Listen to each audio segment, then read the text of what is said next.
but I feel like you need some kind of a dispel. Abaddon is also the one. It fits the Celery's profile. I'm not sure if you want to pick it straight away, but potentially you could, because like Abaddon might be picked even by evil geniuses. They love to counterpick this Batrider. Yeah, they sure do. I've seen a couple of Shadow Demon picks. I know you were pointing that out earlier on today. He's, what, 0 and 5? Yeah, it looks good in theory, but in the game, it just doesn't look as good. Yeah, doesn't really give you that team fight or tower push or heal until you get some big items. So Gaimin Gladiators opting for the Rubik now. And with a shard, you can theoretically save people. They get sleeping darted, you lift them back, and try and create a bit of a gap between them. I think for EG now, you start thinking about getting Queen of Pain for yourself, because it's a really good matchup against Batrider, but Queen of Pain has not been doing so well. She's 0% win rate, picked 4 times. So Oof. most of these games were picked, let me just check that real quick. Yeah, every single time it was picked against Batrider. So not one time it didn't. Okay, 3 out of 4 games. But Queen of Pain, I think if there's Bat in the game, it's okay to pick it. But if there's no Bat, the hero just feels kind of weird because you dominate the matchup.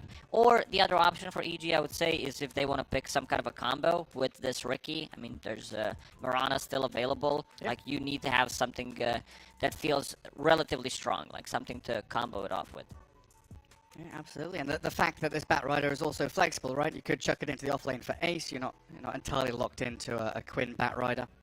Ace, I don't remember him playing Batrider. It's most, I think this is pretty much locked in for Gaimin Gladiators on a mid lane. Not even a 1% chance? I'm sure he can play it, but you first face this hero, and I don't remember them flexing it throughout DPC. I just hand it over to Quinn then. Well, EG, we'll see if they do get that combo going with the Mirana Ricky, or if they want to move things around a little bit. Dyrachyo seems to have a lot of energy. Oh, hello. I mean, picking Timbersaw, sure you've got Whisper, but yeah, potentially picking this into a Batrider who can come into your lane and cause some problems later on down the line. Let's see how Gaimin Gladiators protect this Batrider pick if they want to get rid of Queen of Pain. EG, it took him a long time to pick Timbersaw. This is also Timbersaw into Batrider. Usually you don't want to pick it, but I guess the next 3 bans from EG will be the ones to protect their Timbersaw. We already see Bloodseeker, Ursa still available, even Monkey King. Yeah, all good options. Try and protect Whisper, because like we've seen from teams with Whisper on, he is kind of position 1, even not just position 2 from the offlane. Does mean that C-Smile has to sacrifice a little bit more, as Pakaz and Whisper can be a little greedier from the side lanes with their hero pool. Yeah, definitely expecting to see the Ursa for sure. Maybe that Monkey King get banned out by EG. Well, Gaimin Gladiators removing the Pango for now. He's a hero that can do decently against Bat in the mid lane, right? He doesn't die. Doesn't die unless you make a mistake. Tends to do well, like I expected. I mean, I've seen so many games. I've seen like Batrider dominate the matchup where you catch him with the Flame Break during one of his abilities, that if he already used the other one, it feels like he's gonna die. But I also seen Batriders like getting more CS in this matchup, so it's all about like how you execute who's playing it. The other heroes that do well against Bat is like you can put Slark on a mid lane. Doesn't strike me that EG might do. That is a C-Smile. It is a C-Smile hero. I think Puck is the other one that also works out well, and of course the Queen of Pain that we mentioned. Yeah, and especially with the games going as long as they have been, the Puck has felt so good getting into Octarine Core and just being able to, there's the Puck ban, just being able to jump around and cause chaos, buy a lot of space for the rest of your heroes to either arrive to the team fight or to make action happen on the other side of the map. They ban out Monkey. I mean, Ursa's still in a pool. This looks like a very juicy pick for Gaimin Gladiators, because they do have a first pick in the second phase. Something they must know. So is it some kind of bait? They've got an answer to the Ursa. What kind of hero would he be picking to deal with that Ursa then? Ricky deals well pre-BKB. Like this Cloud does cause a lot of issue for Ursa, where he can get the Enrage off, can't jump out of it, and if there's like some kind of a burst damage. They also have Rubik against Timbersaw, which is always going to be good. No matter what you steal, have that pure damage against him. It's going to work out nicely. So not a free Timbersaw game by any mean. Yeah, definitely going to have some challenges ahead of him, the way this draft could develop. Better thinking there from Gaimin Gladiators, trying to figure out, hey, they've left Ursa in, what's the hero they're going to be picking to try and combat that? And going into second phase, if we've got this potential, Batrider mid, Rubik could be flexed 4 or 5. What's the Slark ban? Okay. What's the kind of order of picking here from Gaimin Gladiators? Do you pick another support now, or do you grab your offlaner? For Gaimin, I think they should go with Ursa. I just feel Straight like up pick it. the hero is super powerful, gives you this momentum, roche taking potential, good lane against the Timbersaw.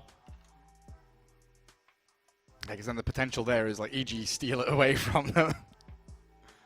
There's a lot of mind games going on right now. Like you could feel it, how much time it took them for the last pick to actually get out. Well, it's tiny for now. Plenty of magic burst damage there between the 3 heroes they've got so far, so good ways to contend with the Timbersaw. And the added factor that we talked about, the kind of ability to stop the combos around Ricky and his dart. You've got Telekinesis Shard to save people, you've got Tossbacks to save people. So even though you don't have a Dispel naturally, you've got ways to kind of maneuver people away from that Ricky Shard. And EG with the DP now. So likely going to be the C-Smile hero, I believe. Gives them a fair amount of tower push, which is something we saw them struggle with when they had this Timbersaw in one of their games yesterday. Was they couldn't quite get onto the tier 1s as fast as they would have liked. Okay. Or the DP Oracle combo. I thought it was going to be a Baton, but this also works out, especially against Tiny's combo. Like, if you get the Fate's Edict off, Tiny's not dealing damage, so and it's also old school combo. You have this Dead Prophet plus Oracle. If you manage to get the ulti off in a team fight, it's going to be a lot of healing, her ghosts coming back to her. Like even Timbersaw, like having any kind of hero with a high regen works out nicely with this Oracle. Yeah, it sure does. And against an Oracle, you really want a Vision hero. A Vision hero to give this tiny Batrider the ability to play through the trees, blink on top of the Oracle, find that target first. Because if you're going onto a DP or Timbersaw, Oracle's going to be there, sat, waiting in the fog to save them. It's just a question of what kind of Vision hero can they fit into their draft. Ricky can provide a vision, be annoying in the front lines. I mean, for Gaimin Gladiators. Oh, for Gaimin Gladiators? Because you want to be able to see the Oracle to find him. It's difficult when like tiny position 4, Rubik 5, Bat 2, so you're looking for your 1 and 3. Beastmaster's gone. Yeah, kind of a challenge there. Still to go back for the Ursa, you called it, you knew it was coming. They just wanted to see, maybe there's a better option, but against the DP, this is also a hero that has a jump against Oracle. Looks really good. A bit limited on tower damage, I would say, right now. And EG banning out Nature's Prophet, a hero that Ace had a lot of success with. Yeah, and he's kind of a Vision hero in some regards with Treants, able to send them and spread them into areas on the map to scout people out. And with that Gleipnir build, you're very good at catching heroes like the Oracle or the Death Prophet to allow this tiny Ursa to get on top of them. So heading into final picks, a couple more bans for Gaimin Gladiators. We still need our Pakaz hero for Evil Geniuses. And there goes the Troll. Would have been a nice matchup against the Ursa as that game moved on. Yeah, also Troll plus Oracle feels really good. You can't die for half a minute. Yeah, it's like 50. We did the maths back in the day, right? It's yeah, like we did 15 or seconds. 16 seconds. Yeah, it's a long time of invulnerability through Battle Trance and False Promise. And when you're relying on these combos like Avalanche Toss, Lasso with the damage from Batrider, if you can protect yourself for 15.5 seconds, that gives the Timbersaw and the DP plenty of time to fight. So yeah, very, very sound ban. And another offlaner for Ace with the Nature's Prophet gone. What other options are we looking for Gaimin Gladiators? They don't know what they're playing into yet. I think Tide will give them a decent amount of team fight. They don't know the matchup, but Monkey's gone, Bloodseeker's gone. They have Ursa, so it looks like a really good Tide Hunter game. They will need to match up. I think that their offlaner will need to have some kind of auras to be able to sustain. Yeah, because you've kind of dealt with the DP and the Timbersaw, you've got answers to them. Oh yeah, Enigma would have been a good aura buyer and team fighter as well. Same kind of story as the Tide Hunter. So Ace now left with what, his Centaur, maybe? Centaur's Underlord? also okay. I would say he can buy Pipe, but the Pipe doesn't seem to be good here. I'm more looking at the Guardian Greaves buyer. But if they feel like they need an extra hero to like disengage the Exorcism, Centaur feels really good, and also that's a good way to find Oracle. Like have this whole team get hasted and get on top of him. Yeah, that'd be real nice. What about some Pakaz Morphling here? It could be a pretty good option. So you're not too afraid of any of these heroes buying Skadi or Shiver's Guard or Spirit Vessel, anything like that. So you're always going to be able to get that attribute shift off. And heal yourself up a fair amount. And he's with an Oracle as well. Yeah, I think having Oracle on the team does allow you to pick slightly more greedy here. Oh, Faceless Void. Okay. Adding in that additional bit of team fight control. It's a good pick. If he doesn't get bursted by tiny Batrider, like a Rubik, if he manages to get multiple jumps off in terms of damage inside a Chrono, they have decent amount. Exorcism, Timbersaw spells.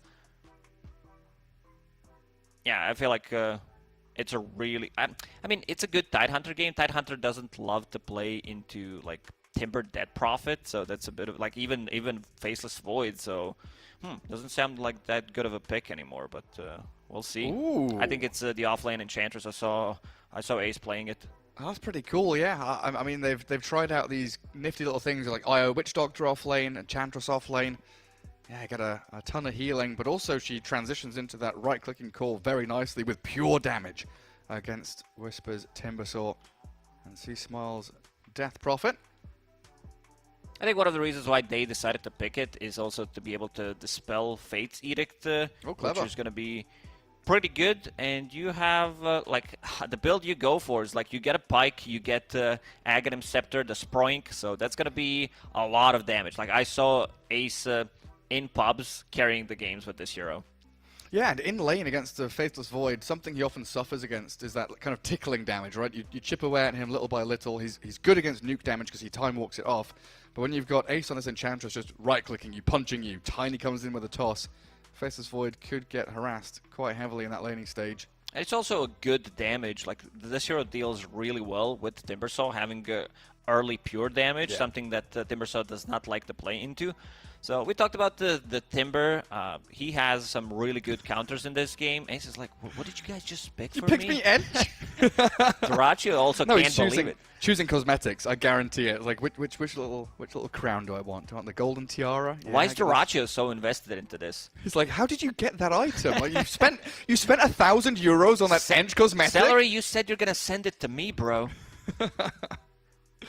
That's something they do in CS all the time. They loan items. Like, you borrow an item, like you go to LAN, you borrow a $10,000 knife from someone. Like, yeah, there you go, show it off on stream. And then you forget to return it. Yeah, oopsie, forget. Oh, sorry.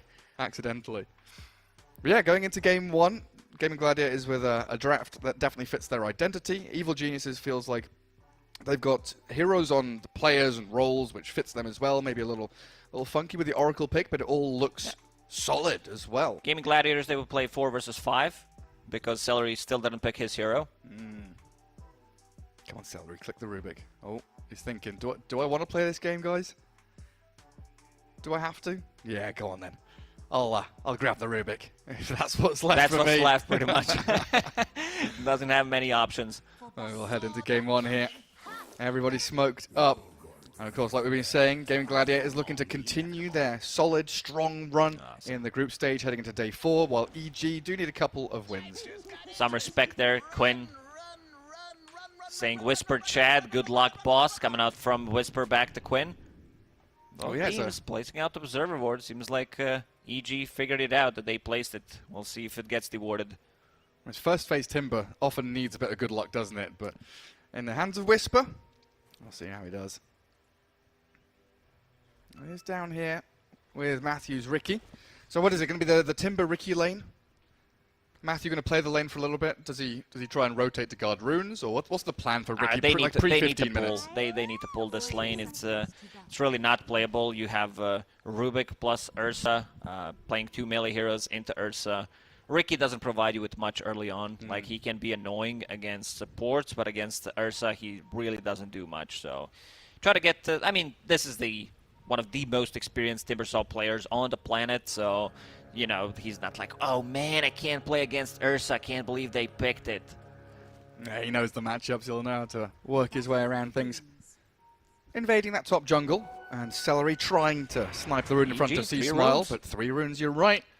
Only 1 remains in that bottom river spot, which it looks like Gaimin should be able to come and grab. There's Ace going to take it up. So he's got Wand and 3 branches starting off with that, heading into Falcon Blade. And it looks like he's got Axe queued up straight away. Okay. It's a strong Aghanim Scepter. It's just, you know, attacking 3 units. Oh, Ursa being bullied before he's able to get to the creep wave. It's a good start for EG. Ursa's on half HP, so now they can start to play a bit more aggressive. Whisper starting with the Timber Chain, of course. In this matchup, you want to be able to get away, maybe connect onto Rubik. I've even seen like Timbersaws not getting points in reactive armor in this one, like maybe 1, but you want to be able to like potentially punish Rubik if he's the one chasing you, Matthew. Trying to get the pull off, but not successful. Radiant creeps are there. Yeah, plants Sentry Ward, blocks the small camp. Yeah, also the fact that they did the same thing yesterday is killing off that range creep before it comes across.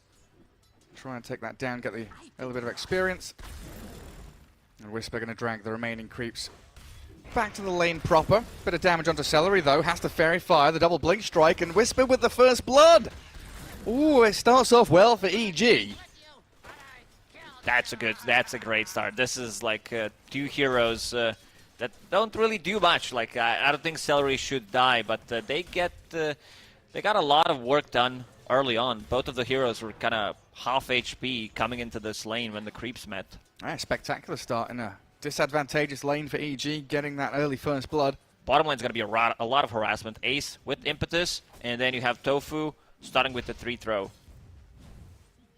And already seeing Pakaz at about half HP. Doesn't get a lot of utilization out of Time Walk because of all that damage over time. Little bits of chip damage here and there. And Tofu just going to zone Panda away. Looks like he's already dewarded his small camp and blocked up the large one, so should have the pull advantage as this progresses. But yeah, Ace currently 7-4, getting a fair amount of denies in this bottom lane as well. We'll need to start bringing a bit more regen out for himself. Oh no, nice play by Panda there to deny range creep, thanks to the Purifying Flames. Top lane, Matthew going to slip away from Duraccio. Well, this is where Gaimin Gladiators really are starting to play the lane as it was intended. They're the ones bullying, they're the ones pressing forward. Or are they? Celery? Another Blink Strike's available. Oh, you're right. Back in on top of the Rubik. Tricks of the trade and the final touch. There it is. Whisper with another kill, chaining away from Duraccio. And Whisper's the one with all the stacks on him, so Matthew would take a fair number of hits to kill him. Yeah, he has like Ursa can. 7 Fury Swipe charges. Oh, we'll get a kill.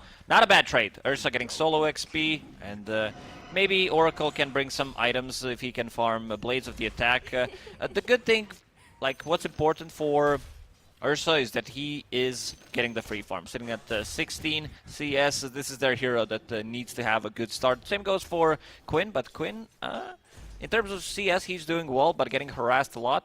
Celery TP'd mid, refilled his bottle. And that's what the tips are about. I find that really funny. C-Smile tips Celery because Celery died and TP'd mid to refill the bottle. Then Celery tips Panda because Panda didn't die to TP mid to refill the bottle. Yeah, he's like, yeah, can you go die? I'm the real position 5. What are you up to, Panda? You're staying in your lane? Nah. You're being alive? Not allowed. That's not how you meant to play it. Well, Duraccio, again, really signaling how this lane's meant to be. And bullying the Timbersaw a little better now. Well, it looks like Quinn has ditched the lane. Starting to stack up his jungle. So far, so good for this Death Prophet. 18-3 against the Batrider, dead even in farm. But Quinn is the one having to make that walk all the way back to Fountain. Oh god, that impetus really hurts. Yeah, every single time he uses Time Walk, he's gonna get harassed. Couple of right clicks. Tiny, he has a 0-0-1 build. Not skilling anything, saving it for now. Imagine if it was stats. He's like, I want to get more damage done by this 3 grab. Yeah, I'm just going to whack people. Pakaz. Oh, nicely done by Tofu. To make sure that last hitting on the tower is not easy for the Void. Well, Quinn has spent his Firefly, pushing that wave in against the DP. Well, every core in the game farming reasonably well. No one's struggling really. Duraccio, a bit of a dance around his tier 1. Good telekinesis. Timber chain, but he's Stops going to have Whisper in another his one. tracks. Duraccio does have a healing salve for himself. Yeah, Matthew, low HP, doesn't want to continue diving and even loses his courier in the process. Because they started off this lane extremely well. They got a kill. They kept pressuring Ursa. They kept harassing him. Now they can actually play the lane. And Timbersaw is now level 4, 2 points in reactive armor. Is bringing Soul Ring and the magic one. So all these small items just to be able to sustain. He knows, like, he definitely knows the matchup. I just continually play the lane, keep Ursa and Rubik up here.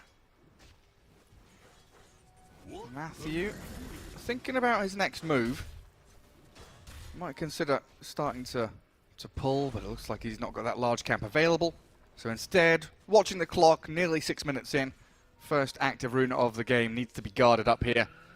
And Tofu going to bodyguard Quinn down in the bottom rune spot. 3 seconds to go, and C-Smile deciding he wants to fight around this, forcing Tofu away. The Fortune's End is there, and in we go. A kill for C-Smile, and top rune spot, DD has spawned. Doesn't have a bottle in this matchup. You want to have magic one as soon as possible, and he decided to go for phase boots and windlace just to have that extra move speed. They got a kill. They took the rune away from Quinn, but in terms of first exo, there's not going to be any damage dealt to a tower. Whisper stuck behind this tier 1 top. Might be in a bit of trouble now. Yeah, getting ripped to shreds by the Angry Bear. Duraccio finally getting what he's desired for so long in that top lane. I love winning. Celery's been very good at using that telekinesis to stop Timber Chains. Make sure that escape mechanism isn't being fully utilized by Whisper. He even wants a high five from Matthew. Don't know if he's going to get it though. Ricky being baited in by the Rubik. As Quinn's also nearby. Batrider farming up in that top jungle, it looks like. Stacking for himself, going back to mid lane. In terms of net worth, he's almost keeping up with Dead Prophet, keeping a point just in case there is necessary to get Lasso going. If he's going to be farming the jungle, we'll put the next point in Firefly. Attempting on Panda. Good damage from the Ench, and Tofu's Tiny secures the kill. Pakaz still level 5, trying to get the bashes onto Ace. C-Smile rotates, and they'll look for this Enchantress kill in the trees. They lose the courier again. That's Pakaz losing out on his treads twice now, I believe. Tofu's killed off plenty of couriers in that bottom lane. C-Smile has been relatively active. Like, you don't expect this kind of a move. This is Dead Prophet with no active rune. Look at Matthew. What is he doing? Like, he's just being sneaky. I think he got stuck behind the creeps. It's like, I'm one of the camp now. Do you remember back in the days, this Satyr Banisher? That was actually Ricky model. Yeah. Yeah, it was. Big stacks being made for Quinn. He's going to get up to high ground. He's fine. And also the Ogre Magi, right? You could be an ogre, kill one of the ogres and stand. I think people, like the boomers, know what we're talking about. Stand in the camp, pretend you're an ogre. And then stun people. You completely catch them off guard. Nice juicy stack for Quinn there. Quickly moving to his boots of travel. While Celery goes for the TP after the lift to get away from danger. It looks like EG wanting to collapse on this top lane. Not something you usually see with a Timber on your team. You can just let him do his own thing, but when you've got a DP and a Timber, makes a lot of sense here just to shove that wave, get onto the early objectives, and a nice ward there up in that Tinker spot. Looking for any stragglers. Yeah, he placed it more to the left to be able to see the jungle if they're like trying to cut the trees so they catch people off guard if they're trying to defend the tower. Like, it's a good juking spot. But Duraccio forced to get out of there. And he's now in the triangle. And C-Smile, very good rotations. Every single time he moves, something good happens for EG. Yeah, invading this top jungle. Trying to steal the stacks and maybe looking for a pick on the Rubik. But Matthew has to tricks the trade away from Quinn and Celery. While the Batrider steps forward. Might have gone too aggressive here. Quinn nearly dying to the Spirit Siphon, but Tofu's help. Avalanche toss, Whisper under tower. Not the target you'd ideally go for, but it has... He's not that tanky. I mean, it's 2 points in reactive armor, level 6 underneath the tier 2 towers. It's a lot of damage. EG playing very aggressive, trying to make something happen, understanding that if they move together, like even Pakaz joined, who does have a Chronosphere available, but no Exo, so the only damage they can do inside Chrono is pretty much Timbersaw, so, or you need to let... Oh, never mind, Ricky getting caught. Yeah, Matthew lassoed up. Batrider the Chrono in the Firefly still, focusing the Tiny. And Quinn, full HP with Duracio's help, will get on top of Pakaz with some Fury swipes in the overpower, but C-Smile tracking back to bully this Ursa. He doesn't have much left in the tank. Fortune Zen flies out to try and save up C-Smile from the sticky napalms, and he comes out with a double kill. EG have been so swift, moving top, contesting stacks, playing into enemy triangle. There's nowhere that's safe for Gaimin Gladiators right now. Yeah, first usage of the Chrono. He catches two, they get a instant kill on a support, and they still get another one. This was pretty much a freebie, an extra one. There was a nice little move from Duracio in the jungle that we were watching before the fight kicked off, though. He was toggling between the two neutral items, placed the Verdurous Dale on the ground to heal up, and then grabbed the Possessed Mask. It's all about the efficiency. That's very nice. Yeah, the thing is, Enchantress, she doesn't seem to want to join the fight until she farms up that Aghanim Scepter, which is 2,000 gold away. In terms of tower damage, Gaimin Gladiators are very limited, so they need to play with the catapults. Like, Ursa's not going to deal tower damage, neither is Batrider. I mean, throughout the whole game, they're going to have this issue, just like sieging. They will need to take the fights, get a pick off with Ursa or Batrider, and then turn it into something. So far, C-Smile, perfect game. Has a Yule Scepter, so like, I don't think you can ask for a better item when you play against Ursa. No, it's perfect. Yeah, usually very sacrificial. C-Smile in terms of farm. He has been very active, getting towers, stealing stacks. Great play from him.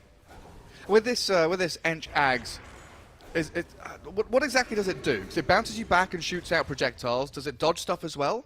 Yeah, you shoot. You can attack 3 targets, so it's pretty good. Increases your attack range as well. Now you see Pakaz coming. You spray and can jump away. Miss the Chrono. Yeah, you can dodge stuff like that, but you know, it's not like really disjointable. Okay. Getting closer to it. All right, very farmed Ench. Top of the net worth on the Dire team. It does feel like they're aiming for a little bit of a later timing here. There's something going on between Panda and Celery. They've been tipping each other throughout the whole game.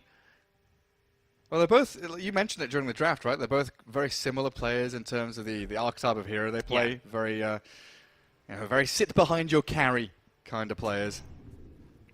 Bide your time and wait for that moment to save your buddies. Matthew scouting out Quinn. Does get a deep ward here in the enemy Ancients area. We'll see the Batrider heading down bottom, so probably... look at that tower damage. Enchantress sieging the tier 1 tower. /S. Beautiful to watch. Tofu is behind him. Doesn't have much farm. This is one of those games where, like, they haven't been... Oh, he actually stole it. Cheeky. And another one. Tricks of the trade. I mean, Quinn won't have any reveal or anything, right? So Ricky just going to get invis, block the Ancient camp. Matthew plays that Observer Ward, so Quinn knows something is up. Doesn't have Firefly yet. Doesn't know there's knobs on the high ground either. Might be able to scout it a little later on when he's got Firefly back. We'll see what he does. But a courier kill there. Dust, Obs, and Sentries taken out. Matthew, such a pest. And this is even before 15 minutes. You know, he's got 1,000 gold saved up. Shard should be here right on time.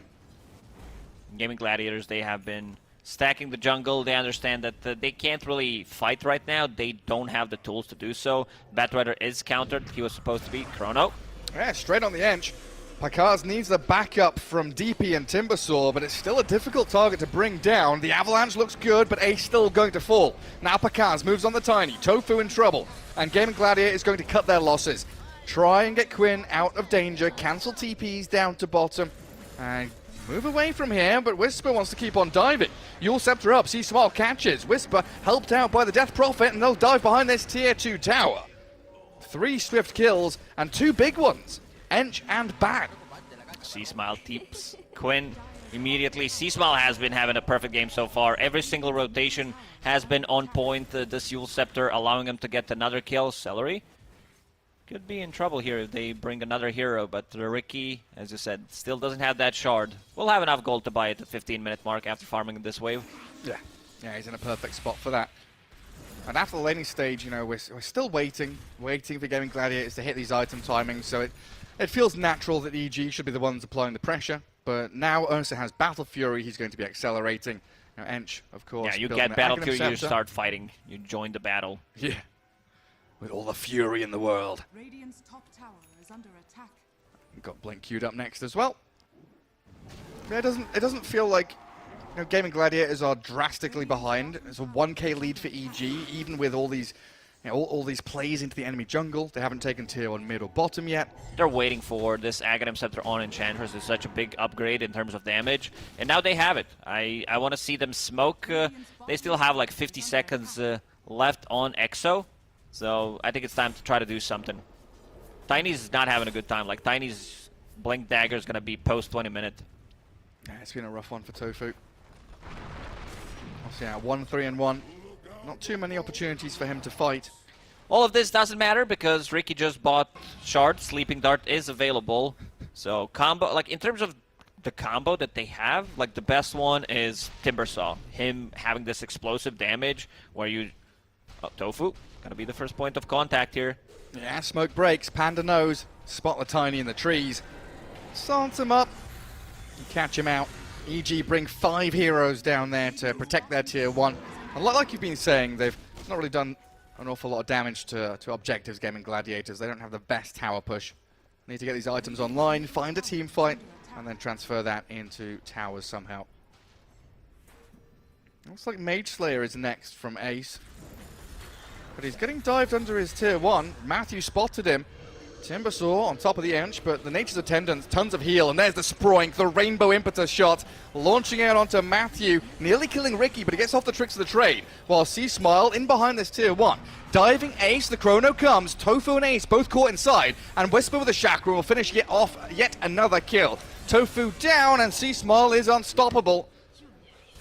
This is where EG are starting to put their foot down, make life difficult for Gaimin Gladiators. And Gaimin Gladiators, they're not taking these fights. C-Smile again, some serious amount of damage, 3,000 damage in that fight, and it's still 1k gold lead for EG. They killed the tower. I guess Ursa, because he finished off his Battle Fury, he farms extremely fast. Duracho has been staying on a different side of the map for quite some time, doesn't feel comfortable joining the fights until he has his item next on the menu. Blink Dagger about to be picked up.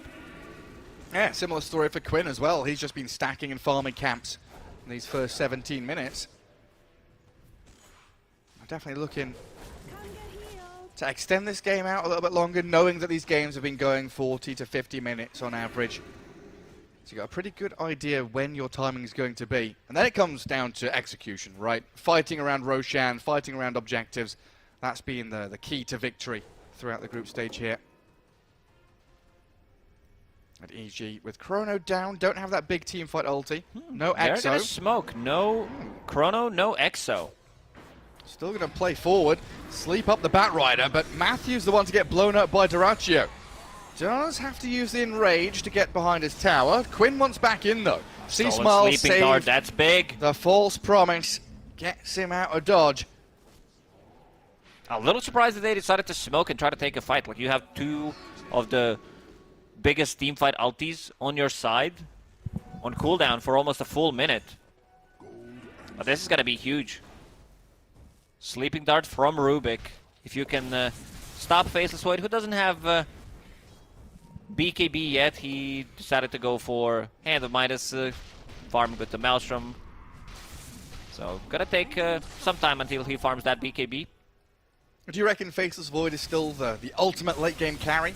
Yeah, he's been pretty silent. I mean, Pakaz 008, not the score you want to have on your carry, but C-Smile has been getting the kills. Same goes for Whisper.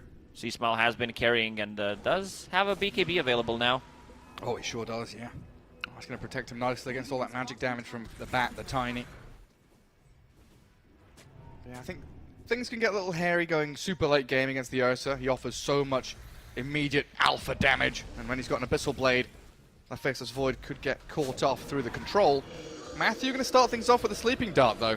Straight onto Quinn and forcing his BKB early on. Half health for Batrider while C-Smile. Avalanche for now. Holding his BKB in the Yules. Now has to use it, but the Ursa's damage substantial against the DP, and EG are the ones who have to run. They've got Chrono still in the back pocket. They smoke to bail away from this. It's time to go Roche. I think Doracio's full HP. They have Sleeping Dart available. They know that there's no Exo. Might be a little tricky against Chronosphere, but I feel like you should go for it. Try to force them to get into a fight. He seems to be, also thinking about it, whether he wants to go north or if he wants to go more to the right side of the map. For now, they're not going to go for it. Kill some crypt. Oh, he wants to stack a camp. It's the efficiency. It's the efficiency. I can stack a camp now. Can't stack Roshan. And you see Matthew, he also thought that they're going to be inside the Roche pit. Gets in there.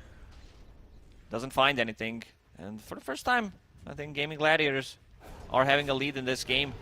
Yeah, bounces back their way. They've got a Grove Bow on the Enchantress now. Mage Slayer done. It's pretty nice against all these spellcasters. They're trying to catch out Whisper top lane.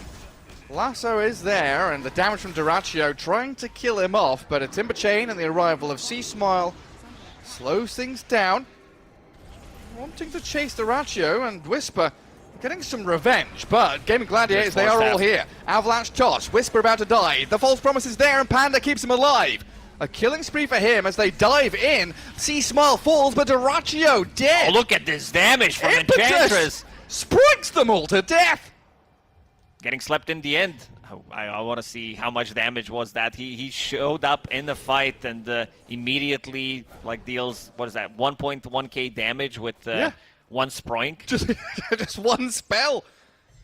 Awesome, disgusting stuff. Gotta be careful. They did kill both cores on Gaimin Gladiators, but Ace shows up and oh my god, that actually doesn't seem balanced, but we'll see. Definitely a hero to look out for, not just for the Gaimin Gladiators, for teams that are watching this game. They're gonna be, you know what? Get into pub right now, play 5 games of Enchantress. Yeah, just buy Ag's first item. Falcon Blade Ags, Mage Slayer, Dragonlance, Grove Bow. This is a very scary hero now. Tiny finally has a Blink Dagger, so it's going to be much easier for him to follow up on Ursa's jump. Doraccio about to finish off his BKB, 1,000 gold away. Takes him a minute of free farm. You can see a sigh of relief there from Ace. Yeah, it's working out. My hero, it's coming to fruition. A DD rune right in front of Quinn as he gets slept up. Still gets it in the end. Matthew just being a nuisance. Trying to wander down bottom. Protect Pakaz. Play in front of your Faceless Void and give a bit of vision in case Gaimin Gladiators do come down here. Yeah, it looks like Matthew's going to be able to see the Rubik and the Ursa heading down south.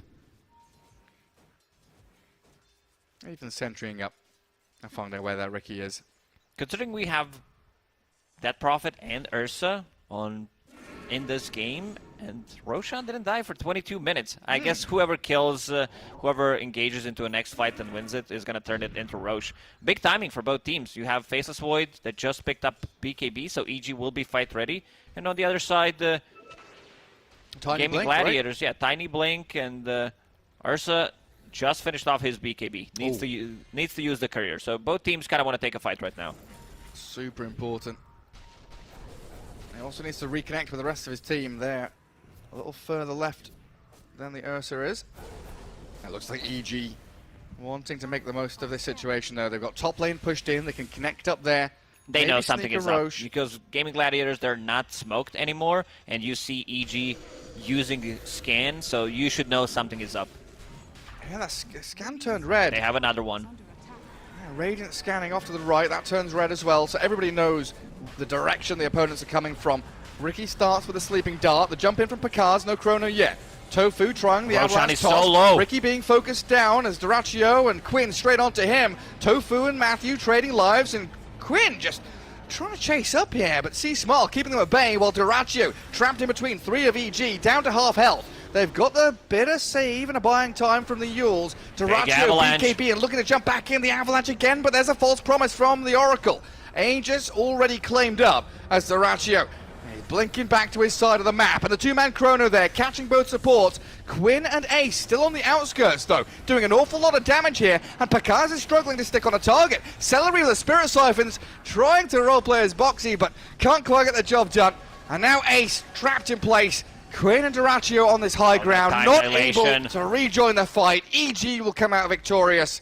Seems like they're not done. Duraccio wants to chase. Oh, he wanted back in on Pakaz. Gotta be careful, though. Whisper here with a chakram, not quite going to slice into the back of the bear. It was a lot of damage coming out from Ursa. EG looked a bit disconnected in that fight. Roshan was dropping so low, and C-Smile gets out of the Roche pit, so there's not enough damage, which kind of forces Faceless Void to try to kill him off, and he gets it. He gets the Aegis. They lose Aegis immediately. But one thing I noticed is Panda's using Fate's Edict not defensively. He's using it on Enchantress so that she can't attack, so that's pretty smart. Clever. Yeah, stop those impetus hits coming. And Gaimin Gladiators, their game plan there seemed to be just beeline for the Riki. Kill Matthew as quickly as possible. Riki has been causing a lot of issues, especially against Ursa. You get Cloud on top of you. You're not able to jump out, cast your spells. Kind of difficult. I mean, Quinn's game has been shut down. He's the lowest of the cores for a good reason. You're playing into Oracle, so kind of difficult one. Ooh, the Yules and BKB. C-Small needing to expend a couple of tools there to escape Duraccio. Back to base he heads. Halberd isn't too far away, though, so another bit of utility there to try and deal with the Ursa. Good itemization. Trying to be as annoying as possible. Aghanim Scepter finished on Whisper, so double Chakram. Poor Panda. False Promise. Not going to help him out too much here. Dragged back into the flames of Quinn. And does finish him off in the end. And Ench, there's that Hurricane Pike pretty much done. Jump in again from Duraccio. C-Smile always with the answer, using him up. A pretty scary spell stolen by the Rubik as well. Crypt Swarm plus Fade Bolt is an awful lot of magic damage. There's some really good spells to steal. Anything from Timbersaw pretty much. Sleeping Dart, of course. Also that Time Dilation kind of ruined Enchantress in the previous fight where she wasn't able to use the Sproink. They need to understand that Ace deals almost the same amount of damage as Ursa in these fights, especially if left uncontested. This is going to be last tier 1 tower killed by Gaimin Gladiators. And going into Hex next, so a bit more control. He might change his mind if he feels that he's the one getting controlled. Might opt to go for a BKB, but this type of a build requires a lot of mana, so Hex is kind of a natural item. Does oh he man, get both? Matthew. Oh, a Bounty Rune and So two that's, couriers. that's 1k gold for his team. Oh, it's beautiful. Tofu's coming back. Like, where is he? Little Satyr. What are you, there's not even a ward up here. He's stuck there for 10 more seconds now, isn't he? No Tumbler's toy. Sad for Tofu. Well, EG looking to press into this enemy ancient spot where they do have high ground vision. Straight up Chrono, catch Rubik and the Ench. They need the damage onto Ace as quickly as possible, and Whisper will provide that. Blow up the Enchantress. She gets off a Sproink. The next attender's not going to heal out while Duraccio jumps on the Pakaz. BKB and False Promise required to buy the time he needs. Time Walk's a little bit off, and now the Ursa kind of stuck here. Lift up, drag back, not saving you from Whisper's reinitiation. Very attentive EG, focusing the targets they need, and diving this tier 2 for the Rubik kill. The cherry on top, as Celery had bought back and died immediately. This gives EG the chance now just to shove down mid, potentially. Quinn seems like he wants to cut the creep wave. Look at that scan. He's getting scanned right now. Let's see who's if someone's going to TP to tier 2 tower bottom. Quinn doesn't have TP for 15 seconds. C-Smile. Ooh, hello there. Mr. Quinn, what you doing? This is our jungle. Slept up, Whisper comes. Quinn, he's going to BKB, but still looking pretty dead on my screen. Oh, he's trying to slip away. He's up to the high ground. He's over the hills and far away. He's off. He's out of there. He baited back 4 members of EG and has outplayed them tremendously. It's a lot of space created. They were supposed to kill the tier 2 tower, scan connected. They're trying their best to catch him, but this was also Arcane Rune BKB usage, so he will have it again in 40 seconds. Nicely done. Beautifully done. And look at what Pakaz is doing. He has Ring of Aquila. He's swapping it in while he's farming instead of having Elven Tunic because he's a bit low on mana. So in the fight, he's going to use this Elven Tunic. Like, he even has Blast Rig. He's keeping all the items. Blast Rig, a lot of value in this game against Enchantress. And so they're dropping some really nice items for them. Having these evasion and also extra armor. Super good. I think he just bought his shard as well. So Festus Void is going to have that reverse time walk now. Let's see what they do. What if every spell had reverse? Like, whatever you had is just like, yeah, your shard upgrade is reverse on one of your abilities. So reverse Finger of Death? What happens? I don't know. You blow yourself, AoE damage, you blow yourself up. Celery looks very dead here. Yeah, Never still mind. time walk though. Spoke too soon. He's Nicely away done. from that. Shard upgrade. Didn't even use the... Oh my god, he has a Force Staff and Ogre Seal Totem as well. So with much. the shard plus Time Walk. So He much can mobility. Close the gap. They've got a They cat. caught him. Yeah, lassoed up, but the Yules make sure that the Ursa can't do the damage, and Pakaz, saved by his team, allowed to chrono this Ursa. Now Ench arriving, and a stolen one.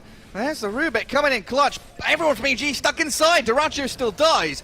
A Timber Chain across, looking for Tofu now. Matthew trying to jump back in onto this Enchantress, but the lift to save. Celery keeps them at bay, allows Ace to keep doing damage while Smile and Whisper chasing this Enchantress. Get the pesky Fawn out of here. Whisper is unstoppable now.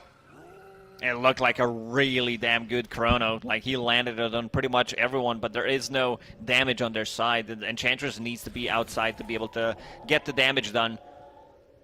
That Prophet, like, yeah, looked really good, but Smile, he's been amazing so far in this game. He does have this Heaven's Halberd to stop Ursa from dealing damage. Then you have Yule Scepter as well. A lot of kiting potential. Then again, a lot of trouble coming out from Fate's Edict. Whether it's cast on Enchantress or on Ursa. And Oracle did manage to farm his Blink Dagger so he can keep the distance. One issue that Gaimin Gladiators have is there is no save inside the Chronosphere. So whenever Pakaz uses Chrono on one or two people, those people are most likely just going to die. So the only way to play around it is to have buybacks pretty much, especially for the next Roshan. Let's see the respawn time. Oh, full 3 minutes. Yeah, long old time. Maybe later down the line. Think about Eon Discs. Get that Cyclone to help your teammates, but 30 minutes in, get chronoed, you die. Ace, of course. I mean, both teams have been blessed by the items that they need to have. First, Grobo drop for Enchantress. Now he found Enchanted Quiver. Oh. Enchantress Quiver. There we go. Very powerful. A combo is there. Celery, smoking, dusting, still not catching. Matthew jumps off to the left. And also Ursa found Mindbreaker. So having a silence. If he jumps Oracle and there's no Yule Scepter to save him from Smile or from Matthew. Matthew doesn't have Yule Scepter yet, but needs 400 gold. They are holding on to Gem right now. And trying to remove a lot of that vision. Again, so important to catch a glimpse of the Oracle, find out where Panda's playing. And Matthew back to the high ground as Quinn BKBs and moves up the ramp, focusing Pakaz. He's got Time Walk off to the right, and the Chrono looks like a good one. They've killed Panda off, though. Oracle is down, so no safety net for them. Duracho getting blown up, though. Has to buy back a stolen Chrono. Two of them trapped inside from EG, but Duracho is about to die here. Quinn has already fallen, had to buy back himself. As Whisper moving in. Celery stealing the Timber Chain. Smile nearly dead. The Hurricane Pipe pushes him back, and Ace blows up the Death Prophet now. Pakaz getting tossed around near the Roche Pit, controlled up by the lift. Have they got the damage to finish him off? He time walks off to the left, and Whisper is back in again. Chakram missing, the 4 staff out of Tofu, getting the distance he needs, and the stolen Chakram. Celery chucks it back at the Timbersaw. Now Celery is having a really good time this game, being very annoying. Another Chronosphere land, 7,000 damage, Faceless Void. Still not enough for them to win a fight. Games has been pretty even. A couple of buybacks used, and something that I mentioned, like they don't have a counterplay to Chronosphere. There is no, like, nothing that can save people inside a Chrono. A long way until someone maybe farms the Wind Waker Yeah. So they need to have buybacks available. Tofu is the one who died, immediately buys back, TPs to Outpost. Roshan in 20 seconds. But this Enchantress, she's causing a lot of trouble. Yeah, Quinn bought back, Panda bought back. Just looking BKB for these. done on Enchantress now, so she's not going to be disarmed. Looking for these fights around Roshan, who is back up in 10 seconds. Everybody will be alive for this. And Matthew just looking to scout out Gaimin Gladiators near this pit. Big old circle drawn around the Radiant triangle. That's where EG will be approaching from. Gaimin, they start things off. Roshan dropping pretty quickly. 20 seconds until both Exo and Chrono are available. Seems like they're just going to have to let this one go. Yeah, EG not in fighting shape just yet. Opting not to go for it. So Aegis in the hands of Doraccio. Interesting good build way around from Chrono. Pekaz. He bought a casual Talisman of Evasion. Does not want to upgrade it because he has Evasion from Elven Tunic as well. And is going for Silver Edge, it seems. Wanted to bait maybe Ursa to get MKB. And then he goes for a different item. Just like the value he gets from Talisman of Evasion against both Ursa and Enchantress is pretty high. That's pretty cool. Yeah, not fully committing for a butterfly, just buying that kind of cheaper component. And now Ursa does have Shard from Roshan. And the full MKB, so damage is going to be there. MKB, let's see what he decides to swap in, whether that's going to be BKB. Getting a bit slot starved. We need that boots slot as quickly as possible, please. get more fun and interactive items in our Back in the inventories. days when you played support, Oh my God. sentries were 1 slot, TP, Obs was other another obs, one. 3 boots, 4, and then you could maybe buy magic one, that's Yeah. a 5th one. Then a blink, if you're lucky. So you basically had 1 slot. One item is all you get. Yeah, no backpacks, no neutral item slots, no TP slots, nothing like that. Back in our day. Walking uphill both ways. Tier 2 bottom. During Snowstorm. And extremely high heat at the same time. The frozen tundra of the Sahara Desert. Although, what is it? The Antarctic is the biggest desert in the world, right? Because there's no rainfall. That is correct. The frozen One way to desert, look yeah. at it. Oh, Lotusorb up now on the Timber Saw. Gonna be a pretty good way to try and combat this Bat Rider and telekinesis out of Celery's Rubik. Matthew gonna kill another one. Ooh, he jumps up high ground. Oh, doesn't quite find it. Has the TP back, and this is all while Gaimin Gladiators are smoked on the Radiant side of the map. I don't think anyone had more than 2k gold lit in this game so far. 37 minutes into the game. Nice, being dead even. Oh, good. The draft, the graph is bouncing up and down, but the difference in numbers is not that grand. It looks wild, but it's not. Gaimin Gladiators, they see Whisper mid. Preemptively Lotuses himself. Pretty hefty damage. 600 damage. 1 impetus, huh? That's some nasty stuff. Ricky showing his face mid, just being a pest. But EG held back in their base. This is that timing Gaimin Gladiators were looking for, around an Aegis, around these big items out of the Ench and Ursa. And no buybacks really for anyone apart from Faceless Void and the Rubik at this point. 30 gold will have Ench, 50 for the Ricky. But we won't have those long extended team fights.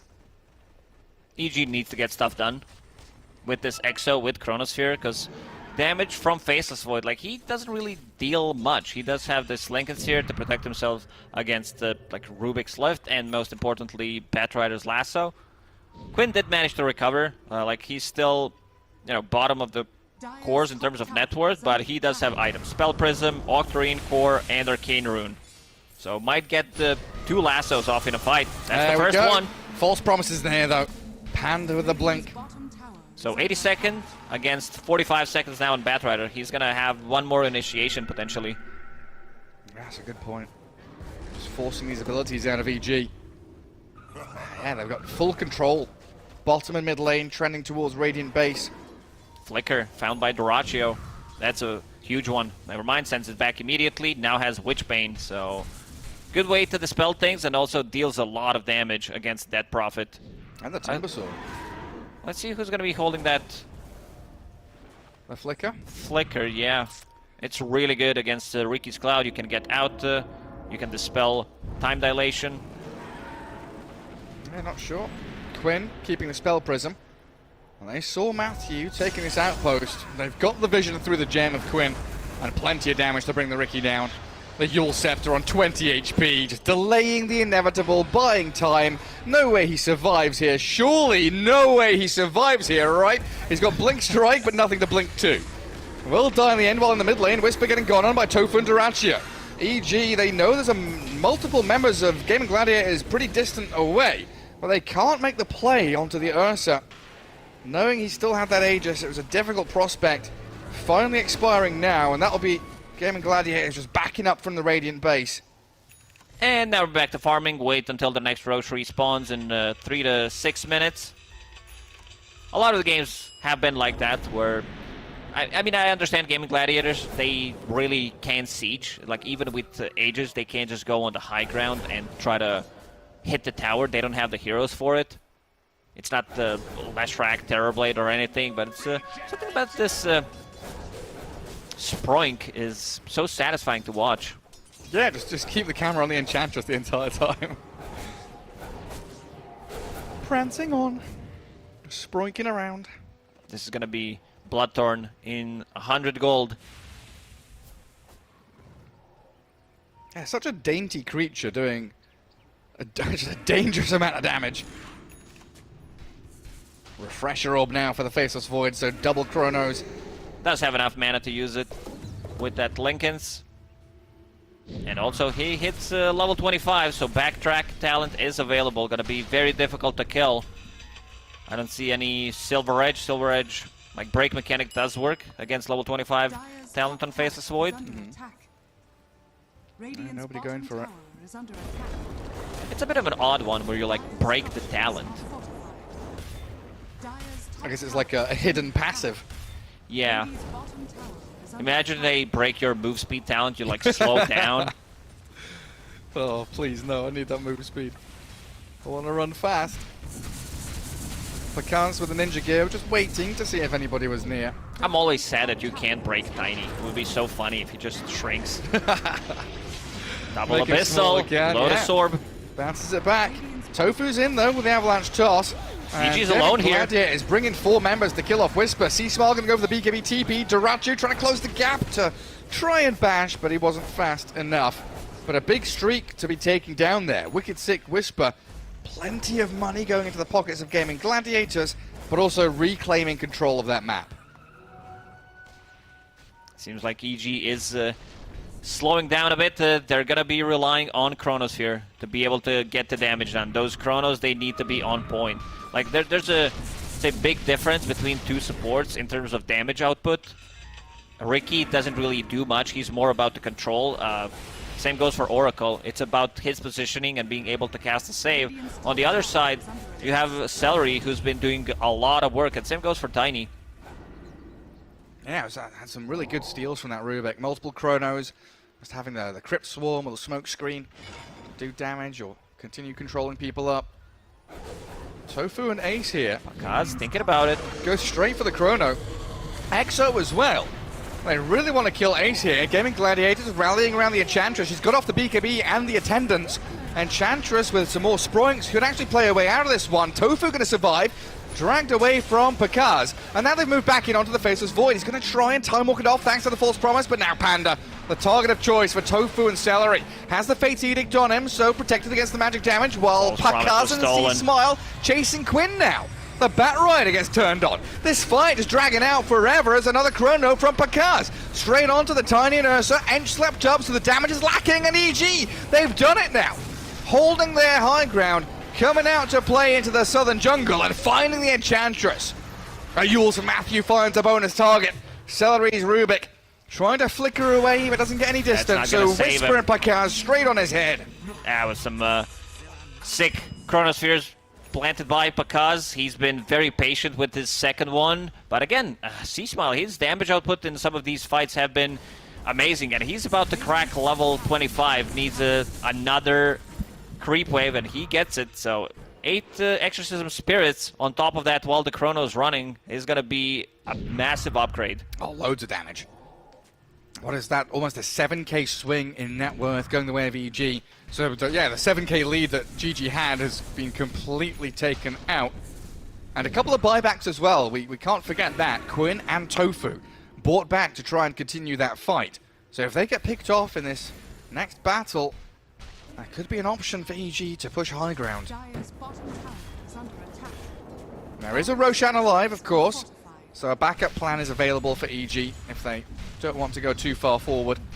C-Smile's still thinking about his level 25 talent, whether he wants to get replenished on Spirit Siphon time, and he's going to go for it. Very interesting. Oh, he doesn't have the shard yet either, does he? He doesn't, yeah. Sitting on 5,000 gold. And now has a full Lincoln Sphere. So he just brought 2 big items pretty much in this fight.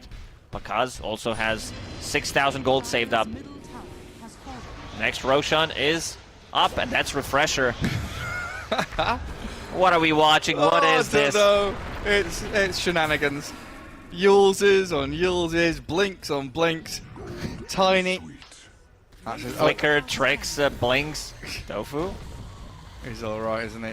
He's going to toss and havoc hammer around a creep wave.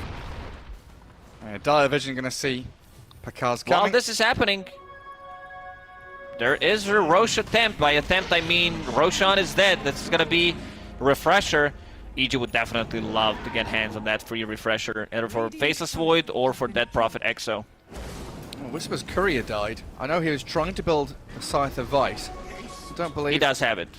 Didn't lose out on anything on the courier, so very nicely just picked it up in the other side shop. In the end, he decided to disassemble Kaya Sanj, went for Haven's Halberd. They understand like the itemization on side of EG. How many Halberds do they have? 1, 2... I see third one being built by Ricky. And also the Yule Scepters. Double Yule Scepter. Radiant's top tower. Lots of utility to deal with the Ursa and the Ench. I guess the Ench primarily, with the additional bonus from the Halberd on ranged heroes. Enchantress getting very close to her level 25. The Blink Initiation. Ursa gets lifted and force-staffed away. Ace gets the attendants out, Sproinks back, but Pakaz just keeps on chasing. Chrono's up the Enchantress now, and looking to blow up Ace. There is buyback available, and of course Aegis in the hands of the Ursa still. DP caught inside that Chrono along with Whisper, unable to keep giving chase. Trying to blink and Timber Chain across. Might be able to get a catch with the Scythe of Vice. And what is that? Is that Flamethrower stolen by Rubik? Gets up to the high ground, away we head. Lots of expenditure here from EG. Chrono, Exo, still wanting to find more with a Blink Lasso. Batrider refreshing up, going for the double lasso on the Faceless Void as Celery annihilated by Matthew and the Timbersaw in the back lines. Quinn has to retreat now. These are huge buybacks from Gaimin Gladiators. They also used everything. They used Refresher as well. Ursa's still holding on to that Aegis, but seems like they don't have enough damage right now. It's all about this Faceless Void, landing a Chrono, and Pakaz, he's not afraid to land that single Chrono on Enchantress. He understands who's causing a lot of troubles, that she's been kiting for way too long and dealing way too much damage. Just focus her down as quickly as you can. Yeah, you're right, still with Aegis and Cheese though. Gaimin Gladiators ready to fight if EG come their way. Only one hero has buyback, and that's Pakaz. Yes, Pakaz with a double damage rune as well, and he walks straight into the middle of them. Lincoln's popped. He does get scythed. Ursa on him, the backup there from the Oracle. False Promise and a big Chrono. Batrider caught up in it, and Quinn being battered into the ground. Dead for 2 minutes. Ace might be found as well, but they're going to go for the backlines. Rubik being destroyed by Pakaz Faceless Void. Time walks back in, looks for Ace, reverses it, rewinds, backs away. As Tofu splits the fight, multiple directions. Pakaz and Whisper find Duraccio under the smoke screen, can't do anything, caught up and killed. They're constantly disarmed both of the cores of Gaimin Gladiators. They can't cannot do deal anything. damage. Duraccio finally gets to open up onto a target, then he slept. He's hexed, controlled for days on end. There's no end in sight, just being blown up and controlled everywhere. Duraccio gets tossed across to the Oracle, but Panda even has to disarm his own. gets the Fate Eater out, and the damage is dealt. Whisper with a double kill. Well, Ace has to BKB TP. There's Matthew, way too much control. Like this Ursa, I want to see his damage. I'll still dealt 5,000 damage, you know, if he manages to get the overpower. But the problem is these numbers: 36 damage done by Batrider. This can't be correct. Like that's he was chronoed. One stick in a palm, and then maybe like some Firefly damage, and EG's wanna close this one out. There are no buybacks available. This is game, Gary. Yeah, looks like it. They'll try and glyph. Maybe Ace can sproik his way to a base defense, but it looks like EG have got this one in the bag now. A very close fought game one, very tight battles, and it looked like Gaimin Gladiators using their windows to perfection, but EG with these Chronospheres, the late game protection of the false So promise much out of control. Oracle, and the itemization, hexing, darting, halberding, so much annoyance that Eng can't do a damn thing. She spends half the game in the And now sky. she's disarmed again. Doesn't deal Disarmed damage. once more, and GG is cold. EG take game one. They disarmed the Enchantress, disabled her for good 30 to 40 seconds here. That like just shows the itemization from EG was very on point. It's like at the end of the game, you can see how long someone spent dead, right? I would love a stat to see how long someone spent disarmed, Yules, hexed, disabled by Chrono, because it felt like Evil Geniuses just had that one perfectly controlled, executed beautifully. Yeah, if you look at the scoreboard, a lot of those deaths were on supports from Gaimin Gladiators. Like the kills that they got were on EG supports. Yeah, Matthew and Panda there. 6 deaths total on EG cores, which is pretty impressive. Like because he kept the distance, like his itemization was really good. I love this casual Talisman of Evasion, and then he decided to go for Refresher. This Refresher did allow him to choose one target. Most of the time it was Enchantress to take her out. Like, it would be much better Enchantress game if there was no Timbersaw, like that Prophet also causing a lot of issues. Like, you're not getting value from your ulti.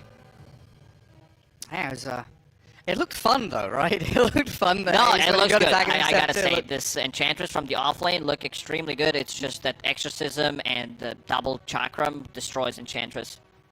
Yeah, difficult to keep yourself alive, especially when you're trapped in Chrono. And just again, to hammer this point home, the itemization from E. And a straight standard one when you see the Enigma.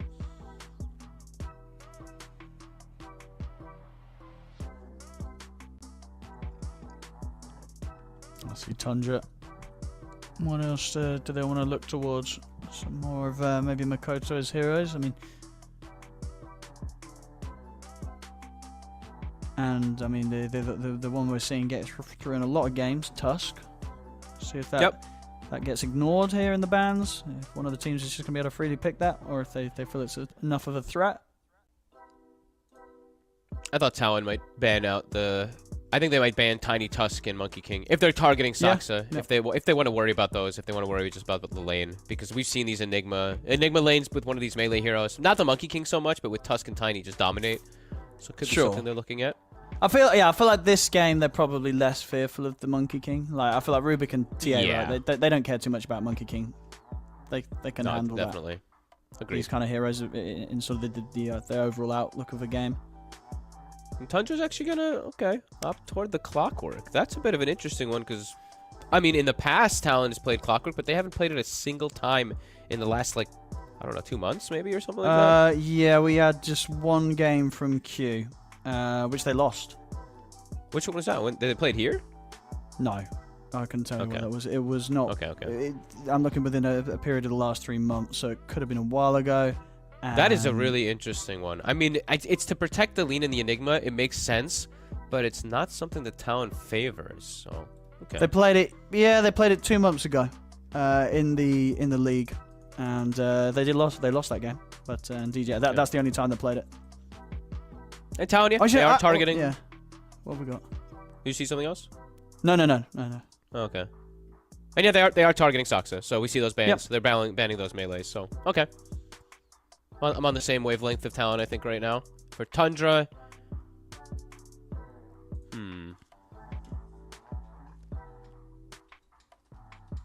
Ah, okay. So now Pango's still in the pool. Could still look for 9 Pango. They banned the Bloodseeker. I So think that's Talon, likely. do they want to just ban it here, or do you just steal it yourself in the third hit? I think you've got to be a bit concerned about it because for sure Pango feels really nice against TA. Yeah, I agree. It's really nice versus TA. It's really good for Tundra. Sure, Rubik has his powers and strengths versus it, but let's see. Let's take out the Tusk. Say they literally banned the 3 that we were talking about. Okay, cool. I'm elated. I didn't know if they'd actually do it, but I mean, cool stuff. I would like them to take Pango. I would like them to take Pango. I think so too. Oh, we're gonna get to see the Okay. ET that you talked about. Okay, so earlier today. it's their style. I'm still not too fond of the hero. I'll be real. I'll be completely honest with you. As a ET advocate, he struggles a lot. However, versus Enigma, versus Nature's Prophet, this is some of the few times you can pick this hero still. I think this is, you know, one of those situations where it can look good. You're very good versus the Eidolons and stuff like that. You trade effectively, and you're just this bruiser that stands in front of your TA inside the laning phase. Oh, was ignored last game, the Undying, surprisingly. This time it won't be. Tundra will pick this up. So now they could look for something like a Morphling even on Talon. It's a little one-dimensional with their 2 carries, like if they have TA plus Morph, but in the game could look pretty good since he's playing versus Undying. I don't think he'll do it though. Well, for Tundra. Okay. Primal. I feel like I've seen this so much. People picking the Primal Beast into Rubik too. I feel like Rubik was very happy when he sees that.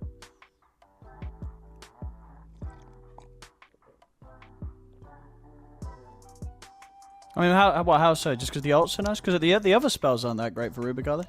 No, the other spells. Well, Onslaught's amazing. Onslaught and the ults. You're usually gonna get one of the 2. Like you usually don't really get trample. You can see which one you're gonna steal for the most part. So Sure. I don't know. I love the it's very Rubik versus Primal telegraphed, yeah. matchup. You always are able to get pulverized. Sure, you can't like lift your teammates. I don't think out of it. I think there's like that interaction that happens with the pulverized, but you just lift the Primal Beast. You can also just steal the spell and grab from a distance. But either way, I mean, 9. He's looked very good on the Primal Beast. It's something they want. It's a gap closer versus TA, and it does shred TA pre-BKB.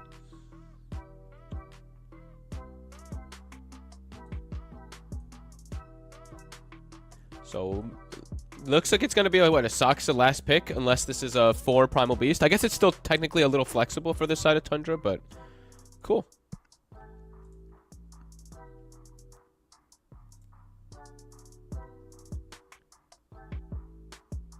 So, for side of Talon, if they want a bit of a...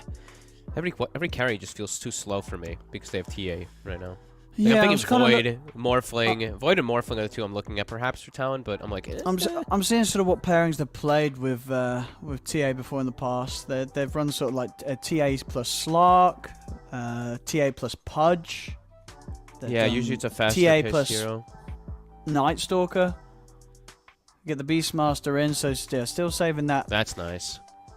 And now, to be fair for Talon anyway, knowing what's likely to be the matchup mid, will they put Makoto or 23 on this TA? Do you think?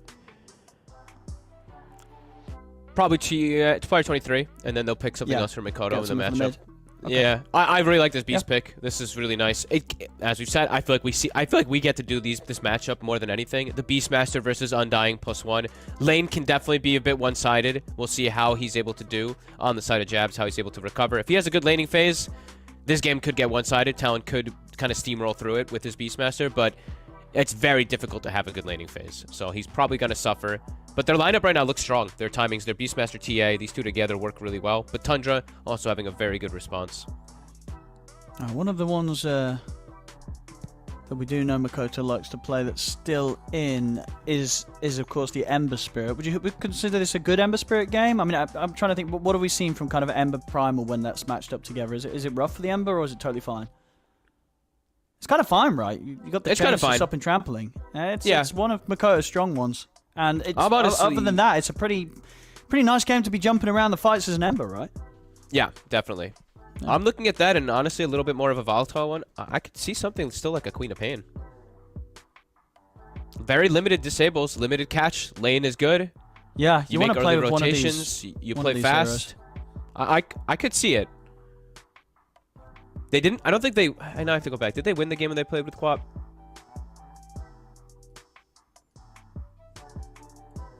They did play co-op, right? I'm not drunk, am I? Oh, they Yeah, played they co-op did. recently. Yeah, Yeah. He does I think play they did co-op end up losing. recently. I think they did end up losing that one, but it was a really good effort. I mean, he had some like really cool Sonic Wave, double Sonic Waves and stuff like that. But good ban on the Ember. yeah, I think they were. That's what I'm thinking. It would have been really taking nice out. this game for Makoto. Yeah, and they'll ban Nice. the Pango themselves also on Tundra, and Talon even takes out a Marcy. Okay. Oh. I did not think that Tundra would Marcy, but So what have we got here for Tundra for Skeeter? Another game you on mean the for CK? Saxa? Oh, no, it's for Saxa. Oh no, yeah, What? sorry, what I'm on about. Yeah, Lena's. Look at the bans. They banned 5 Saxa of course, heroes. yeah. Wait, he might have to innovate a bit here, Saxa. I mean, he did last game. Yeah, give us something a bit different, Saxa. I mean, his Ricky's in the pool. No, dude, Wait, I said what? CK. There you go. I big brain myself by being an idiot. Wait. CK gets picked again. They're gonna do Saxa Lena. No, they're gonna do. No, they might do Saxa Primal and mid Lena. How'd you like that? That is more normal. Yeah. I would like that a lot better. I think 4 Lena is very bad. No, wait, very weak. Bruh, didn't Saxa play support CK once? I don't know what's going on right now. Oh, this is some fun stuff. Well, CK's in again. Here for Tundra. Last pick for Talon. What does Makoto want to play?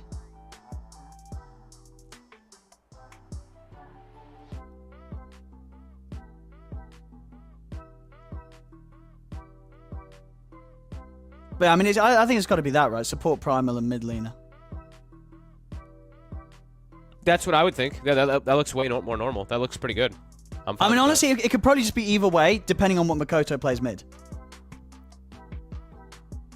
So 9 can decide what he wants to take to the matchup. that. Yeah, I think that's true. That's cool. I like that. Because we've seen 9 play mid, Lena. We if you saw from, I think it was the BETBOOM tournament, right? When he played Spellcaster Lena. He had like a Ags refresher and stuff like that, so. Oh, here we go. The bristle back. What? Oh my, these drafts are crazy. So 23 will bristle. Makoto will 20 for TA. bristle. Okay, you know that the TA is mid, so yeah, okay, They'll put the 9 will Lena. he'll still take the Lena mid. So yeah, I think it's gonna be a Saxa Primal, right? Yep. Okay. So this is more There we normal. go. I was about to say, like, how outside the box are they gonna go right now? So.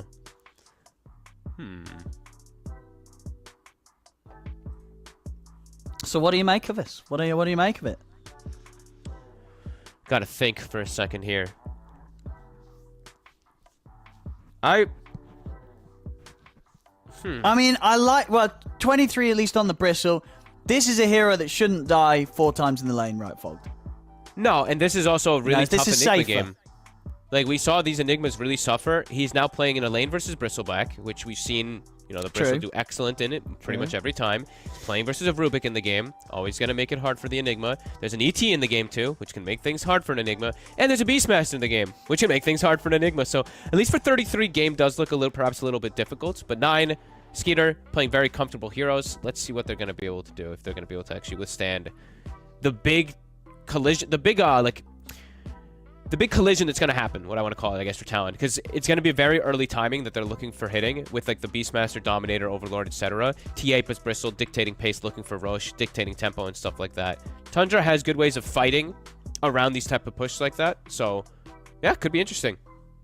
If they're going to be able to withstand that pressure. And if Talon's not going to totally botch the laning phase again. I mean, is there potential for that with the matchup in that lane? What we're gonna have? No. This time I'm going to say no. This is much safer to not die over and over and over again. Like, Yes. this is very unlikely. If you're dying over and over again to an Enigma lane, oh my goodness.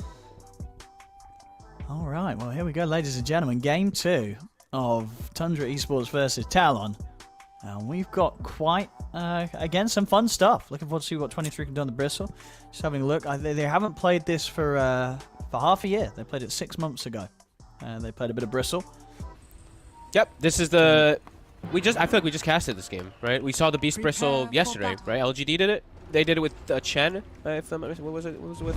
Yeah, it was right. It was with the Chen. They completely Was it with smashed Chen? They destroyed the game. I think it was versus Tundra too, was it not? I think Game it might have 1 been or right. game? Was it? Game 1 or Yeah, it was game Tundra 2? series. It wasn't game 1. Game 1 was the Gyro game. Game 2 was the Game 2 was Briscoe. Yeah, Bristle, Beast, Warlock, Tusk, Disruptor. So similar kind of style. That also was versus a CK and an Enigma. So Talon, maybe taking a page out of PSG.LGD's book with this type of draft here, and let's see if they're able to execute it. And let's see if Tundra has made the necessary fixes to deal with the pressure that can come from this. Because it was fast. Yeah, yesterday it was very quick what happened. Like, the game accelerated, even though we casted it literally yesterday. I'm trying to remember what the timing. I think it was like right after the I think it was like 15 to 20 minutes, and then boom, game just almost ended right afterwards in a sequence of like 2 or 3 fights. So yeah, big 15-minute timing. Pretty much, that's like when the Helm of Overlord comes for Jabs. I think that's when Talon's going to look to just attempt to steamroll the game, which they could just do with their draft. So let's see what Tundra's able to do in the game. The battle begins. See? Oh, that's going to be 4. That is indeed 4 bounties for Tundra. Not the start that you want to go into as Talon, especially after having a rough game 1. Nope. That's not what you want to see on your screen if you're a Talon player right now. 4 bounties going to Tundra. And let's see how these lanes also do play, because I know I'm talking about Talon, how they have this similar draft to PSG.LGD, where LGD hit this big timing, was able to kind of run away with it. Let's see if these lanes do happen. Let's see if it does end up working out, because it can be a volatile one. It's a Beastmaster playing versus the Undying. As we said before, it can be a very difficult one if Snaking plays it well. So let's see how that happens, and let's see what type of... I mean, I'm just, yeah, how are these lanes going to go? See how Bristle's able to do bottom, because in theory, he should do very well versus Enigma. Yeah, this should be pretty simple if 23. Yep. Should have a pretty easy time. And Ollie, trading with Primal Beast is pretty difficult. Even level 1, Trample is very, very strong, but ET, when he's got the Spirit, when he's got it actually hit on top of the Eidolons, he actually can fight back. I refuse you. And what is it, you know, for Talon that's, you know, they've been having a lot of success with it, but what has been working so well for them with this Elder Titan hero? Because they've had loads of games with it, they're getting lots of wins with it, and it's something that other people aren't really doing. Why does it work so well for them? I think it's just his comfort. He plays really well around like the stomp and stuff like that, but he has fun itemization. I think I saw a game where he even had Master Madness Aghanim's. But he's very flexible. He knows when you understand a hero, like, you know how to play around his strengths and weaknesses, where it's not like, I'm Elder Titan, I'm just gonna go 1-4-1 and play around up jab stop. Does get taken out. He knows how to adapt, pretty much, I guess is the quickest way to say it. Like, he won't just default go 1-4-1. He'll sometimes max stomp. He'll switch the item build. He'll go Tranquil Force Staff if he needs to, etc. So I think it's just a comfort thing. Yeah, top lane is going to be probably the one to look at in most situations here, because it's just, yeah, jabs.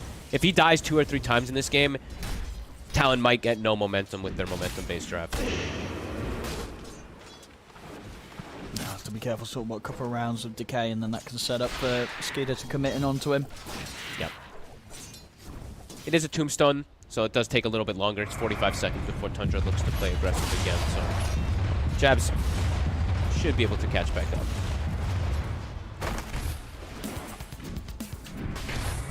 See bottom. Good damage done there by 33 in Saxon. Yeah, pretty good harass. To Bristle. Still got a few tangos to play around with in the lane, and Ollie's still got a salve. 33 should be kept pretty safe. You can continue to farm. Both lanes on the bottom side hit a very big power peak around level 3. The ET with level 2 Spirit is going to be very potent versus both of them, but then on the flip side, Saksa, when he's got level 2 Trample, is also going to be very strong versus these two. Is 33. Taking some big harassment, it should be fine.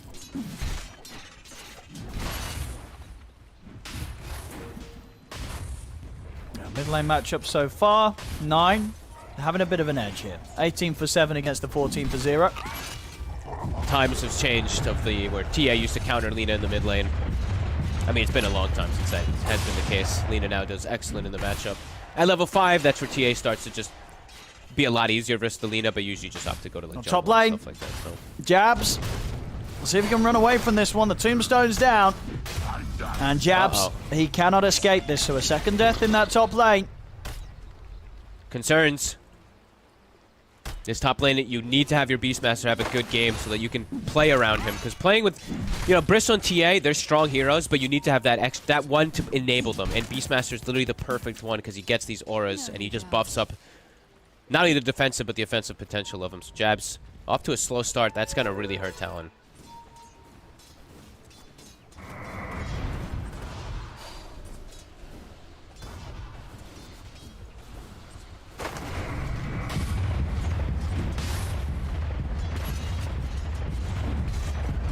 Bottom sacks it. Trying to trade here with them, but yeah, with this Ring of Health as well, 23 should be perfectly fine at all stages of the lane now. Unless he makes a massive kind of over-aggressive move, trying to dive for any kills at any points. Yeah, he only dies if he gets, like, literally chased down with a full trample plus stun and the ET's nowhere near him. Ollie will get a pull off. It's only a single pull, and Tundra, they're actually going to just clear the hard camp there with the trample instead. Sox is taking a beat him. Ollie's had a ton of damage. Holy moly. That was close. Plus 160 on Ollie there. So yeah, 23, he should free farm. TA should start, I mean, TA should pretty much free farm also now at this point. Sure, there's the denies on the Lina, but it's going to get better and better for Mikoto. I think he's got stacks as well, so I have seen Q make the move to the triangle once or twice on the Rubik, so he does have he does at least have 2 camps stacked there for the TA, also when he does back out of the lane. And now at this point, 33 no longer wants to even lane versus the Bristleback. 23's had too good of a time, so 33 will just opt to sit in the jungle now.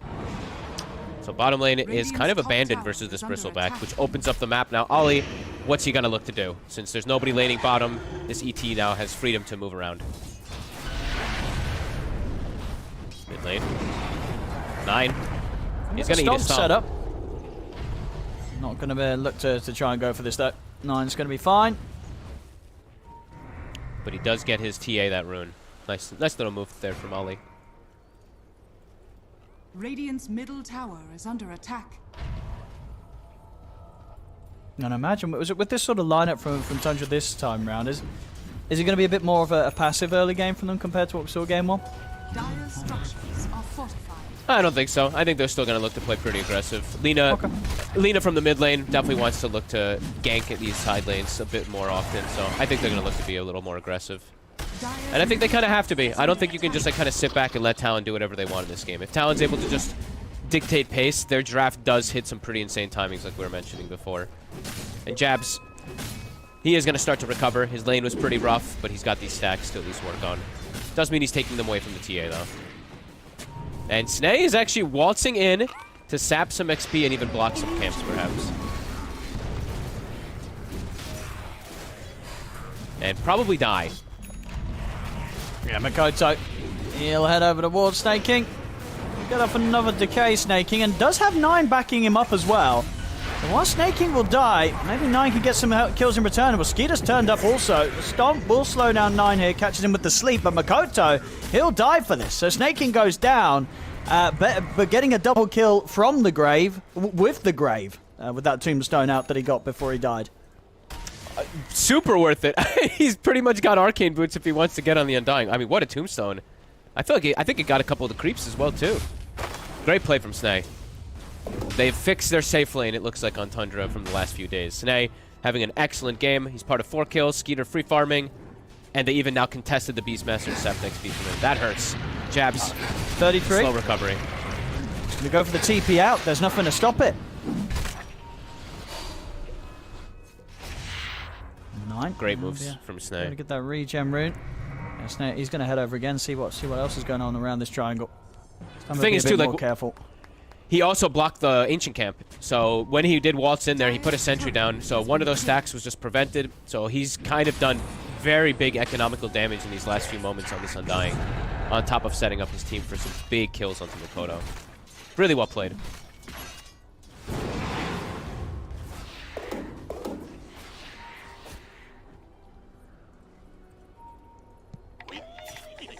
Radiant's top tower Skeeter, is under he's attack. had a very free lane this game, so he'll have a good timing on the armlet. Regeneration.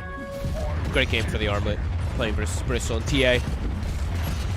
always have to kind of go this build, of course, on the CK, but when you're playing versus either Drow, TA, all these physical damage cores, the armlet's always that much better. That plus armor is going to be great. Radiant are scanning. Stacks continue to be developed on the side of Talon. They have a very stack-heavy oriented farming lineup with all 3 cores that want to farm stacks. So I can understand why there's a bit of passivity coming out from them. But that means Tundra, 2K lead right now from the way they've had these lane setups and the way they've been able to just dominate the top lane again.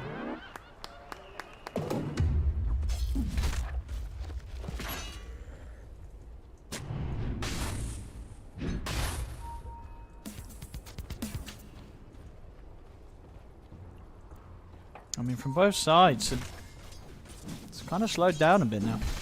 Yeah. Tundra, they have this bit of a lead, but 9 is going to be focusing on. Okay, he's got the money for the ETH lens down, and now he'll look to join forces down bottom. See if they can maybe make a play onto 23. Soxa's already 6.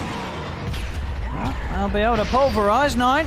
Tries to get him from the side to make sure the Laguna Blade hits that a little bit harder, and indeed they'll take down 23. A good move there from 9. The setup Saxa. I like the way that they, so, you know, 33 was like, I don't want to lane, and it's been like that for about 3-4 minutes or so, maybe even longer. So he just ditches the bottom lane, gives all the XP to Soxa. Soxa level 6 nice and early on, and they find that opportunity because of it. Yeah, nice little economical play there from Tundra. Mid lane, Talon trying to get the pressure on. They have a haste on Mikoto. They still have their siege wave up as well. Snaking, trying to hold on to this tower.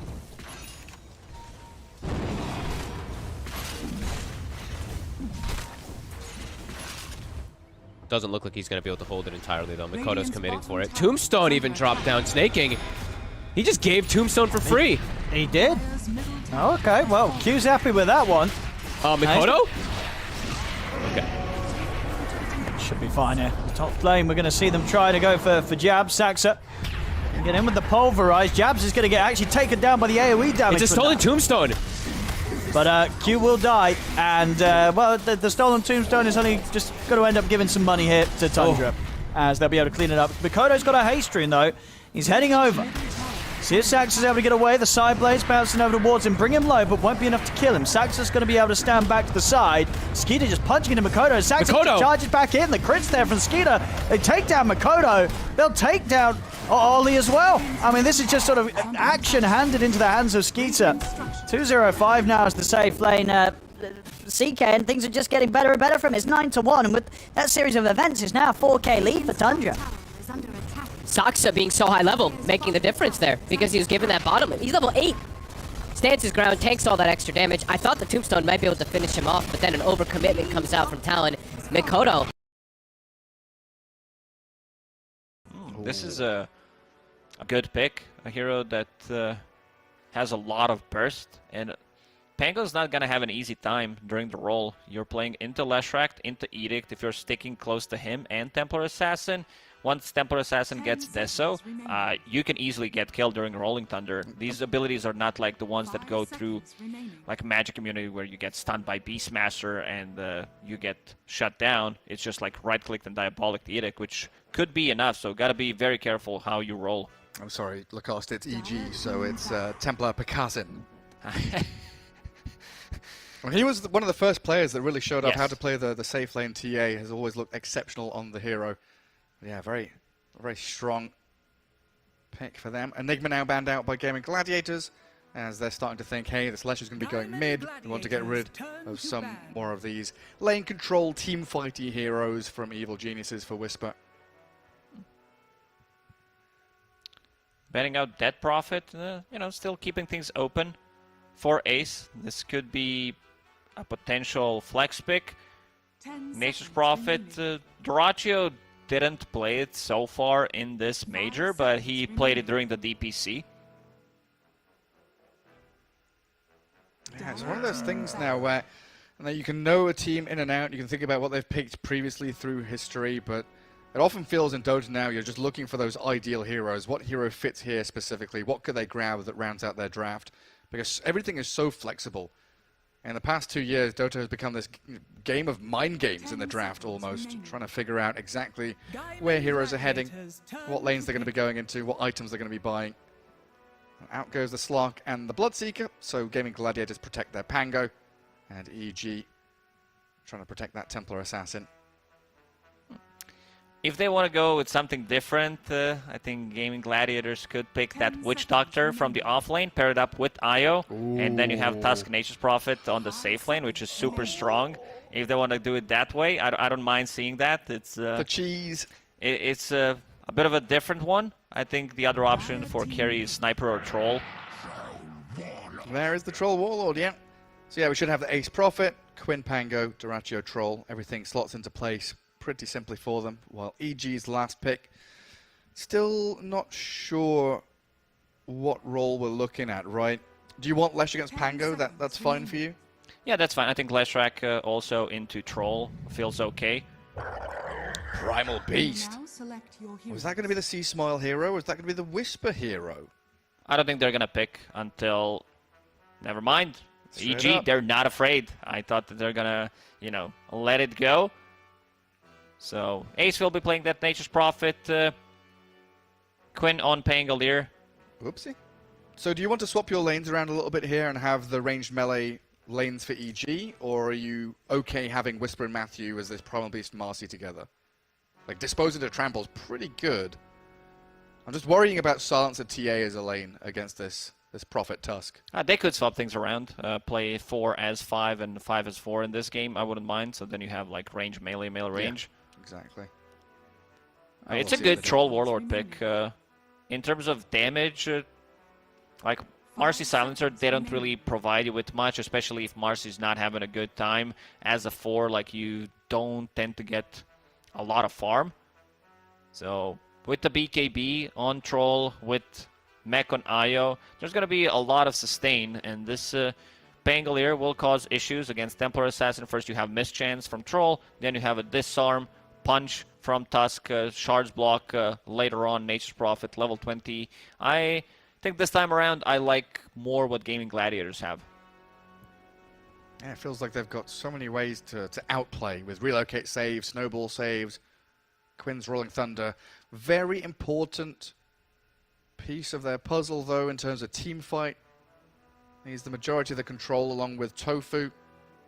But yeah, the ability here just to gather up and group together around objectives 10+ minutes in with a catapult seems very good to allow Duraccio to keep farming deep in the jungle. You have heroes that can play Dota like 4 versus 5. Pretty much, Nature's Prophet does allow you to have this global presence. He TPs, takes the tower if he finds an opportunity, and then also Pango. We've seen what Pango can do. One of the most contested heroes here at the Major in terms of win rate. Let me just see where Pango is. Yeah, he's sitting at 66% win rate, picked 21 times. Incredible performance so far from that hero. Prepare for battle. Also, pretty important for Gaimin Gladiators to think about contesting stacks, right? You're playing against Lesh, TA, even the Primal Beast. It's going to be a lot of stacking happening for EG this time around. Yeah. Pango could be the one trying to clear the stacks. I could move in there as a number of heroes, right? Bring the Prophet, bring the Io, take the Pango up there. Steal some stacks away from EG. We'll see if they do build them up, though. As, again, both teams smoking to get out onto the map that little bit faster. They've got those mid lane wards, both placed pretty much on top of each other. Well, Gaimin Gladiators head into that bottom jungle, block out the large camp, get the high ground ward and see what's happening. We're seeing a lot more of this, having wards placed up on those high grounds early on to scout people out if they're lane pulling, rotating in for bounty runes. And of course, keeping tabs on your jungle to try and stack from the low ground. Yeah, you see the rotations, you see your bounty rune, this ward on high ground that Gaimin Gladiators placed. Gives them a lot of vision, and as you said, blocking out the big camp, so there's not going to be any pooling happening. Quinn underneath the ward. Seems like they're not going to go for it 2 for 2 in terms of bounties. Yeah, no real contest. Radiant get the bottom ones, Dire get the top. Balance in all things as it should be. And there's Ace with his Blightstone heading up towards top. Should offer a lot of harassment in onto that TA and Silencer. So they do keep their lanes as the roles would have indicated. TA and Silencer up there. Well, we'll have that Primal Beast and Marcy down bottom. So that gives them a little bit more kill threat in the bottom lane. But I am maybe a little worried about the weaknesses of the TA Silencer at top, how squishy they are. But I'm looking at the bottom lane. They need to be very careful on IO. Yeah. Level 2 especially. Primal Beast with Onslaught, Trample, Dispose into Rebound. It's just going to be a lot of control for IO, and IO not the hero that has the most HP and doesn't have any ways to protect himself. Matthew will pull the lane. As expected, playing into Troll. This is 2 melee heroes, so they want to get to level 2 as soon as possible without them being able to deny. Yeah, drag that around. Whisper with the uproar level 1. So trying to give himself a little bit of protection. As Duraccio dragging the Dire Creep Wave down. So Whisper opted to go for Uproar level 1. This means that you will need level 3 to have your combo with Trample and Onslaught. Yeah, just looking to try and extend things out. Wait for that little bit of a later timing. Radiant's bottom tower is under attack. Matthew wanting to find the next Dire Creep Wave to drag it into. As holding that Radiant Creep Wave in between his tier 1 and 2. They've been cutting trees to make damn sure he can deny the range creep. Doesn't do the full pull, so he should be able to get some denies here as well. That lonely melee creep wandering forward. Inevitable death for him. This top lane from Gaimin Gladiators, this is a killer lane. Once Tofu gets level 2, you should be very careful. Even on both of these heroes, you need to have, like Panda's right now sitting at half HP. A lot of pressure on the mid lane. Quinn still on top of the CS chart. This is the second time C-Smile misses his stun. You need to play aggressive in this one. Quinn will go for the top rune. Keep that pressure on. And Quinn's going to know there's an observable somewhere around that mid lane. C-Smile just throwing spell after spell up to the high ground. Trying to keep Quinn out of the lane as best he can, while Matthew continually holding this range creep here. Let's see if he can drag just the range creep. Try and aggro only one of them. Ooh, he's got it. So he'll deny that additional creep from the lane. Very nicely played by Matthew. You always want to be denying as much as you can against this troll, who, like you said, is an oppressive laner who does rely on his levels. Everyone's dragging the creep waves, like no one wants the lane. Next patch coming out, March 6th, I believe. That's when the announcement is. That's the announcement, yeah, and I hope to see something change about this lane shenanigans. Yeah, make things a little smoother, as the aggression does come onto Celery now. Whisper getting slowed down, though, and can't actually stick onto the IO. Getting rooted up, Duraccio very annoying on this troll, and plenty of sustain there from Gaimin Gladiators just to keep themselves in fighting shape. Still dead even in that mid lane. A couple more denies for the Leshrac. And Quinn having happy times. C-Smile will drag the creep wave. Refill his bottle with this bounty rune. Shards, they miss. Yeah, not blocking Pakaz. Could have been a go there with Tofu and Ace. Yeah, I want to see what Tofu gets on level 3. Like, Tusk does consume a lot of mana. You would want to have a 1-1-1 build to have like another way of closing the gap. But if he puts the second point in tag team, finds an opening, Silencer's dead. Oh yeah, absolutely. That damage is pretty overwhelming. But still no kill. 4 minutes in. Both of these off lanes felt like killer Matthew, lanes. one more time, killing a courier. Always got it, yeah. Has been killed. Boots for Duraccio gone. Structures are fortified. A little bit sad for the troll there. Looks like Whisper wanting to clear out this neutral camp along with a wave. Trample gives him a good tool to do so. Matthew just continues to play forward. Make sure Celery can't really pull or get anything done in this lane apart from tether the troll and keep him topped up. Again, a very close fought battle in this series between Gaimin Gladiators and EG. They feel like very closely matched teams. And of course, we're always going to be waiting for that latter portion of the game where we just start to unlock the abilities of Gaimin Gladiators to play that wide map style with the global presence. Well, EG, like we've mentioned, going to be looking Quinn for the dropping stacks low in the mid. jungle. Oh, dodges that stun one more time. I don't think C-Smile landed a single stun on Quinn. He's been doing a pretty good job. Tofu taking a melt strike to the back of the head. Last word on him. Rotation from Matthew. Oh, you're They right. want this first blood. They want ace. Can he go in on them with a rebound? Catching profit. Damage from the TA and first blood. Grabbed by Pakaz. And Panda tips celery. Like, he's not even in this lane. Again, it's like, where's your TP? Why aren't you rotating? You're sticking down there with a troll warlord, huh? And nearly 6 minutes in as well, so time to start thinking about those active runes. Two heroes rotating out top as Matthew and Tofu come towards the top rune spot and find a DD. Tofu faster with the fingers as Whisper has just solo killed Duraccio. Oh no, I was watching this top rune. And Matthew, yeah, fighting with Panda and Seasmile. Now he lands a stun, catches Tusk unawares, and finds another kill. 3-0 for EG. Man, Whisper. But that bottom lane, how does that, like, I see the IO moved off to get the bounty rune at 6 minutes, and Whisper just exploits it. Level 5 Primal Beast, 3 points in trample. I guess his career was still dead because Matthew killed it and he didn't have boots, so Right. Primal Beast was able to run him down. Now his career respawned and he does have boots, so things are going to be slightly easier. But Whisper opting to go for a different item build. Vanguard on Primal Beast. Okay. Against Troll, against Nature's Prophet, it's a really good pickup. It does allow you to like not care too much. Troll, in terms of damage output early on, plus IO, you know that you're having a free lane right now. Yeah, pretty much untouchable. 1400 HP. And Primal Beast with some pretty hefty stack gains Another as well. stun missed on a mid lane. Yeah, Lashrank getting crashed on. The No, he's Pango's stuck. caught in the middle of the rocks. Oh, it feels so bad for Quinn. That was a surefire kill. The Fairy Fire is there from Seasmile. Oh man, Quinn was so close to glory.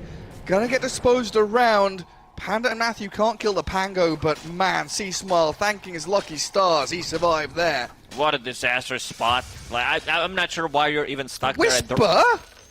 This isn't legal. You're not meant to be killing the troll like that. Oh, Troll, level 4. Whisper's gonna be level 7 after this creep wave. You can't lane bottom. Like, you show up bottom, you're dead. Like, he's gonna 100 to 0 you. EG crushing this laning stage. Gonna break down in the next couple of minutes. And Troll's gonna have to start thinking about ditching bot lane and jungling. Yeah, all Whisper needs is some mana. He's using the courier, does have 2 clarities, so with one potential rotation, like if Matthew decides to rotate just to have him, get him that extra stun. Seasmile does have mana boots. Let's come bot and kill the troll again. Radiant scan connected. There are the stacks. Seasmile, some juicy money. We'll collect all the cash. Look at how afraid Duraccio is. Yeah. Sitting underneath the tower, hiding inside the trees. Incredibly afraid. For a good reason. Can't really show his face. And they'll bring Tofu down there. I don't know, do you have enough damage, even with 3 heroes here, to kill Whisper? They'll try. He just onslaughts away. Duraccio, he'll need a root on his first hit to do anything whatsoever. Gets it on the second, but Matthew now arriving means, yeah, Gaimin Gladiators got to ditch. 10 Fail on stake that charges, Vanguard, your damage is pretty limited. You have tier 1 tower to TP2 to help him out. Matthew, again, behind enemy lines, will steal bounty rune. Yeah, he was under double radiant vision there, but Tofu on his own couldn't do Radiant's too top much. tower is under attack. Maybe with Quinn arriving now. Helped out with the tag team, plenty of damage. Disposed though, stops Quinn's movement forward. Still has plenty to finish off the Marcy. So EG having to relinquish control of that bottom jungle for a little bit. It looks like Troll with Battle Fury really, again, aiming for that latter portion of the game. You know that things haven't been going super well for you so far. Try and catch up later on down the line. Saving a point, just in case Primal Beast decides to dive him. Radiant's top tower is under attack. And this is all while Pakaz continues to get free farm and even goes for the solo kill. Ace close to death and he gets finished off.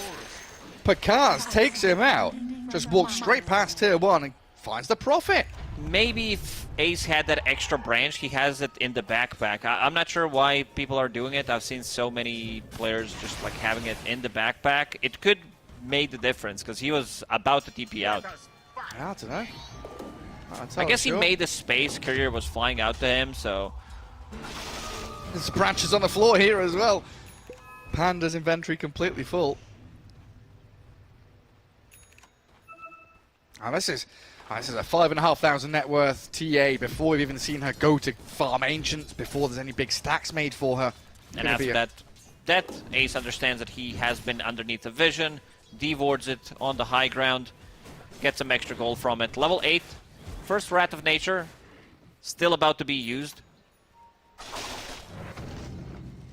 Just that lack of hero that can really start the fight comfortably for Gaimin Gladiators. It feels a little awkward, so they'll smoke us 3 now instead. Look at the Pakaz, what a read. Rest of Gaimin Gladiators, they're smoked, they want to kill him. He immediately TPs in the triangle where there's a big stack waiting for him. Yeah, tons of money and experience for his supports, so they'll get a little closer to their level 6s as well. Pakaz, what? Dragonlance done. Courier's coming out to deliver some goodies as well. While C-Smile taking large camp stacks. Might get jumped on here with a snowball, but the swashbuckle misses. Walrus Punch connects, and the Rolling Thunder inside the shards gets them the kill. Now EG wanting to answer the aggression. Onslaught and Trample finding Tofu. Tusk is pulverized. So some form of trade there for EG, but a big kill for Gaimin Gladiators to take. Yeah, they got something. I was looking at Panda. He needed 1 CS to be level 6, and with the global silence, he would definitely pop it to try to save his Lesh. Because you said he does have Dragonlance. This is going to be some sick timing on Deso. Power Treads, Dragonlance, Deso. 13.5 minutes into the game. Whew.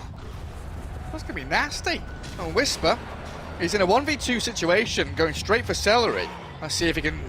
no tether available for him. Pulverized down and a dominating Primal Beast. Take control of that top lane now. Make sure there's no easy push into tier 1 for Gaimin Gladiators. Templar Assassin farm is through the roof. 7,000. The second one on the net worth is Ace, who's doing pretty good considering that he died 2 times. Still managing almost to keep up with Templar Assassin, farming the Ancient stack. C-Smile thinking about maybe getting in and farming that, but they want to kill the tower. They might not even need to... Oh, never mind. That's not Templar Assassin. We'll pop the Diabolic Key to finish off this tower. And it's coming, make sure the map gets a little smaller. Deso, 12 minutes, 54 seconds completed. Man, he's a monster. So they've sentry this Ancient camp as well after they clear it. And it's going to be no easy farm for the Prophet or the Troll. Well, they're not doing too poorly on Ace and Duraccio. It's just the fact that EG are doing so incredibly well, that gap has been created. Both of those cores did die. Big timing for Gaimin Gladiators is finishing off this Diffusal Blade. Quinn has been shut down, lowest net worth core at the moment.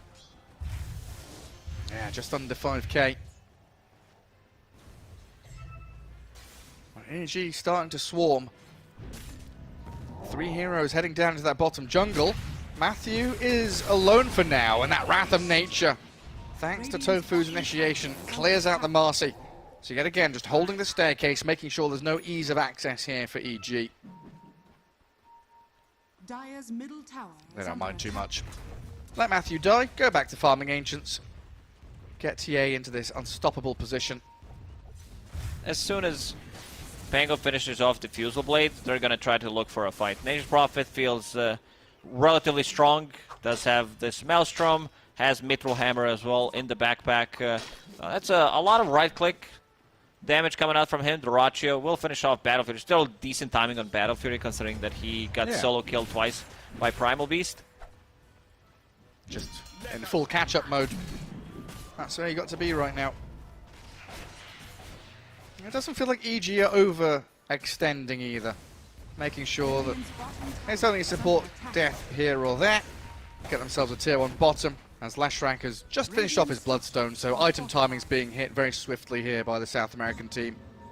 Boot Duraccio out of the bottom jungle. Gaimin Gladiators thinking about going for this. Fake pump the Rolling Thunder and forcing Matthew to rebound. Everyone looking for these wards, trying to keep the vision, and Ace being incredibly annoying, blocking multiple camps with his Treants. Yeah, he's been doing that for quite some time. In the triangle, there's nothing. There are no camps available for EG squad. Dire's Very middle tower irritating. is under attack.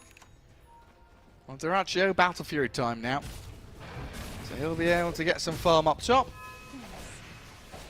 And how are they doing on the supports of Gaimin Gladiators? We're getting close to the Blinks, the mechs. On Gaimin Gladiators, mech about to be completed. And Tofu sitting on 1,000 gold, so most likely looking for Radiant's middle tower Blink Dagger of his own. Speaking of Blink, 15 minutes 45, Blink on the TA. Yeah, he farmed Blink in less than 2 minutes. 2 minutes, yeah. Yeah. Just every 2 minutes he's got a new item. Dragonlance, Deso, Blink, rebound in from Matthew, drag back Tofu. So his Blink will be a little delayed now as they go for yet another objective. Even trying to collapse on the enemy Ancient's high ground, looking for Celery. But he tethers down to low ground. Thankfully the range creep was there. It's a good showing from Gaimin Gladiators to find the little bits of room, pockets of farm that they can grab. Yeah, they're trying to get anything they can from the map right now. Duraccio hiding inside the trees. Whisper, he'll find him, but not fast enough to cast that Pulverize. Meanwhile, this is going to be Roshan, because with that Deso, with Meld maxed out, it's going to be more than enough damage to take it out. And Gaimin Gladiators, they probably know that this is happening. It's just that there's nothing they can do about it. They're trying to delay the game as much as they can. Pretty similar to game one. Let's see. Oh, what's a big swash? Panda feeling worse for wear. Immortality. I just have to sit back and keep his finger on that silence button. Now that they are the ones controlling Aegis for 5 minutes, it's going to be very difficult for Gaimin Gladiators to take the fight. Ace. Smile. He's hunting. He finds his target. Ace. There we go with a stun connecting. Matthews in. Control the Prophet. Very nicely done.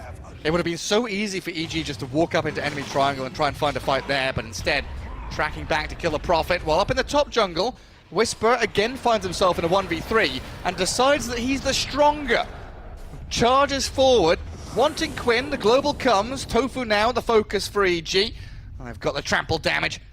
Snowball will just delay the death of the Tusk here. It'll take a little while longer for them to kill him off, but eventually he will fall. He bought time though for Quinn and Duraccio to either escape or push out that top lane a little further. Gaimin Gladiators, they're keeping this 3k gold lead steady. Never mind, now up to 4k, but they're getting the kills. Gaimin Gladiators, they need to delay the game. They can't fight into this Aegis. This kind of killed... I consider that the Troll didn't have a good time. They're waiting for BKBs. BKB on Troll and BKB on Nature's Prophet. Pango's going for the Blink Dagger. You said that they kind of lack initiation, so he wants to be able to pick that one up. Get a shard, most likely as his next item. Troll getting caught. Yeah, they've got the Snowball save. Let's see if EG can control up the Troll, Oh my but a God. massive amount of damage from Duraccio. The tag team helping out tremendously, maxed out to level 4. That's See tag Smile. team plus Battle Trance. Yeah. He Disappeared. disappeared. See Small was feeling very strong there, but handing, what, 300 gold over to the IO, in fact. As Quinn trying to shield crash his way out with Ace. Whisper will still have the Pulverize, and Melt Strike, there it is, one hit kill. They come in with a Troll, Celery, tethered up to Duraccio, focusing onto Matthew, killing off the Marcy, while Panda and Whisper holding the line. Pakar's wanting to run away from this, doesn't want to battle into Gaimin Gladiators anymore. Thinks about it though, jumps forward and kills the Troll. Waited and bided his time, looks for Tofu now, a few more swipes out of this Deso. TA is going to find multiple kills. A mega kill for him so far, and he wants to go another high one. ground for a double. Pakaz, Templar Assassin, cleaning up. This was a fight into Aegis. Looked okay, but Troll didn't have ulti available. Pango dies immediately. Doesn't get the Rolling Thunder. I think we've seen one Rolling Thunder so far, and that one was on the mid lane where he got stuck. And this also opens up the map. Edict plus Deso, your towers are gonna die. Where's the follow-up? Yeah, it's just not coming, is it?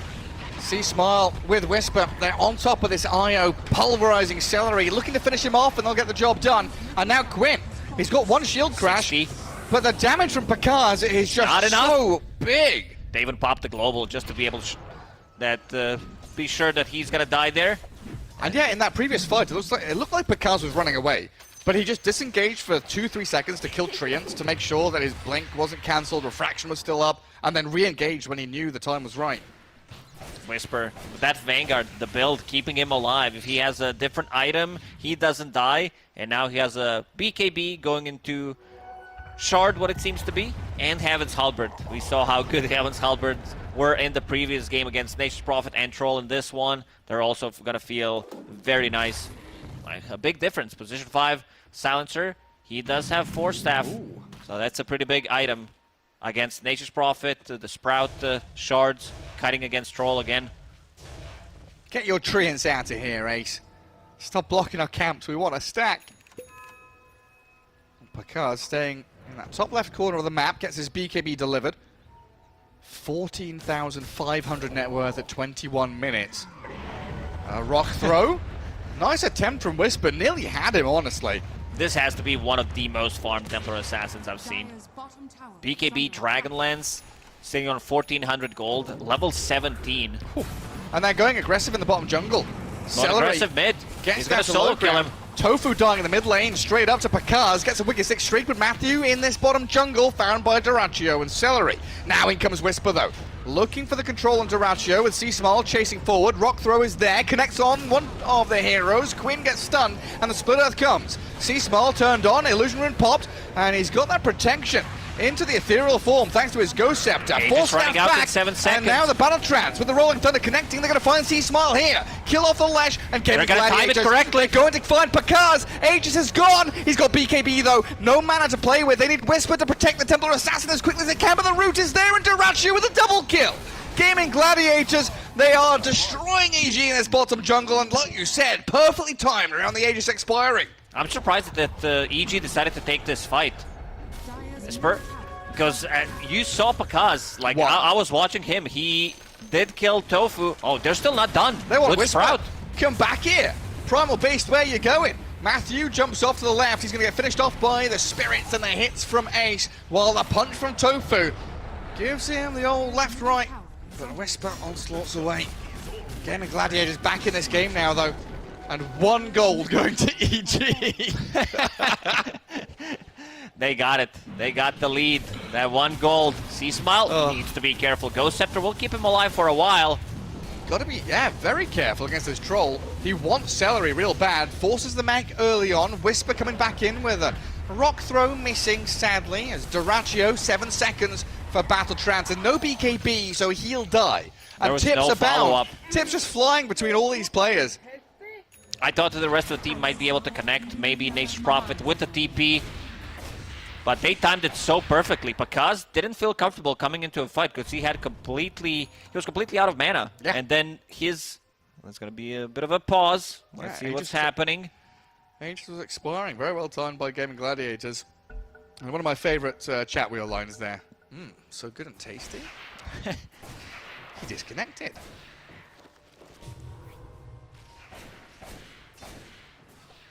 An accidental pause or something. We're back underway.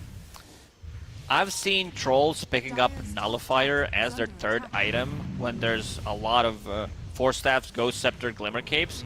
He has Scotty queued up. I think 2 of those items are going to be really valuable. Yeah, vital for him. Scotty gives him... Like, Scotty's really good against everything they have, against Leshrax's Bloodstone heal, against Templar Assassins, since she is a range hero. This ward is going to scout out Quinn. Hello there, Pango. Global silence for him as well. He knows. He pings it out immediately. Plenty of damage. They will know the vision's there, but I'm not sure what they can do with that information. Khan's now looking for his Daedalus. Not as far ahead of this Troll any longer, though. And Ace's Prophet is keeping up with the rest of the pack as well. 13,000 net worth for him. Ace Prophet has been carrying so many games. Gleipnir is now done, so that's going to stop Primal Beast from charging in. Just post BKB this item, if you manage to get it like 2 times in a fight, it's just so much value. They don't have that much control on their side, so they will have to get it somewhere. So Gleipnir gonna help out tremendously. C-Smile going for a solo. Tofu has the snowball. Link on cooldown for a couple of seconds, and that damage spilling onto him, make sure there is no jump away.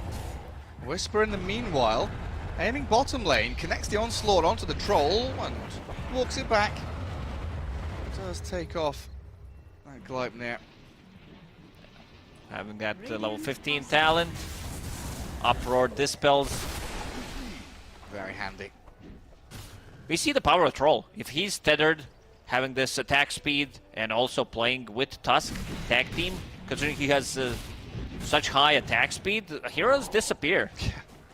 Yeah, very, very quickly. Still, pretty sad game for Quinn's Pango, though. Yeah, he's not having a fun time. Primal Beast has more farm than him. And I'm assuming, like you mentioned at the end of the draft, Lotus Orb with this plate mail queued up. So some protection against the global silence.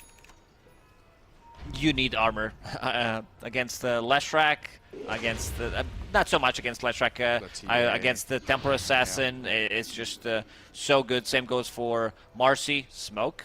Yeah, EG smoke on setting smoke up. Action. Gaimin Gladiators. Matthew, use the gem. 1 minute away from Roche. Looks like Quinn knows what's up. Comes back to his own Ancients, connects on to Matthew. Rolling Thunder, trying to get into the backlines as well, and Whisper being found with a Walrus Punch there. The Global to give the coverage and a 4-staff away. Oh, miss uphill! Gets Whisper away from danger, and you're right, Quinn surviving on 100 HP. Now Ace the one in trouble though. The blink forward, the meld, the damage. Ace with the TP home survives while Quinn will die. Troll and Io still sticking around. The Shard's blocking in Pakaz. Does he have the protection for his team to dispose to buy a bit of space and time? Pakaz in the Sprout now. Whisper comes across with a trample. He's battering into Duraccio, pulverizing the Io, and it looks like Gaimin Gladiator's going to get blasted out of this triangle. Roshan alive in less than 10 seconds. Io the only survivor, but not for long. He's coming back. He's coming back into the danger zone. Relocate into Whisper. My favorite snack, Io coming back. Who's getting the kill? It's C-Smile. Finishes the job and a team wipe. You see 5 for 1. Pango rolling in, gets hit by Meld from Templar Assassin, gets down to like 60% HP immediately, and needs to stop the roll, because he's gonna die. This is gonna be Aegis plus Shard coming out from Roshan, so Templar Assassin will pick it up, and then you will have silence on your traps, which is gonna make life of this Pango even harder. He's really struggling on Pango now.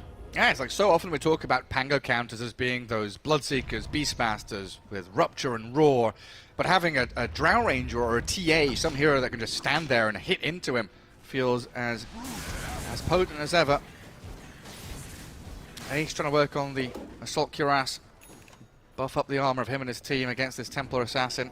TA also hit level 20, so being able to dispel Disarm from Pango is going to be pretty big. Same goes for Whirling Axes. Sorry, I was just What imagining. are you laughing about? I was imagining your voice in my head saying Assault Cuirass. Yeah, that's a good one. This is how you know we've cast thousands of games together. We're becoming one person. We're just one person. It's a big pickup to be able to tank up the team. Dire's middle tower is under attack. Yeah, very, very important. Super valuable for Ace. He's got a bit of space up top. 2 big items on side of Gaimin Gladiators. Troll will pick up Scotty, and then AC that you mentioned coming out shortly. Needs a bit more time. Oh, Quinn. Hello. Whisper's found him. I guess the trap gave a little bit of vision, so he throws the rocks at him and gets straight on top of the Pango. Whisper, God. He's been so far in the DPC, like he's been so stable in this major. I just don't remember Whisper having a bad game. No. Heaven's Halberd done. This is a huge pickup where kind of both cores are gonna suffer from it. Oh man, now a Daedalus done for Pakaz. Huge damage output for your Templar Assassin to bring to the next team fight. I do get the tier 2 top Gaimin Gladiators, but EG, they're walking up the stairs step by step towards your tier 3. You've got to respond to this. Sure, you've popped the glyph, but where are your heroes? Team, hello? Anybody Anyone? coming? Ring, ring. Any defense? No, we're Nobody. already gone. Tier 3's dead. Quinn thinking about the Rolling Thunder. This barracks, though, they're donezo. Yeah, they're not going to be able to stop it. Ace is TPing quite aggressively, gets the Gleipnir onto 3 of them. Now Quinn is in. Global over the top, disposed to get Whisper out of danger. Pakaz gonna blink away. Does get the distance he needs, and they've got 4 staffs to create even more space. So Barracks are still alive, but not by much. Pakaz, you mentioned that full Daedalus that he picked up, plus Enchanted Quiver. Top is being pinged out. They're gonna smoke and try to look for something. Right now, he's not underneath the vision, but we'll see a courier coming, so they might know. Yeah, it's being pinged out right now. I see it. So Prophet has no buyback. He just bought something. Yeah, he finished off the AC. No, he bought the Hyperstone. Not even a finished AC. So buybacks only for the Tusk and the IO for Gaimin Gladiators right now. Dangerous territory for them to be walking up high ground. Oh my god, almost gets one shot. Oh god! He's not gonna die just yet though. I don't know how much HP he left, but that was close. C-Small has a 2-man split earth. In comes the snowball save. Tofu rolling forward onto the ledge, but now the Pulverize blows up the Tusk. Duraccio battling forward onto Marcy. Celery's dead and Pakaz cleaning up. A couple of swift kills for him. And the double buyback for Gaimin Gladiators. They need to get on top of these core heroes, but they're struggling. With the tether, the Trolls on the Primal Beast, put a slide away with a 4 staff, and in comes Pakaz again. So much raw damage, a double kill for C-Smile. Celery's going to relocate out of there. That's 2 buybacks from Gaimin Gladiators. The only casualty that has been dying is pretty much Matthew, and you can see damage from Pakaz. Almost 7,000 damage done by him. Still holding the Aegis for another 50 seconds. But when your IO is getting 1 hit by the TA, I mean, did you see how much HP he had left? Like 10 or something? Like, I don't know, 20, 50 HP. Just needed a tickle of damage and he would drop. This should be 2 set of barracks. There's not going to be BKBs available for 30 seconds on their heroes. Pakaz, level 24 Templar Assassin, has another 4,000 gold in the bank. EG really hitting their stride here in day 4. Looking incredible up against Gaimin Gladiators, who up at the top of the table have looked incredible themselves. Another lane of barracks for EG.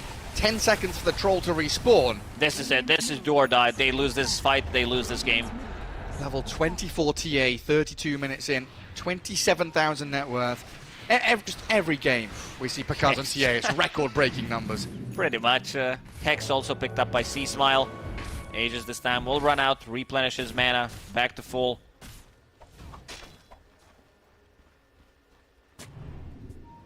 Troll, Skadi BKB trying to get a basher next. Let's see if he's got the time to do it.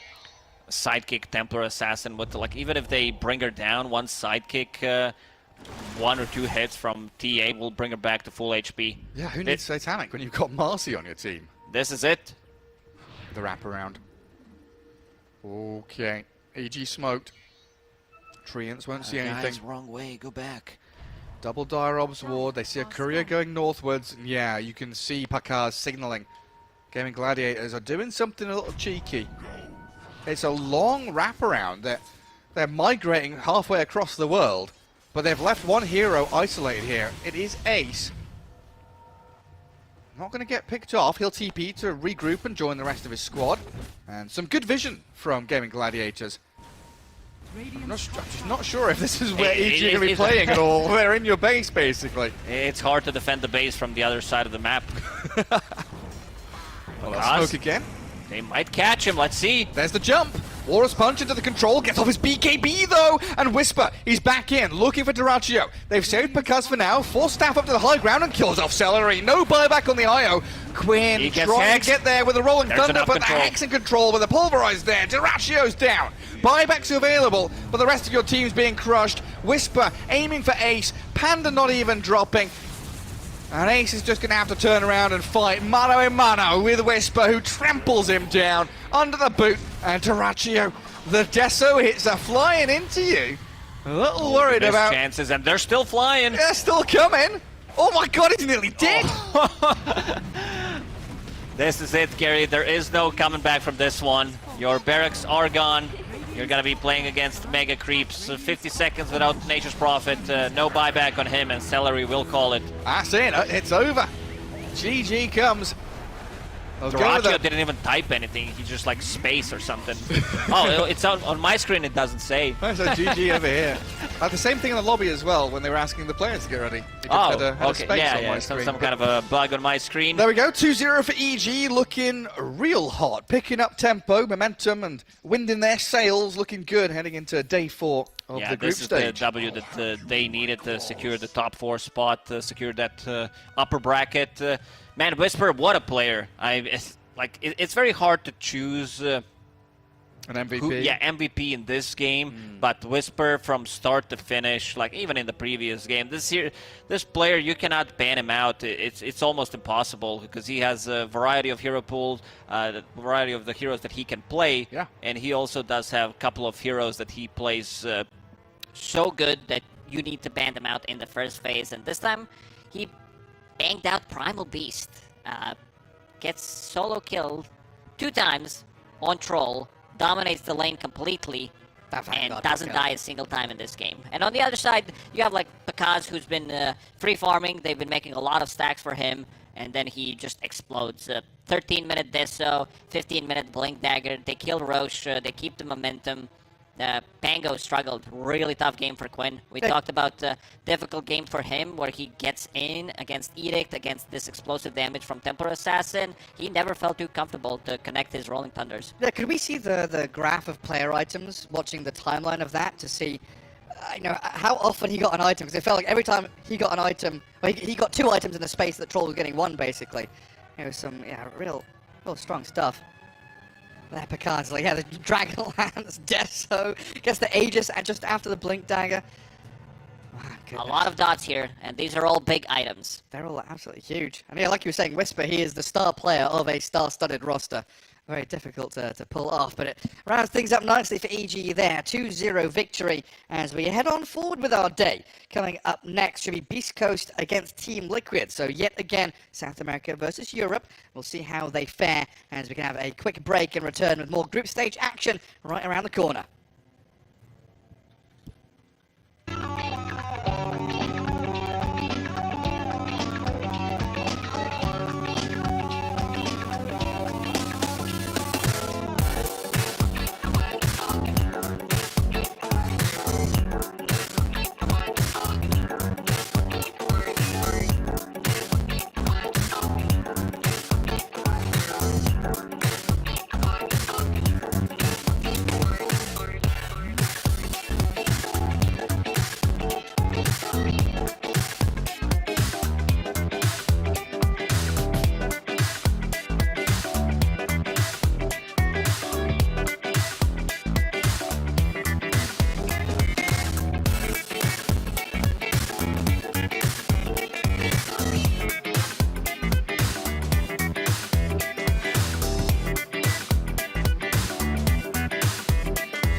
Welcome back as we continue our South American against European extravaganza. We've got Beast Coast against Team Liquid, and heading into the draft here for game one of this best of two. Lacoste, Liquid have looked very good through this group stage, and Beast Coast no slouches themselves.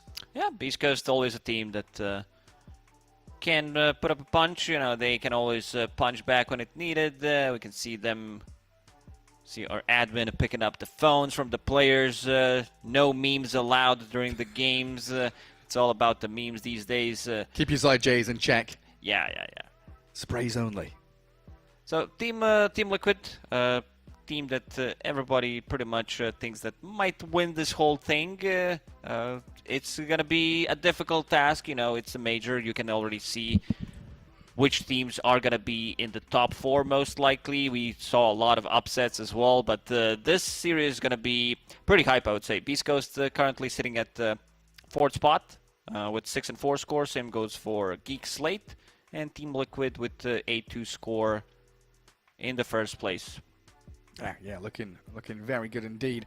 And of course, off the back of their victory of Western Europe DPC, probably the strongest region of this tour, looking like the best team here potentially as well. Bans, Broodmother, Enigma, Batrider and Treant leaving Lina in. And we did see Beast Coast playing it last night, which was a little bit of a surprise. K1 can play it. An int hero. Yeah, he also played Nature's Prophet, which is another intelligence hero that he played, so adding it up. And Cool. Speaking of Nature's Prophet, here it comes. Yeah, first pick, Furion. So now Liquid, they won't have the Lina Treant combo, which we've seen be incredibly potent, but they will have that ability to, like Lina Clockwork or something along those lines, to grab the Lina, then protect her as well. There's also heroes like Ricky in the pool, which of course are incredibly scary coming into that first phase of the draft. Liquid does have variety of the heroes that they played so far in this tournament. Nisha, he played 8 different heroes out of, I believe, 10 games. Yeah, that is correct. And you know that it's very difficult to ban about when you're playing against Team Liquid. That Prophet's still in the pool if they just want to potentially set up the lane on the off lane with this Tusk. I think Boxy, he's been playing some really amazing Dota. He improved so much. Like the way he's been playing, the stuff that he's been doing is pretty impressive. Like in a 30-minute game, you can make like 25-minute compilation video of what Boxy's doing. And we can see the man himself on the screen, always heavily focused. Yeah, I saw him chatting on Twitter saying, hey, roaming's back. We're no longer just sticking in these side lanes. We've got heroes like Tusk now that can guard runes, move into jungles, find those ganks. It feels like gank is a word that's come back from the grave in this major. What is gank? Gank is when you kill enemy hero by surprise. Team Liquid will go with Snapfire. This is a hero that Zai has played from the off lane, and it looked really good. They can also play it as position 5. Having Snapfire plus Tusk, you always have a kill threat. Nature's Prophet's not going to have a fun time. There's so many stuns, so much control. You can find them with the kisses. They will go with Ember Spirit. Yeah. These heroes are not flexible. Like, you can't play them as supports. Maybe Beast Coast can bring out position 4 Ember, most likely not gonna happen. So you are opening up with 2 cores, which is risky, a bit unexpected, I would say. So you need to. It's hard to just ban out all the good heroes against 2 heroes that you just drafted for yourself. Yeah, I mean, SF's a good start against Ember in the mid lane. That makes a lot of sense. And just to tag on to your point earlier on, Snapfire Tusk kind of forced people to buy BKB early, right? Ember Spirit, a hero that doesn't mind going like Phase Boots Bottle BKB, might have to do it this game just to give him that protection. Bit of coverage against Liquid's initiation. But Nature's Prophet, of course, will be wanting that Maelstrom, maybe even a Gleipnir before his BKB is completed, so plenty of time for Team Liquid to play around. And speaking of roaming, Team Liquid will get rid of that Schofield. for Earth Spirit. He did play it so well. And Beast Coast will ban out Morphling, a hero that Team Liquid plays well, fits the team for the team. So It's also another hero that can be potentially played from the mid lane. It's like it doesn't happen often, but you still have flexibility against the Ember Spirit in the mid lane. Ember doesn't really have enough damage to kill you. It doesn't have like this surprise damage other than Sleight of Fist early on. Yeah. It's pretty solid against Nature's Prophet and his Sprout as well, just being able to waveform over the top of him. So a good solid ban there. Pango added to the ban pool as well. Another one of those team fight chaotic heroes that gets on top of people very nicely.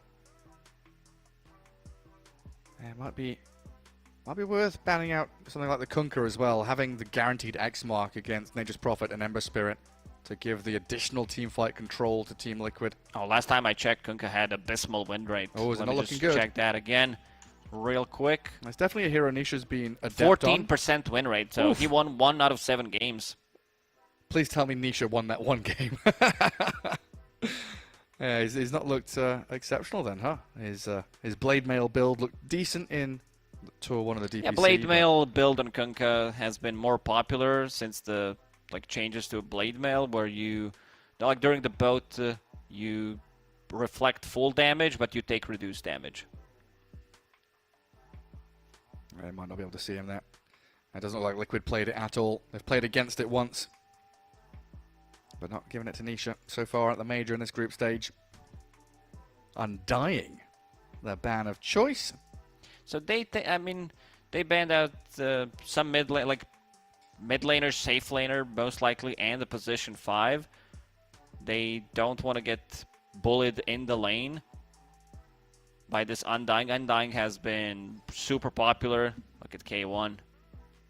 Thinking about what's the build gonna be on this Nature's Prophet this time around. Usually they don't pick his hero often, and this Nature's Prophet doesn't strike me as Sacred's hero. Like, he plays different heroes from the offlane. Yeah, I guess it could be, but yeah, potentially that just K1 hero picked in the first phase might make him a little uncomfortable. So yeah, like you say, usually getting that last pick for himself. We'll have options down the line to see what Sacred takes. Oh yeah, squeeze that pimple. Something came out. It's very satisfying. I can relate. I did that on my nose. Thanks, in the Lacoste. morning. Rubik banned out. Beautiful image. There's some really good spells to steal in this game against Snapfire. Like, you're always going to have something good. Like, all abilities, pretty much. Everything from Tusk feels nice to have other than Tag Team. Yeah, and having that immediate lift up can be pretty nasty if you're thinking about picking an elusive hero like the Puck or something along those lines. It's looking like Zai Snap and Boxy Tusk, right? That's your offlane locked in place. So starting now to look at Insania's hero. Maybe grab something up for Mickey. And matching up against position 1 Nature's Prophet and a mid-Ember Spirit. And what's ideal for you here? Do you want something like a Slark? Do you want like a Drow Ranger? Do you want someone who gets on top of them, or someone who can stand their ground? I'm down for some CM Pudge action happening. I think they could potentially open up with CM here. A lot of Insania's heroes have been banned. Trend Protector or Rubik. Snapfire, the one hero that he did play, still here. So now they might need to show where this Snapfire is going to go. There it is. Lacoste, you know what's up. This lane gives you a lot of kill threat if it's going to be Pudge. But now they're going to need to wait to see what's actually going to be from the off lane. BEASTCOAST, these two heroes can be very active early on, move around the map. Nature's Prophet has this global presence and also a lot of tower pressure. I've seen it so much more during DPC, where... Oh, this is interesting pick. Clockwork into Snapfire, so playing into Cookie, playing into Shards, playing into Snowball save. Value from Clockwork is not going to be as great. It does mean that they're going to have some form of initiation and vision through Treants. And of course that Rocket Flare, so the ability for Ember Spirit to play the back and forth, get into the back lines, look for the Maiden, becomes a little easier thanks to Clockwork. There's a bit more coverage as well. Global Sun's very good against both Snap and CM. Even adding the Tusk there if he wants to snowball save someone that gets stopped completely. Matu's coming back. Excuse Matu me? is back. Lone Druid, I think this might be the first Lone Druid of the tournament. Yeah, I don't think we saw it that much at all through Tour 1. Maybe like 1 pick, 2 picks across like all regions. Matumba man, where are you at? And who's this going to be for then? Has Mickey been practicing Lone Druid? I think you put this on a mid lane. I think against Ember Spirit, you're having a free time. Ember doesn't do anything to Lone Druid. Well, now you're in a lot of trouble. These heroes don't do anything to Lone Druid. The bear has complete freedom in these team fights. Just needs a couple of items, starts pressuring towers. So far, unplayed in this major. Very cool. First showing of a Lone Druid. Yeah, now it's time to start banning out some of these pairings. The Inner Beast with Lone Druid's annoying. Probably not going to be able to fit a Marcy in here, but of course we've seen previously that kind of sidekick. Ios Tether be very good with a bear. But anyone who can buff him up always looks very good. BEASTCOAST banning out Beastmaster.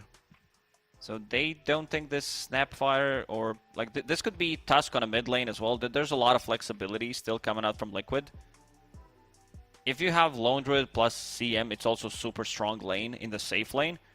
But I feel Boxy 4, CM5, off lane, Snapfire. Yeah. And then you're looking for Mickey's hero most likely. Feels the most natural. So difficult to ban things out. Underlord's their choice. That would have been a good option against the Ember Spirit and the Prophet. Having that Pit of Malice and Rod of Atos to keep rooting them up. And a Tidehunter. So Sacred's hero at the very end. Big old team fight Tidehunter with the Global Silence over the top of it. Plenty of ways for BEASTCOAST to fight into Team Liquid. But yeah, still struggles in terms of damage output against the Bear, the Greaves of the Snapfire, that Blink Snowball save from the Tusk. Lots of ways for Team Liquid to outplay and outmaneuver BEASTCOAST here in Game 1, it looks like. What's their final pick? What does he want? The Razor. Yeah, so that's a safe lane Razor. Mickey plus Insania will be playing it. So now you have something in the lane against the Tidehunter, Nisha. This is I think last time I saw Lone Druid against Ember Spirit was like 2022, at least the games from I saw where Gunner played Lone Druid. Yeah. And it's a complete domination. Like you can't lane. It's so difficult. Start going behind tier 2 to Pretty try and much, gather the creep wave. Yeah, I think this might be the play here. It was like the old Necro against Ember matchup, right? You just cut the wave, try and dodge as best you can. But there we have it. K1 Prophet, Dark Margo, Ember Spirit. 2 cores first phase. Looks like it's been exploited by Team Liquid quite nicely. Oh, they're swapping things around. Boxy will be playing Snapfire and Zai will be Tusk. Okay. I'm wondering why they decided to give Tusk priority here in terms of farm. Is it just that faster blink, immediate jump to catch the Silencer, catch the Ember Spirit? Yeah, might be, because if they gave Boxy, if they gave Snapfire priority, then you build into Greaves. Yeah. Boxy might still buy Greaves from position 4, might get a 4-staff. But yeah, they do lack initiation. They do lack a way to start a fight. So getting Zai his Blink Dagger, I think Phase Boots, like Bracer or Braid Band. Braid Band just feels really good right now. And into Blink Dagger. You got any more of those Wraith Bands? Feels super good. Beautiful. So easy to forget you're on camera. Yeah, I do like Team Liquid's draft more. It's been a while since I saw Lone Druid, but this hero has been forgotten, and it's always been Team Liquid's special hero. So did Nisha play it much on Secret, do you remember? It feels like I remember him playing maybe 1-2 games on it. Couple of games maybe, wasn't his signature hero. No, definitely not. But yeah, very, very cool draft from Liquid. Love it. I think BEASTCOAST, they've got a lot of tools at their disposal. The initiation from Schofield and Sacred. I think Stinger, very important element in this draft for BEASTCOAST with that Global Silence.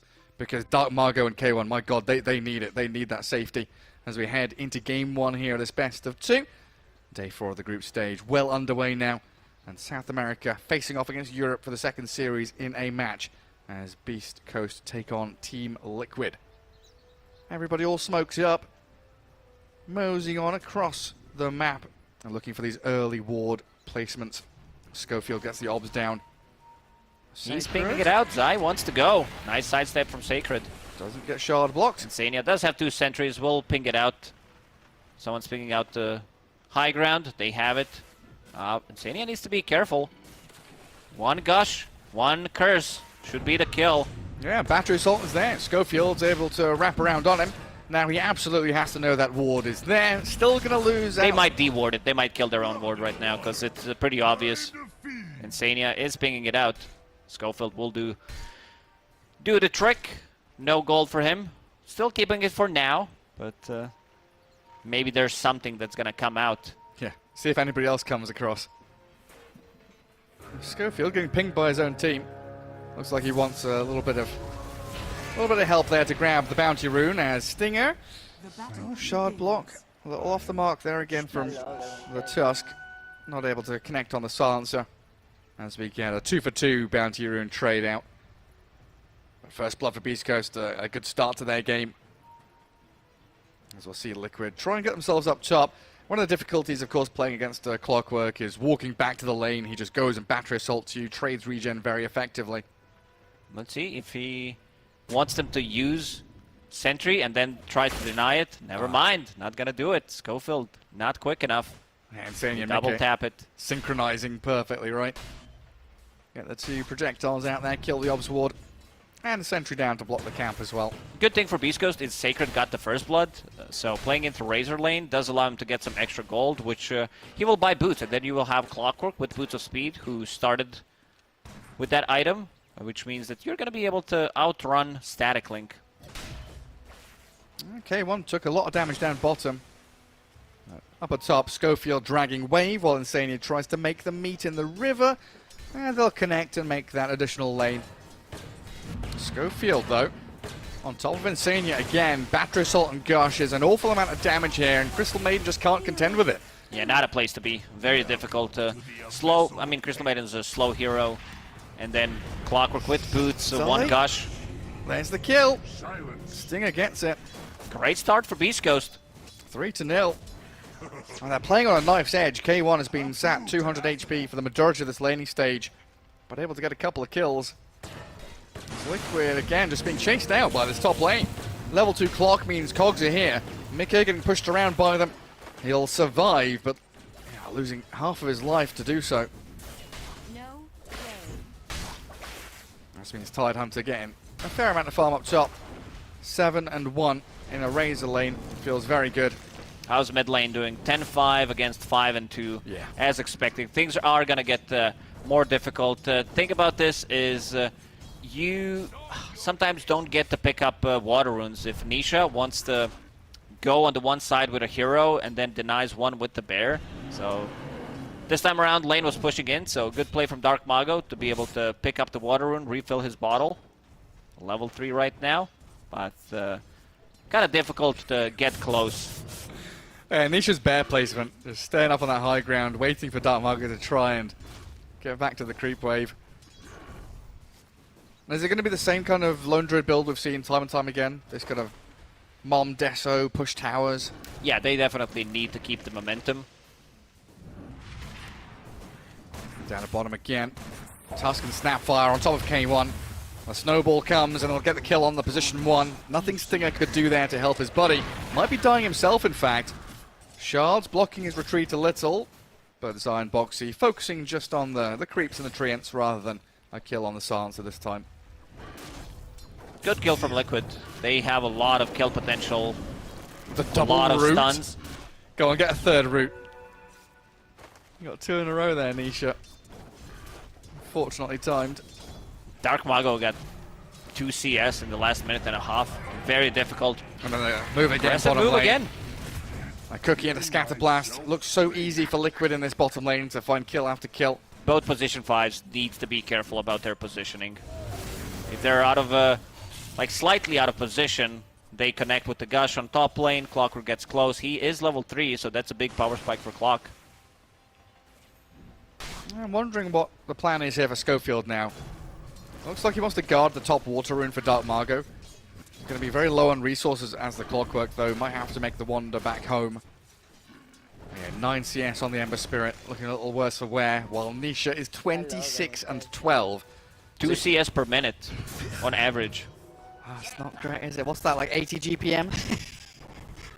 Feels bad, It's man. very low. I mean, you get passive GPM, so that helps out. Okay, 84 GPM. Yeah, dangerous times for Dark Margot. Boxy even going across to get the bounty rune down bottom. Even more gold flowing into Team Liquid, while Schofield nearly dead top. Zai does get the pick off on K1 bottom. What are they now? Level 3, level 4 on this bottom lane for Liquid, doing very well for themselves. While Clockwork escapes from the Crystal Maiden's grasps, and Sania finally being allowed to get some pulls off.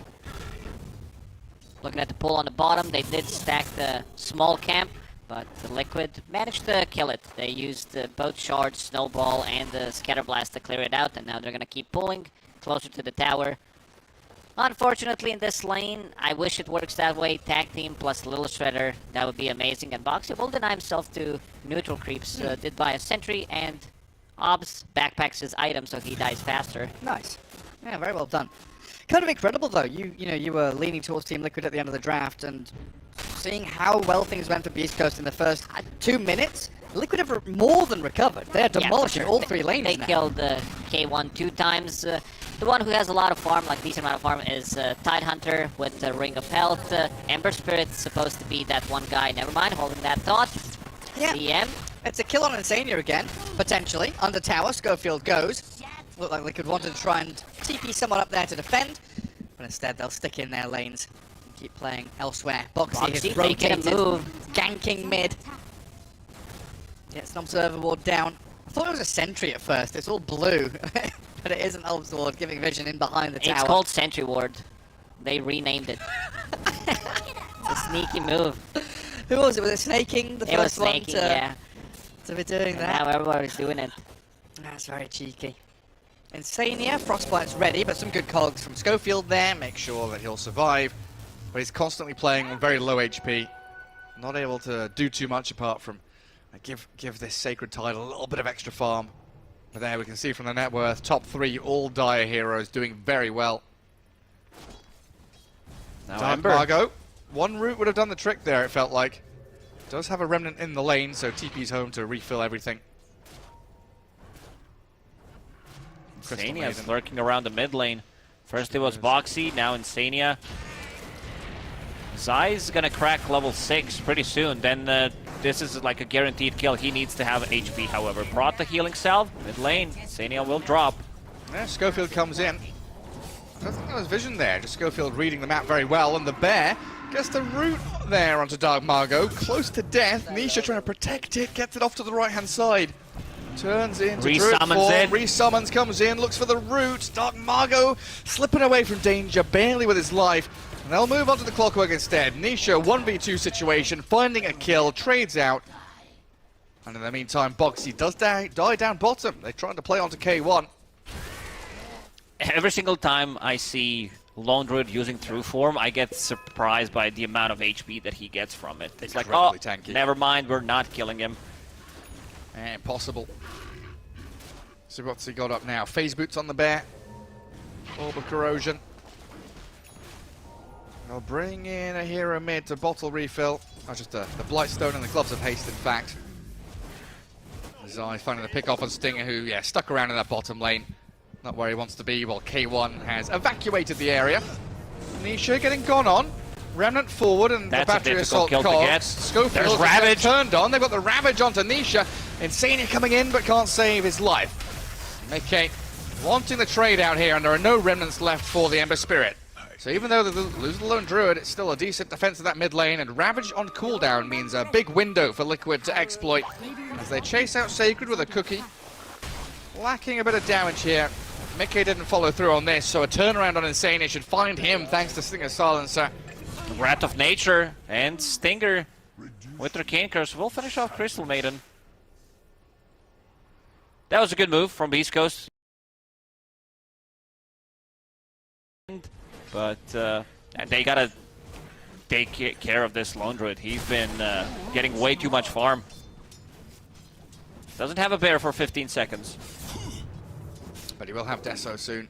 And when that bear respawns, he's going to be munching on towers. A couple of sneaky wards. We saw Sacred that. bottom. Is he alright? Not really. He's dead. The dive in mid. Nisha gets off the true form, though. The Bear is back up, a Remnant away, Sleight of Fist and safety for Dark Margot. While Schofield, still level 4, the cookie on the Bear, puts him in place and holds him there with a root. Yeah, that's Yogi Bear eating the cookies from his basket.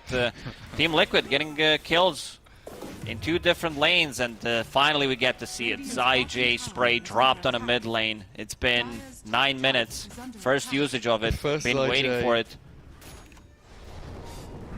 And it looks so funny because of his nose. Like, I don't know. It looks like potato. Dire's top tower has fallen. And Dark Margot still no place to call his home. Under 3,000 net worth. Getting shard blocked and caught by Zai. He's got a Remnant, but the kisses are coming. The stun was good. The damage flying across the sky, but he is out of range now. Arcane Curse on 2. Make it 3 with the Bear. Dire's bottom tower is K1 did manage to kill a tier 1 tower on the top lane after dying 2 times. He did manage to recover. Bot Hand of Midas, classic K1 move, snowball mid. Zai. Yeah, punch out Dark Margot. Quickly slay the Ember Spirit, who is just not having a game whatsoever. And Liquid collapsing so many heroes into this mid lane over and over again. Boxy should be able to cookie down to low ground just fine.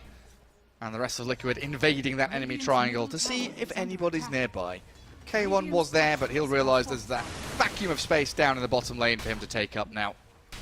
Nisha will skip Mask of Madness. I'm not the Lone Druid expert by any means. I play Lone Druid with no bear, so... So yeah, skipping out Mask of Madness. I'm not really competent to talk about the item build. And they've caught out K1 though. And again, the situation where you know this Nature's Prophet won't have BKB for quite some time. The Midas, the Maelstrom, then the BKB after gives such an opportunity for Liquid with the magic damage they've got. I guess the replacement for Mask of Madness is having casual Gloves of Haste and hitting an earlier timing on Deso. BEASTCOAST trying to farm up this huge ancient stack that Schofield made. Sacred the one to claim the majority of that gold. It would have been nice for Dark Margot to be nearby to get some experience, but he's got a lane. Finally, a lane to play in. So it looks like it's going to be a pretty fast Greaves from Sacred if that's what he opts for. Could easily be the Arcane Smack into Blink though. Maybe even the Hood, go into the pipe to mitigate a lot of this magic damage. Lots of options for Sacred here in this game. Attack up by all those auras, of course, is primary focus. Boxy gets the Invis rune and cookies away while keeping the Invis, all thanks to the Tumbler's Toy to dodge the hook shots to begin with. And BEASTCOAST bringing 4 of their heroes in mid just to kill off Insania. Let's see if Liquid want to defend this tier 1, because Zai is lurking in the shadows, coming in from the river. Spots out Schofield, tag team punch, and the kiss is launched down by Boxy. Clears out the clockwork. Zai now wicked sick on the artillery fire, covering this mid lane, allowing the D-ward and the protection of the mid tier 1. Sacred does have Ravage available, but in terms of tower damage, they need K1 to be here. And right now he's farming in the triangle, so it seems like that this push is not happening. Yeah, then Nisha shows up. He's no ordinary bear. Does have Deso finished. 12.5 minutes. Hey. Scary bear time. Just immediate route onto Sacred. He's got Kraken Shell level 3. 12-1 charges, so not under any immediate threat. Radiant. Their scan connects. Schofield knows something is up underneath the ward. Shards. Not going to play out as intended. Oh, no cookie. And there's the hook shot, but Schofield needs to keep on chasing with the cover of the global. It's a little difficult still, and Liquid bringing numbers down here. The Ravage clips the Razor on the very edge. Boxy remnanted upon, but they've got sustain and they're also tanky. Dark Margot being punched skywards. Does he have safety remnants? He's just being chased down. He's on 1 HP. Dark Margot so close to death, but nobody to close the gap on him. The cogs up. The Zai Tusk finish him off, while Dark Margot survives. Snowball buys all the time in the world for Zai, as the gush and the Arcane Curse will be just enough to finish him off. Stinger now being dived by the Nisha Bear and Mickey's Razor. And they've got the cookie back to safety. So just a 1-for-1 trade it looked like there in the end, and a big streak from Zai to be taken out, and Dark Margot surviving on the very end. That was so close. Unfortunately, they did not have shards available to finish him off. But not too bad of a trade. BEASTCOAST showing up with numbers, showing that they can still fight back. But this is going to be first Deso charge 2 extra damage on Lone Druid, and oh no, Stinger Hisho does have TP available. They're going to dive him. There's no stuns though. So there is that TP you talked about. Swiftly get himself out of that rough spot. Well, this is now where Liquid start to take control of that map. Tower after tower, get into the bottom jungle, place some wards down, and look for these fights around your Tusk and Snapfire. Look at how fast Liquid is playing. They don't want to waste any time. They know Ravage is down. There's no global. Boxy brings a healing salve for himself just to be able to be full HP and keep the pressure going. Yeah, and we're still waiting for this Nature's Prophet to feel strong enough to really show how impactful he can be. Always aiming for that BKB timing. Beast Coast need another 10 minutes at least to really be able to execute their draft, it feels like. K1 going to TP up top. We'll claim a lot of that farm on the opposing side of the map while Dark Margo is making Liquid play for it. Stinger nearly blown up by Zai immediately, just the 1v1 there. We'll kill him off in the end, claim up the spree while the freezing field from Insania. Kiss is launched in and Dark Margo nearly dead. Left. Mickey has the link on him while Zai and Insania fighting down south. And this fight is spread 3 different ways, but Liquid, they've got them all. They wanted to take another fight before Ravage and Global Silence were available. Team Liquid killing the towers. There's an opening to enemy jungle. They can get in there. Next big item timing for Team Liquid will be BKB on Tusk, BKB on Razor that has been finished, and potentially something else on Lone Druid. For now, he seems to be going AC to amplify the damage even more. It just still feels like there's no answer to this Spirit Bear. It's so much physical damage. Like you have Stinger, he's going to die. Caught up by the Razor and the Bear. Charge, there we go. Easy as you like. Well, Dark Margo has TP'd in here. 1 Remnant at his disposal. Sacred trying to back him up. But all they need is a slow from the Plaza Field, a route to catch him. He's so slow. He's incredibly slow. Remnant's leftwards. Nisha chasing forwards. K1 going to hold the line while Insania and Zai looking for Schofield, who doesn't catch a hookshot onto anything. Can't maneuver himself away from the top jungle.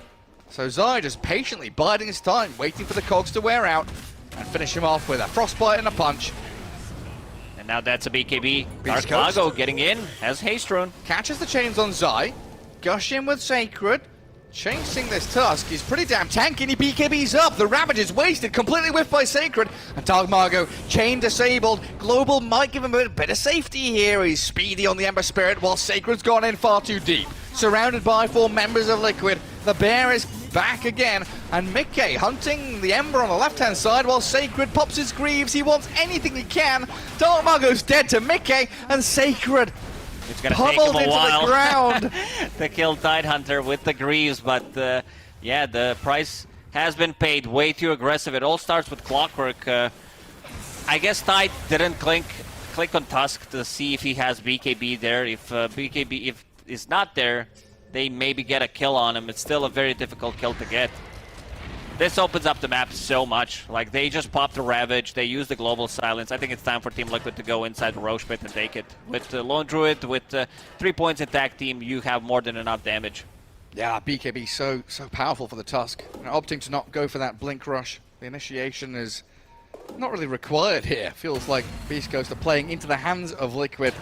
Schofield, Savage Roared, and Nisha opens up on him. Roche has been pinged out by BEASTCOAST. Seems like Team Liquid a bit slow moving there. They also pinged it out, used the rocket. They think this Roche is happening. Team Liquid will now get inside the pit and take it. Man, Dark Margo's Ember Spirit. Yeah, not having a good time. What is that? It's only Javelin, 18 minutes into the game.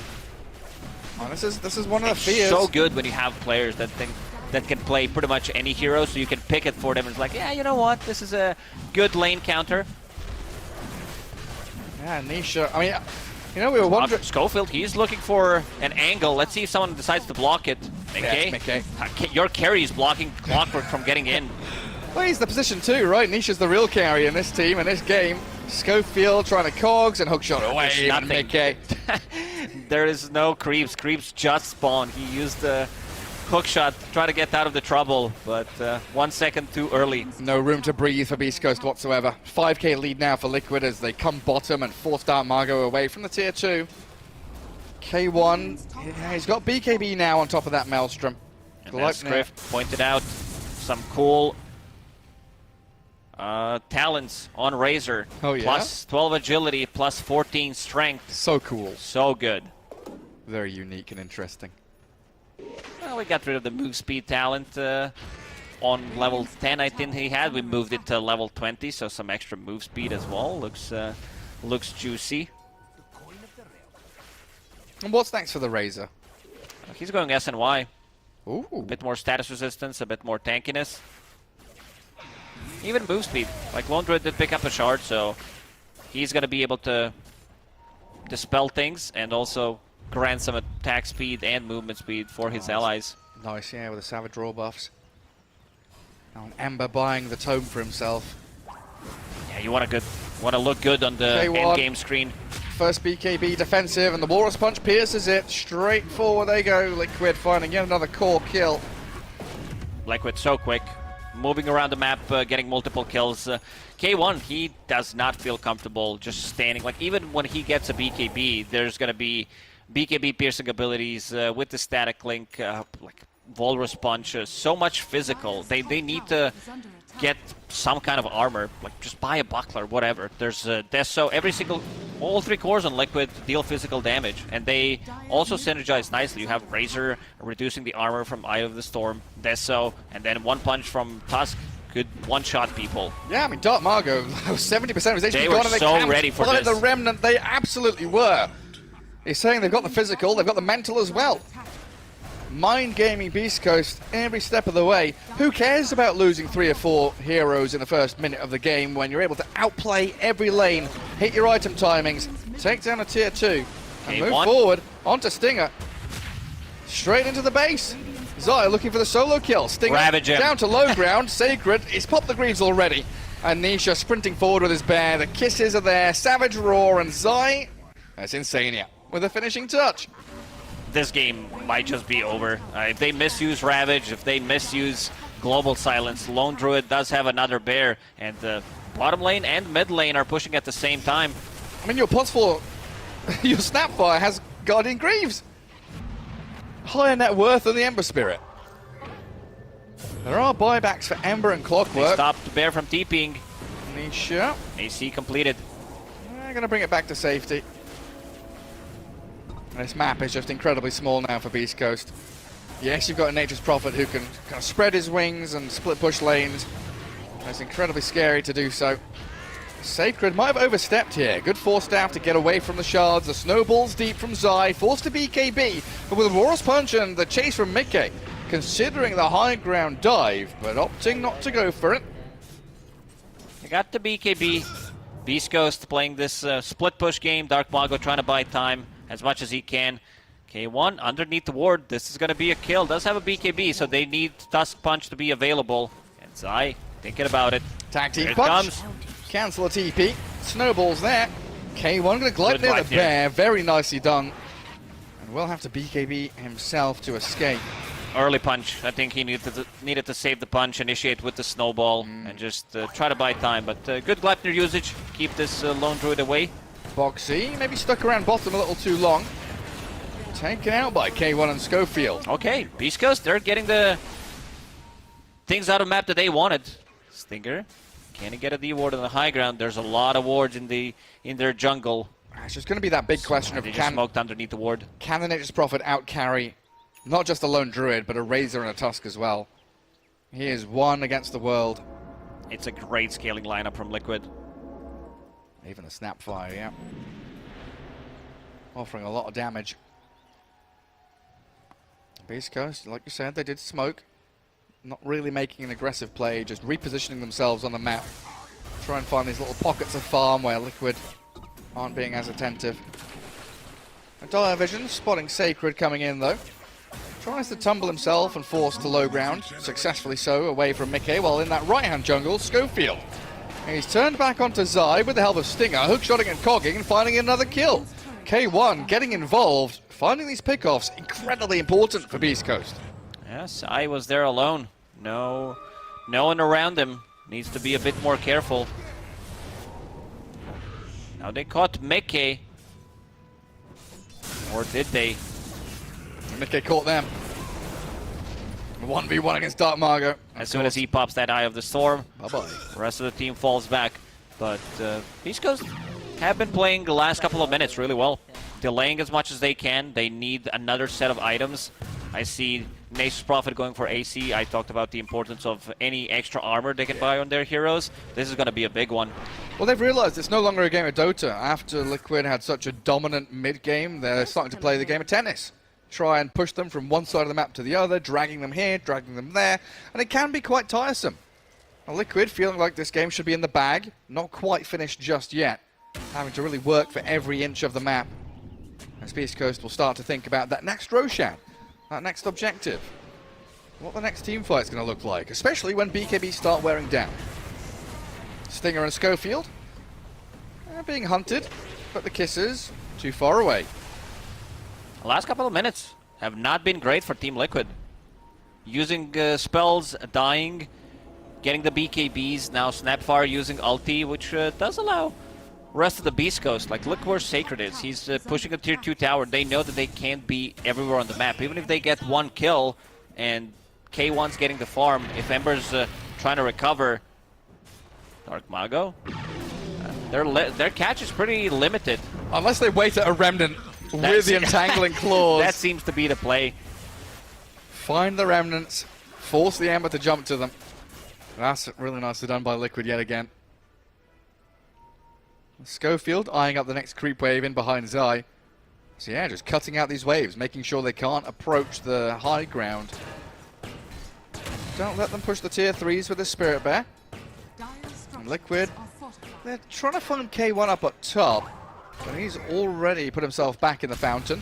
While Boxy will catch up to Schofield. Zai tracks back. TP'd. Misclick. Yeah, slight misclick there, but they've got the snowball. Zai will make sure Schofield pays with his life this time. That's classic Schofield, playing enemy side of the map, forcing rotations, making sure all eyes are on him, while K1 is getting the freedom that he requires. Next Roshan, potentially respawning in 10 seconds. This game feels like it has been going on for like 35 minutes, but we're only 26 minutes into it. It was a really action-packed, like 10 to 20 minute period. The last 5 minutes are definitely quietened down because this macro play has been very good from BEASTCOAST. Spreading the map super wide, playing the bit of global strat they've got with the Prophet and the Ember Spirit. Stinger though, oh, jumps away from the bear, kisses onto the Ghost Scepter, good magic damage, and an optimistic TP. Gonna lose his life. Long respawn time on Roshan does benefit BEASTCOAST.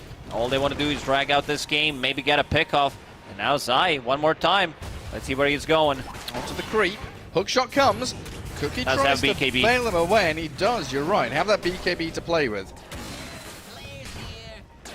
But yeah, once we start getting levels up on this Nature's Prophet with the Sprout Talons, things can get real spooky. Schofield went to try and de-ward, but Zai and Boxy were there, ready and waiting for him.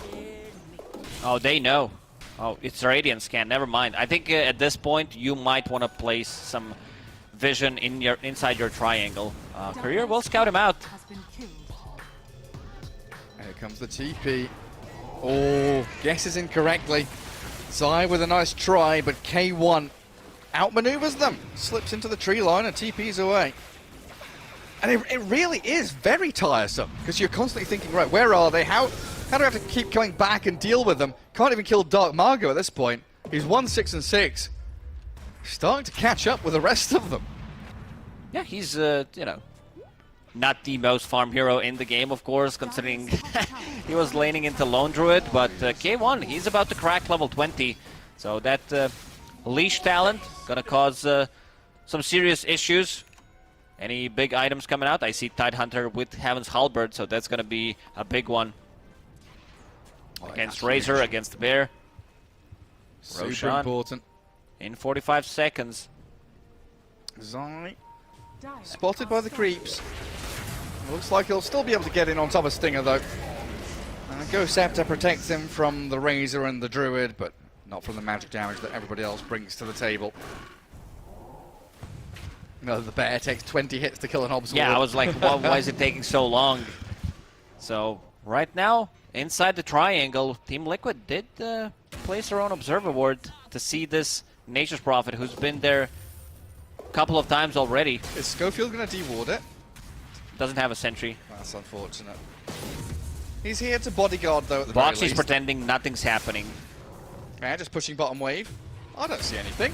And then Zai, on top of the Prophet, holding the punch this time, like you said, waiting, biding his time. BKB's up himself now. K1 stands his ground. Punch him now. Decent amount of physical damage in the global sides to cover. They're Can't looking get forward, close. trying to stun Dark Margo. They've got the root on him, and the Ember Spirit's dying.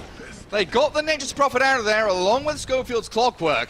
And Dark Margo, yet again, the sacrifice given to the gods of Liquid.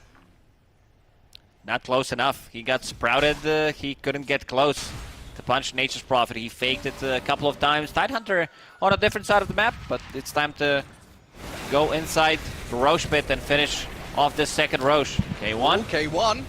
No BKB this time, but it looks like Mickey with that Ogre Seal Totem. Gonna hop, skip, and a jump away from Sacred. Ogre Seal Totem. What an item. Flopping around, everyone. The Fosbury flop with the Ogre Seal Totem. And Mr. Two-Tome Dark Margo buying all of the books to try catch himself up. Librarian. Yeah. There's still Shard. Let's see who decides to pick it up. Snapfire doesn't have one. They're gonna give it to Insania, it seems, or he's gonna be holding it for now. Takes it. He's like, yeah, Nisha gave it to me, sorry. It's bugged. Can't get it out of my inventory. It's stuck here. I've got to eat it. Can't be sharing that. Well, with Aegis in hand, Liquid, again, just feeling comfortable.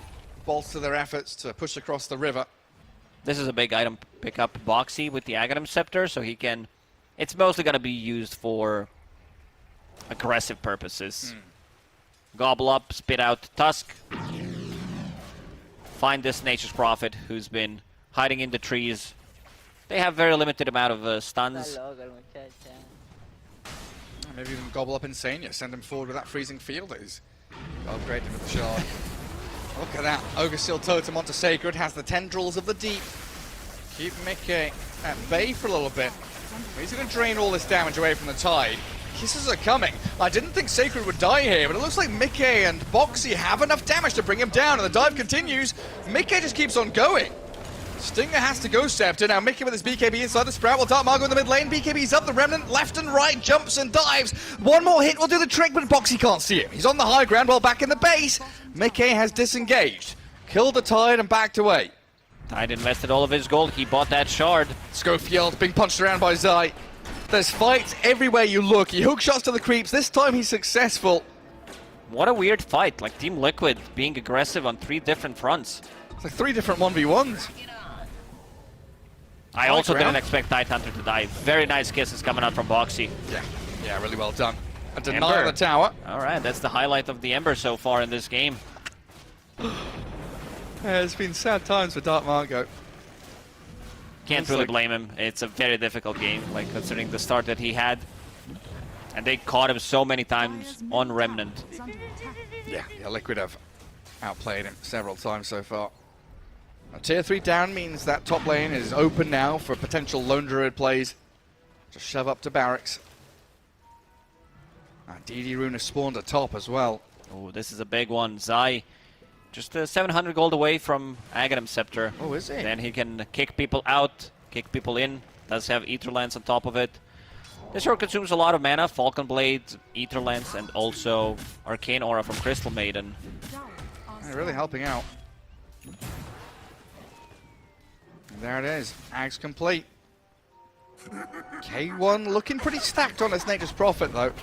So far, we've been able to see him pretty decently stand his ground and battle back into the Razor and the Lone Druid. At some point, though, he's going to have to trade out the Midas and the Treads for bigger, heavy-hitting items. Now, what do you reckon? He's got Silver Edge queued up. What comes after that? Silver Daedalus. Daedalus, yeah, potentially. Schofield and Zai having a fight around the Sprout. Kisses cancelled out by the global silence of Stinger. And Mickey just keeps on charging forward. BKB wears off, the lone druid sends Bear in, but the Ravagers are good. Sacred connects onto the two cores, the tendrils there as well, beautifully played. Mickey though, seal totem out of there. K1 dead to Mickey's Razor. Schofield follows him 6 feet under. Dark Mago trying to battle Insania, but the freezing field just keeps on going. The Wolves, they howl! Oh, and kill them off! Liquid dive the tier 3s and 4s, and Beast Coast have got no chance left. Kick back, send them in, Stinger down, a 5-man wipe, and Liquid have got it. As quickly as that, the game will end. GG's called, and Beast Coast tap out. We were slightly worried when Beast Coast opened up with Nature's Prophet Ember Spirit. We know that at least they haven't played this Nature's Prophet from the off lane nor from the mid lane.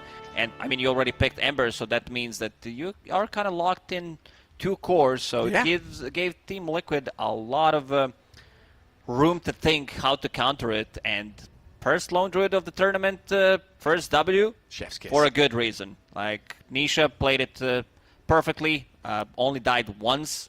The itemization, getting that Deso, starting to put more pressure on the map. He was the one getting the solo kills, finding Ember Spirit, completely shut down the playmaker of Beast Coast. Was that the lone druid growling in the background? Who was that? Yeah, what was that sound? Mickey also super aggressive. Didn't die a single time in this game, considering how aggressive he played. Ogre Shield Totem, good item to get you in trouble and out of the trouble if necessary. Being super tanky, this Manta style plus Heaven's Halberd against Nature's Prophet understands that he doesn't necessarily need to be like the carry, because you have Lone Druid. Yeah, Liquid, I can't remember who it is. I think it's Mickey with the kimchi as his tag at the end of the name. Definitely shout outs to Matu there, the Lone Druid pick. Flashbacks to old Liquid. Nisha doing very, very well indeed. And as Liquid take game 1 up against Beast Coast, and I think Beast Coast there, Sting, are going to have to go back to the drawing board. That first phase pick did not work out with a Prophet and Ember Spirit. Left too much to be exploited here in game 1. We'll have a quick break and return as game 2 come in right your way after this.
10 seconds. Welcome back, everybody, to Team Liquid against Beast Coast here. Game 2 of this best of 2 in the group stage for the Lima Major and Lacoste. Game 1, maybe a draft error by Beast Coast, leaving things far too open for Liquid to maneuver through that draft with that profit. Yeah, I don't want to see them pick the 2 cores in the first phase. Lina's still available.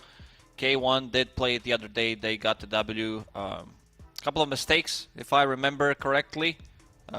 Try to, as you said, he was way too speedy moving around the map and got punished 2 times. But looked good. I'm not sure how many times he managed to play Lina. This time around, Beast Coast opening up with Mars and Crystal Maiden. So this is a hero that they can flex between mid and the offlane. Yeah, was Lina contested in the previous game? She was banned by Liquid? Because so far, ignored. Broodmother first pick, Mars Crystal Maiden for Beast Coast.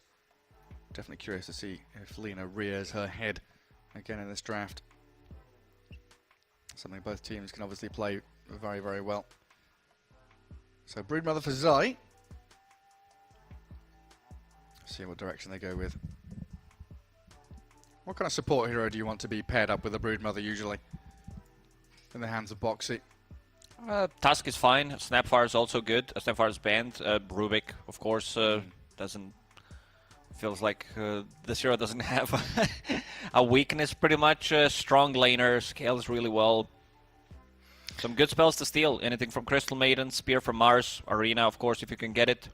It feels like it's kind of a natural thing. When you have a hero like Rubik, he's always going to get stronger and stronger. No matter how much you nerf him, improving other hero skills makes him better as well. So you have this power creep of like, oh, we buffed Mars, we buffed Maiden, we buffed Rubik, but in secret. There was no real buff to Rubik before the patch. He was not picked as often, and then he got, I believe, 2 or 3 damage in the laning stage. That was about it. Suddenly, but it comes down to what you are saying also, where if other heroes do get nerfed, then these are indirectly buffed. I think also the comfort for position 5 players to start playing it as well, because you think back 9 months, a year ago, even I guess 2 TIs ago when Spirit won their TI, it was basically just Miposhka and Insania playing position 5 Rubik, and now everybody position 4 and 5 plays Rubik, so both of your supports are pretty flexible with that hero in their hands. Phoenix now banned by Liquid, so not giving away the Mars Phoenix combo, which is always a threat going into those big team fight combos. And the Tusk you mentioned. So a bit of focus there for K1, Nagasar and Gon. Definitely curious to see what he gets his hands on. Nagasar and banned out, as you said, would cause a lot of issues in the Broodmother lane. There was a game yesterday where K1 completely popped off, maybe even broke some records, considering, if you leave this guy alone for a couple of minutes, you know that he's getting the farm. He knows all these cute little things, farming patterns, very efficient, how to get everything done, how to get the most out of the map. Every inch is covered by Naga illusions. Slot gone now. Another hero that's done decently historically against the Broodmother. Either being able to pounce away from her or catch her in the trees and the fog to leash her up. Also pretty good hero against the Rubik, just to be able to dog pact off that initiation from telekinesis. Did K1 play Pudge during the EPC? I don't remember him ever playing Pudge. It just doesn't strike me as that type of a guy. Yeah, it's kind of interesting. He was a strength hero main, and then he switched to Agi, and then Pudge became popular, and I don't think he ever looked back. And there's still a couple of options left for this Broodmother lane. I think Troll is okay. I don't think they should pick it right now. Should save it for the 4th pick. Or if they want to get something like a Gyro, I think this hero is still viable. They did play it one time. They didn't win. I saw PSG.LGD also picking it. They did get the W in that one. Oh, there's the Earth Spirit for Schofield. So you've got your roaming hero, Crystal Maiden, the laner, and you've kept the Mars flexible. I think it's more likely to be Dark Margot's hero, just thinking about how Beast Coast have played it in the past, and how Dark Margot used to play on Thunder Predator, of course. So we'll see where they plop the good old Mars, whether it's in the hands of Sacred or Dark Margot. And Earth Spirit, we had a game yesterday, right, with the Veil doing an insane amount of damage. Yeah, these for three the heroes Magnetize. pre-BKB or when the BKBs are down are pretty ridiculous what they can do. And those extended team fights, just trickling damage in little by little. A lot of control with these three heroes, so difficult to pick. Like some of these heroes that could be a bit more elusive, it's just not gonna be it. Team Liquid will opt to go for Leshrac, Undying as well. They don't have Tombstone hitters. These three heroes definitely don't want to get in there and hit it. And Undying. I think Troll looks really nice here now. Would you just grab it here and not? I think you would. I think it gets banned otherwise. Yeah, not let it get banned.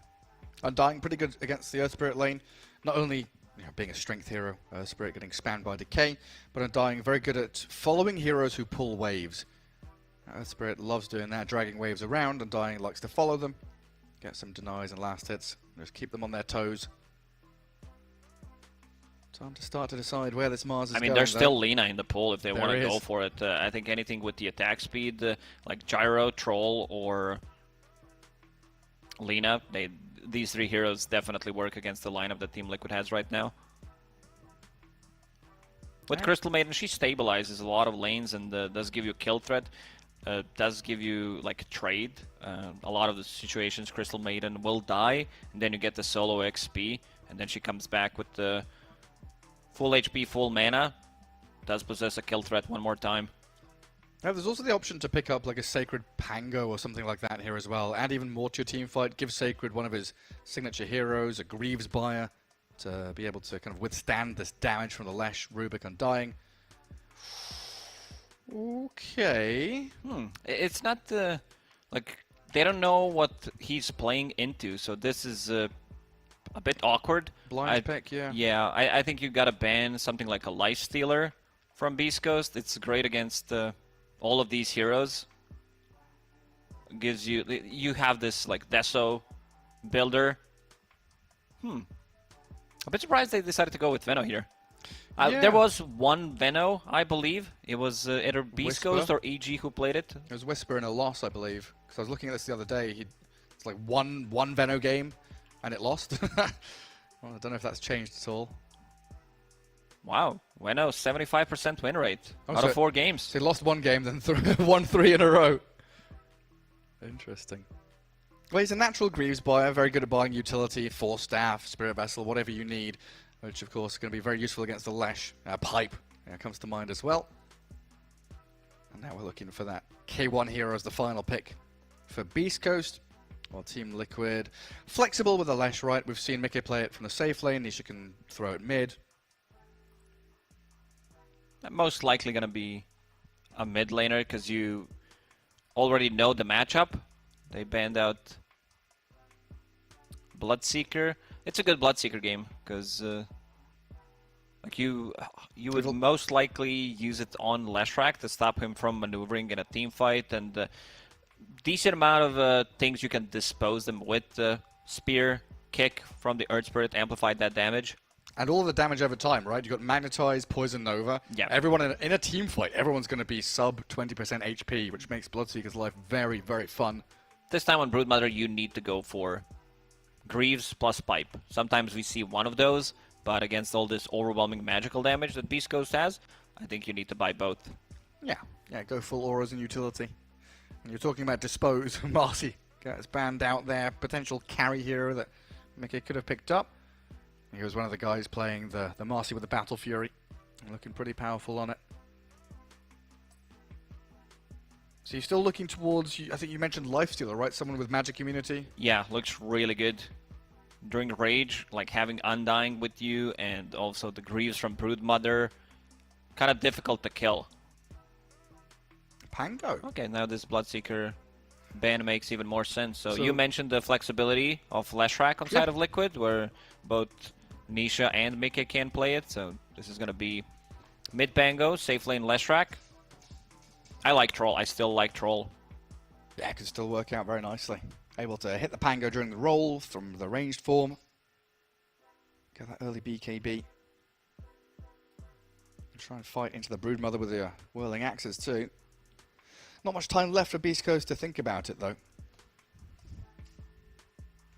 The other option is Gyro that I mentioned. If they want to go all out, yeah, it's going to be Troll. It just feels like the best option they have. Tombstone hitter, you can, during BKB, you can kill Pango, root him through his Rolling Thunder. You lane well into Broodmother. You're a Battle Fury buyer as well, so later on. Yeah, just looks good. It's a very solid BEASTCOAST lineup. Looks very BEASTCOASty, I would say, especially with the Venomancer pick. Yeah, it used to be Whisper playing Veno, but now Sacred is taking a leaf out of his book. I want to see how much this Veno is going to be able to get out of the lane.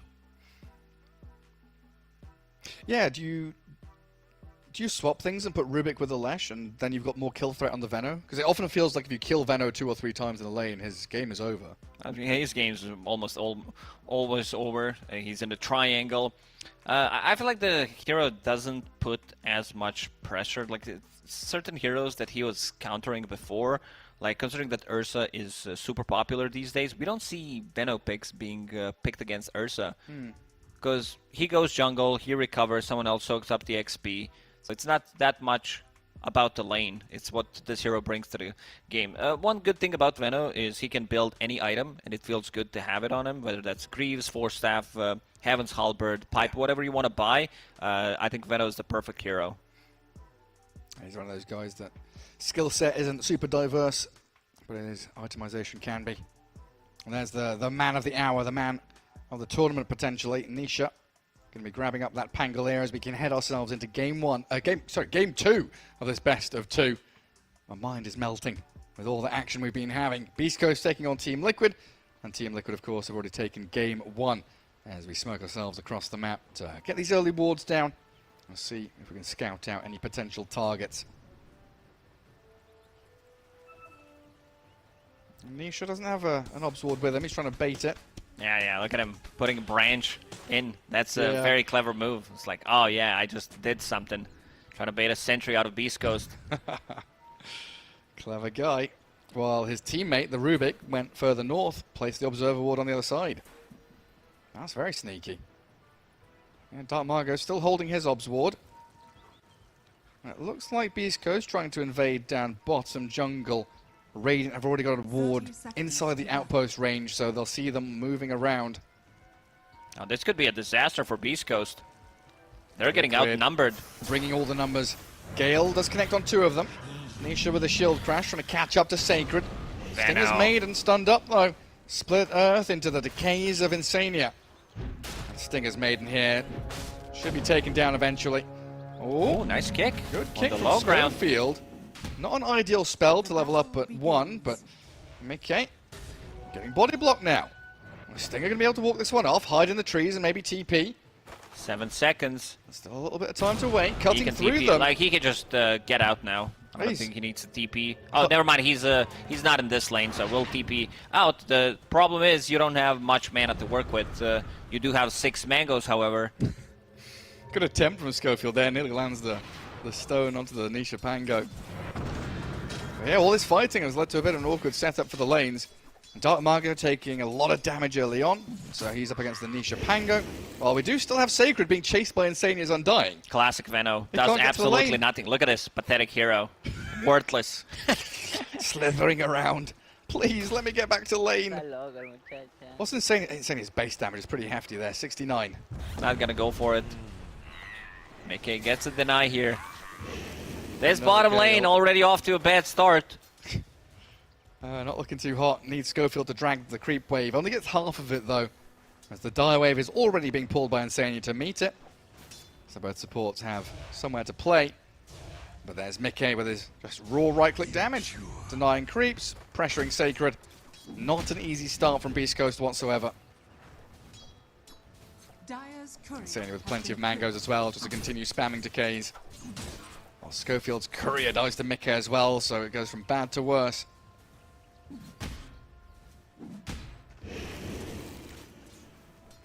Sorry, Gary, I'm not talking. I'm enjoying this Venomancer not getting any CS bottom.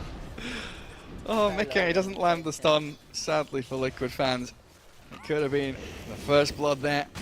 And Sania's going to bully him back, but yeah, you can drop bananas, but that's the only interaction you're going to have in this lane. Schofield will try to do it one more time. Pull this creep wave. Mickey already knows what's up. And Insania also holding a full creep wave here. Let's see where he decides to drag it. Radiant's Schofield courier will get a courier kill. Yeah, Venom's gonna die to mangoes. neutrals. The Dark Troll Summoner looking for the solo kill.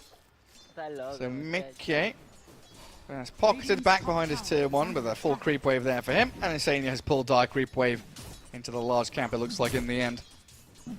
Oh, Zai. And they don't have enough. Stinger needed to fall back. Also very low on HP. Yeah, I Boxy. love these lane shenanigans. Pulling it, not playing the lane at all. Sacred still level 1 What on do you Venom. mean? An hour and a half ago you were saying Ice Frog I'm needs being to patch. sarcastic. I'm being sarcastic right now, Gary. I thought you could feel it in my voice Oh. after all these years. Sorry, I couldn't. It sounded very sincere. All the lane dragging. Let's just watch the mid lane. The mid laners It's normal. stay lane. Yeah, there's nothing happening here. What is it? 17-2 against 17-1. Yes, very good. Zai going to chase K1 up top. What's Boxy got? Both his spells are available. Telekinesis and Fade Bolt. Zap down the troll, lift him up and drag him back to the Broodmother. And a few more hits here. Should be able to secure them the kill, even with the Insatiable Hunger added in for that bonus bit of damage. And Stinger, he was back in Fountain regenning. Force Crystal Maiden out of the lane. Instantly start playing a bit more aggressive. Mid lane, Dark Mago doing really good on his Mars. I feel like this mid Mars does kind of fall off compared to the off lane Mars. I feel like they have two completely different roles where you are forced to try to do stuff from mid Mars, where the off lane Mars is just like chilling in the lane, farming his Blink Dagger, and his mid laner is doing stuff for him. He needs to be active because your off lane is Venomancer. He doesn't want to move.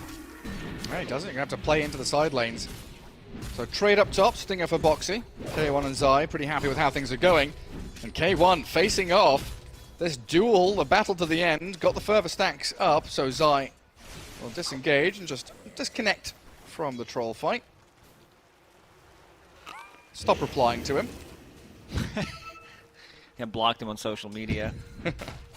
Wait, does Insania get this? Okay, the stick charges. God. Insania's level 3.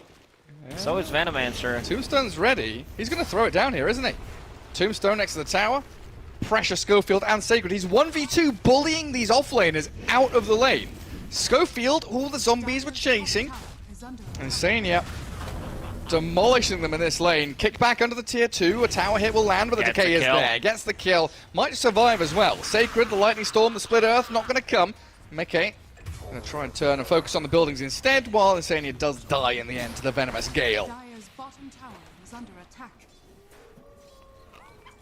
Mickey now needs to be careful. If he gets kicked underneath the tower, he's very slow. Should be able to TP out. If he misuses the rolling boulder, never mind. Just gonna drop here. Man, just standing and fighting, deciding it's more worth his time to die and respawn with full resources. Buys up the arcane boots and will return to lane in 15 seconds. As a carry player, you blame your support for dragging you there, using your mouse and keyboard to get you behind. Why am I following you? Why did I go there? It was a good attempt from Insania. He got the kill, but Leshrac did not need to follow. They dealt a decent amount of damage to this tier 1 tower bottom, 800 damage. Same goes for the top tier 1, almost down to 500. And now Dark Margot feeling the brute force of Insania's Undying in the mid lane. Guarding these 6-minute runes, 2 heroes top spot, and the Undying down at bottom, so the haste is protected for Nisha's Pango. That's a pretty big one. Could think about rotating up top, help out Boxy. Sacred kills Mickey. Mickey was all alone down there. Drop Sacred very low, but BEASTCOAST recovering in this bottom lane. Started off as a disaster. Now looking not too bad. This is pretty big. Mickey does not have TP available for 30 seconds. Nisha needs to gank the side lane, has the best rune in the game pretty much early on. You said haste So might need to help out this bottom lane. And Sania now getting galed. Sacred will TP out. Yeah, no stuns available. Off he goes back to Fountain. So Tombstone on cooldown for quite some time. As Nisha was making his way down there with a haste rune, but nothing left to connect with. Has to pop back into mid.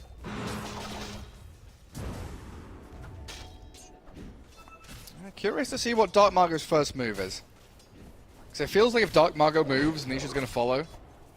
It's going to come down to who can more sneakily move into these side lanes and get the most usage out of their ultis. This bottom lane recovered. Venomancer, almost same amount of farm as Leshrac after... I mean, considering how things went, Sacred sitting at 3 and 0. So that's pretty impressive. Yeah. Yeah, not dying. Huge. Zai up at top, working on his hood, getting pretty close to it. I believe actually the hood is complete and coming out. Well, Nisha does have that Observer Ward to the east of the outpost, so they saw Dark Margot as well as this Stinger Crystal Maiden coming up here. Wants to try and steal a little bit of the stack. Help him out, actually. Yeah. Give the Marza an easier time. Mekkei still level 5 here. If they connect with the roll, if they catch a glimpse of vision on this Leshrac, they're gonna dive. Dark Margot just pins the Pango. Got to consider these TPs down to the bottom lane as well, though. Oh, they're going in on this troll. Level 5 still. And a level 7 Broodmother. Got plenty of damage. Continue that spree. Down at bottom, they do go for the dive. Nisha's here with the Rolling Thunder, and the TP out from Mekkei is successful. Sacred's first death of the game looks like it will shortly be incoming, as the perfect connections from Nisha launch them forward for a kill on the Veno, while Amar's Arena catching Insania. Dark Margot struggling to contend with the Soul Rip and Decays. The roll is cancelled. Schofield in trouble now. Swashbuckle forward, and Nisha looking for this bonus kill. The kick not enough, and a double for Nisha. Can he finish off Dark Margot as well? Here comes K1, level 5 troll ganking. He's Hell coming yeah. in, but Dark Margot's about to die. Nisha basically 1v3, 1v2 now. Courier falls. Pango, Swashbuckle ready in a second, and you're right, the regen rune is ready. Stinger almost dying immediately. Wasn't expecting the high ground maiden. The Fairy Fire regen rune trying to buy some more time. Getting away from danger. The spear not landing, but the axes will. K1 gets the kill. Help! Screams Nisha, but nobody comes. Needed someone, anyone to help him out. He dealt 3,000 damage in that fight. If he managed to get out, get the regen off, it could have been a disaster for BEASTCOAST. It still doesn't look as good in terms of the trades, but yeah, look where Broodmother is. Zai completely dominated the enemy jungle. Yeah, top lane is not habitable anymore. That is an arid wasteland. Barren land up there that Zai has taken full control over. Spider webs everywhere. Every single time you start talking about, you know, natural habitat or anything, I'm like, yeah, I'm in documentary again. And here we see Zai the Broodmother planting webs. The broodlings surrounding in the corner of my room. The mother must protect her spawn. Food doesn't come normally. She must hunt for it. You see a spider, you start screaming, and he's there like chilling, like he's paying rent or something. like what are you doing? Like, this is my house. They don't pay rent, they eat the mosquitoes. That's all I can ask for. Spider bro.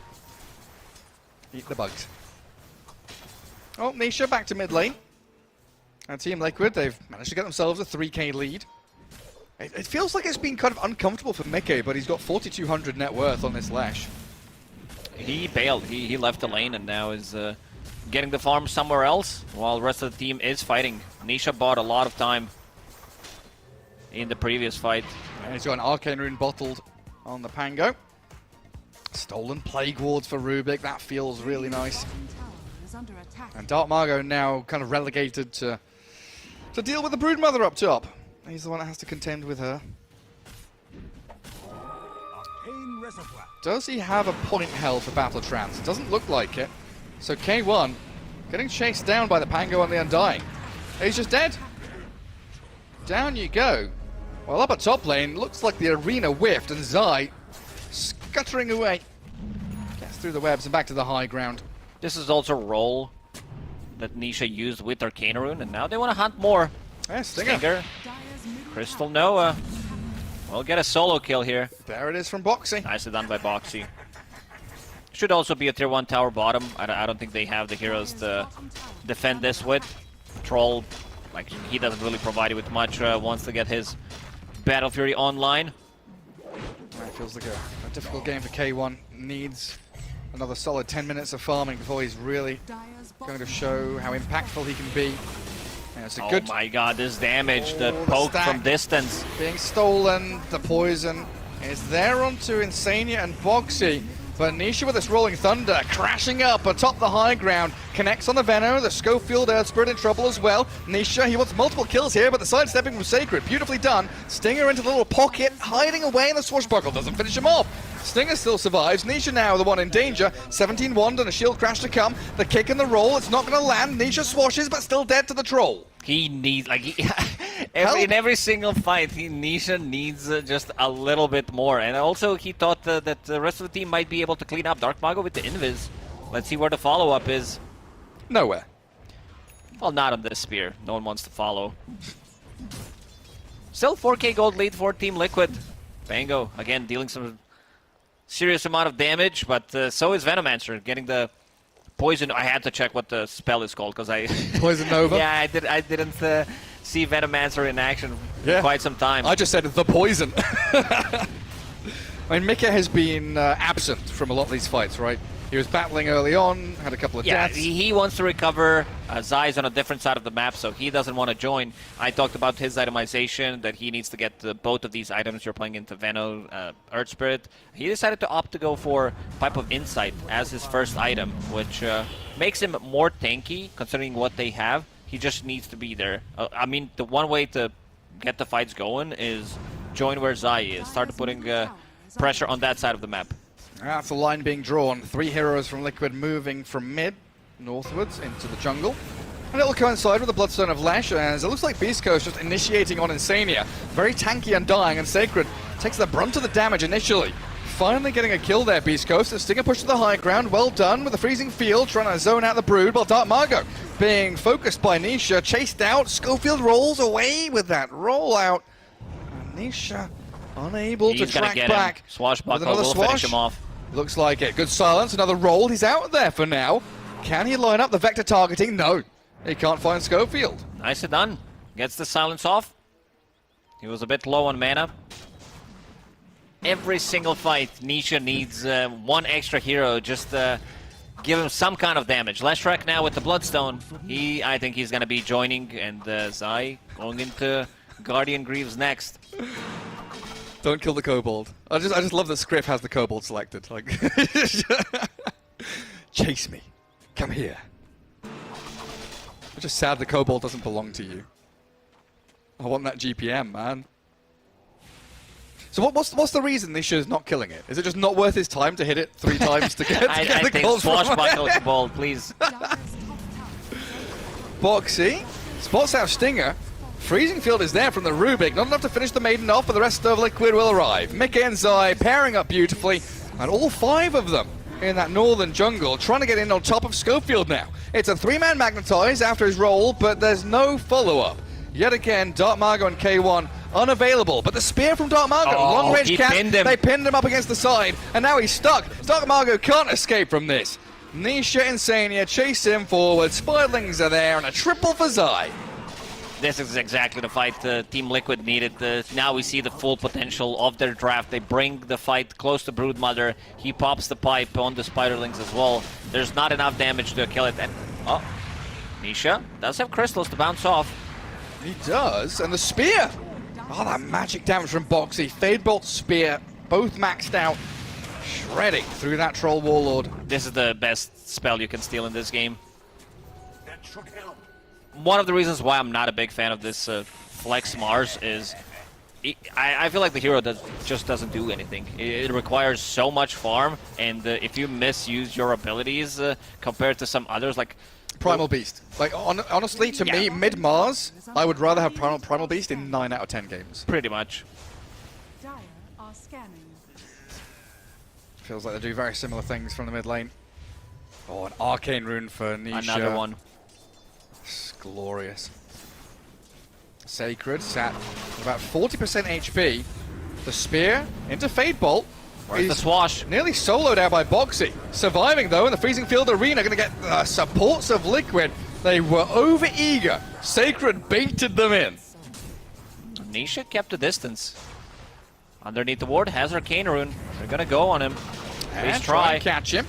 Magnetize on Nisha, Nice roll up. but there's Mickey. And a roll up dodging the spear. You're right. Zai with a with the green circles on the spiderlings. They look incredibly spooky. Nisha but wants to get in. God's Rebuke will clear them out. Liquid still have their 3 cores alive. Thinking about the pressure onto tier 2, but it looks like Roshan being pinged now. Brood with the pipes and the greaves. They're ready to go.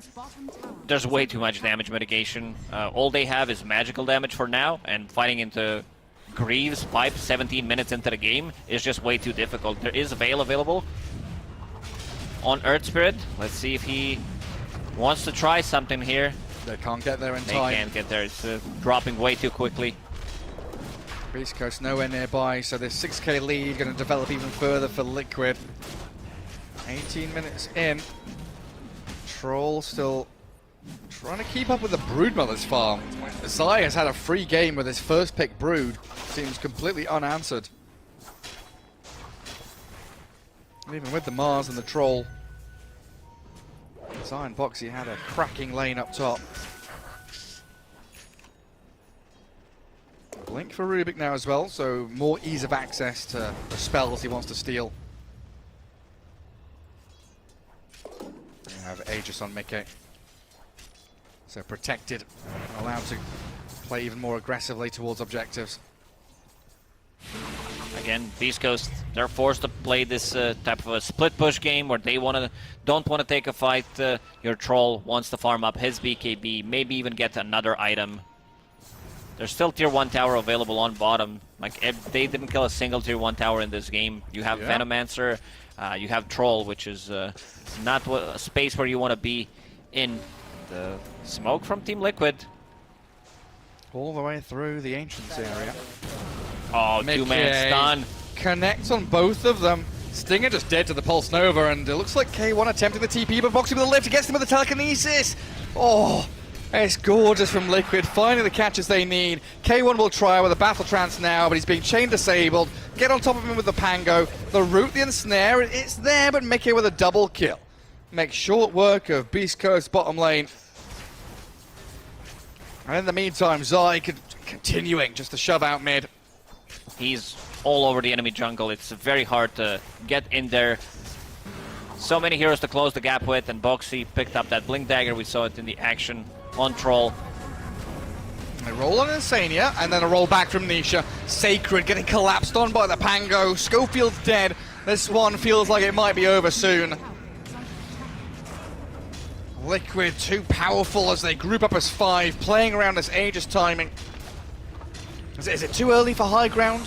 Do you just Still want to holding go? the Aegis for 2.5 minutes, almost 3 minutes, so I don't think... Not in a rush. Yeah, that they're not in a rush, so if they take another fight with Edict, maybe if you manage to steal Plague Wards, that's going to be big. Boxy now on high ground, has Rolling Boulder stolen. Oh, he does? That's so aggressive. Blink south. Does get Arena speared. Nisha is still here, and Dark Margo, well, he's trapped inside his own arena. He's not the gladiator he thought he was. He's getting sliced and diced. There's spiders and disco ponies and all kinds of beasties and monsters killing him off. Boxy, what a player. Blinks in, steals Crystal Nova, gets out. But Zai also connects with the rest of the team. Can you imagine being a Roman gladiator? Like, back in the day, they would fight lions and tigers. Now you're fighting flipping spiders that are twice your size. That would be very difficult. I'd prefer a lion. Yeah, exactly. Kick back. Troll Warlord.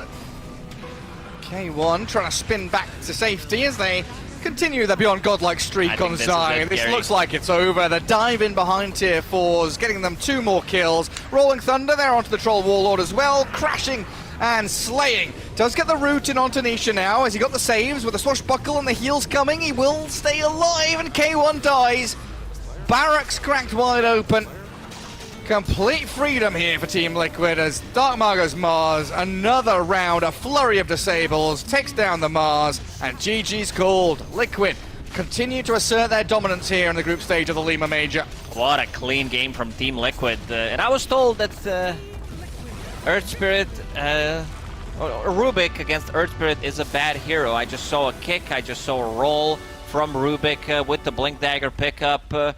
Also something to think about, I think we need a new cosmetic. When Zai plays Broodmother, it should be small Zai Jays spawning. That'd be really cool. Oh please, yes.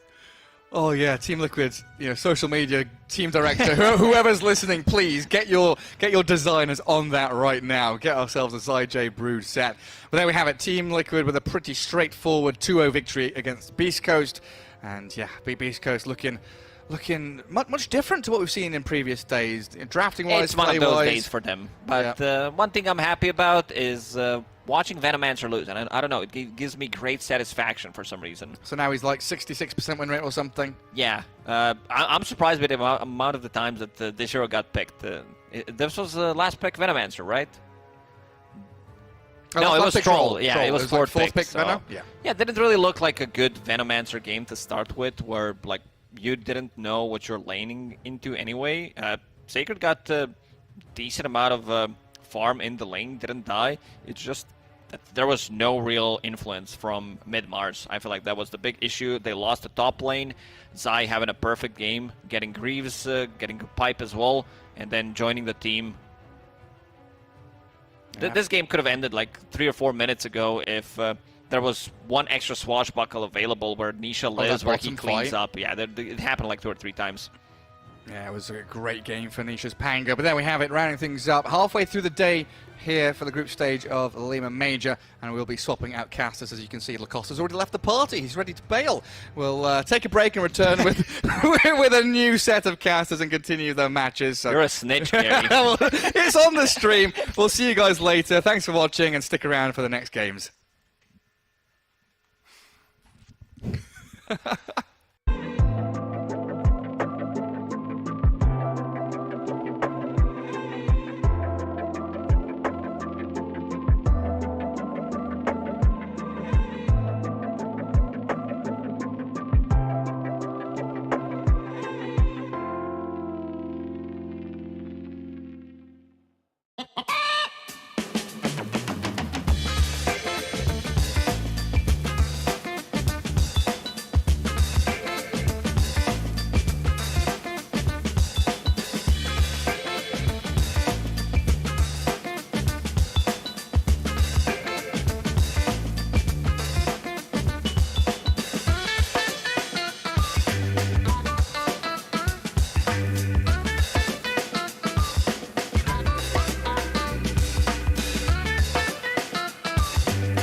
Hello guys and welcome. Oh, we got cameras. We are here with Tundra Esports versus Team Spirit as the third match of this line. And a very exciting one. The 2 TI winners, almost integral because there's one person that's missing, Toronto Tokyo.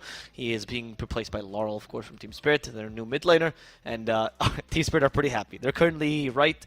Toronto Tokyo was left. And we're seeing who can take this match. Team Spirit looking a little bit better in this tournament overall. Tundra Esports a little bit of the middle of the pack, and they really do need these wins to prevent themselves from maybe being relegated. Actually, sorry, never mind. They actually did really well this morning, but they're one game ahead. They did, yeah. So they're 7 points. They're tied technically, but they've played one more series on Tundra. Yes. So they're looking to win this. Like they need these wins. And Spirit's at the level where they could be the one that's fighting them for like relegation or upper bracket. Yeah. So also, if Execration keeps getting ties, Tundra Esports could be in trouble. Yeah. As well. Yeah. Because Tundra Esports, they can get 2-0'd. Apparently, Execration, it's impossible for them. They only know how to win one game. Right. Even if they get stomped game 1, they'll somehow manage to win the second game. It's incredible, that team. March must be so frustrated. Honestly, this is like the major of frustration. It's like there's so many this was the BEASTCOAST special for events that are happening. Yeah.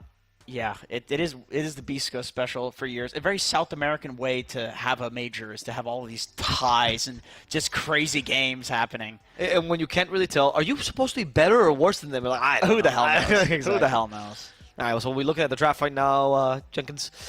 It's Undying and Doom. Again, it's a Trimper that's getting passed off. So we talked about this on the panel, but obviously nobody listens to that. So tell me why you think the Undying is now being completely prioritized over the Treant Protector. Well, I think the argument that Undying is Treant replacement, of course, is where it originally came from. Is it's a hero that lanes with, the Lina, the Nature's Prophet, like the strong ranged carries that people are picking. But also, the thing that got nerfed about Undying was the decay. The mana cost on it got increased, and then the hero kind of fell off. There were a few people that were going like level 2 in decay to get value out of it, and then going 9 mangoes in lane and starting with no tangos. People tried like at the start of Div 1 to figure it out. It fell by the wayside, and now people are just completely maxing decay. So I think it's one of those things that just like slowly progress. People realize like, hey, maxing decay on 5 Undying is actually good. You end up with this really beefy boy in the team fights that's like very difficult to take down. You end up with a hero that can actually sit in a lane and take the lane. Like, let's say you have like a Doom carry or, Nature's Prophet carry. Like, a lot of the heroes in Dota right now that are playing in the core positions, like they leave their lane, they go jungle, and you can have a support take the lane. And Undying couldn't take a lane before. So I think that's like the big reason why is basically the skill build. The skill build is good. I like that because as well, I was looking, when you look at Undying, right, I do understand the concept that if you want to get decay, you at least want to get 2 points, so you actually deal damage to the creeps, right? Yeah. But then it feels dumb because why did you get 2 points in decay and not why don't you just max it, right? So 4-1-1 is just honestly the most optimal build. Like Tombstone before was really sick to level up because it was just a busted ability, just an insane ability. But then they nerfed the zombies, they nerfed the vision on it, they nerfed a bunch of things about it, and then people were like maxing the heal. And that was pretty good. I still think that's all right. Like, there's some Holy Locket Undying in there. But then just playing as this, like, beefy boy, like, basically playing it like you're an off-lane Undying, which is actually pretty good, by the way. It's good. It's really good. Like, I've seen this hero have, like, 40 strength in a team fight as a 5. And killing a hero that has 40-plus strength, who's the 5, it doesn't feel good, man. It doesn't feel good to invest that much into one hero. Especially because all the other 5s that were considered like the beefy boys, particularly the Ogre Magi that stands out, right, are just not playing the meta. No, they're not. You don't have many options. I mean, we know Bounty Hunter has this beefy boy too, but that's only one team. Gracious. That's the one team that'll pick that, yes. Tundra, they go for the Monkey King. We saw it earlier. They're actually capable of flexing. I mean, we knew they were capable of flexing it, but they are willing to flex it into the 4 position as well, which was interesting. Right, and Soxa even went for the Diffusal Blade build on Monkey, which... Yeah, I've seen like a lot of these 4 monkeys, if they're having a good game, they'll start building like a core because a lot of like the Diffusal Blade is like a core and a support item because you've got the slow, which is support. Yeah, which is support. Utility. You've got the mana burn on the illusions when you spawn your ultimate, and so it's like it is a pain in the fight. Like even if you get it late, yeah, you're not doing damage, whatever. But burning everybody's mana, it's like, well, we've seen at multiple TIs what just burning everybody's mana can do. If a hero's completely out of mana, they rely on their spells, they're effectively dead, right? So, but then you also scale to be an eventual late-game core, and it's like, okay, you want to go late-game against us? I have a Monkey King who's a 4, in air quotes, that has a Bloodthorn, that has a Scotty, that has a Diffusal Blade, and all of a sudden, he's actually able to carry the fights. Right. I particularly love the Fusel Blade because one of the things, much like Atos, right, which allows Monkey King to... One of the issues that he has in the mid-game sometimes in fights is that you jump to a tree, and if Primal Spring is on cooldown, it takes you, 2 seconds to get off that tree and actually hit things, right?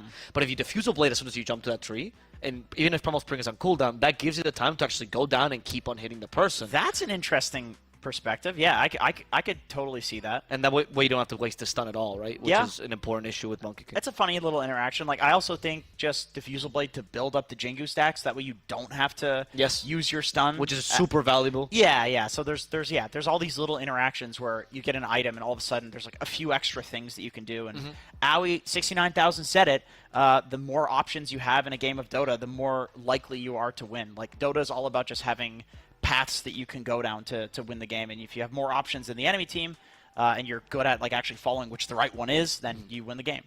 In the case of Spirit, they're also opening up their options a little bit. Nature's Prophet, it seemed to be a flex. I think they can still flex in mid because Laurel used to play a lot of Nature's Prophet mid, so that is an option for them. I'm not sure if he's played on Spirit though. I know he used to play back when I watched him in EU Div 2. And then you combine this with Drow Ranger, and look, I wasn't that off then because they pick up a Centaur saying, hey, this MP, it's either a support or we're putting it in mid, guys. That is cool. Laurel is a really good Nature's Prophet mid. We have not seen a lot of Nature's Prophet mid for a long time. Div 1, Div 2, this major, but for the longest time, Nature Prophet's his highest win rate on Dota 2 Pro Tracker has been mid lane. Interesting. It's like sometimes he'll 48% win rate. That's actually pretty good for Nature's because people use the hero to literally feed, so it brings the win rate down. But then you look at the mid win rate. Is that just NA brings the win rate down? Yeah, exactly. It's like but it's like 60%, and it's like, okay, that's for how much this hero is picked in every patch. That is a significant number. Yeah. And I think the fact that you can. Okay, so you can TP to base, so you're a hero, you don't need to get a bottle. Yeah, you're a better Kunkka. But also you can send Treants to get the runes, and you can go for both of the runes at once. You don't need the supports to come mid. You're a hero that can rotate to the side lane, so you can push all the side lane towers, and also you can like hit the Witchblade or like Orchid timing back when that was a thing, faster than any hero is going to get items or levels to deal with it. True. Whereas like if you play this as an offlane Natures or as a carry Natures, a lot of the time when these items would come out, people would have, tanky items, the hoods, vanguards, BKB coming soon, stuff like that. So yeah, mid, it feels like a really cool hero on the mid lane, and I think it counters a lot of stuff, like Queen of Pain. Dragonite, I think, is a pretty good pick against it if they want to run that. They will. On the mid lane, it's going to do perfectly fine against a Natures who chips away at you with physical damage. And you can't do anything against Dragonite. That's not a thing against DK. Every time I see these lanes, I'm always reminded of... This could actually be a carry DK too. Oh, interesting. I think that's a Skeeter specialty. If I recall correctly, I know people are experimenting with it with like the Octarine Manta build. Oh, I've seen that. Oh, yes, Skeeter does do it. Yeah, but it's pretty cool. The first person I saw doing that build was actually Gunner. That was the first person I saw that I was experimenting with the Octarine plus Manta build. He did the Tusk mid too before a lot of people were. Yes, people don't give it enough credit. Oh, No, just no. Gunner specifically. Yeah, and I think Gunner, if you were to ask him, he would say that probably his biggest inspiration as a mid player is 9. That's true. Like that's the guy that he's looking at the most for. He because just they plays both what he figure wants. out things. Yeah, before other people do. Gunner had this idea about clockwork mid because you can let max flare and flare the side lanes. It was the most insane shit that I've ever heard. And 9 did it. Yeah, 9 did the clockwork mid as well. But that's the way their brains work, is that they're just coming up with these like unique solutions to problems in the game that other people haven't figured out yet. If Team Spirit really wanted to 5-hit this and they put the Nature's Prophet as a support, they could pick a mid laner that destroys DK. And then TUNDRA ESPORTS could still do the DK carry, right? So there's a lot of mind games to be done. Yeah, they could. Nature's Prophet. So, okay, what would he be laning against? Like, if say it's a 5 Doom Monkey, I guess. Seems fine. It would be pretty fine. Like, Doom is a high armor hero. And they do that. Okay. Wow. I'm excited for this. This is a good game. I love Nature's Prophet 5. Yes. This is my favorite 5-position hero. I want it so desperately to be viable. Yeah. So I would love to see Team Spirit pull this off. They could also run a 4 Natures, although they're not going to separate the Rubik and the Centaur. Let's be real. That's just such an easy combo. It also doesn't really matter. Like, if he gets more farm priority or Rubik gets more, we see that in the game. Supports are very fluid these days. 4.5, yeah, whatever you want to call it. Exactly. But it is very exciting. I also like Nature's Prophet 5. I think he's technically the best warder in the game, obviously. Oh, absolutely. Your vision game is insane. As long as you are disciplined in not sniping couriers because you really want to snipe them, but then it reveals these deep wards that you get, and oftentimes like it's not actually worth it to do that. And the treant scouting, using the new hotkey or whatever it is people are using to like send the treants in all sorts of directions, you can scout a lot of vision. And you were right, it is Skeeter DK. Okay. And they're going to run the Doom mid, which makes sense because against the Ember, you should actually have a pretty solid lane. This used to be in Eastern Europe. Remember Iceberg? Used to love this matchup as well. Oh yeah. Because you just go Scorched Earth, Ember's just kind of carried out of the lane, and you always have Devour to beat him. Yeah, and I mean, the way that Ember pushes heroes out of lane right now is like you get Orb of Corrosion or Blightstone, and you just sit there and you spam your Sleight of Fist on them, and Doom doesn't care about that. He's getting all his plus armor from Devour. True. Ever since they changed it, it's true. That's a big point. Right. Yeah, and he's got high base armor, just excellent stats all around. Like he doesn't care. He's just gonna farm. But this is a very exciting game, and I think what makes it exciting is it's a 5 Centaur. Oh, that is insane. I think wasn't EU the first region to do that? I know they were the first region to do carries. This region loves Centaur. I know they were the first region to do carry Centaur and Ramses. If you remember, there was a time where you thought that was actually legitimate. I swear I've seen 5 Centaur before in this region. I've seen this in pubs. No, but in a competitive game. Right. But I'm saying like this is not completely out in left field just because there are people that have been experimenting with this in and there's pubs. logic to it, right? You have stun. Yeah, you're a beefy boy to frontline for the Drow in lane. Your ultimate is always good. Your ultimate is always going to be good for disengaging. You can disengage from the Monkey King ult, from the Doom. Honestly, like I think that's the big reason why they picked the Centaur is I can't think of a better way to disengage from the Doom. Even Force Staffs, like sometimes you run into like Force Staff somebody out of the Doom, and then you are in the Doom range, and he just walks and kills you. Because the Force Staff range is just so low. So like having a global hero that can just press ult and you run away from the Doom every single time, like if you're playing against a good Doom, which obviously Tundra is going to run a good Doom, like you need to solve the Aghanim Scepter on this hero, the eventual Aghanim Scepter timing, because they're going to get there. And Centaur is a beautiful solution to that, even as a 5. I'm very excited for this game. I think we have you can tell the coaches have a lot of influence in both these teams, right? Both Aoi and Silent, right? Yeah. And you can tell by the fact that this draft is, guys, I don't care what you guys are comfortable playing. I want to outdraft the opponent. And they're both sitting there thinking like, oh, that's an interesting pick that the enemy team. Like they're both like respecting each other right now. It's true. Aoi's actually texting Silent. Good job, Silent. Yeah, that was nice. That was nice. Aoi loves like I think he would love to get outdrafted. I know it sounds weird to say that, but he just loves the game. He just loves the like chess match that is the draft. In the interview with SVG, he did say that he wished, quote unquote, he lost more in NA because that helped him learn a lot. Yeah. Each loss learned a lot. So in a way, as a coach, the way you lose is by losing the draft, right? I saw that interview. Yeah. That's a great interview. I would highly recommend anybody that wants some insight and high level Dota thought. Check out SVG's. Yeah, who would have thought YouTube he channel. would do that? I have no idea. I don't know. No idea I he think even he wanted just to woke up one day. Yeah. But yeah, it's a really good interview. You get a nice insight into one of the best drafters and coaches out there. Yeah. And players. He won TI twice as a coach, as a player. He was the first to do that. That is true. Yeah, Awie's insane. That guy's crazy. Yeah. I guess if you don't count Seb, who could have stood in at some point, not really sure what position he held in the first TI. Where is Zaksa going? Look at this. Our observer has decided to enter the fog of war, so we can't quite see him. There we go. He's back. What is the goal of him going this deep? We'll see. Is he trying to steal the room with the Boundless Strike? Yeah, maybe. I mean, he's got Jingu to start, actually. Oh, okay. He's just being cheeky. He did not steal it. But they still lost another rune, though. So Tundra wins the rune war. Saksa might die as a result here. Yeah, I think he's going down for this. Yep, one last Frost Arrow. Oh, okay, the Fairy Fire to annoy them a little bit further. They're actually going to give it to Miposhka because they don't want to chase any further. Saksa plays around with the Mischief. He'll survive. What a god. This does make the start of the lane weird for 33, though. Like, Okay. I don't think that's a good thing for Tundra. I don't think that's what they want. Like, Spirit can definitely punish this here. Right, because now you don't have a support for a while and they just harass you in the center. And that's exactly why Miposhka's just running at him like a crazy person right now, because he realizes, like, he's trying to punish this. Iron Shield level 1, to be fair, is really weak. So it does not deter the Centaur too much from just running at you. It is better than it used to be, though. Iron Shell level 1 used to be so dog, but... Yeah, I know. I can tell because Lyrical started winning games again. That is right. That when his MMR goes up, you know Darkseer is a good hero. Yeah, exactly. Yeah. So okay, Saksa is back in the lane now, so it wasn't that big of a deal. Oh, right, because he has... Actually, you know what? When you didn't consider the fact that Mischief does turn him into Courier, gives him extra movement speed. It genuinely helps. Like, if he's... Just imagine he's some Crystal Maiden that happens and he gets out. He's not there for like 2 or 3 waves. It's just desperation. I mean, you were the one that emphasized the fact that Tundra buys boots at the very beginning and then sells them, right? To just get that extra edge. They do. They do. They do a lot of things to get an extra edge. Yeah, so... As, of course, we saw at TI. Yes. That was a lot of edges. Yeah. It was like a duodecadon. Right, right. But, you know, Spirit are the previous TI winners, and I don't know if it's in a totally different manner. Just in the... I mean, I love that it's their name, because I feel like that's how they won, is that they just had Spirit, heart, if you will.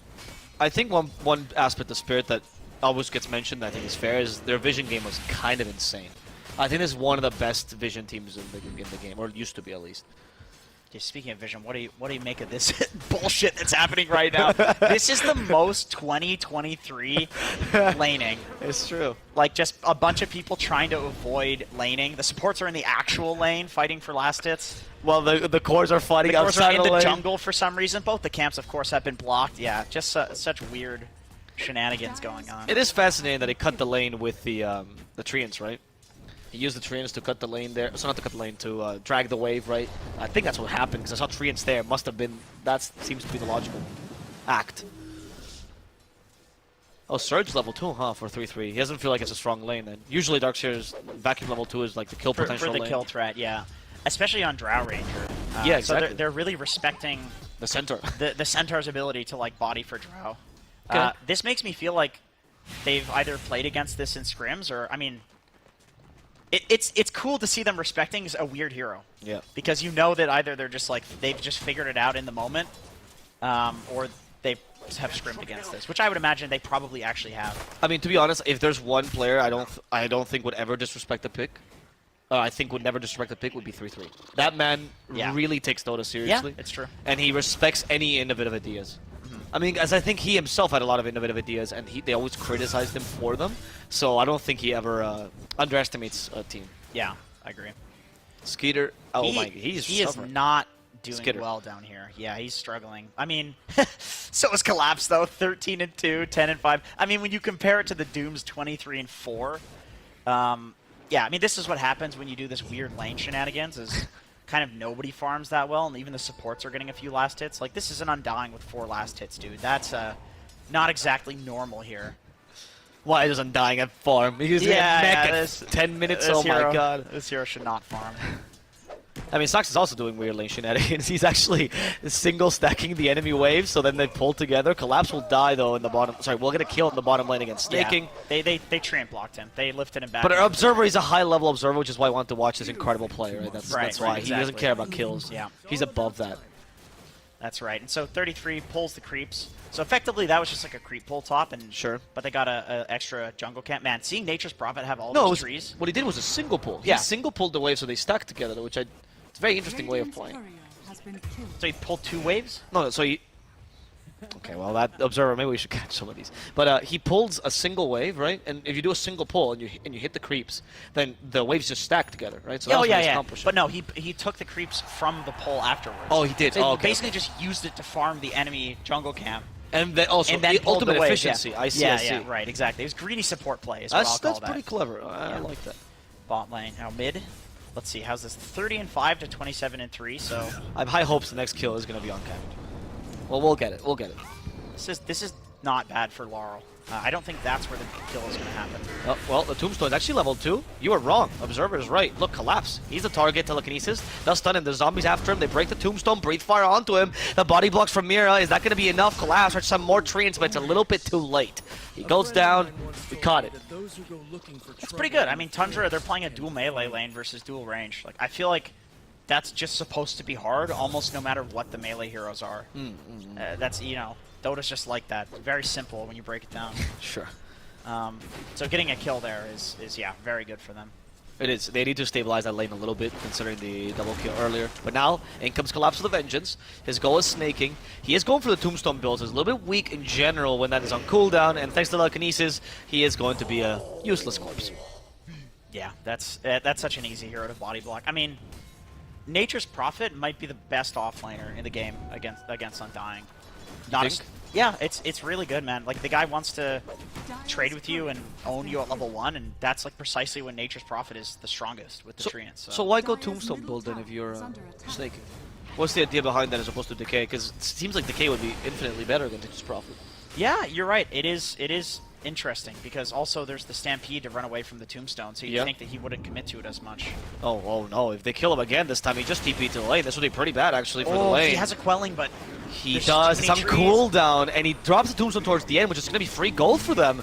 They're collapsing here. They're trying to deny the Tombstone. Skeeter knows how important that is, because now he is going to be dealing with Nature's Prophet that just killed Undying twice in a row and got the Tombstone gold. It's worth 50 gold more, too, because it's a level 2 Tombstone. Right, exactly. Yeah, so it's actually kind of griefing in this game. I'm surprised he dropped it, to be honest. A little bit of a desperate play. Miposhka, though, in the top lane, being chased down by Saksa. But Saksa, look, he's closing in on him, has no Orb of Venom. He knows Miposhka most likely won't die, so he's just trying to wait for his cooldowns here, take advantage of the Iron Shell. And, ooh, unfortunately, not enough damage. Yadaro instead attacks Saksa. Saksa, oh, they're actually chasing after 9 instead in the mid lane. Top lane, though, Saksa is going low, so is the Centaur, but we're going to watch the kill mid here. 9, there we go. Saksa will die. And in the middle lane, 9 will fall here with the help of Mira, who does die to snaking, but not that big a deal considering Laurel lives. Who died first? So 9 at least was alive for the kill on Mira. He got the experience on him. Yeah, and it's kind of like, hey, you want to dive me? Like, I got a kill on you, whatever. I think 9's probably okay with that, considering that was a haste rune usage. Yeah. Like, Ember with the haste rune is... Right, in the rotation on top of that, like, Snaking was just kind of walking there. Yeah, I mean, Snaking's been kind of struggling, so yes, being able to come in and have a little bit of impact and then also get a little bit of farm is going to be really nice for him to recover. Like, Snaking needed that first game. He actually has boots now from that. And I know it sounds like a small thing, but, like, I've seen so many Undyings walk around with a wind lace for, like, 10 minutes, and it's just sad. Boschka came mid. Snaking stole the Invis rune down bottom. They go for Skitter. Here comes Saksa, though. Reinforcements. And they do hear that Primal Spring, so Saksa will not be able to surprise them. It's only level 1 Balance Strike. He's actually maxing Jingu Mastery, which is not something you often see in Monkey Kings in 4 positions. I would imagine it's probably just 2 points in this for like laning purposes, and then... Okay, and then you max the Boundless Strike? Maybe Boundless, maybe the tree dance, like depending on whether he thinks he wants the slow or the stun. Sure. This game, probably Primal Spring to just kill people with the Ion Shell and be active. Yeah, that makes sense. But we'll see. I mean, all of Monkey's abilities feel pretty good to max, other than the Jingu as a support. Dire's courier has Oh, been you got a courier. That's a good snake. But, it does reveal the ward a little bit. I mean, 60 gold each, that's, you know, I mean, it's because the Ember Spirit's courier is kind of worth. If it was anyone else's, maybe not so. Yeah. I mean, you go for it, for sure. Yeah. But it doesn't mean you're going to get de-warded. Yep, he's being hunted in the trees. Collapse reveals some of the trees. Skeeter is, Yeah, Skeeter's waiting. He wants to go for Collapse. They also set down the Tombstone, but Snaking is going really low. Collapse will just try to TP away, and he does accomplish it as the rest of his team deals with the Tombstone. Now this area is theirs. Even Sox and Skeeter have to retreat a little bit.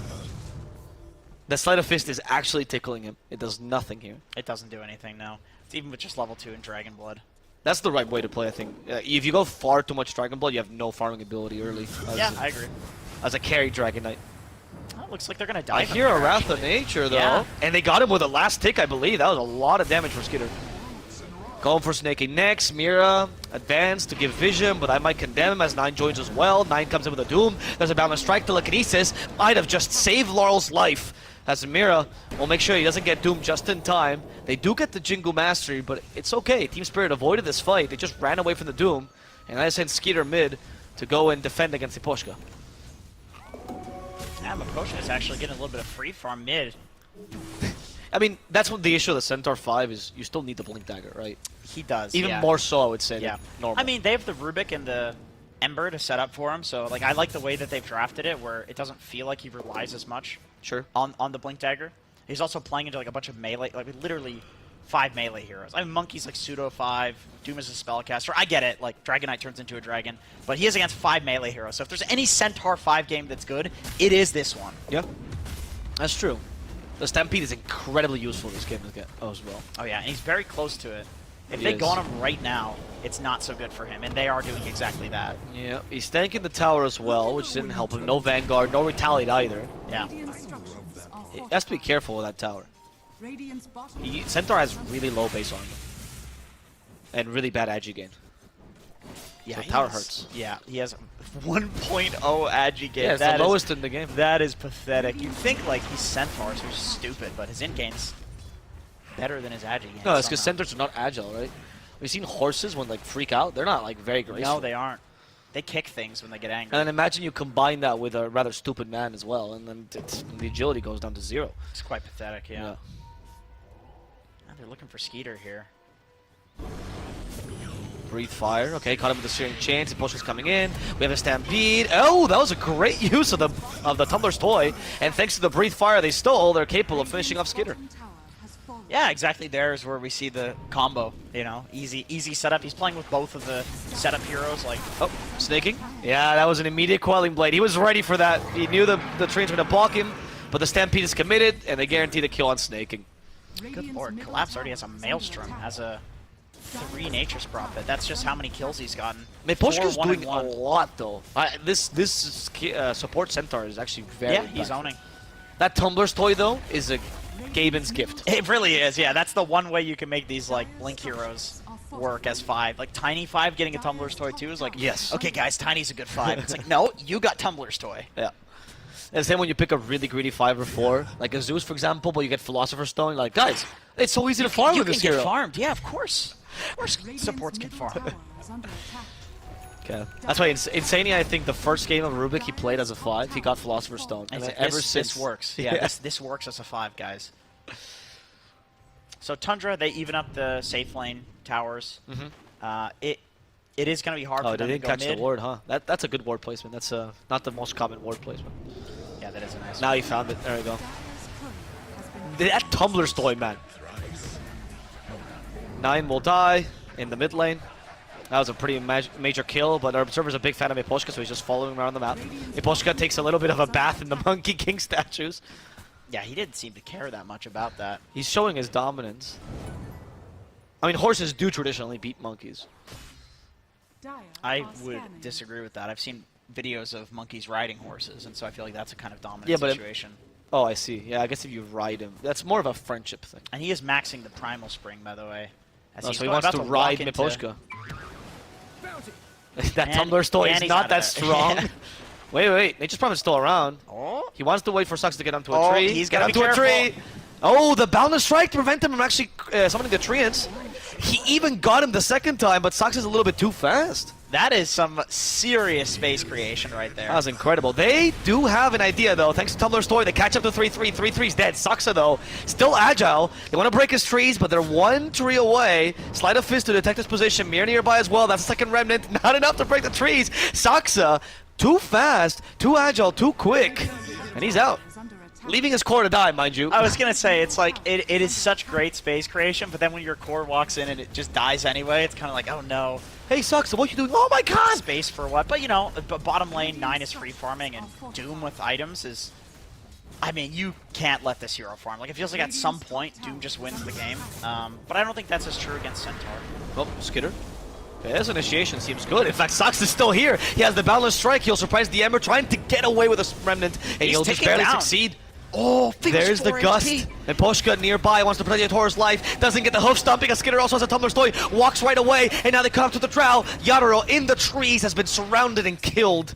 They got the kill they were looking for. Yes, Laurel was important, but Drow was a little bit more. And Mira just... Look, I don't know what happened to Mira. 9 doomed him. He got 9 doomed him. Okay, Yeah. that was why. Thank you. Honestly, I think Laurel's still farming and Sucks is nearby. Yeah, he Okay, is. but not gonna happen.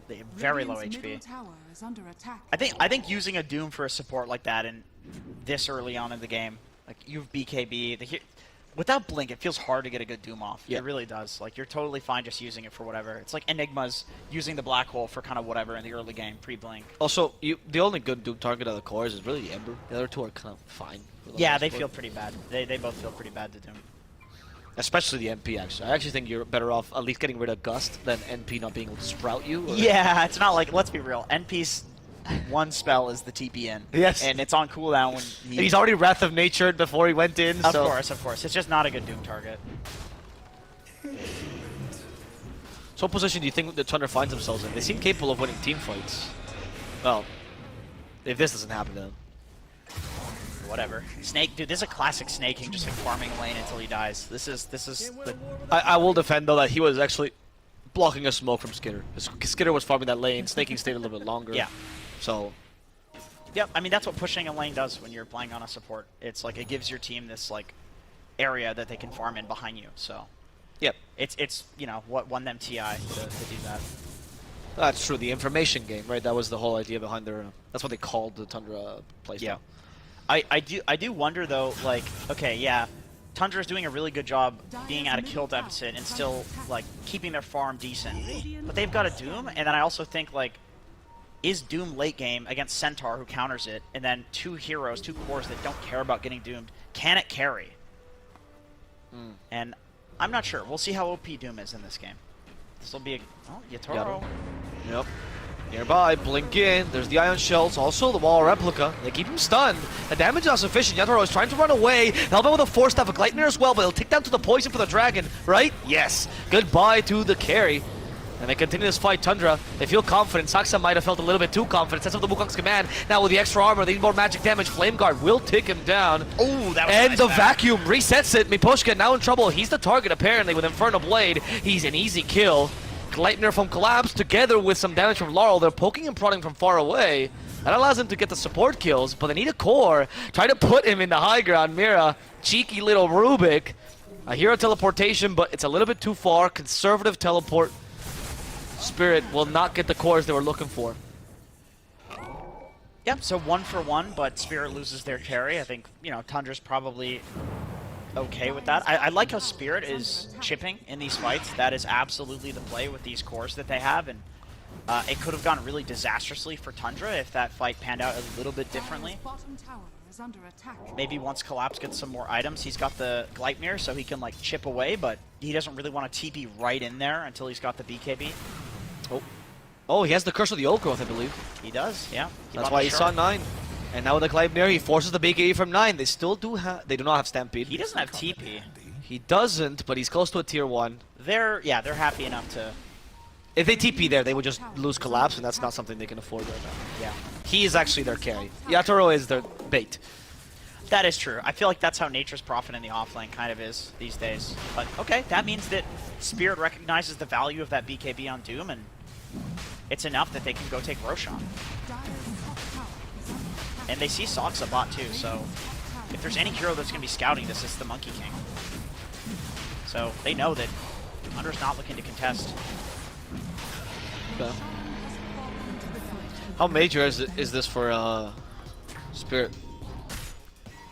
It's a timing. I mean, in Dota right now, like, I don't think you can really ever do that much with the first Aegis, other than, you know, Push tier 2 maybe. Yeah, push a tier 2, and it's like this window of time where you know that you're gonna probably be able to farm a little bit more than them. But then the enemy team can always cut creep waves and play the map around it. So it's not really the most devastating thing, which is precisely why Tundra didn't involve themselves too much with that. A lot of teams give away the first Aegis.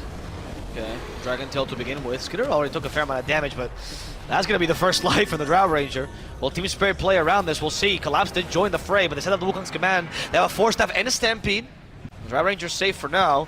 As Miposhka thought about going in, but he realized that's not the right play. Instead, they'll jump on him under his tower. Miposhka getting one last hoof stomp before he falls. The reset... No, not a reset. A straight-up retreat is what they're going to do, it seems like. Team Spirit, they don't have the high ground right now. Are they really looking to engage? They don't have vision. Oh, they do have a ward there. I want to point out, by the way, that during that Roche, Snaking walked in and placed that ward that let them get that kill. Ah, okay. So there was this understanding that, like, yeah, we're going to give Roche away, but... Thank you, Observer. Eventually, Tundra's going to go to this triangle, and we can take the Aegis for free. Like, that's really cool foresight from him. That they know that they're giving Roche away in those moments, but eventually they're like that also lets him set up for the eventual taking of the Aegis, which invalidates the original Roshan in the first place. Like, that is just cool foresight. That is true. Yeah, I think. I mean, they also acknowledge that the fact that they gave the Aegis to someone that was more of a survivability Aegis than like let's do something. If they give it to the MP, sure, there's a lot of plays you can make, but Yatoro right now feels pretty killable and weak, kind of. Yeah, he's like the prize, like the golden nugget. You know, like they want to go kill him and. Spirit giving it to him is just kind of like, well, now you can't gank him, you know? Hopefully. Yeah, hopefully. But then Tundra's like, okay, well, if we already have a ward on him and we're taking this for free because of that ward, Yes. then we'll just take it and we'll back off, and then all of a sudden he's not protected like that anymore. And when you're in that position as a Drow Ranger, your farming patterns are also much more predictable, considering the fact that you can't really take dangerous farm, right? Yeah, exactly. Which is why they're able to catch him out there, because he's the Aegis. He's like, whatever if they ward it here. Who gives Yeah, a it's shit? okay. Gator feels really bad though about that. He does take a lot of pride in the fact that he's good game sense and doesn't get caught in ganks, and that's actually, I would argue that's one of his best skills as a carry. Of course. I mean, he's famous for like when they won TI, like the guy would TP out. It's like a radar. Right before a smoke was about to connect with him, so he would waste as much time as possible. Like, the guy legitimately has like some spidey sense going on. Yeah. I think he has really good calculations as to how long heroes take to make rotations. Yes, yeah, and that's it's like I don't almost don't even want to call it calculations because it's pure instinct. It's just feel. There's no way this guy has like 340 move speed, calculating with the tranquil boots. That's why if he has drums though, if teams have drums, I think it messes with them. Tundra, they're the drums team. They You're are. Right. You're right. That's how you beat Yatra. You just buy drums every match. Snaking's got him, man. He's got him. Nope. Vacuum the Rubik off his tree. Dragon Tail on him. Fireball as well. He's dead. Miposhka, though, comes right after Mira. Survived a fair amount of time, but with the help of Miposhka, they're hoping to kill the Undying, but they've doomed the Drow. Yatoro doesn't quite want to fight the Doom head-on. Mira is going really far. Ooh, nice stun. Sorry, Knight is going really far, hoping to kill a Drow. I think it's going to be enough, but thanks to Curse of the Old Growth, they have vision of him, and they'll be able to get the counter kill. Saksa sets up the Wukong's command. They realize that's a dive. The tier 1 is still alive. Right. Let's not go that far. And Miposhka, during that fight, by the way, went down to like pure chip damage. He wasn't even getting focus. He just eventually died because, you know, Centaur. 1 agi gain, as we pointed out earlier. It's true, actually. It's very sad. It is sad to play, like, if the Centaur 5 never gets to get armor items. Do you buy Lotus? What are you going to get? What are you going to get? Yeah, I mean, Lotus, is it a good Lotus game? Yeah, Doom. It is. And then Dragon Knight, definitely a decent Lotus game. But that's also, Collapse. Pure 5. Oh, the Curse of the Old Growth once again. It's for Saksa in the trees. Sprout also gets vision. Saksa doesn't matter if it oh, it does matter. Never mind. I spoke too soon. He had a magic wand and a quelling blade. And they had a voice line as well already. Yeah. Wait, did I see that right? I think. Okay, so yeah, Saksa's going for a Wraith Pact against Nature's Prophet plus Drow. Yeah, that makes sense. That makes sense. Physical and Ember. And Ember, yeah. Pretty much all physical damage. I mean, Nature's and Ember. They caught 9 though. He doesn't have BKB for 7 more seconds. Not even a chance to use it actually. As the Wrath of Nature kills him. Snaking was nearby watching his friend die, and he'll experience the same pain now. That was good timing that they timed that they know it's still on cooldown. Because otherwise, that's probably not that great of a jump. You know, he's just going to BKB and walk away. I mean, they could force the BKB, so... They were pretty close to killing him without BKB. It's once again the Curse of the Old Growth that keeps annoying Saksa, but he's fast enough for the Monkey King. Collapse just has 1 mission this game. This is a weird shard. Oh, he has Gleipnir still, by the way. Sprout to get vision. He doesn't know where he is. He guessed kind of correctly, but Saksa was fast enough on the Primal Spring. He still has Gleipnir. No, he might try. He might try. No, he used the cursed, yeah, for the vision. He's being very annoying to Saksa right now with this nature. He's not letting him cut anyways. No. If you're Monkey King and you only build the Wraith Pact, do you still play as the Monkey King that cuts the waves? Or do you want to play with your team as a bunching up? Probably. Like, I mean, it's Tundra we're talking about, right? So this team never, ever takes fair fights. If they are, it's like because they're extremely in like some desperate times. So yeah, he's gonna split them up with Monkey King first, regardless. Like somebody on Tundra will split them up. Okay. Okay, now it's Saksa's turn to hunt Collapse. Collapse is fast enough for the TP. Right, this is a cat and mouse scenario going on between these two. Who's the cat? Who's the mouse? Who it knows? Just changes, man. It changes constantly. It's really funny. There's a side game going. This is the equivalent of 1v1 mid of the yes, it is. The 2023. Yes, it is. That's right. Oh, he found a courier. He just kills it. But he got gusted off the tree, and Miposhka tried to get close to him with a hoof stomp, but... That was a nice try, because they weren't sure exactly what tree he was on. Yep. They were just guessing. And Saksa's being way annoying. And Team Spirit's like, guys, this is like an anti-mage. We can't actually chase him. We gotta just go forward. Yeah. The Nature's Prophet can chase him, though, because of the Curse of the Overgrowth and the Gleipnir. So I see why he's doing it. It's not as much of a waste of time for him. For sure, for sure. There's a lot of he good can global options. TP. Like, he's like, yeah, whatever, I can waste time. I just TP to my team. Okay, they have Stampede ready. They don't have the Wrath of Nature, though. Snaking. He's the first target. Then to prevent the Tombstone. Does he drop it? He doesn't in time. Gleipnir now forcing the BKB from 9 as Collapse stuck in his own Sprout. They root the port DK. He doesn't have a BKB, which means Skitter is just going to be destroyed here. No way to dispel that. He had it in his courier or in his... No, he had it in his... in the fountain. He just got it, literally, as he died. That was a nice Lincoln Sphere from Yatoro. He was about to get doomed on Collapse, but chose the got it. Lincoln Sphere I didn't see right that. at the last second. And 9, yeah, he obviously had to think twice about that. Once again, the hunt for the Monkey King ensues. But Saksa, he doesn't want to play ball here. He knows his teammates are dead. He's not actually creating too much space. Yeah. It's kind of like space, what for? You know, Yeah, who's taking Carry's it? dead, who's... Yeah. This is the moment, like, your carry dies as a 4. You can't have fun anymore. Defending the towers, I guess. It's like, oh, you can get your time to respawn. But, yeah, speaking of respawning, Spirit, they were waiting for Roche to respawn. It is up. It's got the shard on it. Okay. They have pretty decent control of this area. They've got great vision, both in the enemy triangle as well as in the lane, like we just saw there on that ward. So this is looking like a really solid next few minutes for Spirit, assuming things go relatively normally. Like if you're Tundra, you're looking to smoke out and make a play here because you're not in a good position to defend this next Roche. Man, these wards from Spirit are actually crazy. As the Nature's Prophet one effect? gets dewarded. Who's actually the one that warded for Spirit?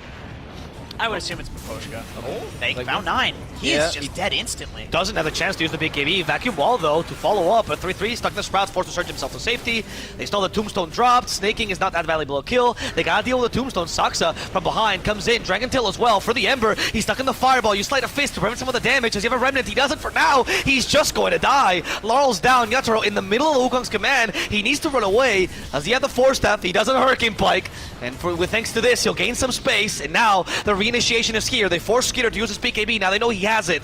Undying with the buyback. Wants to join again. Yatoro gets caught. Skinner, carry versus carry. Seems to benefit the Dragonet for now. Gust will be for nothing. As 3-3's here with the vacuum. No more stuns. No way to cancel the TP. They have bigger fish to fry. His name is Collapse. But Collapse feels strong enough. He's fighting as the DK. Does he have enough magical damage? With the help of his teammates, they do. Skinner got way too cocky. Punished for it. As 3-3's forced to use a Seal Totem to get away.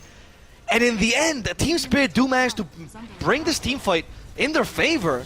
Finally, 9 is back, though. If anyone's cheeky enough to stay here from Spirit, 9 will punish. Activates BKB. He goes for the Centaur as well. And Miposhka, not that valuable a kill. Doesn't have a clear Doom target. 9's BKB is about to end. He knows. He respects. He stands back.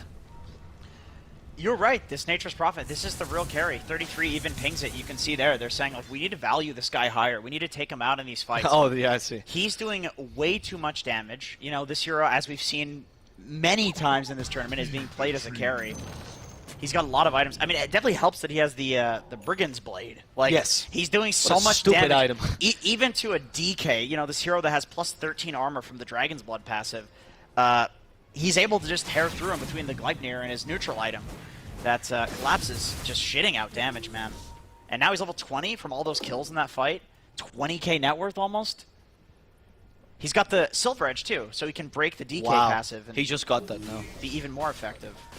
I mean, it was wild that Collapse even went, hey guys, I think I'm stronger. Someone made that call, right? When he turned invisible and he decided to keep on hitting. Yes, like Yatoro dies, right? So your carry's dead, their carry's alive, and you feel like, okay, You're weaker. maybe, You must be. Maybe I shouldn't TP back in because I made it safely to Fountain. I don't have BKB on Nature's Prophet, but no, he felt like he was strong. Because the supports were still alive. Yep. Because they have to commit so much for both the Ember and the Drow that the supports are actually Right. kind of being left alone.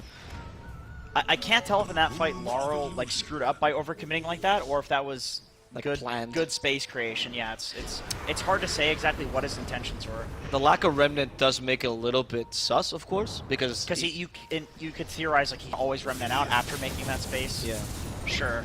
Oh, Laurel. Oh, he got caught in the vacuum. That's pretty impressive. Yeah, he's being very safe now. He has BKB. They gotta catch 9 at this rate. They use the Stampede to get closer, but maybe also to retreat.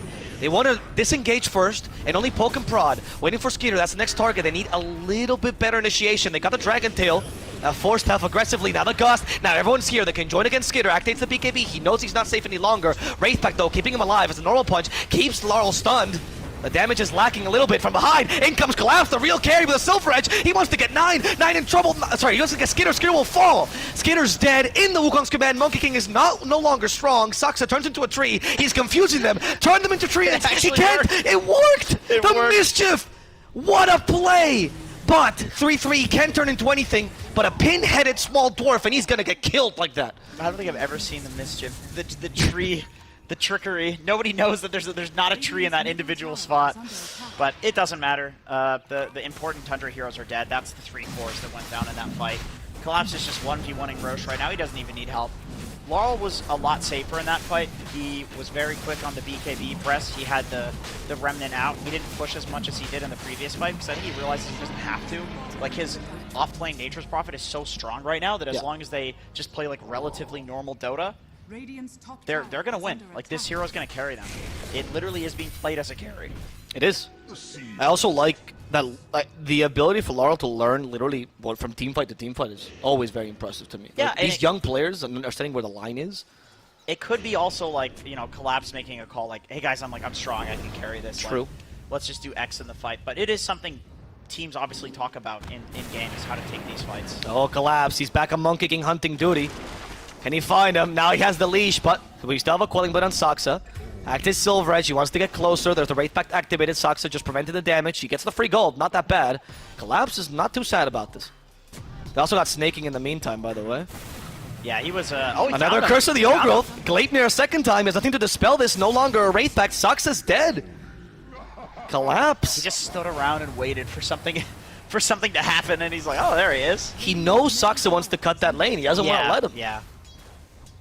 It is how Tundra plays, like we talked about it. They push lanes on their support. I mean, they push lanes on whoever, and they take unfair fights. Like Snake King, he also went down because he was pushing out the bot lane, just trying to be efficient, splitting the map, so that way the cores can farm. They might have to ban the MP for next game, honestly. Regardless of if they win or lose, because it seems like a huge nuisance to their plan. I think there's a lot of teams that are thinking about banning MP, so it's not, it's not like a huge investment to ban it for sure. Exactly. So they definitely be like, yeah, we made it's a good hero. They played it really well. We may as well take it out. Even if they still manage to win this, because there's still a chance. Collapse from the trees. Neposhka, though, doesn't get the hoof stomp. They give him the Lincolns just in case they want to doom him, because they still need a Stampede to retreat. Oh. They know who the real target is. They doom Collapse, and the Lincolns is right afterwards. Stampede, though, should get him to safety. Team Spirit, nice vacuum. They got him back. Wall Replica as well. He's muted. He's dead. They got the godlike streak. Snaking is the one that gets the gold. Oh, hell yeah. That's a Force Staff right there, baby. He's got one. Oh, that's his Full Glimmer. Full Glimmer. Full Glimmer cape from that. Not bad. So, one thing Tundra has to be careful about is that Spirit, they've got buyback on their Nature's Prophet. Obviously, this is the best hero in the game at buying back, so it doesn't mean that Tundra can chase out of their base. Yep. It just means that they got a really important kill, and I like that they made the call to focus Collapse. Obviously, that's the hero that's doing the carrying this game, and we saw earlier 33 pinged it, so he's the one that made the call. Yeah, good call. Very, very good call. He's doing the amount too much damage. The amount of aggressive force stats we're seeing this game from Tundra, though, is kind of wild. It's the third time they use an aggressive force staff in a team fight. And it's good against these heroes. I mean, Drow, Nature's Prophet, both of these heroes, like, you screw up their positioning a little bit. It's not like Nature's Prophet's a mobile hero. Like, sure, map-wise he is, but in a fight, he just kind of runs in there and like hopes that people don't turn and hit him. So yeah, forcing him in, definitely very strong. Also, he rarely turns, right? Whereas Drow does a lot of the turning. turning. Hits the tower, yeah, exactly. Turns towards whoever he's sprouting and hitting. I think there's a lot of people who have theory crafted that we should see more aggressive force staffs in general. The big problem is oh my god, they found him. That was impressive. They saw the jump. Meposhka, unfortunately, has no damage. Oh, they sent him to him a second time. They even used the wall of replica. They want Saksa dead. None of this lane cutting shenanigans. As in the mid lane, Laurel, he's going to get reinforcements soon. I hear the TP, but it was really defensive. However, Laurel is bringing Skitter down pretty low. And one of Force's BKB is going to work. The Silver Edge giving Collapse a little bit more movement speed. He's dancing towards Skitter, but Skitter's out of here. Forces the BKB. I don't know who that's like worth it for. Hashtag worth for, you know what I mean? Because it's like BKB on Ember trade for the BKB on the carry DK. I think Tundra's pretty okay with that one. Obviously, Saksa going down, they're not okay with. They don't want him to go down. Oh, I didn't see the BKB on Ember, actually. That's pretty good. Yeah, he used it. I mean, kind of 1 for 1. Like, yeah, it's Tundra's fair. just locked in their base. This is a very common scenario that we see in this Dota patch. And the question is, does Tundra want to defend this? They drop the wall for an illusion of the Drow. So that's like a defending high ground wall right there. And he's in vacuum range for sure for 3-3. Yep. Use the glyph already. Collapse finally joins. Tundra, they don't... It's hard to tell if they want to fight. Doesn't seem like it. They might just let their racks fall. They lack vision in this area. Yeah, oh, they do. Team Spirit has... Oh my god, they actually got a ward into the... Yep, they have a base ward, and I mean, Tundra sees it. I think that's part of why they didn't want to engage there, because they know that anybody that walks up to D-ward this, it's either a Monkey King or an Undone. Right. They have 5 melee heroes. Let's just say. They've got 5 melee heroes. Right, I never Anybody considered walking that. up and de-warding that, it's like, guys, I got a Dragon form to get that ward. Like, you're going to die, right? So They have telekinesis. Yeah, you're done. yeah, and the Aegis was right about the despawn too, so they just let Spirit have that racks. I mean, there's plenty of games in this patch where one team gets like 2 racks, and then there's some crazy comeback at like 50 minutes. That is the patch that we're in Dota. That's why Execration's excelling. That is right. This is the SEA patch for sure. It really is. Yeah, I mean, I see that. I didn't really consider the 5 melees. Oh my god, you can actually get a base ward in, which is a precisely. rarity in pro games, of course. Yeah, that's a hard one. I mean, they even saw it with the Sentry, and They pinging knew They're it, like, yeah. guys, we can't. We just can't. Someone hit this. Who's the most dispensable? Everyone's drawing straws. Yeah. Saksa drew the short one. Yeah. Well, Snake King will draw the short straw. Let's be real here. The position 5 pathetic Undying. Snake King doesn't even draw the short straw. He's just No, he was built. He is the short straw. Yeah. 9, by the way, is I think Tundra probably wants to wait for their Doom Aghanim Scepter. I mean, if he wanted to like sell the Midas to the Wraith Band, Midas would be like desperate territory if they really Sure. think they need to win the next fight. That area of Doom is very impactful this game, though. Yeah, it's something that gives them the ability to like clutch the fight. Yep. If they can get that on like 2 heroes, kill the Natures with that at first, and then use it to kill a Drow with the end duration of it, it gives them a way to actually win. Or even opposed to use just it- kill one guy. Using it in the beginning to prevent Stampede from disengaging would be huge. And then actually. going on the Nature's Prophet Yeah. after that or something like that. Yeah, you're right. Actually, I think you probably do look to focus that on the Centaur, which sucks because that's a position 5 Centaur. It doesn't really feel great to do that, which is why it was such a beautiful pick from Team Spirit. But Doom's biggest counter is just running away, right? So the Stampede... Yes, it is. Right, and it becomes even more of a counter when it's this AoE Doom, because you can actually run out of it. It's incredible, right? You have Tombstone, Wukong's Command, and Doom. The real counter is just, you just walk off. And Wall, dude. Yeah, Wall And as well. This is just such a god-tier Centaur It game, really actually. is, yeah. It's the one game where Centaur 5 actually seems not just justified, but good. It's good, yeah. Do it in your pubs, boys. Everyone. It is actually pretty good in pubs, I would say. I think if you're a good Centaur player, you can get away with Centaur 5. For sure, it's a Treant replacement, and I think that Centaur is good in this patch. I think we gotta say Undying replacement from now on. That's what you're we right. have, yeah. Maybe you're right. He's the top tier melee strength hero. That is actually true. I could not have guessed that. I could guess every one of the other heroes that's popular right now. Right, you would have guessed the Lina? Yes. that one was a hard one. That was actually. a toughie. Yeah, that's a toughie. Okay, this smoke is interesting. It's a wraparound. Catches Yatoro first. BKB immediately from this man, though. And Laurel gets in. He wants to protect Yatoro a little bit. As the Stampede disengages, Laurel gets the message. She's out. But Collapse doesn't get the same message. She actually wants to go in. They see the AoE Doom. They gotta respect it. There's also the Black Dragon now for Skitter. So he's flying over everything. They drop a Tombstone. It's a really good place to fight if you're Tundra. Searing Chains. They might let Miposhka die here. Might not really be up to Team Spirit. They want to save him. Telekinesis, everything they can. Miposhka's kept alive. They're repositioning the fight. Saksa now in trouble. They need a little bit more damage for him, and they got him. No, the mischief. Yeah, he's down. They even got Snaking. 2 more kills for them. Saksa and Snaking. 9 active. BKB is capable of TPing. Team Spirit, they're slowly whittling their enemies down. Not enough to kill any of the cores, but you did use Dragon Form, you did use Doom, you did use Wall. You're out of resources on Tundra.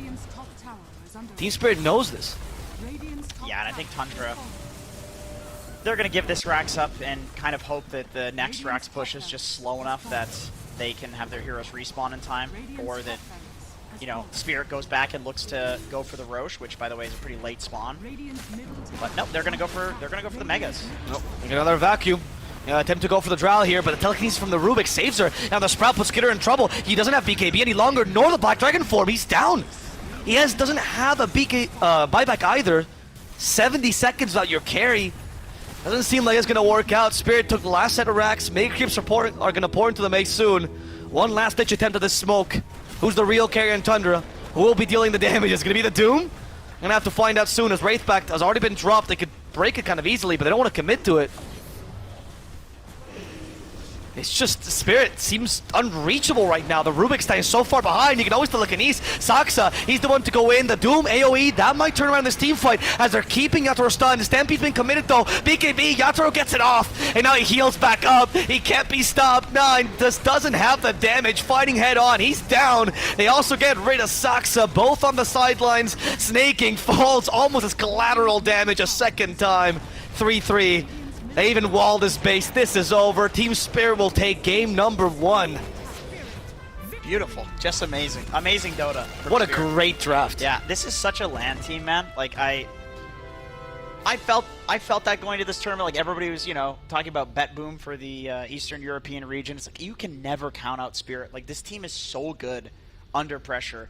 The Centaur pick was extremely ballsy and panned out. That was pretty much the best Centaur game you could ask for, and he played it phenomenally. Even without the Blink Dagger, setting up kills, it was amazing. I think the way Team Spirit played the fights was really great as well. Understanding that they just need to like kite the Tombstone, kite every single hero on Tundra. So yeah, Tundra, they got to go back to the drawing board. Perhaps a few too many things that can be kited around. I think Aoi is probably looking at the Spirit draft and thinking, okay guys, that was cool. Yep. That was cool. I respect it. That's pretty impressive. I think they try to fix their all-melee problem with the Darkseer as well, right? Surge usually fixes this all-melee problem, but Stampede is AoE Surge, and, well, that's not until level 25 for a Darkseer. Yeah, that's right. It looked really good. Team Spirit looked really clean. Tundra shouldn't feel too bad about how this game went for them. I think they played a pretty solid game, but it didn't seem like they had as many options. So like you said, back to the drawing board, and we'll see what happens in game number 2. Tundra really needs these wins because, again, they're 1 series ahead. They look better than they are. They're actually looking very middle of the pack. Yep. If they want to reach the upper bracket, they at least need to tie this to, you know, have chances. And I mean, tying this would also save them from potential relegation because this group is very tight thanks to the tying teams at the bottom. There's so many ties. It's just Yep. the major of ties. Yep. So, with such a tight major, such a tied major, That's right. we are going to wait for game number 2, which will start shortly. Please stay tuned. Alva Plus, Jenkins, see you guys soon.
Hello guys and welcome back to Team Spirit versus Tundra Esports. We have the second match of this series. The first match was particularly exciting as Team Spirit came up with a really interesting strategy with a Centaur 5, beautiful drafting, and a great game. And we talked about it. We said one thing in the broadcast. We said, I think they'll ban the NP in the first phase. Yeah. And Jenkins, that's exactly what they did. They did do it. Yeah, I mean, like I said, it feels like the hero is just good enough to already warrant first phase banning, so it doesn't feel like it's a huge commitment. It's not like, oh, guys, we gotta ban the Centaur 5. You know what I mean? That was just kind of like the perfect Centaur pick for Spirit. Whereas the NP, it's, you know, it's hard to get like a perfect NP game because you're always first phasing it anyway. Yes. And it's also just hard to have a bad NP game. The hero's just good in almost any, I mean, any hero that can TP globally on a 20-second cooldown is going to be, you know, good in almost any game whenever the hero's in the meta. We even considered him putting as a 5, right? That's how stupid the hero is, that you would actually flex into so many positions. He seems to play similarly in any position. Yeah. That's what also sucks, right? You have some heroes that, like Marcy, for example. You play her as a 1, you play her as a 3, or say as a 5. BKB, Basher. Yeah, but the timings that you get are different. The way that you want to play is different. The laning is different. MP just seems to be able to do the same thing no matter what. It's just like you put him in a random lane. And Marcy used to be different, I will say. On the record, she was much different because you go for like the Ether Lens thing. You'd go for save. But then when they reworked her, yeah, then it became. Yeah, one position is Battle Fury. That's the difference. Nature's Prophet also was different for a while there. Like in Div 1 when Nature's Prophet was getting picked up as an offlaner, it was like the Wraithband's Aghanim Scepter build, and then people realized like, yeah, let's just have a second carry. Let's just do the carry build. It's just Gleipnir's the best way to play Nature's Prophet. Look, you're also talking about collapse. And then he tweet recently where he was like, I'm tired of this. I'm sick of this Aura bullshit. I'm just going to carry. I'm just going to carry the game. He's sticking to his guns, man. I respect it. He was the man who innovated Armlet Mars, right? Like, this guy just wants to play carry from the offlane. Yeah. He's the daddy version of Amar. If he... If the patch changes and it becomes carry offlaners, and he was already doing it in the meta where carry offlaners are like kind of trash, boy's gonna be a beast. Yeah, honestly, yeah. Amar the fucker is gonna come back. Yeah, he is as an offlaner. Yes, he is. Yeah, but now, honestly, Collapse is still the daddy. He's still the king of the carry of the offlane. It is true because he has more diversity as well. Yeah. Which is a strong point. But of course, he's older, he's more experienced, he's won a TI, which is, small things. Speaking of daddies, Tusk does get picked up here by Tundra. This is looking like a pretty different draft from the previous one. Tusk a dad? Speaking of mommies and grandmas as well, Snapfire picked up. Okay. I feel like this is such a value first phase hero. We talked about like Hoodwink as well in a kind of similar position where you pick it, it offers a lot. You don't really reveal anything by picking it, especially because Snapfire can actually be played as an offlaner. And, you know, as much as offlaners don't want to be the typical Greaves builder in this patch because it's boring, she is a fantastic Greaves hero and pipe builder as well. But we'll see what role she fits into. And speaking of uncles, we have the Rubik as well, who's one of the more powerful 4s in this meta because of his insane base armor that people have figured out is the way to play him. It's not even about any of his abilities. It's not like, oh, I get to steal something. It's just, hey, I can hit things, and I have 5 armor as a ranged hero, which is absurd. And speaking of brothers, Ember Spirit, of course, one of the Spirit brothers, a lot of the time you see it picked at this point in the game where you have the second pick, or what do they call it? 8th pick? That's how like the pros would say it. It's 8th pick because there's 4 bans, and then. But anyway, they get to pick the Ember and then ban a bunch of heroes to give the Ember a good game.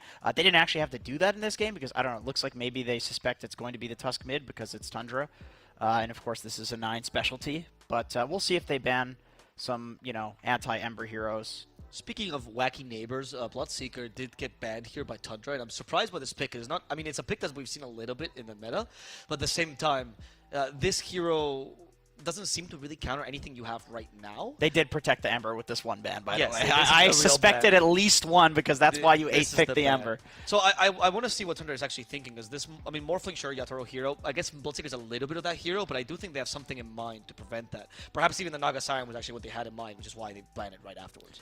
Yeah, I think the Huskars, like the Bloodseeker ban comes out, and it's like, okay, well, this is good against that. This is the Ember counter in lane. It's true, actually. Let's just ban it and don't give them like the free matchup. Give Laurel his Ember to kind of pop off on, and yeah, Tundra, they picked the Phoenix, which means that speaking of pets, either the Tusk or the Snapfire with the pet Mortimer is going to be a core. Probably Yeah, Tusk. Probably Tusk. It's an interesting 15th pick, right? I've actually been fascinated by what people are picking at 15 and what they think. Doesn't reveal much for their draft. Yeah. I'm obsessing over this idea. Okay, Hookmink is my favorite, but I do like this Phoenix idea as well because it brings a lot to the draft. And even if you counter it, you still have the strength of Sunray, and because you have all this flex potential in Tusk and Snapfire, because you could always put Snap mid if you wanted to. Yeah. I think probably the best counter to the Phoenix is. Actually, that's not bad. That's not bad. Like, giving your team attack speed to kill the egg. Exactly. Simple. It's really simple. Like, the most obvious counter to it, Tundra actually has on their side, which is the Snapfire. You just press a little shredder and you kill the egg instantly. Mirana used to be a thing, but it's... Support Mirana's not really leaping in and doing, like, epic attacking and stuff. You can't really rely on it to kill the egg. Lina's obviously banned out, but yeah, Beast is, like, the off-lane solution to it, where you just kill the egg with a bunch of attack speed on all of your heroes. The Phoenix also tends to struggle to deal with the boars, because if you're wasting one of your spirits on the boar, then Beast can just hit you, and you always have to guess, is he gonna go for the axes? Yeah. And just keep on hitting me. I'm not sure. Like, Beast is a little weird because, like, I agree with that. I think boar is really good against a lot of certain heroes. Yeah. But even still, like, I've seen Beastmasters go like Axis build against Faceless Void, and like Faceless Void's worst matchup is a boar Beastmaster. But just because you get so damn farmed with axes, and like you can stack ancients and stuff as well, and farm ancient stacks, it's like a lot of beasts are just obsessing over getting huge, and because you get to the Dom 2 so quickly. Like, I'm even seeing Beastmasters not go for the mid tower, literally just taking an area, and even if they get pushed out, they go to their own triangle. Like yeah, you're Broodmother until you get to the Dom 2, and then you're very active. No. Okay, that's a great lane counter. That is a huge lane counter. So no matter if you go axes or boars. Now there's not going to be a boar. He's not No going to go... chance. Unless the boar's like level 1 and it's for stacking ancients. And, I mean, that's what I would do in this game as a Beastmaster, is say, like, okay, well, Rubik, whenever you're not busy, you can go stack ancients and maybe use the boar to do it if Rubik wants to, like, go roam mid or whatever, and just play for your own farm, because I don't think you're beating a troll in lane. No. You're losing. And the issue with this is that even with axes, which is the preferred build for sure this lane, you're not winning, because when you want to get close and start hitting him, he has this massive armor buff from Berserker's Rage and the Whirling Axes. It is a double nuke lane, though. Like, I do always have faith in this meta. With double nukes? In a double nuke lane, just because I feel like there's a lot of these, like, kill safe lanes, and they play to kill you and just kind of push the wave, and if they do want to go on you, they're, like, committing into, like, 4 or 5 creeps. And they're also, like, not getting last hits on those creeps in order to, like, harass you. And you've already farmed the whole creep wave, and you can also play around the pulls that way. Like, I really love these double nuke lanes. Like, this was a big way people were countering the Treant Protector, because this was a super lane-dominating hero, and a lot of the safe lanes are lane-dominating because people are looking for ways to replace, like, the Treant Nature's Prophet, and, you know, Troll's super lane-dominant. It's crazy that Troll is coming back just based on that concept, because that hero was, like, everyone agreed he was it was bad garbage. And it's not even good in this game against like there's not a Lina or Nature's Prophet on the enemy team. Exactly. Which is what people usually are picking at to counter. It's just a lane thing. It's just a lane thing, and also people realizing that, you know, Troll is actually not that bad, as much as, you know, the armchair experts are saying, oh, the Troll, it's the worst thing in the game. Well, you know, also it's like a hero that can actually go mono-a-mono with Lina, which there's not very many of those that are popular. Like Ursa's another one that can kind of do it.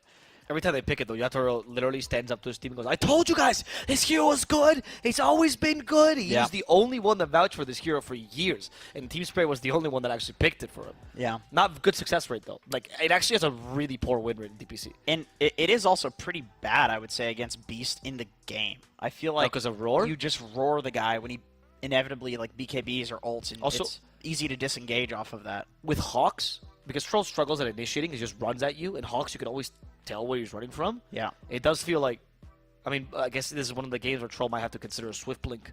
Yeah, I'd love the Blink Dagger on Troll. I mean, I think it's good.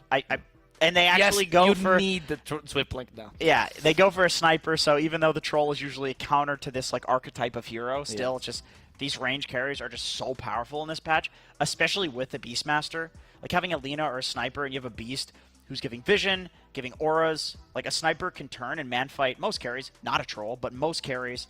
And with the Vlad's aura, you can lifesteal, like, full HP. But just, a lot of these heroes literally just want somebody stunned on your screen. BKB or no BKB, doesn't matter. Like, Beastmaster is going to stun you, Sniper will kill you. I don't think the Troll is a counter to the Sniper, though.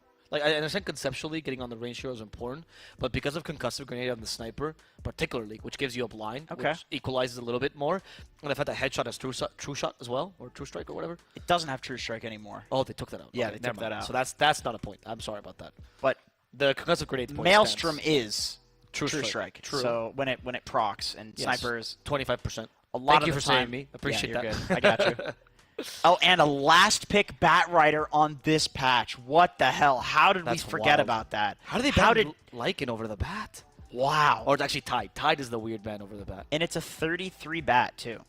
Oh, I guess because they weren't considering that they could pick a bat off lane, because Tundra is not a team that's particularly keen on doing that compared to like the Whisper.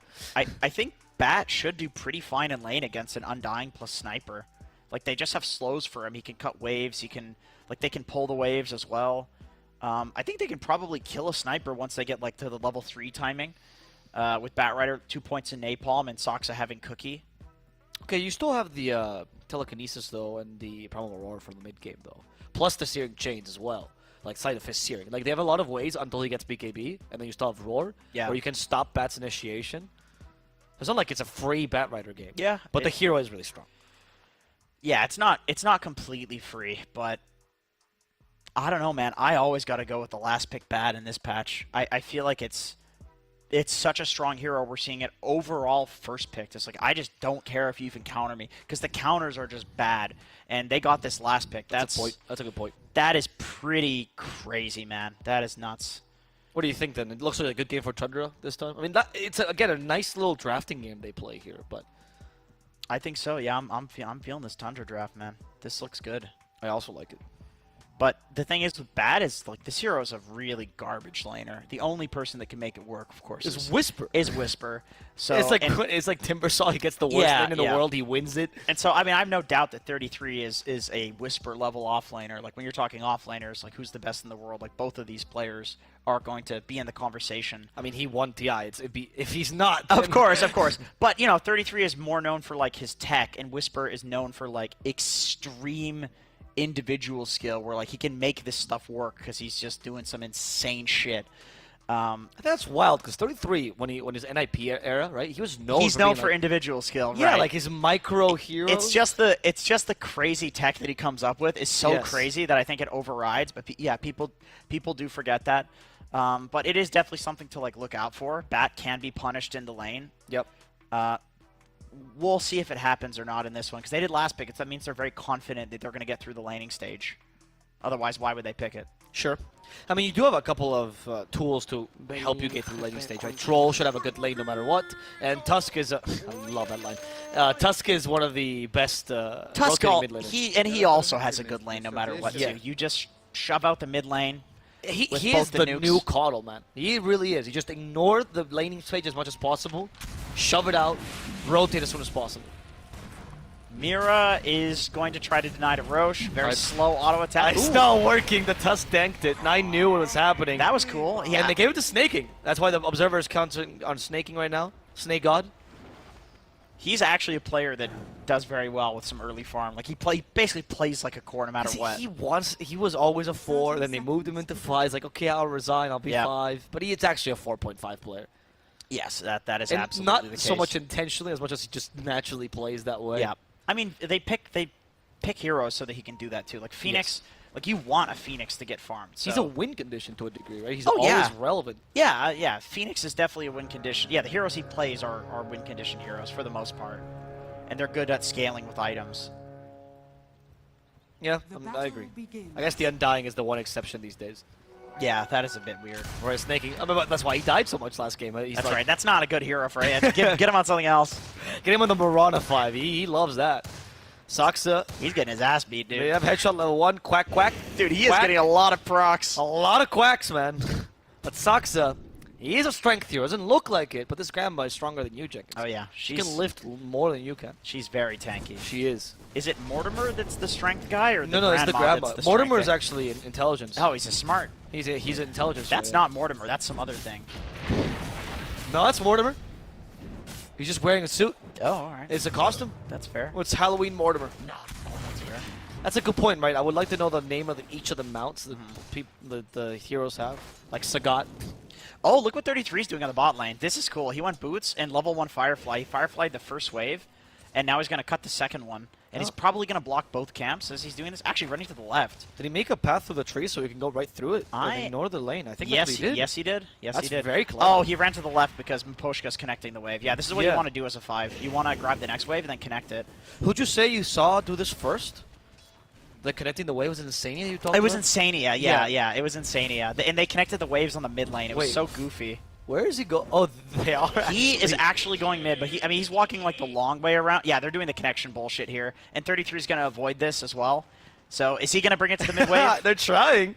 Yeah, 33 is, I think. He's going to bring it to the tier 2 and look to last at these. That's really hard as Bad Rider, though. Yes. That's kind of impossible as Bad Rider. This is just about the most pathetic hero. We'll see how God tier 33 Nope, is. Can he not get a one? single asset. No, that's It's not up to him. It's not up to him. I don't blame him. I don't blame him for that. And he actually set out 2 mangoes, by the way. So he's still playing with no HP regen, and this lets him stack the camps here. He's in the triangle stacking camps. What 33 just did is the equivalent of the pro player's level of a Cobalt Taskmaster challenge people used to do ages ago. Yes, yes, it was.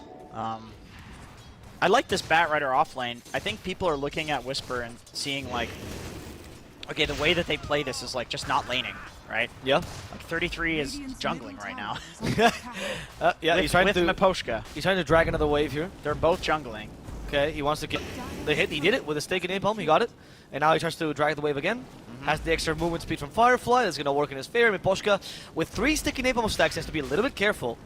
Can't just take this Firefly easily. And yeah, 3-3 is just like, get out of my way or I will make you. This is a like... It sucks as winning the lane against Yes, Yatoro. he's beating Yatoro. Yeah, yeah. Because he doesn't have to last it. He just harassed the whole time, right? Right. That's always a fun spot to be in as a 4 position, is like you can just bully them under tower. Yep. There's so much happening in that lane. We've kind of ignored the other ones. I think it's fine. This lane's very exciting. Ice 33, of course. Is he trying to do a pull? Stacks up again. Oh, no, okay. That was... No. That's the stack, okay. If you could do that, that'd be, I mean... I thought he had the dragging creep wave again. Snaking. You can't trade against a Phoenix. And by the way, this lane also had some creep pulling shenanigans. Collapse was behind the tower. Fascinating. Farming a wave. And he's actually going Call of the Wild Boar. Oh, wow. I don't know why I said the entire ability name. He's going Boar. Because you read it. Yeah, and he's pretty farmed. Yeah, the Observer, of course, hovering over, saving me there. Showing that is indeed what it's called. He's never heard someone call the skill this before. Is it really that? Yeah, no, he's almost got his Helm of Iron Will already, so Beast is, pretty happy with this, getting this early. Interesting. I'm pretty fascinated by this, though. What's the logic behind this over Access? Because I agreed with all your points you made in the draft over Access. So why do you think they're just going for the boar here? Maybe just the level 2 boar to, like, hit the Phoenix, hit the Troll in lane, and he could still max Axis here. Like, not going for a point in Inner Beast is... It's possible he doesn't steal this at all. You decided to... Okay, so you're hinging your analysis on the fact that he's only going to go 2 points. Maybe, Right. maybe. No. Let's keep it in a little box, and I'll open it like a capsule. I'm later. not hinging on No, we anything. are hinging it. We are Okay, putting we'll in a hinge time it. capsule, Sure, and at we level can hinge it. 5, Fine. we recheck. We'll do a hinging. That's fine. Yeah, there we go. There we go. Let's see. He is dragging the wave, though. That's the only solution he has to this lane. Very interesting. Yeah. That neither offlaner is deciding to engage with the wave. No, I mean, the Bat Rider makes sense, right? It's like this Yes. hero's known to be He's just a good wave dragger. right, and just dog at laning. Yeah. Like, you really need levels. Whereas with Beastmaster, you're against Troll. That's the real issue here, is that Troll like guarantees lane wins as a carry. So Rubik is also a little bit ridiculous to lane against, right? Again, 5 armor. He has a goddamn cape, Jenkins. Why does he have 5 it really armor? doesn't make any sense. He doesn't look like he's got plate mail on. And the Phoenix, being made of fire, has 1. So you really can't deal with the Phoenix whatsoever. Sorry, with the Rubik whatsoever. 33 is straight up jungling, by the way. They're literally just leaving Soxa in the bot lane to lane totally alone, and 33 is jungling. I see. That's why they brought the category of jungler back to the patch for this specific. They knew how the right. That was in the script for the majors. So. Right. Yes. Oh, don't leak that though. Yeah, might be. Yeah. This will make the Snapfire kind of farm though. Like she can sort of scale. He's 1v1ing Yatoro down here. Dude. And he's doing a good job. He's doing as well. great. Yeah, he's farming just fine. Very interesting. Oh, okay. Mid lane. Laurel, still level 5 by the way. We have Walrus Punch at 9, but the Tombstone from behind. 9 realizes he has to retreat. Here comes support 3-3. Yeah, they help Tombstone, out. 100 gold, baby.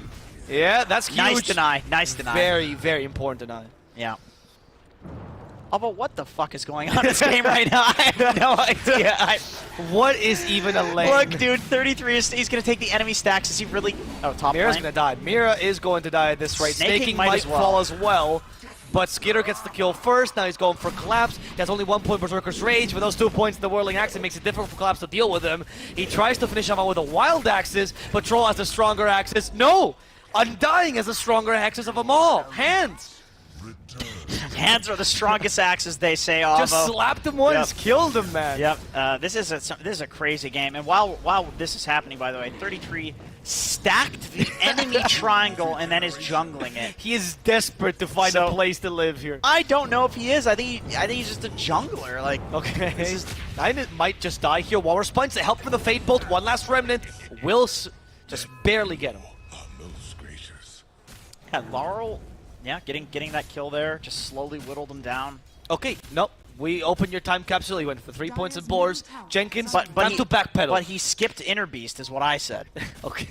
He doesn't have a single point in Inner Beast. Okay, but why the boars Well, first? you weren't listening because you're a commentator, so you guys don't listen to shit. Only my own voice. Clearly, you don't listen to Reddit. Otherwise, you know, I wouldn't be we here. wouldn't sound like this. Tell me the logic now, though. Why do you think he's going for this full-on zoo build? I'm forcing you to answer this question. I want to know. It looks like he's doing a pretty good job kiting the troll with the boar. Bat is dead. Yeah. You think it's just a lane? Don't you think this might be the build that he wants to go for into the mid game? Maybe the Hawks? I mean, having the boar maxed out when you get the Helm Dom is really nice. It means that you have way more kill threat when you do get that, so he's really committing to this Helm Dom timing. They think that it's really important that he can run around and be powerful and not just farm. And why not fully commit to the single point in Inner Beast? Why the 2 points in Axis? Because there was a situation top where he was holding the skill point, and then when that fight was happening, the crazy fight, he skilled the second point there. And also, he's got some stacks to farm too. So I mean, Ember can also farm the stacks, so can Sniper. So it's not like he has to farm it on. No, but the fact that he used it for that specific fight, which is very important because he got away with his life. He did, yeah. But I'm also saying like he can take this like little hard camp stack with the second level. Nine just walks up to Yatoro, punches him, high fives him afterwards, adding insult to injury. Now snowballs, ice shards, kills him. Yeah, you find a little dwarven guy in the corner. He's just he's walked to him. He knew exactly where he was. Yeah. He's like, where would I hide if I was a little guy? That's when you know the map has been going on for too long, where you know each hiding spot in the trees. Yeah, it is true. And if there's a team that knows the hiding spots, it's Tundra. Because I hear that Aoi, before they're going to sleep, he just narrates the map to them. He like describes it based on coordinates. It's true. It's like, have you seen, what is that chess show on Netflix? Oh, Chess Girl. What the hell is it? The Queen's Gambit. Queen's Gambit, yeah. That one, where she's like visualizing the chess pieces on That's Aoi. Yeah, but she's on drugs. Aoi's doing it in his sleep.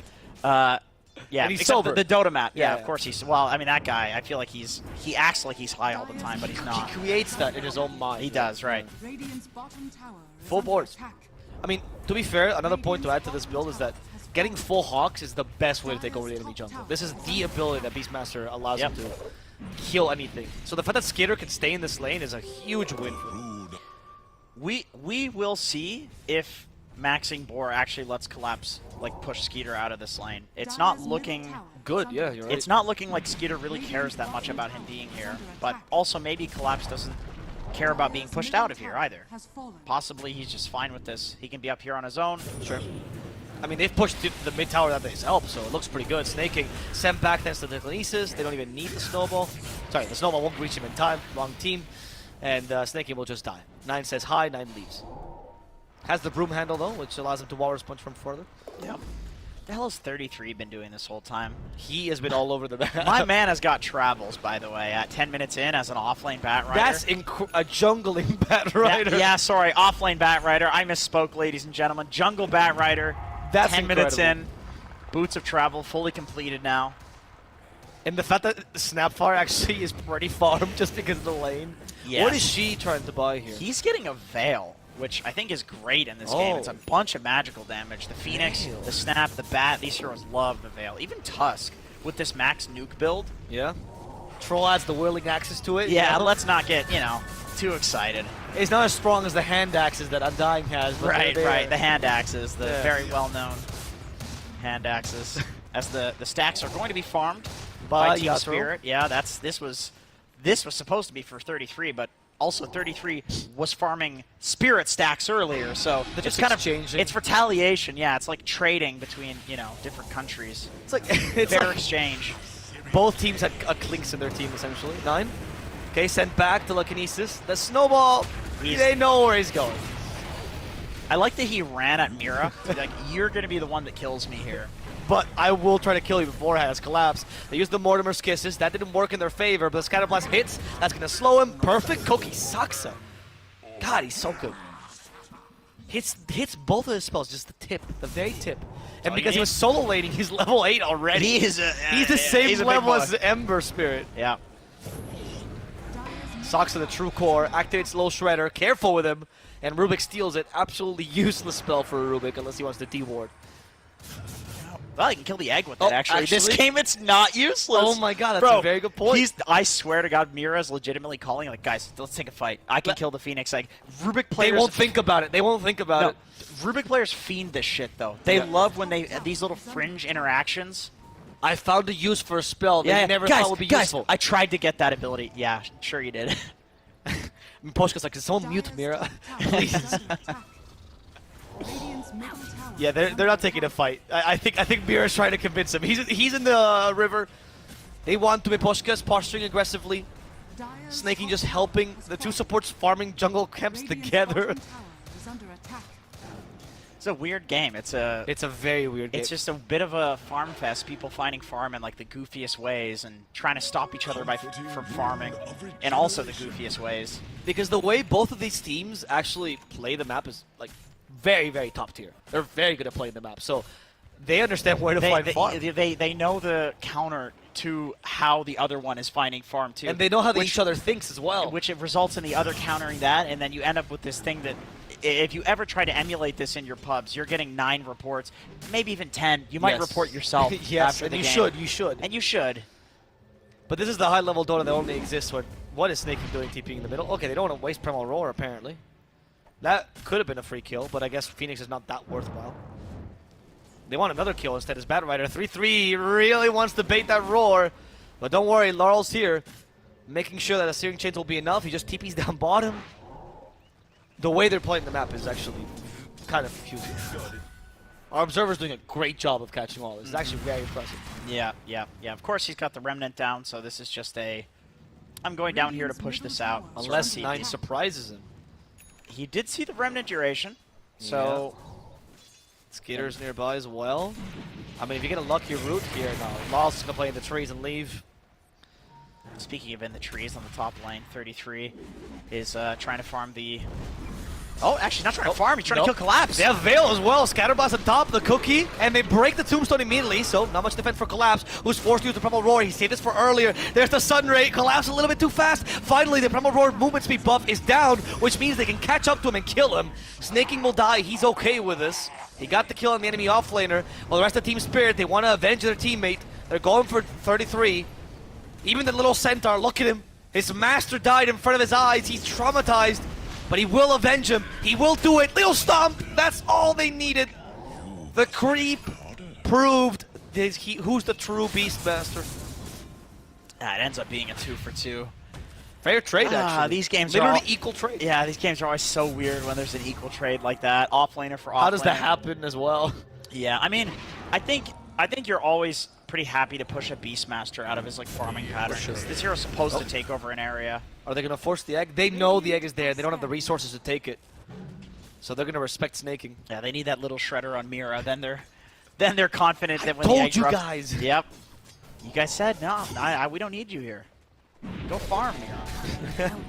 Okay, speaking of farming, by the way, both the carries are just absolutely free farm. You have Toro down here. Like, the bottom area of the map is just where the carries farm. The top area is where Roshan is. Yep. So that's where the entire team is on both sides. Supernova forced finally. Mira regretting the fact that he stole spirits.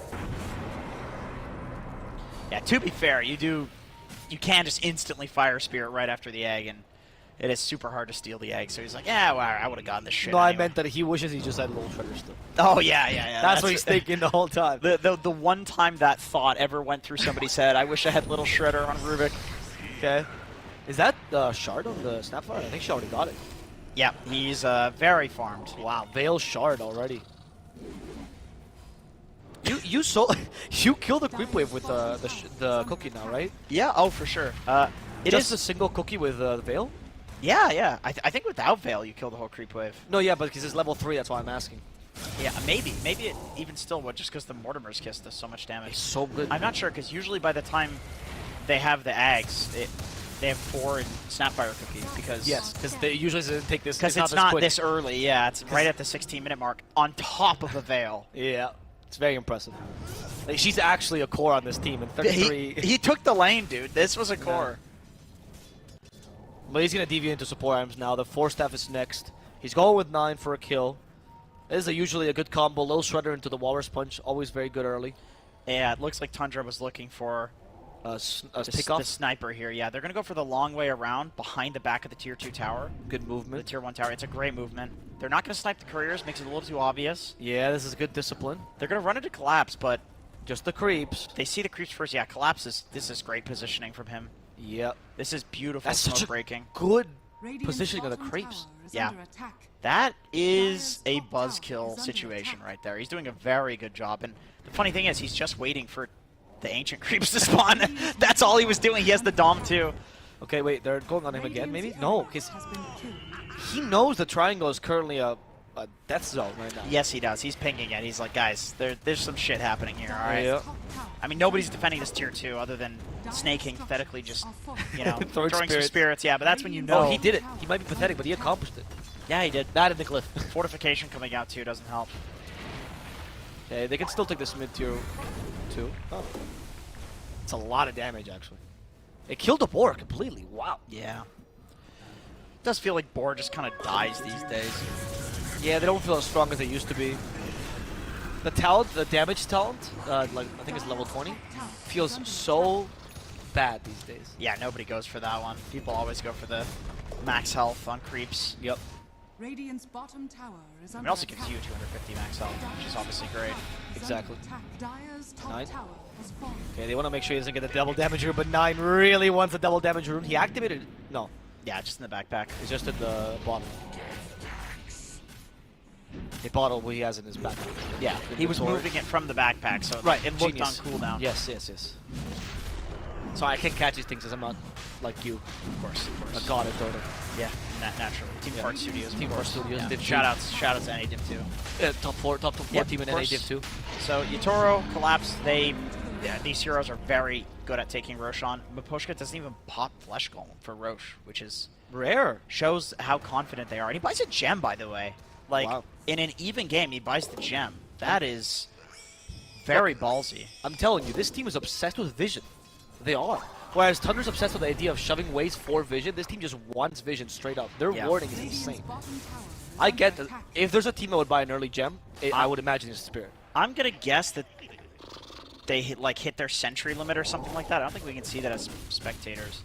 But I would take a wild guess that they were like at the sentry limit, and you buy the gem for that reason. It's also, I mean, I think early gem in this patch of Dota is just good because you're running around the map so much, you're not really holding any area. Right. Also, sentries are worse as a result. Yeah, exactly.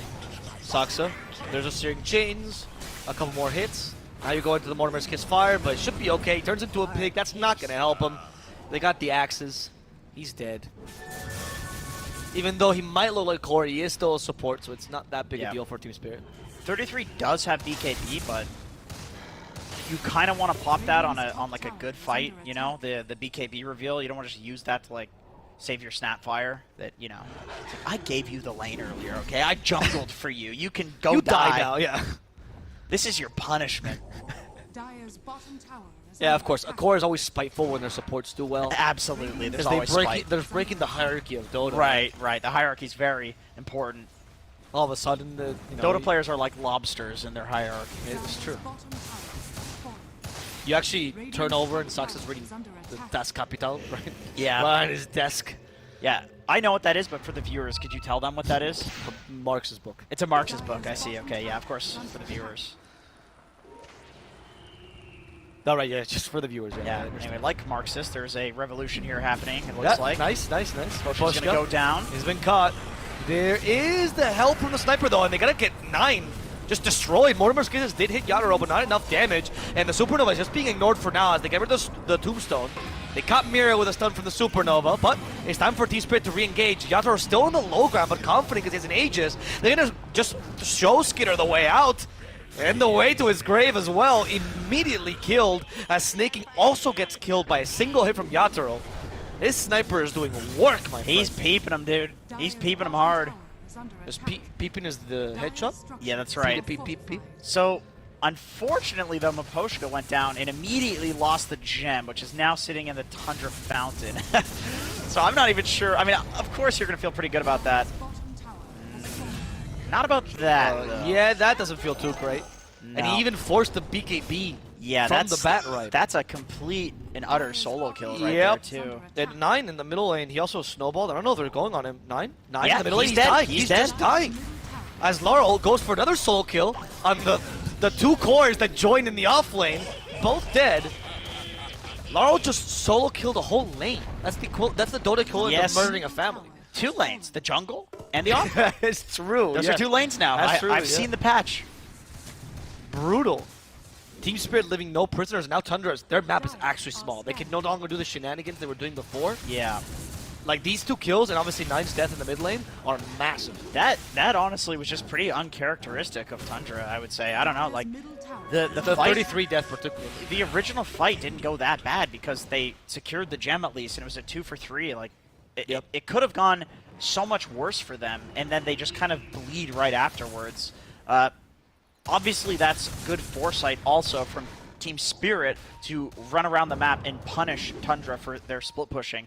Like, I've heard a lot of people saying it on the panel and stuff, that like Tundra are kind of, they look figured out in this tournament, and we're kind of seeing it here too, where like Spirit, they have their number, man. Yeah, they do. Yeah, I don't know if figured out, right? A lot of people say that it's just the fact that they're always ahead in the patch, and people just seem to figure out the patch, not necessarily them. Well, yeah, I mean, Tundra's the baseline. Exactly. Because they won TI, so everyone's looking at them. That does not help at all. But then Team Spirit was the previous baseline as well, so you end up with this interesting dynamic. But Team Spirit didn't care about that. They didn't, like, yes, they had the really poor performance in Stockholm. It was very hard to copy Team Spirit, but I would say to copy Tundra would be easier because they were a lot more strategic in their victory, whereas Spirit was just like mechanical, crazy instincts and stuff. Yep.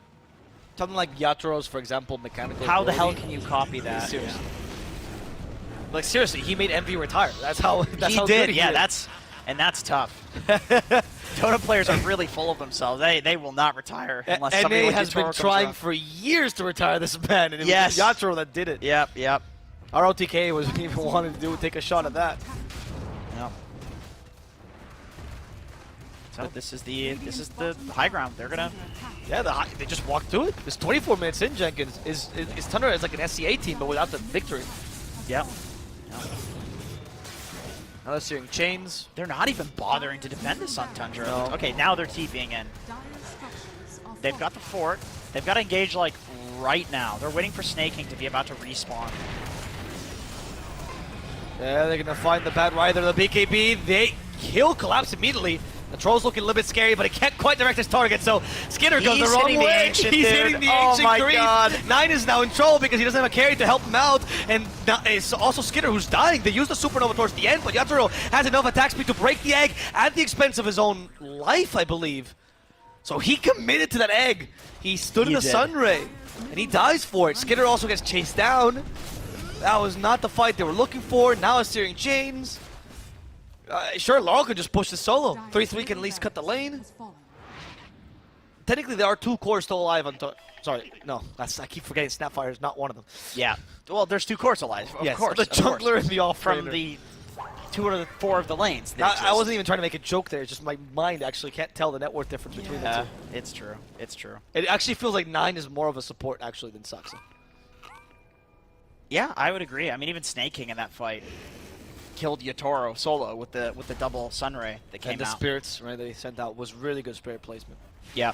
Fire ones, mind you. But it's just a huge commitment for that, you know, to take down Yatoro. And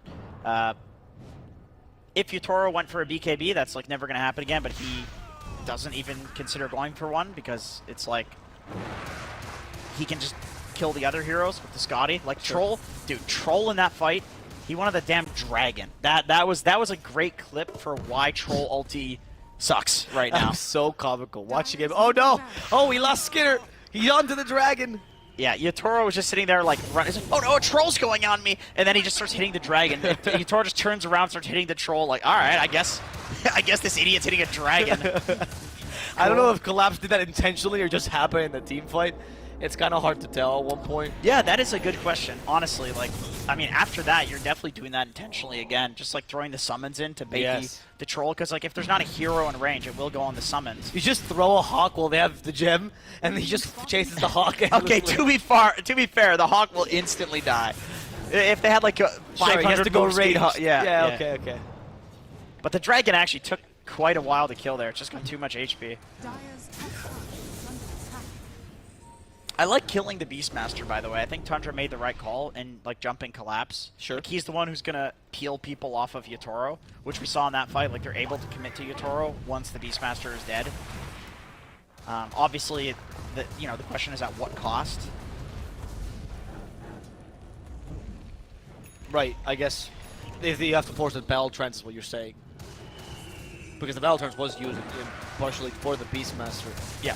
And then you're kind of left there with a battle trance troll. Yeah, I think ideally the troll gets the blink dagger. Skeeter is going for it next up. Nice. And then you blink in, you jump the sniper, you battle trance, you kill him before he can, kill you. Yep. You've got the blocking bar, so you're not gonna have the concussive grenade to help out there, but that's where the roar comes in.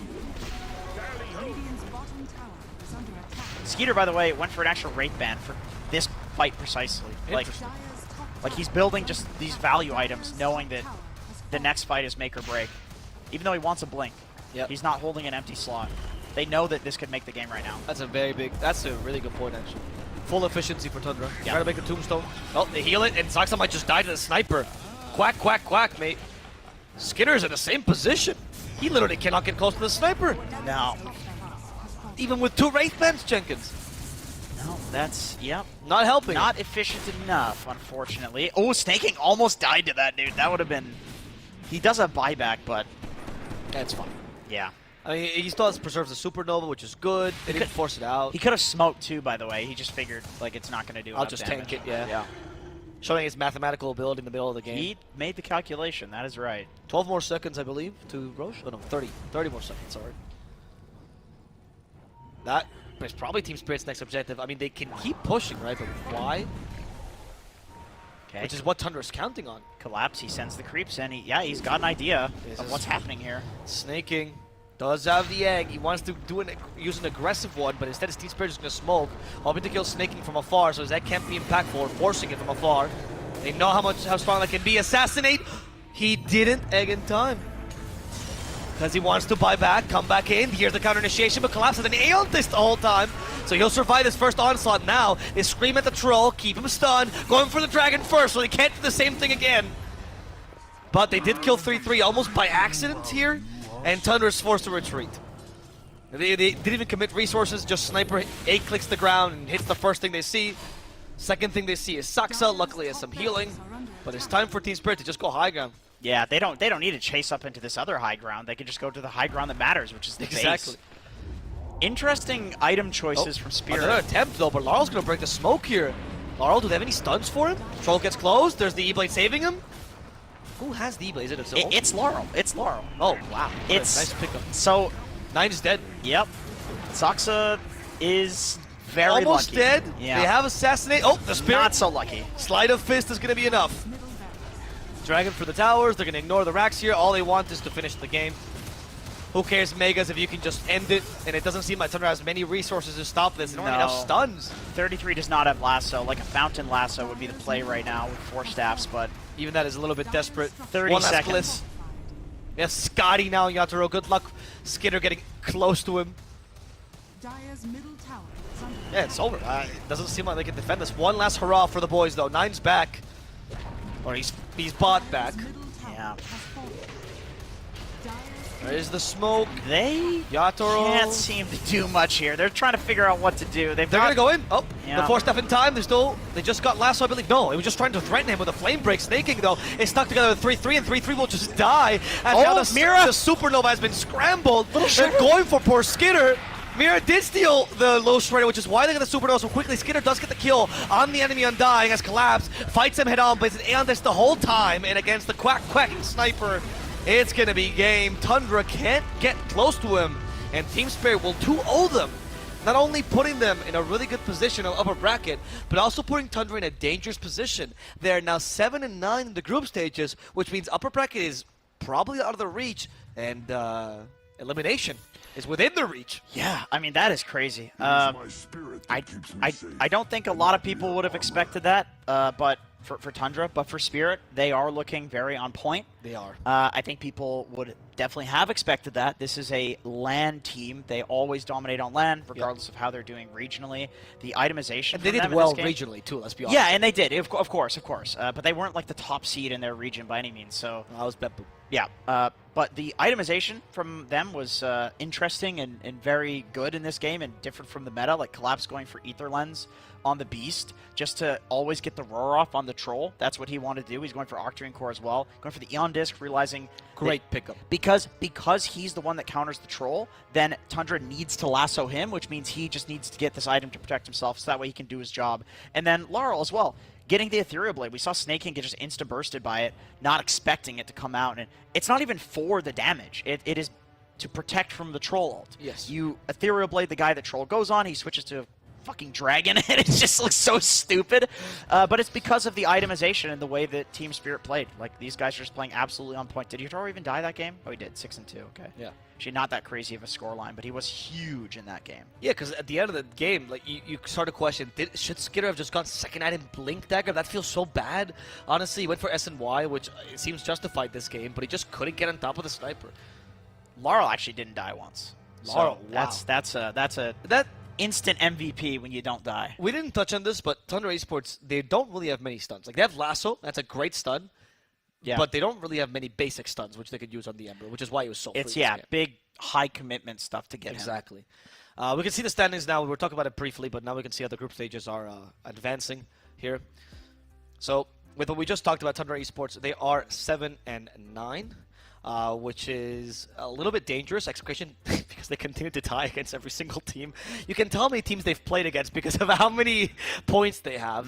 6-7, so literally 1 point away. And that would put them all in relegation. Execution is once again 1 game behind Tundra. They're currently in their series, I believe, because 6-7 is not an even number, so that's impossible.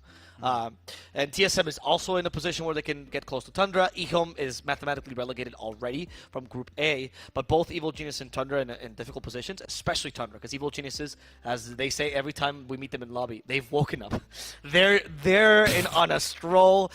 Literally, they don't even say hi to me anymore. They just go, "We've woken up," and I go, "Okay, okay, Chris, thank you." That's a crazy group of guys. It's a crazy group of guys. And EG is looking fantastic these days, which puts them in an even more difficult position with Talon, PSG.LGD, Team Spirit, and Gaimin Gladiators all trying to gun for those top slots. I can tell you what the problem with EG was. Chris Luck was so focused on getting everybody to try Peruvian food that he was not focusing at all on the games. He's literally just bringing me plates of stuff. Yep. We had to get him off the set because he kept bringing food on the set. He wouldn't stop. It's like, dude, we're casting your game. Yeah. Get in the lobby, bro. Yes, and he's like, no, I have time. I don't even draft, bro. It's all Matthew. Yeah. Anyway, it does look like Group A is the upper positions of Gaimin Gladiators and Team Spirit looking pretty secure right about now, but we'll see if anyone can dethrone them, particularly EG, which is the one contender. Whereas if you look at Group B, Team Liquid very secure in their position. Entity will have a later match against BETBOOM, who has a little bit of a comeuppance towards the later stages of the game. And honestly, Group B is also one of those crazy games where BEASTCOAST, Geekslate, Aster, BETBOOM, and Hellraisers seem to be the best and the worst teams depending on the day. Yeah. Shopify Rebellion also had a couple of bumps. They could be the worst and best team, yeah, of course. But Knights also played the best game of their life against them. It's a bit wild. So we'll see how Group B ends up. Group A, very spicy, very tied major, very close major. But for us, that's going to be it for this game. We're going to take a small break. Next game is going to be BETBOOM versus Entity. Stay tuned if you want to watch 60-minute Slugfest. It'll be very fun. It's going to be a 1-1. It's going to be a 1-1 somehow. Yep. My name is Plus, joined by Jenkins here. we'll see you guys very shortly.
Hello, guys, and welcome to BETBOOM versus Entity. It is the last match of this line, or lane, as our admins like to call it.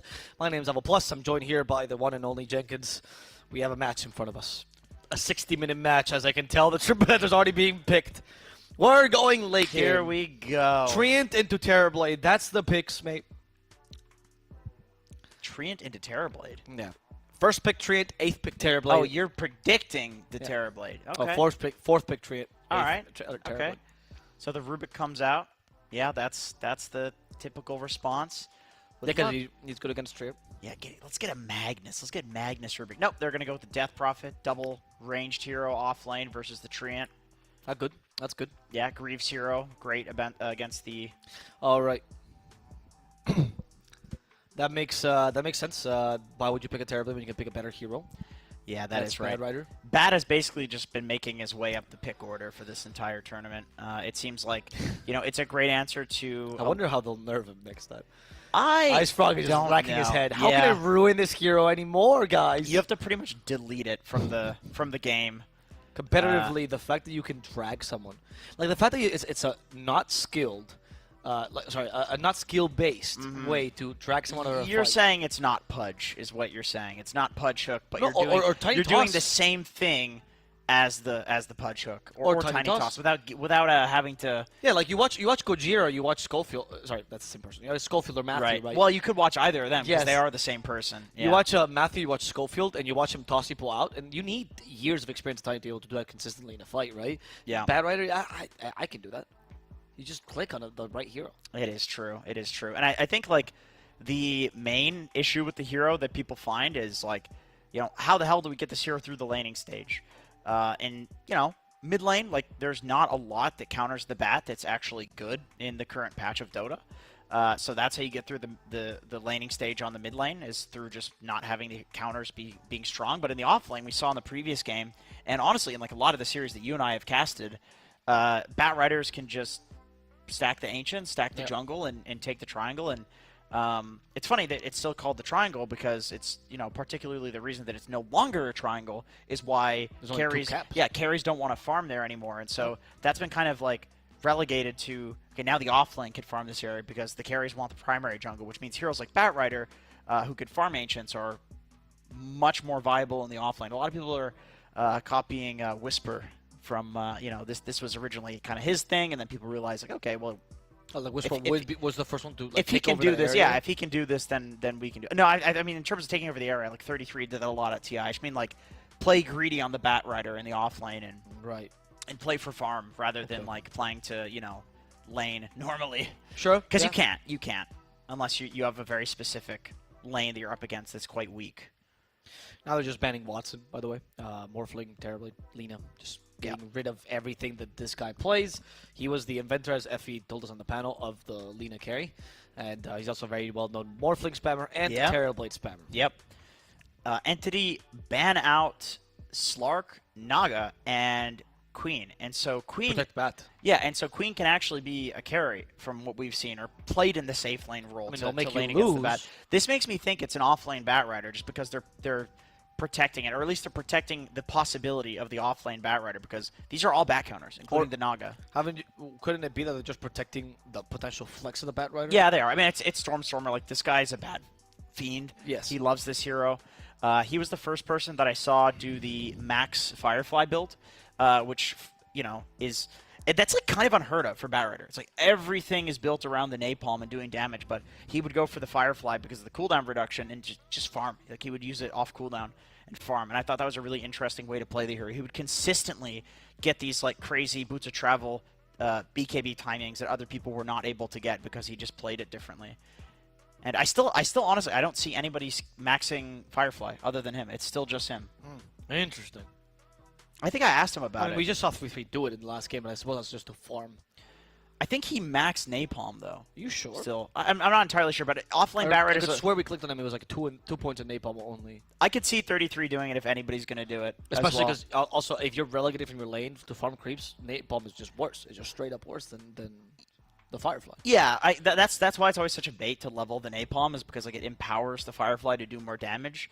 but the Firefly cooldown gets reduced as Yes, well as the damage getting increased when you level it up. So it's like it's a pure farming build. But I really like Batrider against Death Prophet. Like it's a hard matchup for Death Prophet, even if she gets the Guardian Greaves.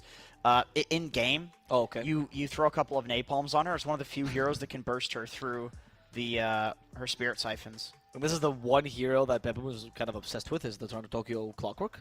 They're picking this as 5 consistently in the games. And success rate has been a little bit mixed, as you can see by the results being a little bit mixed, right? So he feels comfortable on the hero. He does like it a lot, but...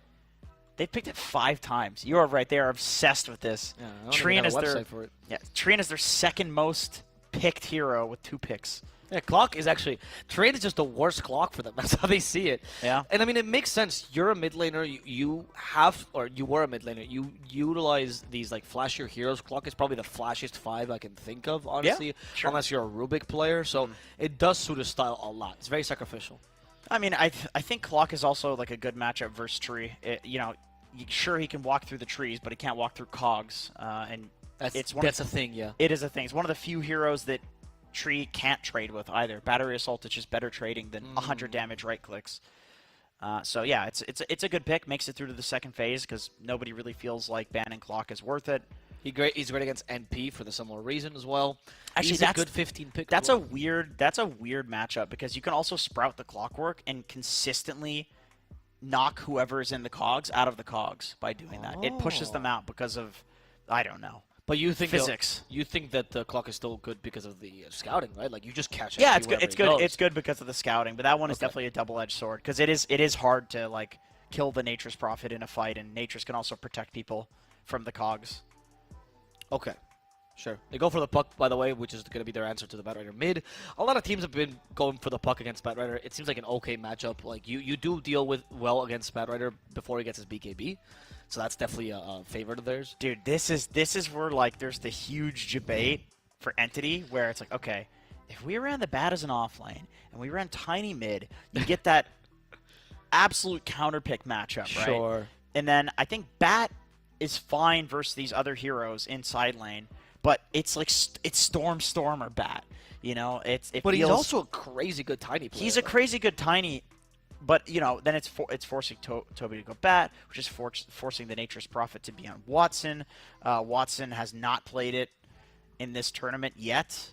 He's been playing more like traditional carries, even playing the Alchemist. So that was a little bit of a special pick. I don't know if you remember. He was a game against Morphling, and it was a little bit of a desperate kind of situation. Last pick, like, we think it'll work here. Like, let's see if it actually... But the Morphling caught it by surprise, and they just tried to adapt. So it wasn't like, yes, this is the best option. It never is it? It never is. Never is. No, not really. Not on this patch.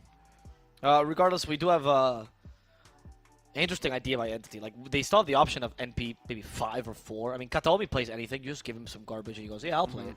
He was the one that did the Sven 4 for the first time. This is a very creative team when it comes to their drafts. I think Kataomi is definitely the flexing guy of this team that allows these drafts to work. He's actually more frequently Tree than Fishman. Fishman Actually has not even played Tree once in this tournament. So that's fascinating. Okay.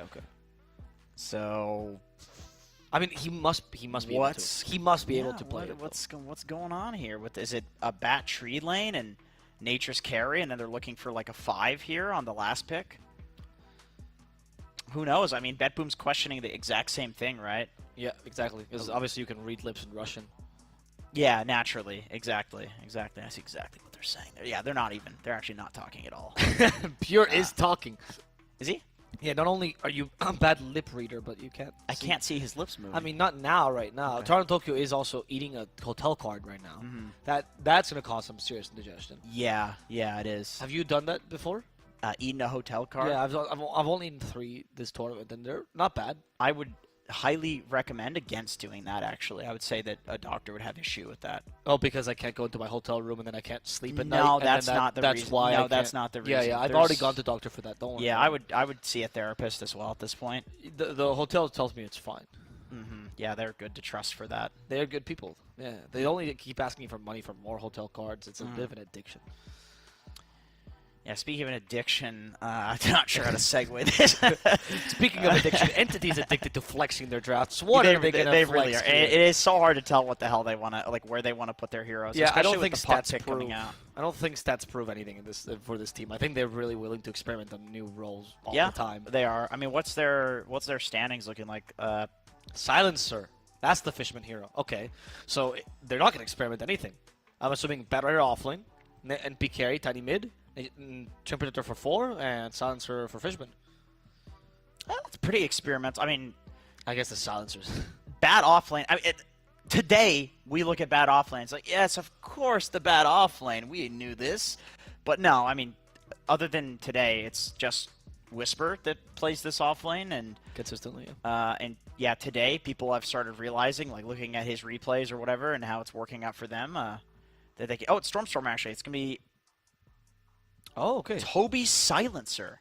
Interesting. Silencer offlane. Okay. That is something I want to see.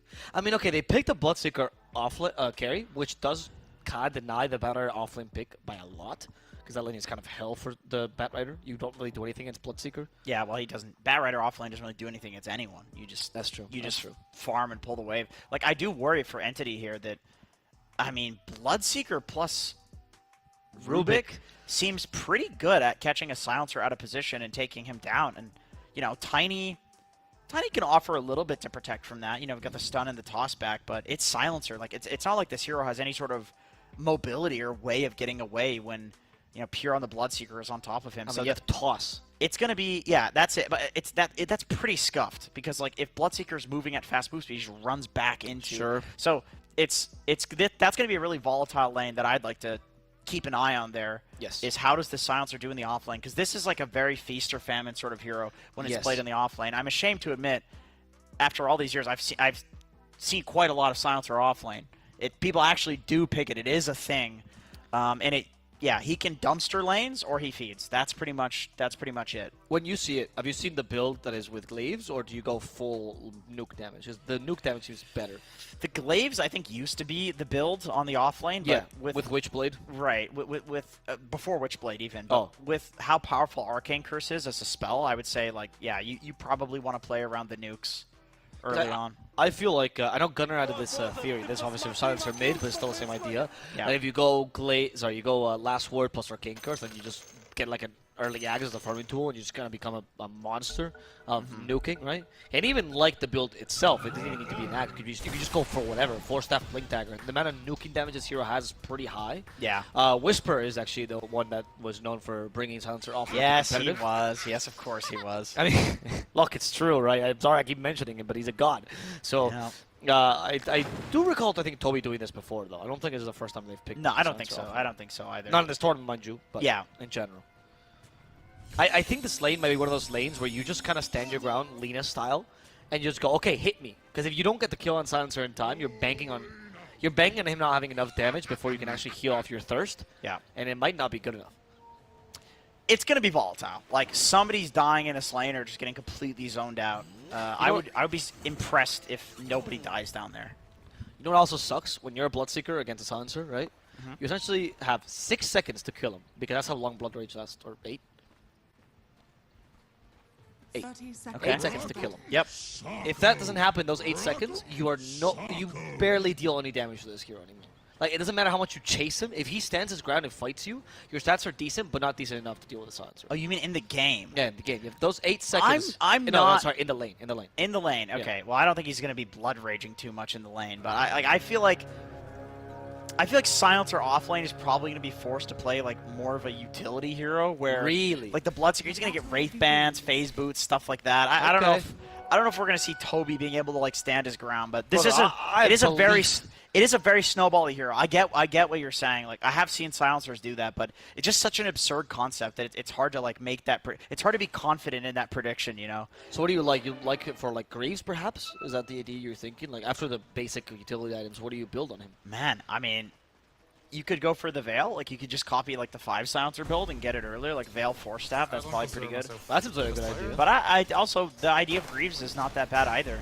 They're playing into multiple silences, so would be pretty good. Yeah, because I mean the hero actually has a pretty decent stat gain in general. Has a good agility gain, particularly. He actually tanks up in armor decently. Sure. For being an int hero, mind you, right? So maybe we'll see. I am very curious about this concept. I actually don't think the Bloodseeker deals well with burst damage, or heroes that can trade well against him. So I actually like the idea overall. Okay. And of course, more lane cutting shenanigans, which we're seeing in pretty much every game now. Oh, does the I don't think bottom lane can do that. Let's see. Top lane, Fishman is. Same thing, dragging the wave, each to each other. Yep. And they're playing around with each other. Is Save gonna pick up a second wave? Is that what's going on here? I guess. Yes, that's going to be a second wave pickup there. Fishman only has one wave, so this is actually good for BETBOOM. It's wild. This is what's happening right now. Yeah, this is Dota, ladies and gentlemen. Get used to it for about another week. Why is this the way to play the lanes now? Just collect wave after wave after wave and hope you have more waves than your opponent. Yeah, Nightfall. Man, you know, if he can make it... Okay, he's not going to take the wave behind the tower because he didn't hit the timing. If he did, like, you could use this wave to deny so many creep waves. Yeah, you can. I mean, that's what they're doing, right? They're going to do it, but you know, if you're doing it here, you're doing it in a range where Watson can actually run up and...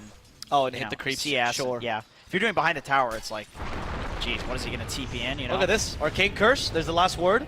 He's already running around. Got the homies chasing after him. He's still got the Arcane Surge on him. Is that going to be enough residual damage? One more second, one more tick. Not quite. But he can't come close to lane. And Bloodseeker really hates buying regen items. Really hates it. It's not really up to him, though. He gets a Blood Right. That was one nice last hit with a Blood Right. Impressive. I like these. He's paying Toronto Tokyo to, like, put these creeps low so we can... blast at the man. This is dangerous. They throw the tree onto him, but the Arcane Curse came a little bit early. So as a result, they didn't get the extra ticks during the last word. So it wasn't the perfect execution there. They didn't maximize. They went a little bit too greedy. And now they can punish the Silencer. But he has nice armor. He has a cape too, like Rubik. So that's why he has good armor. Right, huge armor. Actually, look, 4 armor. Yeah. It's all these cape heroes, Jenkins. Their armor is too good, yeah. It's too good. The cape is the real plate mail. Meanwhile, Center has 1. Yeah, that makes sense because he's got legs. Tiny is a rock and he has 0. Heroes with legs have low armor. Everybody knows that. As if your legs are covered, you mean? Right. You have more armor? Exactly. Because the weakest part of a human being is the shin. Right? That's what everyone knows. That is not the case. As Kataomi, bottom lane. Don't know why I pronounced it like that, but yeah, very volatile. The Pokemon Kataomi. That's right. On both sides, like, Pure was so close to going down here. I would have hate to have admitted that you were. It's like, oh man, Albo, you're right. Silencer dumpsters Bloodseeker in this lane. But I really thought it was going to go more like this. And they're doing a great job on BETBOOM at, like, keeping them low. Yeah, so to maximize the Thirst now. And with Thirst, Toby will struggle. And once you get the Phase Boots, I would imagine this lane does stabilize for the Bloodseeker. Oh yeah, for sure. Top lane though, Nature's Prophet. This is one of the best heroes. Ooh, save. Catches Fishman. Although it's kind of like who's catching who situation. Yeah, you're surrounded by a Trim Protector and Treants. You don't know which one's the real one. It's hard to actually attack exactly. them. Very confusing situation. But you're right that he trades well, but to have kill potential against Trim Protector, he must probably make a mistake there. It's not going to probably happen. Yeah, for sure. I mean, especially because Nature's Prophet is supposed to beat this Death Prophet in lane. Like, it's a lane counter. It's one of the highest winner heroes in the game in general against the Death Prophet.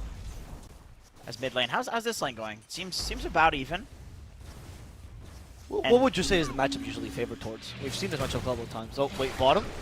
The Silencer doesn't quite kill the Rubik again, but they're trying. Toronto Tokyo with the damage from Kataomi. They'll actually give the first blood to Toby. No extra intelligence, lots of extra gold.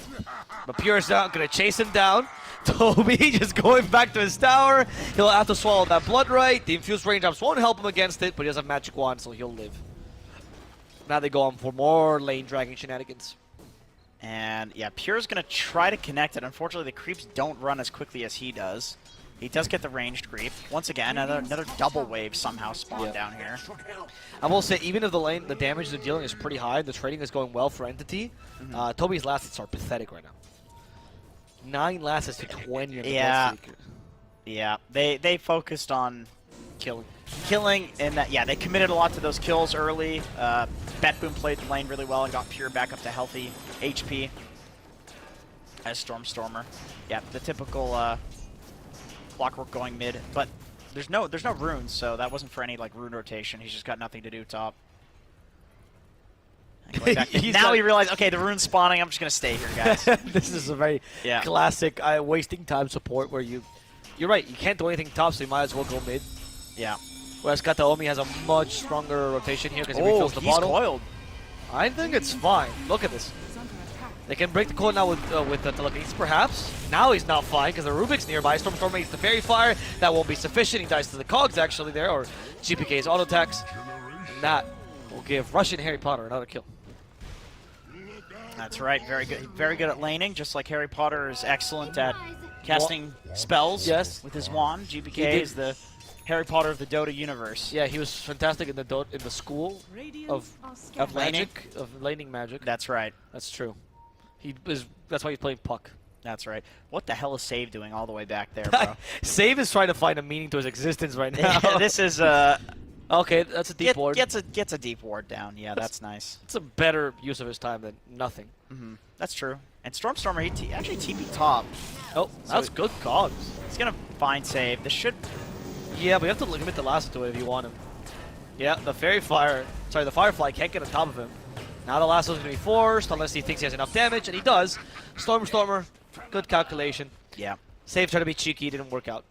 And he is maxing the sticky napalm, so he's not doing his like farming build. I mean, he may go 3-0. He spoke so well about that, and it's just where did it go? Because it was a different patch. Like that was before sticky napalm did the application Toby, damage. What a play! Did you see that? No. Put down an Armwood branch to block the Bloodseeker from coming after him, and then TP's right after. Not exactly the best thing that you want for a 14-4 silencer, though. He is slowly, pathetically walking back to the lane level 4 against a level 5 Bloodseeker.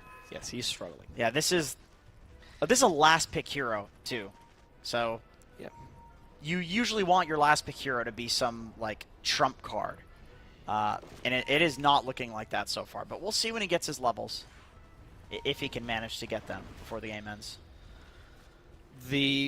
Yeah, I think the issue with that was the initial onslaught where they almost killed the Bloodseeker needed to be a kill, and that would have set the tempo for the lane.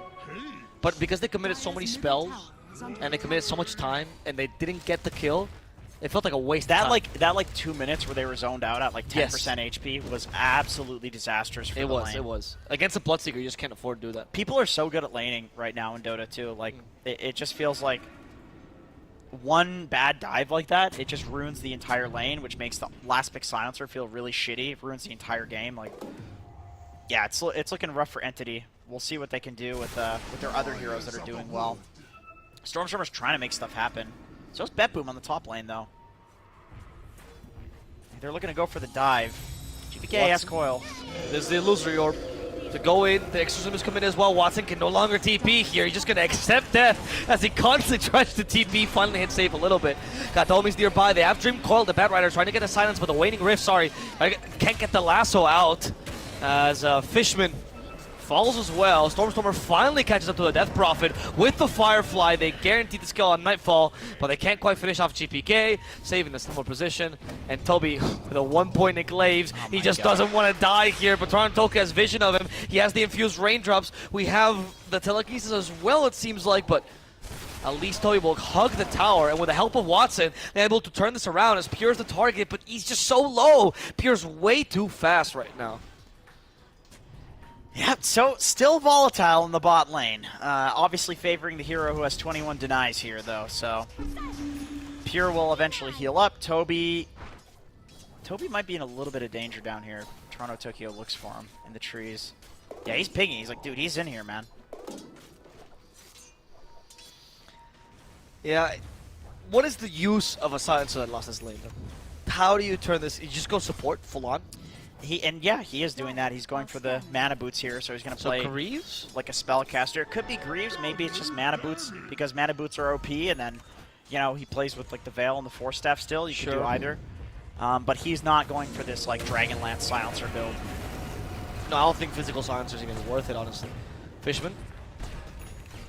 Treant is quite the hero, guys. That is level 2 leash sheet, level 2 living armor. No more damage for this guy. That is something. So that is one thing the Entity does have going for them is that whole like shenanigan that happened top.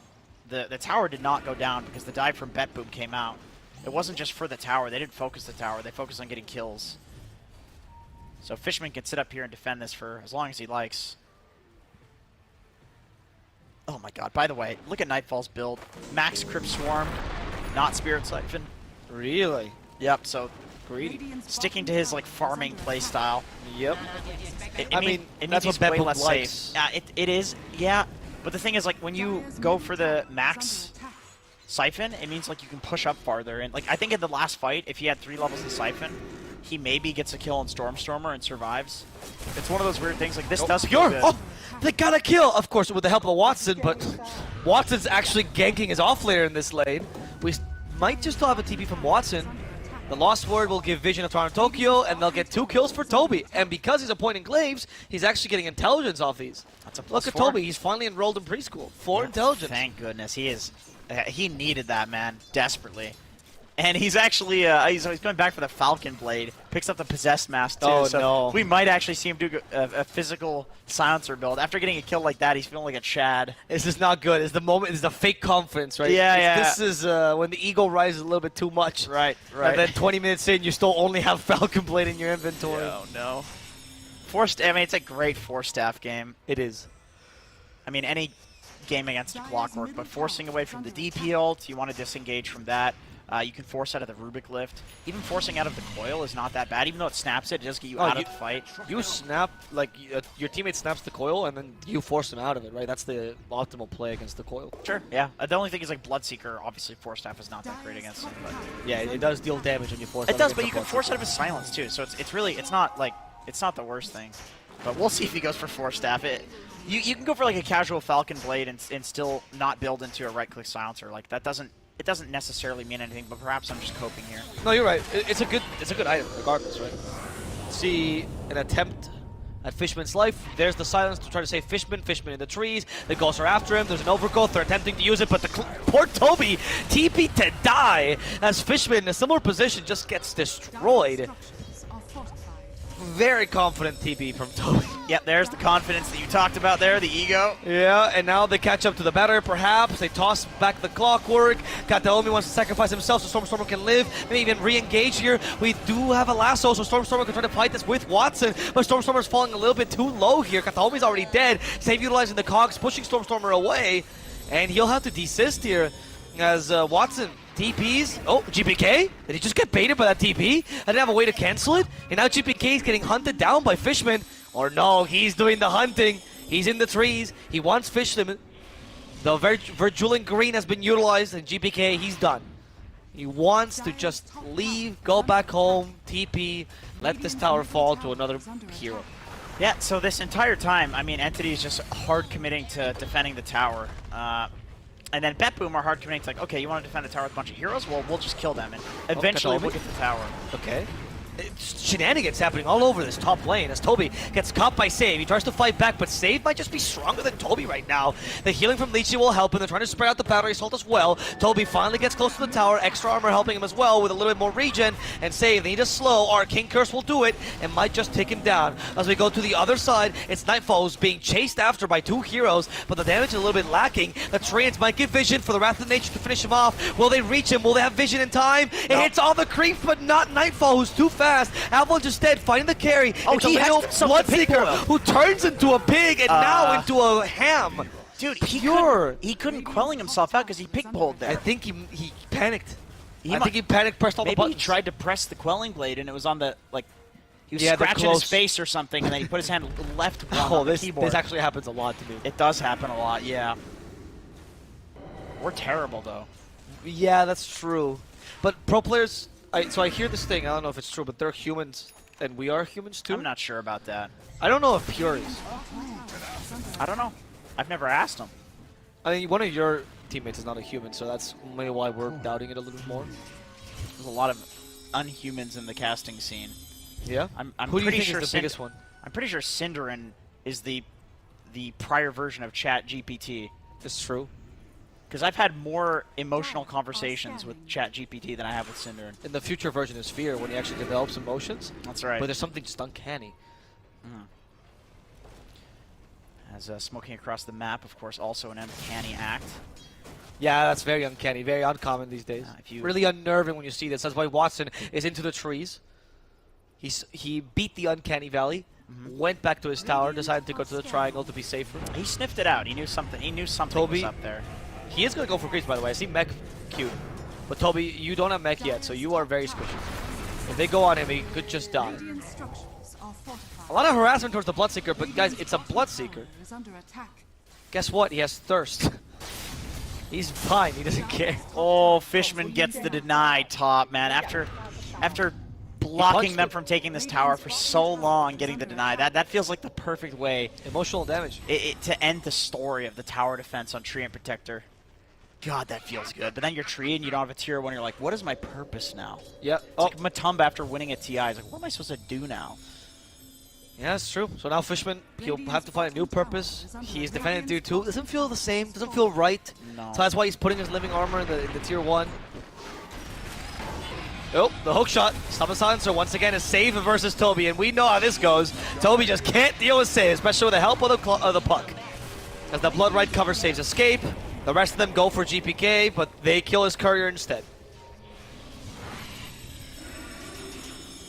Yeah, so ends up being a 1-for-1. Fishman has now moved himself towards the mid lane. This is now his duty to protect this tower, which means Stormstormer with the Boots of Travel is going to take top. Very close to his his BKB, by the way. He's actually found a purpose. He's standing near the tower. You can see now there's more fire in his eyes. He has passion now. Right. Look how he's looking at this tower. Oh yeah, he realized there's a tier 1 still alive, ladies and gentlemen. One that matters, of course. The bot one does not matter. Nobody gives a shit about that one. Especially if you're dire. It's actually the most useless It's tier so 1 in the useless, game. yeah. At least for Radiant, there's the argument of a little bit of Roche control. Yeah. If you ever feel useless, just look at the bottom tier 1 tower on Dire. Okay, last word plus Avatos. That should kill Toronto Tokyo. A little more intelligent Toby. How much is he? 12. Well, he's in grade school now. Not bad, actually. He's feeling okay in this game. I don't know if he's feeling okay. I just said that. He's 4-2-3, actually. He's not doing too bad. I look, considering his lane, the fact that he's even having a game is a big win. Like, the Clockwork, basically solo kills feel pretty bad, but that's a Clockwork for Silencer. Like, that is kind of how the matchup goes. Radiant's middle tower is under attack. He's got his mech flying out, by the way, on the Silencer, so he's going to be feeling a lot better at fighting here. I like that Save is just jungling the enemy camps. He is the other support without a purpose, right? Yeah. This whole game, his purpose has been kill Silencer. That's it. Yeah, I was going to say, if you've got more things to list off, I'm happy to hear them. I don't think Save has any of them, so he's now might as well farm. He's putting a lot of deep wards, to be fair. And he is winning that kind of, like, vision game. He's being annoying. I mean, this is kind of cool. I like what he's doing. Just sitting on the enemy side. Like, this is kind of how Dota is right now. People don't group up in 5-man. Even if there wasn't a Tree and Protector in this game, like, people play really split. This is a lot of Tundra's influence from TI, just playing the map really well and taking, like, fights only when you have your timings, only on your terms, taking unfair fights, dishonest fights. That's the word that they like to use for it. Is that actually the word they use? say? We should not take any. Yeah, don't take honest fights in Dota. There's no reason to. Interesting. This is like a very. I mean, I see the unfair fights. Dishonest. It seems like you're adding a moral. That's what makes it memorable, category. though. Skeeter was screaming at me in a pub. I was going on people. He's Naga-style, and he's like, why are we taking honest fights? I'm Naga. I just split push. They have to go back. They have to defend. If they go gank me, I song out. You know, same thing with Nature's Prophet. You have global TP. Why not just force them somewhere and global TP somewhere else? That's a good idea, actually. I see your point. And now a lot of people are doing this playstyle for sure. Entity, we're always a little bit of death ball. It does seem like Watson has calmed them down in that sense a little bit. They said in an interview as well that, like, they learned the word back. And that's a big improvement that they've made recently. That's a great gameplay. answer. Yeah. So, and yeah, they're not playing as balls to the wall as we've seen from Entity and some other games, which gives them a lot more consistency. Yep. They're certainly not the team now that can beat anyone, I feel, but they're certainly a team that is good, just straight up. Like they're slowly progressing towards tier 1. It's pretty impressive. Yeah, they're definitely tier 1. Like, I know what you mean though. They're not the team where it's like, oh yeah, the top could team go to beat. any Yes, way. that's fair. It's like That's fair. It's like, yeah, they're just one of the teams to beat now. Any team at the major, to be fair, is tier 1, so I agree with you. But that is true. That is true. the top dogs, they're not quite there yet. But this might be the major where they get to prove themselves, honestly. When you're surrounded by like SEA teams and SA teams too, it's hard to be like, this is the team that can take any game. It's like, okay, well, there's 2 other regions that are kind of known for that here. Yes, for some reason. Yeah. They've specialized in winning against everyone and also specialized in losing against everyone. This is correct. This game has become, well, we expected this. We thought it would be 60-minute games, right? That's what it is. Yeah, this is what BETBOOM do. I mean, people just farm, man. People, They yeah, really people like have farm. criticized this team for this, but I also think Dire's middle tower is under there's an element of like these guys are also individually skilled that in their region, they're kind of used to just winning all the lanes, farming, kind of playing like a pub, and then just outskilling at some point. Yep. With like items on all of their heroes. Nobody really gets to be the primary core that carries the game. Safe. Okay, they found Kataomi, but immediate global silence. Kataomi is capable of, for now, making it out, tossing. Yep, save is tossed in place. That's going to be sufficient. They thwart this attempt at anyone's life, and now BETBOOM. You can hear their comms, right? Guys, we should have just been farming. What is this bullshit game? That's right, that's right. The supports got bored. That's the problem. Yeah. Because the supports aren't farming. I mean, honestly, But who cares about the supports? It's a hierarchy in this team, okay? The hierarchy matters, that's right. Harry Potter, of course, is at the top of the hierarchy here. But the thing is, like, pushing into, or trying to gank into living armor and then the global silence is, that's not really a combination people are used to, because usually it's the silencer that's replacing the trees position. Right, exactly. Right? But this time you have an off-lane both of silencer. them. There's both of them in the same game. Who is going for Greaves, by the way. He will finish up his Greaves. And at a really respectable timing. Yeah. Considering the lane was trash. Yeah, it's not bad. I mean, he's like 3k below Nightfall on the other side. Yes, yes, but he is a silencer. Yeah, and Nightfall did max out his Crypt Swarm. Yeah, very greedy build. Look, at least I like that they're consistent about the fact that they want to farm. Why would I ever get Spirit Siphon? Yeah, it makes sense. They just want to hit creeps. That's their specialty, hitting creeps. I mean, honestly, it does feel good to max out Crypt Swarm because you one-shot range creeps for just a little bit. Oh, that feels so good. To the point where, like, very early on, you stop one-shotting range creeps, so you have to max it out if you want to at some point. And that satisfaction carries you throughout the whole game. Like, that feel good is too important. It's psychological. It really is. Something about one-shotting a creep wave or a specific creep is probably the best feeling in Dota. So people like PA, because they one-shot heroes that look like creeps. Yeah, that is right. Unless you build the Fusel Blade Manta style on PA, then... I hear that was a very innovative build from Fart SJ. Right, it's a Div 2 NA player. Very important to reference him. Yes, yes, yes. He used to be an Arkosh, I hear. No, there's no player by that name on Arkosh. You're thinking of Pale Horse. You mean Tim Impala? Was that not his name? I don't think so. Oh, the toss back, the lift. Okay, global silence on top of this, but the Greaves dispel it, so oh, never mind. She's screwed. They had last word the whole time. Bye-bye DP, bye-bye Toronto Tokyo. Rupture, because now he felt like he contributed to the fight, but the lasso, they ignored the Rupture completely. They need to use the BKB. Save will do his namesake and save the Bloodseeker. That was very close to Fishman also hitting the Overgrowth on the BKB Bloodseeker. Like, it was very close. That could have been more disastrous than it was. That was quite messy, though. That team fight was quite messy. Oh yeah, for sure. This is why BETBOOM wants to go just split push and farm now. Right? It's like we can't trust each other. None of us trust each other. Let's just go farm, and one of us hopefully a 1v5 at some point. Guys, we do best in pubs. Let's just play like this is a pub. Yeah. I don't know. It does feel. I agree with your point you said, right?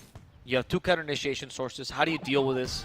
You need the best coordination for that. And it's also the Treant factor. Like, BETBOOM knows that they have to bring all of their heroes mid to commit to the tower if they want to take it against the living armor. Right. Oh, true, actually. And so they're like committing everything on the Death Prophet. They're like running like the Rubik in there too to try to protect him. And then all of a sudden like the global comes out and you're just fighting to like better team fight at this point, you know. There's like a ticking time clock in your head as well. It's saying like we haven't done something in like 5 minutes. Shouldn't we do something? Isn't this what Dota's about? Pushing objective, whatever, and then they force this. Tree totally messes with that clock. Yes, it does. Because it's like normally when you can like go take the mid tower, it's just impossible. Like you have to figure out how to play Dota without having tier 1s. And there are ways to do it, like cutting creep waves and stuff, but it's just not normal. There are certain heroes that excel more at this, like heroes that can dive tier 2s, for example, and like and cut waves there. You know, like the Pangos, the Timber Saws, or whatever. And those heroes do well. Puck can definitely do that. I mean, Death Prophet like wants to push towers though, so playing in a tree just feels so weird. Okay, immediate BBKB by Stormer. They tried to catch up to him. They will. The hook shot. Kataomi though, plus the silence. They just toss away the Bloodseeker like he's trash. They want to get rid of him. And now, with a lasso, they can actually get 2 kills perhaps. Well, at least 1 on save. Next objective is GPK. Slowing it down, Sticky Napalm. He has 5 stacks, 6 stacks now. GPK. This poor man looks like a seagull. Look how much napalm is on him. Finally gets rid of the stacks here as they time out, and now the counter initiate to Stormer. They use the overgrowth on a BKB Bloodseeker. Watson is the carry. He will just deal the Bloodseeker here, but the third deal might save him. Watson can't reach into the trees. They hit him with the last word with the Curse of the Silent, and that will be enough to catch out Pure. Remember, last word does give the shared vision of the Bloodseeker, so that's why he couldn't hide there. Yeah, so I mean, definitely favoring Entity. In the end, they somewhat though. It was kind of a decent. It's somewhat, yeah. It was kind of even, but I think it started out pretty good for BETBOOM, catching out Stormer there, like with the hook, and it was a good start. Yeah, good save from Kataomi. The like toss back on the Bloodseeker. I think if the Rupture does end up coming out there on Stormer right at the start, that's just a well executed pickoff by BETBOOM, but they turned it into an actually good fight for them, just based on the Tiny being there preemptively, so that was nice from him.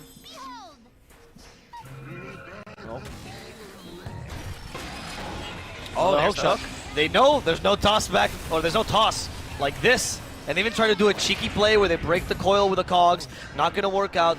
Gleipnir ignored as well. Toby's here. I cursed them, guys. It is hard to push into Curse, though. Like, that spell almost clears an entire creep wave. That was most welcome. Is it really? Oh, yeah. Oh, yeah. That's how much damage it does? It's 100 base damage plus 300, so... Oh, even with the talent? Yeah. It's crazy. That's pretty good. Radiant's I actually thought Silencer usually used to struggle with pushing waves. Oh, yeah, he did. Like, being able to one-shot range creeps, too, for last hits has been really nice for him, like, in the laning stage. If you do play it as a core, I mean, this is the first core Silencer game I've seen in a long time. So. Yeah. Even Whisper stopped playing. I mean, actually, you know what? As a support, one-shotting the range creep isn't bad either. Like, no, supports often take the range creeps. It shoves the waves, you go to the dead lane, it's really useful for him. That's why he did the K build, it's big on Undying, right? Yeah, for sure. Oh, see, you go for Force Staff, finally. So he'll be a little bit safer from the Clockwork. Safer. Yeah. Safe, just messing with me. Even if there's no Clockwork, I love Force Staff against Death Prophet. Just disengage from her ult. That's like one of the best ways of playing against her. TB, Death Prophet, like these sorts of heroes, it feels so tempting to just, like the way that you play the fight is like, you just don't fight when they ult. You just get away from it, you let like whoever gets initiated on, you just let them die, and then you fight when the thing's on cooldown. It's just such a tempting way to play around the hero because it makes it so easy to execute. The Rupture is very important as well. Yes, that is one way that they can like anchor the fight. Exactly. Same with they've got Coil, they've got the Clockwork cogs, so it's not like Force Staff is like a guaranteed escape by any means. There's options on both sides. Yeah, but even if you call it, like, it really does have to, you have to Rupture the right target. I guess it has to be the Bat Rider here? Probably the Bat, yeah, he's like the best Rupture target. Stormer. He's got a full Octarine core now, so... Yeah, the guy... My man's looking strong. He didn't even go for the Firefly build, just farms fast. Yeah. The Firefly build definitely a lot less common these days, as he's TPing mid, so they're looking to fight this one. Okay. When... They just say, all right, if BETBOOM don't want to come at us, I guess we'll just keep on farming. After all, Watson is I think given ridiculously farmed. I think given how the fight or how the game has been going up until this point, they thought there was going to be like a 5-man BETBOOM rotation to mid. Yes, mid. But BETBOOM has finally stopped like throwing their faces into the mid tower into the tree. Yeah, tree has garnered enough frustration. Sorry. Yes. I started Tokyo. Oh, I thought it was Greaves. It was actually the Death Prophet's Greaves, of course.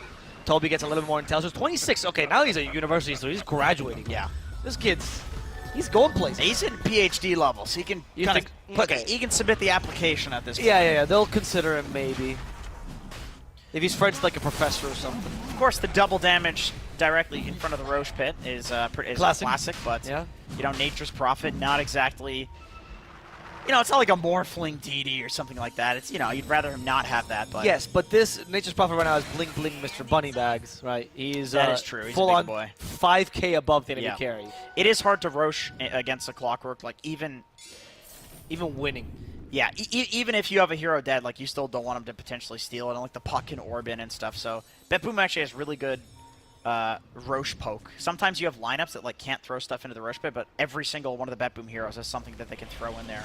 Yeah, that's true. Ball is also very good for the Roche pit. Yep.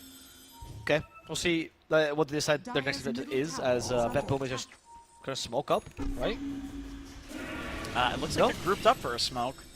They might not have one. Maybe they just wanted to.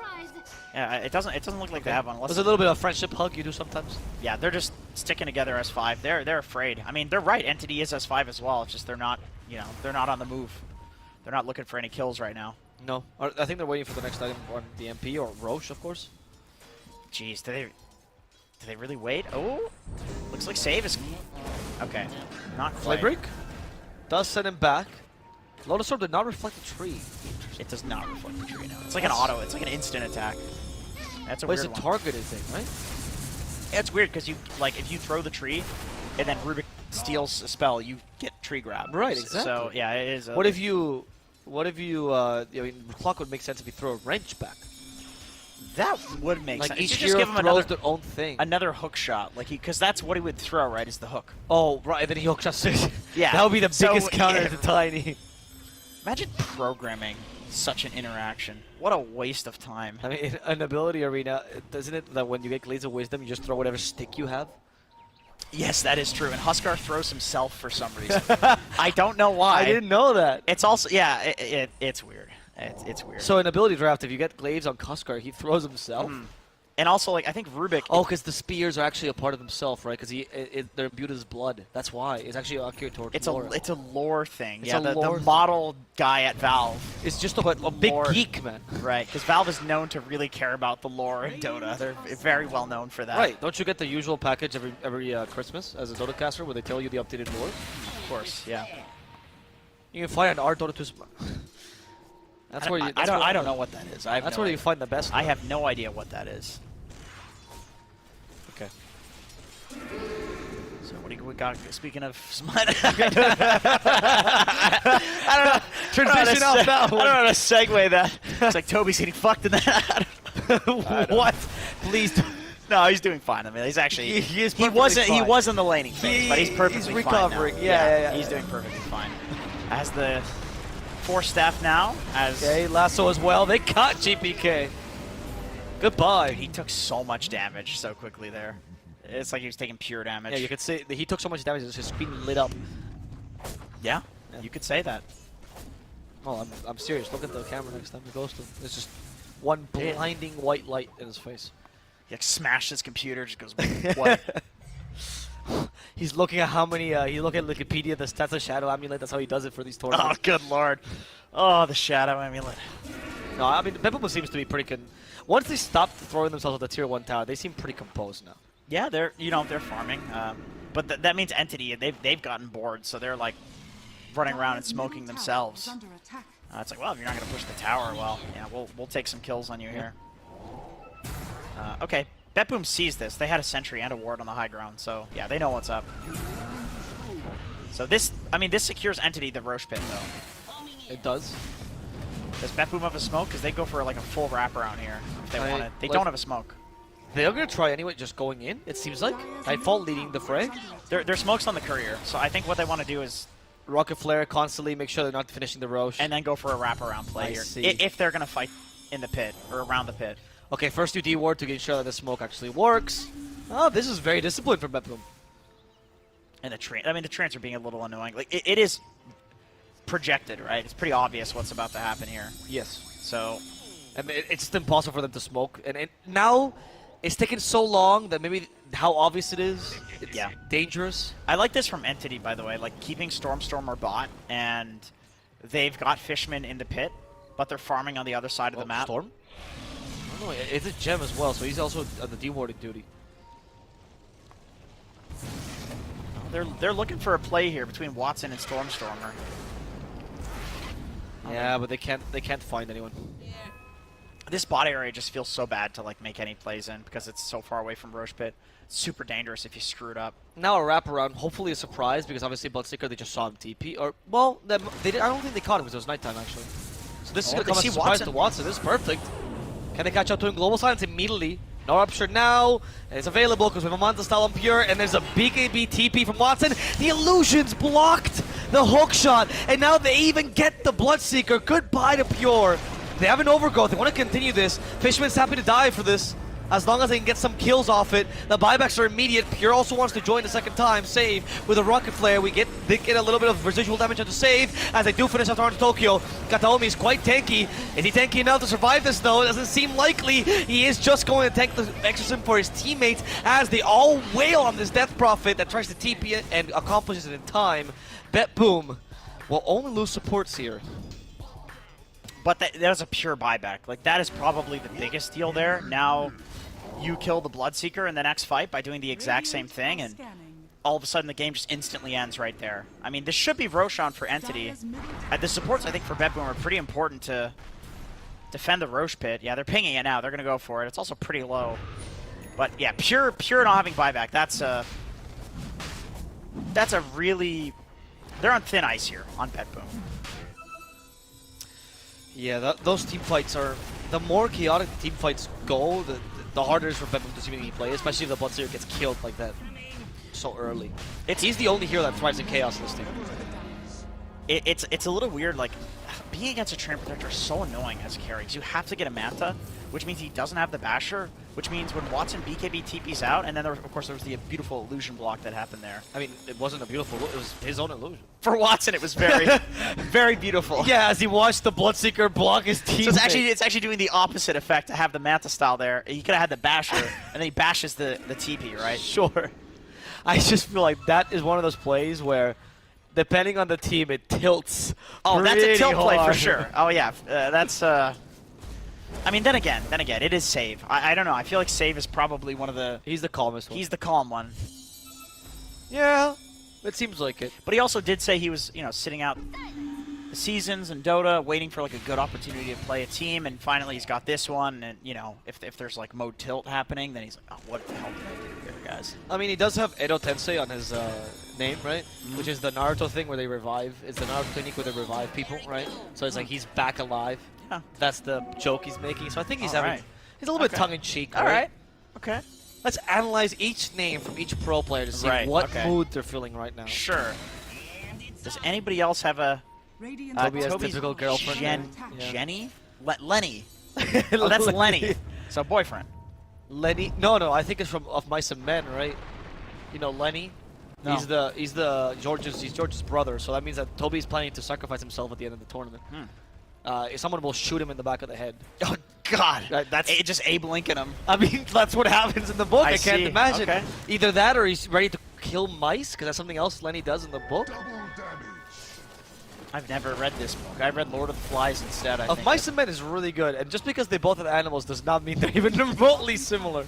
Steinbeck, it's like the quintessential American author. You are right. I did reference it because of the animals. You're Canadian. Yeah. So you can't read the the American. It's in books. American. Yeah, it's in American. Oh, you can't read it, right? Yeah. What do your books start like? Hey, Hoser, pay attention. Okay. All right, let's relax there, buddy. All right, you relax, bud. Even when you're trying to sound Canadian, you just go more nasal, and it just reminds me of Trent. Make me take my freaking gloves off there, buddy. I would be more afraid of a Canadian than an American, that's for sure. You guys play hockey, that's a dangerous sport. I wouldn't. What, hockey is a dangerous sport? Yeah. It's a much more dangerous sport than what oh, actually, basketball player? No. You know, in Canada, it's illegal to fight people. That tends to be the case in most countries. But you can like, come here, bud, you want to fight? Like, you can do that, but then the moment you can only taunt them. The moment you punch a guy, you're doing something illegal. That again, that's the case in most. I think in America, it's like, dude, you called him on, man. That's why he hit you. You know, you deserved it. You think the policeman comes by, tells him that? No, the police comes by and he starts wailing us well, dude. We're talking America here, all right? Okay. I'm gonna. I can't answer this. You're vetoing that. I'm vetoing you. That's fair. Well. Not much going on in this game until this point where I did hear a smoke come out. No, it's back to BETBOOM style. They're farming yeah. lanes. They're just trying to keep consistency. Is the Bloodseeker the best hero for this situation, though? Not really, right? Like, he scales kind of poorly compared to an MP. Yeah, I don't. I mean, I think Bloodseeker scaling is pretty good. Like, I think Really? people. I think people Oh, you're against the underestimate. world. I think people underestimate the shard, and I think carry players will. If you asked a carry player, they would say yes, Bloodseeker has good scaling. I think if you ask non-carry players that haven't touched Bloodseeker since like the shard and this Basher build of like a Swift Blink, then yeah, they'll say that it's not that good. So against Nature's Prophet, the thing is Nature's Prophet has the best BAT in the damn game and the best stat gain in the Does damn he actually game. have the best BAT in the game? What's his BAT? I think it's 1.3. I think so. It's like either the same as Jug or close to Jug. Jug is 1.4. So is it? So is Nature's really better? I might be wrong about I the know number, that but they just Anti-Mage and reduced it. Jug are the lowest ones. Yeah, It's they just reduced it. So and also base attack speed plays into it now too, because every hero doesn't have the same base attack speed. So I'm not entirely sure on that, but he's got one of the best attack animations in the game now, as well as like the literal best stat gain in the entire game. Yeah, in total, like total stats, not an individual stat. It's like 10. It's like 9.8 stat gain. Yeah, total, which is insane. Which is crazy. Good attack range too. He's on the higher end of attack range. Hero's stupid, actually. Hero's just dumb. And it's dumb that we're reducing Dota these days to just like how they're just big stat sticks. These heroes. Well, you don't even look at their abilities. The thing is, it's because like even in pub play, but we'll talk competitive. Like people have gotten so good at the game.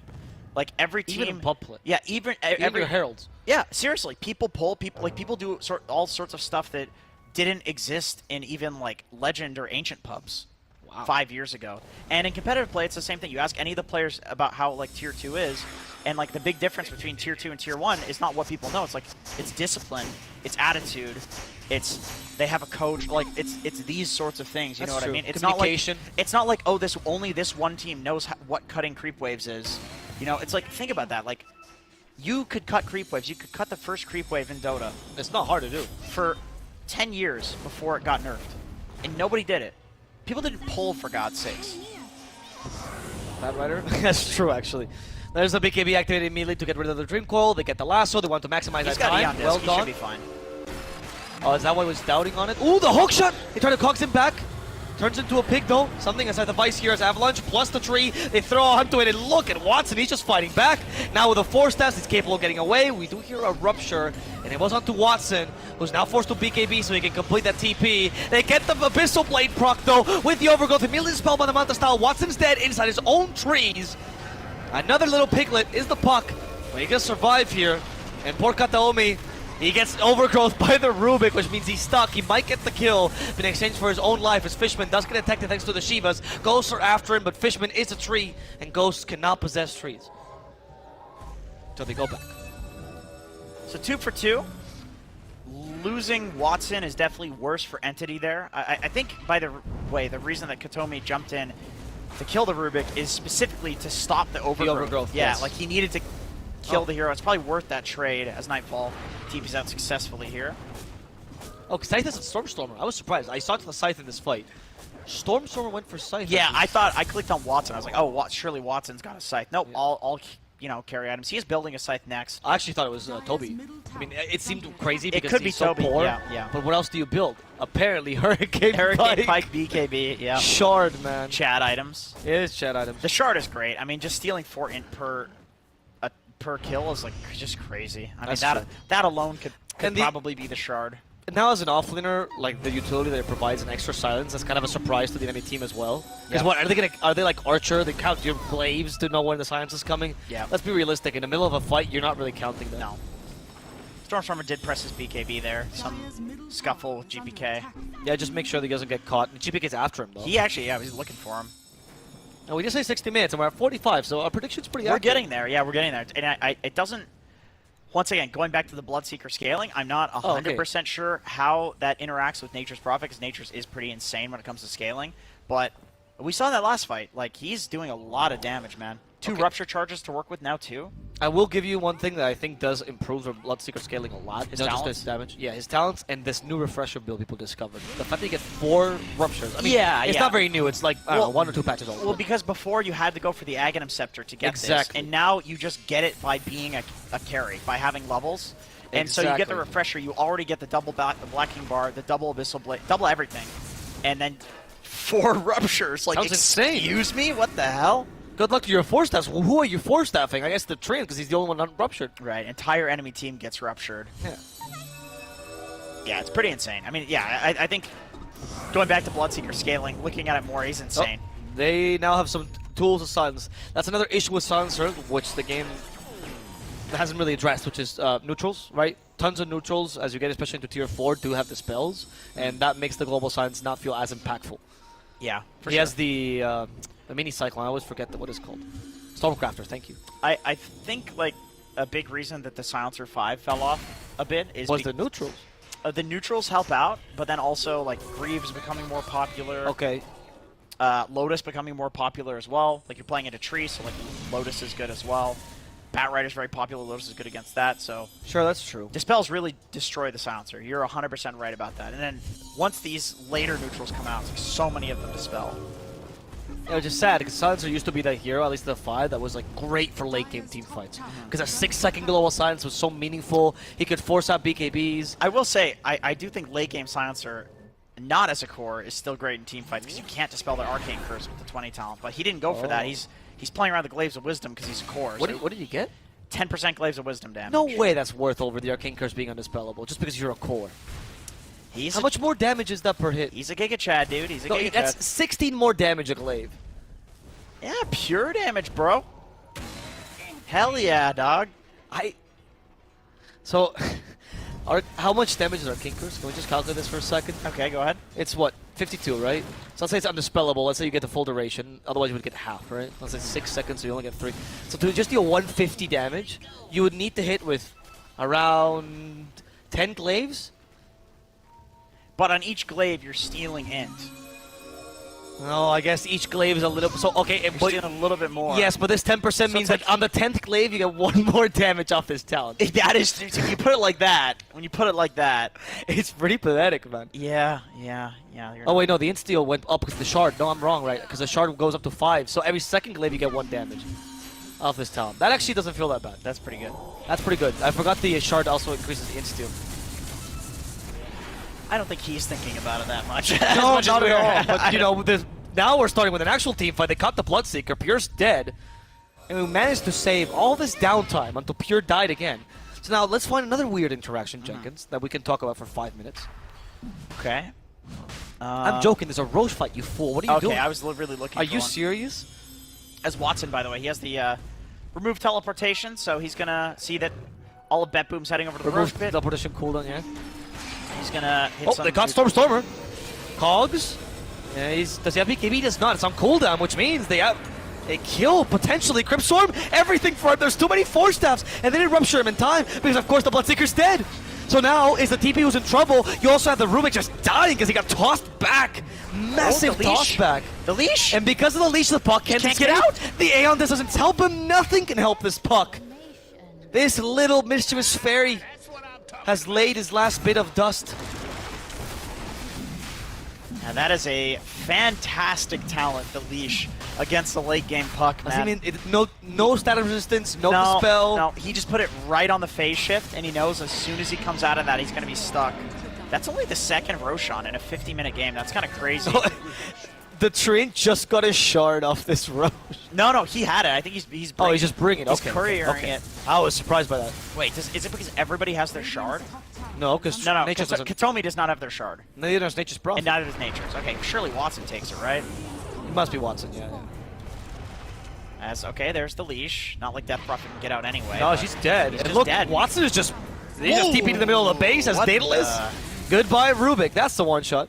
That was 1,300 damage right there. That was. Kataomi is still looking for more kills, but isn't have Aetherland, so kind of hard toss back. They gave him the shard, by the way, not Watson. Permanent tree, sure, whatever. Katomi is just, I mean, this guy's like the best tiny player in the world. Just give him the shard. After TI, I'm totally willing to die on that hill, but he is the best tiny. Over Skullfield? Yes. Wow. Dude, his late game tiny, Daedalus Aghanims, like, he's the reason that build became... That's true. He was... Yeah, okay. I can see that. Skullfield isn't quite think. He's more of a field timing, whereas Katomi actually innovates a little bit more. He's trying to dive in, save. Hooks to Pure. That doesn't feel good, though. No, it doesn't. You still have ages on Watson. You haven't dealt with him, and Watson's not even walking anymore. This man is like a personal driver. Dude, it's so nice having the TP. Like, you don't need... You could be 0 move speed. Yeah, you could. You can actually sell his boots. Doesn't matter. Yeah. Oh, he did. He did sell the He boots did sell already. his boots. Great.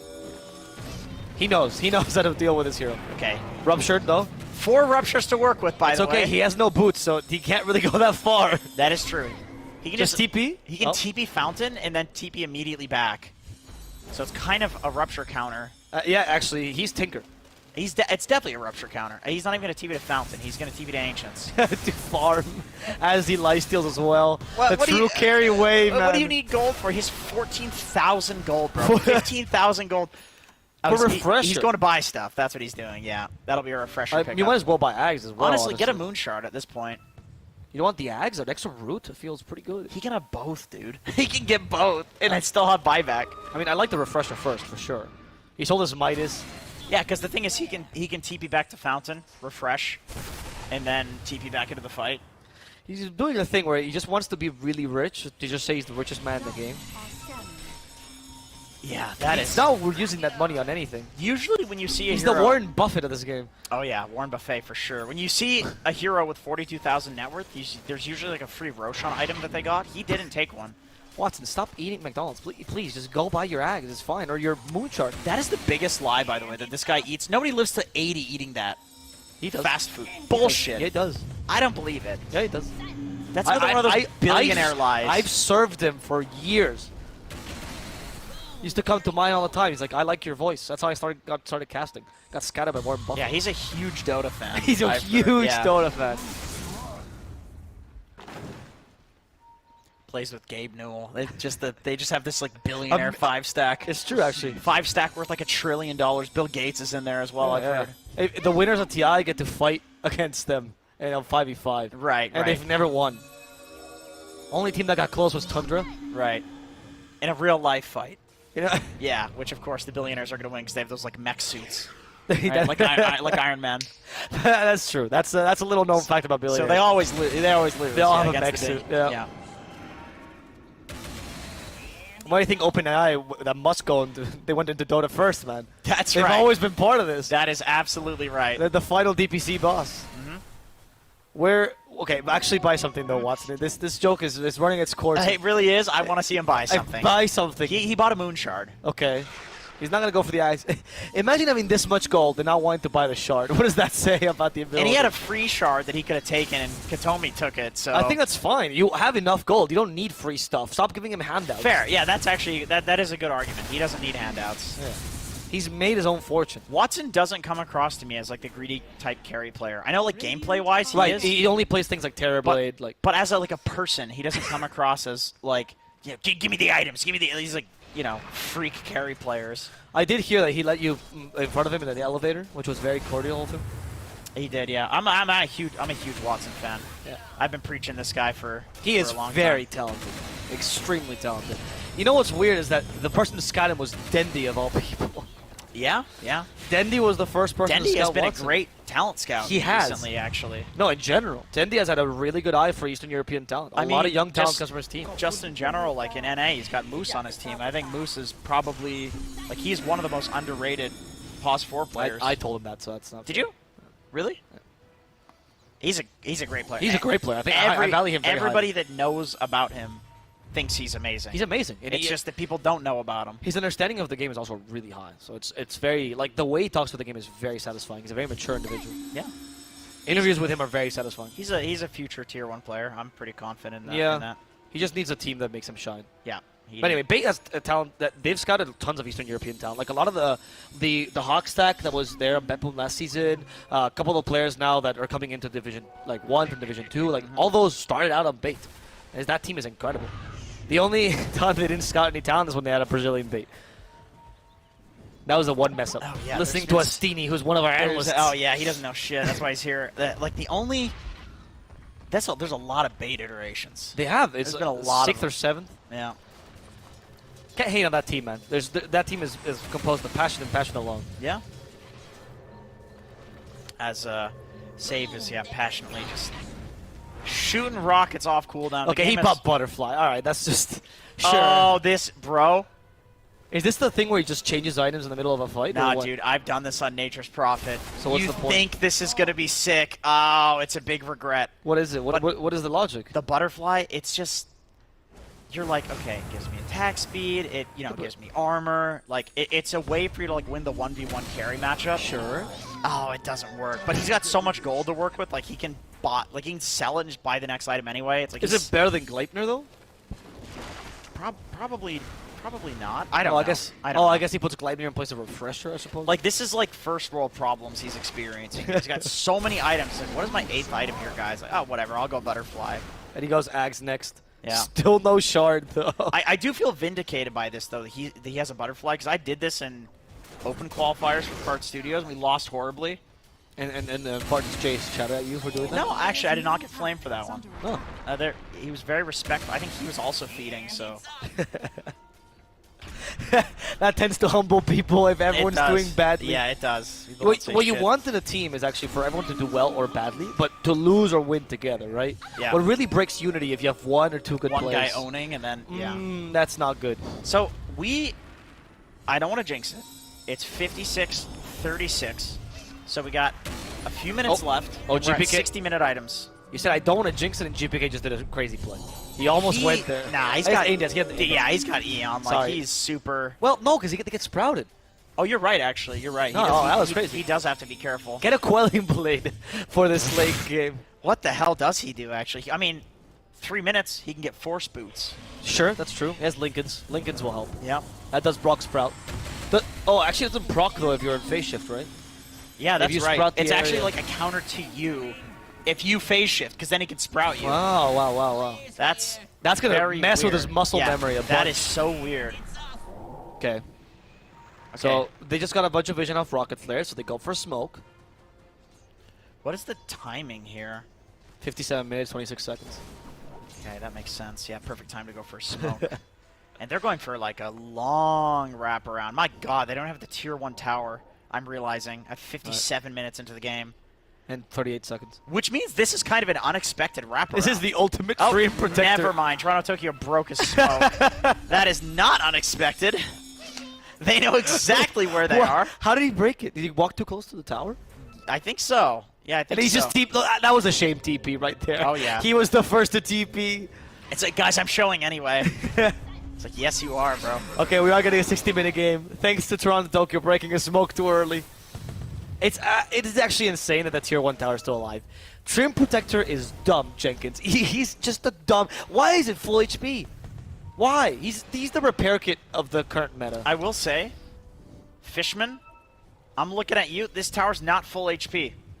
That's true, actually. It's got a little sliver. It's triggering my OCD. Fishman, get on that. Nothing's happening. Use that armor. It's because he doesn't even expect to have the tier 1 up at this point. He's like, just take it. I don't give a shit. Why is it still up, guys? Yeah. It is crazy that we could predict exactly which one would be the 60-minute series. And we've been saying this all day. Like, every caster you talk to knew this would be a long series because of how both teams like to play. Oh, okay. Can they catch the No, it's impossible, right? He has Aeon Disc. They have no Sprout nearby. But all these resources would just secure the Rosh. We have a second lasso, and now there's no Aeon Disc. Stormer. He was onto him the whole time. Get stormed. Now a Rupture, that's the first one of them. Aeon Disc as well for the time. He can walk for the time being. Now he's bleeding to death again. He's just trying to survive best he can, but there's not much chances for him as Watson starts to wail on them. But look at the Bloodseeker. Oh my God, Watson's going down. Activate Satanic, but there's still a Scotty on him. He mashes him as well. Watson is getting low enough. Who's going to win? It's going to be Watson. Still had the Aegis in his possession. So it's a full victory for him as they force a buyback from the Bloodseeker. Now going for the Rubik next. Toronto Tokyo, who previously broke his smoke. And he's not trying to break the enemy team. We get another Rupture. GPK still on the run. The Ruptures with Kataomi, who can't catch a break, but he just tossed him because toss requires no target and Pure has no place to run. He's down for the count, and now it's time for Entity to take the rest of the team down as Save falls, and the poor Death Prophet is the next target. She has BKB, but there's not enough time. The GG is called. They acknowledge Entity is the superior team right as we hit the 60-minute mark. So you were right. Eventually you were right. We didn't get to see the 60-minute I was so right. items. We were precisely 60 minutes when the GG got called. Dude, that fight was so strange. I mean, as 60-minute fights are, I think at some point, Stormstormer got ruptured, TP'd to his Nature's Prophet, who was just like a little sliver away. Yes. And then Pure in the end there, it wasn't on camera exactly, but he was somehow on the high he ground. didn't end up buying the Scotty. Oh. No, he didn't. Oh, he went full. That's why. I was wondering why Satanic kept him alive for so long. He was on the high ground somehow in that fight. I think Katomi tossed him on the high ground, but I don't know if like Batrider was up on the high ground. No, That's where I think yes, toss requires no target. Oh yeah, so he tossed him on the high Yeah, ground. yeah, Okay, that's you're right. why. Yeah, you're right. And yeah, that he did. there's Thank you, Observer. Bloodseeker can't do much about that. No, no. Traditionally, Bloodseekers don't do well with heights. They get nosebleeds. Yeah, that was some Arteezy situation, except forced Arteezy situation, which is just good tiny play from Katomi. They won with offlane silencer. That's commendable. That is in and of itself. Though I don't think I mean, they could have just put him as a support. It might have just been the same thing. Yeah, and I don't think you really ever want to win a game at 60 minutes and it's like, okay, guys, this means offlane silencer is good. But they get the W. That's all that matters. Watson, what a phenomenal performance from him. Yes. As usual. That was amazing. Stormer, he's always like an unsung hero, I feel like, in these games. He was very consistent. The double lasso to start that crazy fight, like that was what began the end. Yeah. For BETBOOM. That was the play. That was the play. Yeah. It was incredible. I mean, the fact that I think the pure man fighting Watson made sense. I don't think he was too far off killing him. I could swear that I saw the Scotty. I thought that's why he was doing it. Dude, one bash. One single bash is all they need for something like that. And the butterfly did help. That's true, actually. The butterfly gave him the armor and the evasion. It actually did. The butterfly might have won the game. Yep, that was calculated. So very, very well played by Entity. I mean, it took a long time. I feel like BETBOOM, they botched a couple of their ganks early, but there was a lot of glimpses of like good stuff from them as well. Until they like grouped up and tried to fight, but it just goes all the way back to like the Treant. He made it such a pain in the ass for them to take any of these towers without having to 5-man it, and then the 5-man looked horrible. Makes the game feel weird. It did. The game felt like BETBOOM never got to fully play. Only 16 kills in the end. But they do have another second game, and this second game maybe can even go longer, or maybe they have been destroyed, and this second game will be a stomp like in SEA teams. We'll see. Entity takes the first victory. My name is Al+, joined by Jenkins, and we'll see you guys soon with the second game of this series. Take care.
Hello guys and welcome to the last match of this line or lane BETBOOM team versus NT. My name is Al Plus. I'm here with Jenkins. Our producer already said he wants an 80-minute match. I think we can give it to him.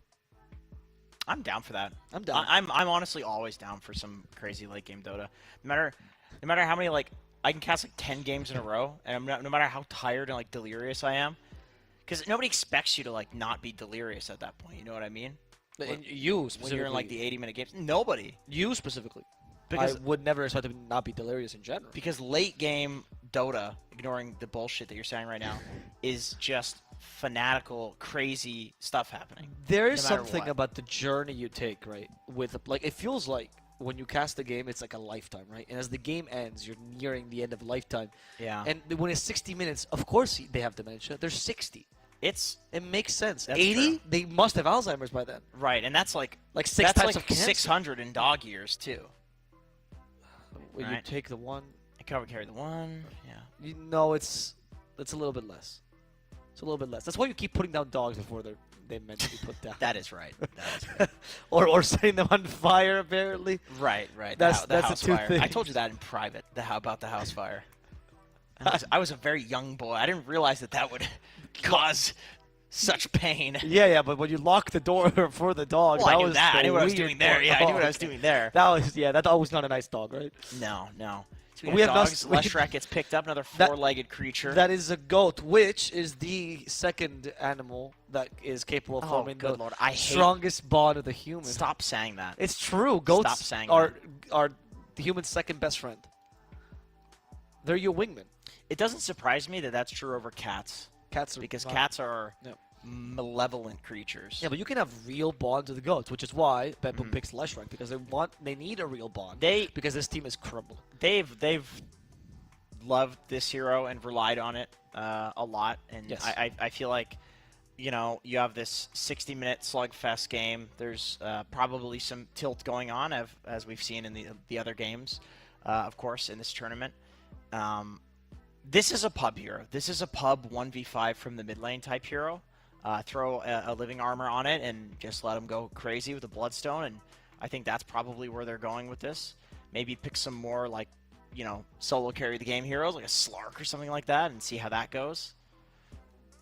But Slark Treant sounds really bad, but you know what I mean. Heroes along those lines, sometimes that's something that you can do in a tournament where it's okay guys, let's just obviously we're not on the same page here, let's just play something that doesn't have to be on the same page. Or if you're losing, let's say you're losing lanes. I know BETBOOM's not because their laning is actually very good.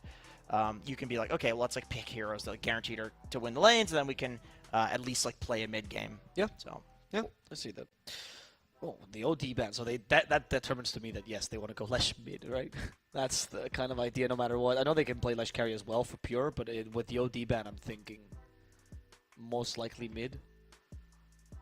Yeah, OD ban. That is a hero we've not seen too much of. No, but it is something Stormer used to play, and it's something that he can also play against Leshrac. So that's the only reason I'm. They ban Invoker, Bat, OD, just fully Stormer, Stormer, ban. I mean, this guy's a specialist though. I could actually see a Pugna being pretty decent this game. I mean, you already have the Death Prophet. He loves that hero to push but it's so good against the Leshrac in terms of this hero just running around spamming so much mana, and the ward destroys him. And here we have your Fishman here. What is this pick in terms of caster pick? 15th pick. Where did you draft your team? I draft with them. I don't do the clicking. Oh, okay, that but makes sense. I think people would call this like 5th pick. Oh right, because 1, 2, 3. Yeah, I guess it's 5th pick. Yeah, we say 15th because bans are considered picks when you go into captain's draft. So that's the whole idea. 15th. I actually got so used to saying it like that. Now I don't know how to say it the other way. Yeah, I cast it with Winter way too much, and he refuses to adapt to anyone that doesn't know Pro Dota. A lot of players are like that. There's the Hoodwink, which you like as the 15th pick. Yeah, but that's a 16th, so it's no longer cool. Yeah, it's just kind of they threw it out there. Right. But honestly, on this pick, a lot of the time, what happens is you're thinking so much about the core that you just say, okay, like let's not waste any more time on this pick. Let's pick the Hoodwink, and then we can keep talking about the core. That's That true. does happen in like every single draft. Okay, and that is the similar idea with the 15, which is let's just throw a pick out there. Doesn't mean much. It doesn't. It works generally. I do think Save is a very good Hoodwink. I know he's a massive Hoodwink spammer. So I love the hero. Like I think he was one of the first people that I saw do the Ethereal Blade. Save? Blink build? Yeah, for sure. Like he was doing that when people were still going like Ether Lens and stuff, and just playing to one-shot people. And Death Prophet's one of the best heroes to play this against. Oh wow! This is Death Prophet is so hard countered in this game. It's insane. Yep. Like Hoodwink counters it because you have burst, and you can like one-shot her before she gets her siphons off. And Bloodseeker is like probably the hardest hero currently to play DP against. You rupture in a fight and you just feel pathetic. Don't you just give it to Toby and just say, okay, Toby, good luck at this game? Oh no, apparently not. Actually, they hate Stormer more. They gave Toby Enigma instead, which it's not generally a bad hero against Bloodseeker, is he? Enigma? I mean, yeah, in game. Sorry, a good hero against Bloodseeker, I meant to say. He's like, in the lane, it feels like Bloodseeker deals with Eidolons pretty well. I think the Eidolons can definitely die in the lane. The Blood Right is obviously very good at, they move too slowly to like move out of the Blood Right, so they're pretty free. But in the game, definitely Bloodseeker like wants to get in there. He typically doesn't like playing against BKB piercing stuff because he just commits like entirely with the Rupture and the BKB and a Basher. And so, yeah, the Enigma does counter that to a degree. But the crazy thing is, like, picking Enigma into Treant Protector, which has the whole cancel. True, yes. The whole cancel, yeah. The whole cancel, the whole. Yeah, so... But you also are putting DP in now in a more important position, it seems like, unless they want to put it like 4, which this team could do, to be honest. And that is a counter DP, like you said, between the Hoodwink and the Bloodseeker. Yeah. So, I mean, their read on the game is just like, Enigma's probably going to get the Greaves and the Pipe, and Death Prophet's going to get some levels mid, and none of this like BS that we're talking about matters because they're going to group up and take some stranglehold on the map, like, and then farm. And so when you have items, like the counters don't matter as much. Like they're like all-inning on the early push. It looks like. Okay, I see that point. And then I guess you do have a ridiculous amount of team fight with Enigma, Disruptor, and Death Prophet, so it's kind of hard to win the 5-on-5. But aren't they lacking a little bit of damage? Yes, they are, and that's why BETBOOM, of course, bans out the Pudge, which would have been a sick last pick carry, actually. The minus healing amplification, or de-amplification, whatever you want to call it, is great against Bloodstone. Very good against the Bloodstone Leshrac. It's good against the Treant Living Armor. The Bloodseeker, obviously, is going to be healing up from all the last hits that he's getting, especially on heroes. So... Pudge is just a cool hero. I think Pudge is in like a last pick kind of state right now. I don't think this is a hero you can. Oh, and also, okay, if they're gonna pick the Naga Siren, then of course. Is that a Naga Siren carry then, and Bloodseeker offlane, or Naga Siren offlane like Talon has been doing? Okay, let's think about this. I think Nightfall being the carry type offlaner is more than happy to play Bloodseeker. I remember when he was on EG, I think he played a bit of Bloodseeker offlane. Oh, he does like that still, I feel like he's going to play that just because it's his hero, and this gives you the Naga versus Enigma matchup, which does very well in the lane, and pretty good in the game, because it's really hard to catch the Naga around the map. Like, I've actually seen people go Shadow Blade on Enigma to just try to find the real Naga. It's not easy. People do Shadow Blade Enigma for a lot of reasons. This is the third time you've mentioned it in our cast. It is good, actually. It is good. Like Shadow Blade on these initiators, there was a couple of months there where it was trending to just take pickoffs with that item, but then people realized like, hey, we can just push towers and we don't need to pick people off because they're losing their base. So people started going for normal items again instead of fun ones. What will they pick as their last pick here on Entity? They need a carry, obviously, and they do need some damage. Carry, a fair amount of damage. Carry that is good in lane against Bloodseeker, most likely. Good in game against Leshrac, good in game against Naga. Drow? I mean, but then... Oh, that's a good idea. It's like Drow Disruptor, and that's... I mean, that seems fine. A little weird. Morphling is banned. It's banned. It also doesn't seem that great. I do like the Drow idea, though. I don't know why you're not that sold on the Drow. I mean... Producer said Luna. That's a horrible idea. Yeah, that's a horrible... Didi, thank God you're producing. It's going to come out now just to shame you. Ursa, okay. That's fine with me, actually. I think Ursa's decent. He does win that lane against Bloodseeker. Well, he's okay with the lane against Bloodseeker. So I don't think that's like a great matchup versus the Naga. Like, for some reason, you can cleave off of the Fury swipe, so if he gets the Battle Fury, like, you can... Yeah, but you're right. If Naga gets off to a good start, it feels really It's not bad. that, yeah, Ursa's not that good, but, like, I guess their other heroes for the Naga is, you know, Disruptor can glimpse the Naga illusions. They're not worried about the Naga, clearly. They just ignored it altogether, right? But Ursa is very good against the Leshrac. What if Kataomi goes for the Ags build? I mean, that's the thing. They wait for another 60-minute game. He goes. I mean, Ags he will go for the Ags build. I can guarantee you that. It's just a question of like when will he go for the Ags build? 60 minutes into the game, we asked for 80. Because he goes like I've seen him go like Blink Force Ags. It just depends. Sometimes he gets a Yules, but like after Yules, okay, always Aghanim Scepter from him, and then Daedalus. Obviously, you just chat up. But the Ursa's good against every hero in this game, but Naga, I would say. And, yes. And he does bring the damage they needed. Yeah, they needed damage. Treant Protector, you can obviously ult off the Treant ult. Hoodwink, basic stun once you eventually get the Ags from the third Roche, hopefully, as an Ursa player. You hope for that. You can, deal with that. But yeah, the Naga might be a problem in this game. We'll see. Yeah, I'm really curious as to what their logic is as to how they beat the Naga this game. Maybe we're seeing like a different build from someone. Maybe I think Stormer will be able to do much more than we gave him credit for. It does seem though like the way Bloodseeker counters Death Prophet is better when he's an offlaner than when he's in a carry. Because all it is Rupture and Blood Right, which makes it impossible for Death Prophet to run around. Yeah. And your goal is not to actually get close to her and attack her. I agree. Like I think that's why they were comfortable like flipping this to be an offlaner, because they realized like against the Death Prophet matchup, like all you have to do is Rupture DP in the fight, and then like you're already doing a pretty good job. So if he manages to do anything else extra, which of course Nightfall being a Bloodseeker freak, it is a Bloodseeker freak. Yeah. He'll hopefully be able to do a little bit more than that. But if he does anything more than that, he's already contributing as an offlaner in the game.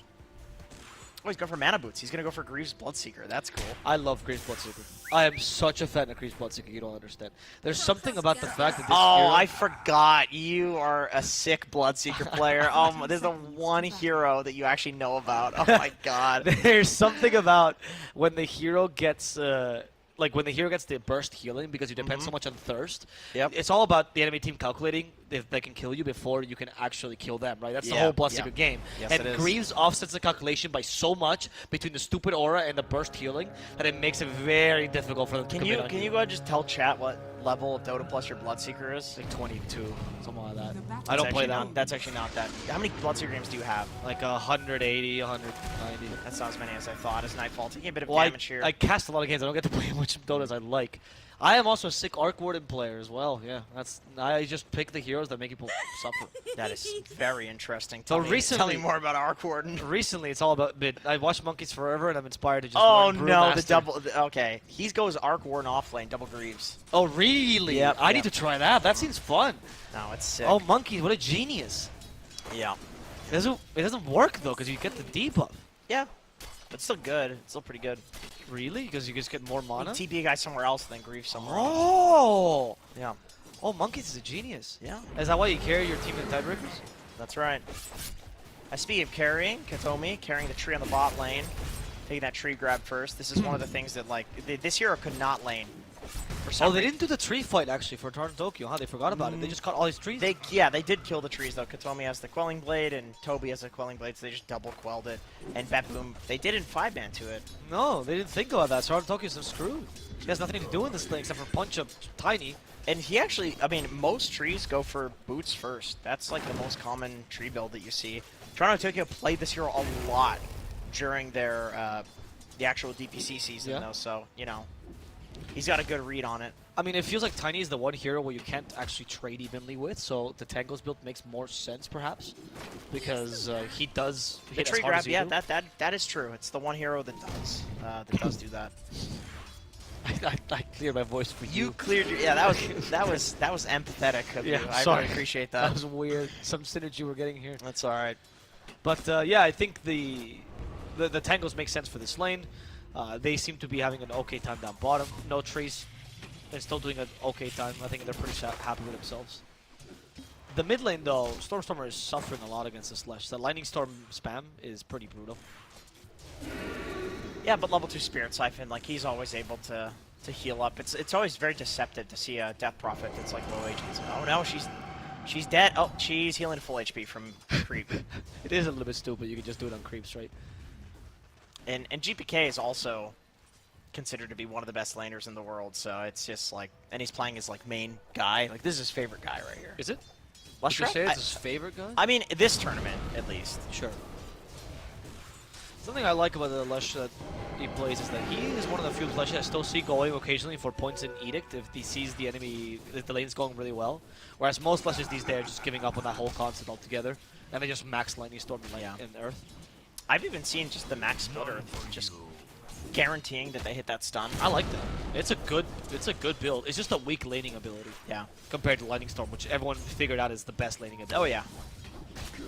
Top lane Nightfall's doing fantastic. I mean, but this lane is so easy for a Bloodseeker actually when it comes to last hitting. Right. Ursa right. cannot match your large base attack damage. No, and then Disruptor as well. Like the hero wants to play to slowly harass you down, and obviously Bloodseeker is one of the best heroes in the game at not being slowly harassed down. Like, that's exactly what he wants to play into. Yes, he actually can trade with the Ursa up to like 3 Fury Steps or so, as you can see here, right?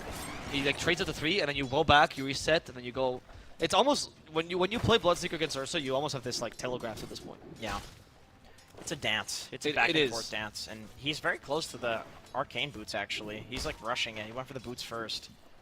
It's good because it allows you to actually max Blood Right, because Blood Right does increase with mana, right? So with every level gives you a little bit more mana, so Bloodseeker struggles at utilizing that spell at all, and it's the only way you can realistically last in range creeps against an Ursa. Yeah, that's true. I mean, Skeeter will literally leave Blood Right level 1 on carry. Yeah. It's everyone should do it. Yes. Anyone that does that is griefing. Let me tell you. Unless you're an offlane Bloodseeker. Yeah, if you're offlane Bloodseeker, it's fine. But if you're carrying Bloodseeker, like you should always go Blood Rage or Thirst first. And that depends on your lane. Unless you are planning on some weird stacking thing. I mean, Skeeter will even go stats. Over leveling the Blood Right. Yeah, just playing for like more HP, a little that bit more is right. Interesting. I mean, think about think about how Bloodseeker plays. Like you man fight somebody to the death. You're both 10% HP, then Bloodseeker heals, right? No, that sounds really good. I actually think okay. I need to play 160 more games. Toronto Tokyo, he's dead. Did end up in the tower there with the toss back. Yeah, something that is really easy to do with Enigma is you just split one Eidolon, right? And you just toss to the Eidolon that's off. Yeah, that's a really classic combo at this point. Tiny Enigma. Yep. Tossing back into 3 Eidolons even if you can't get them into the tower, which obviously is the dream scenario for a Tiny, the Eidolons do so much damage.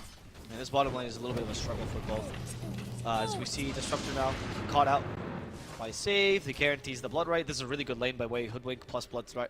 That is a good combo, yeah. I didn't think about that one, but just the stun into the Blood Right at a long distance. Yeah. Like they both are really long distance cast range. And they're both such slow projectiles as well. Yeah.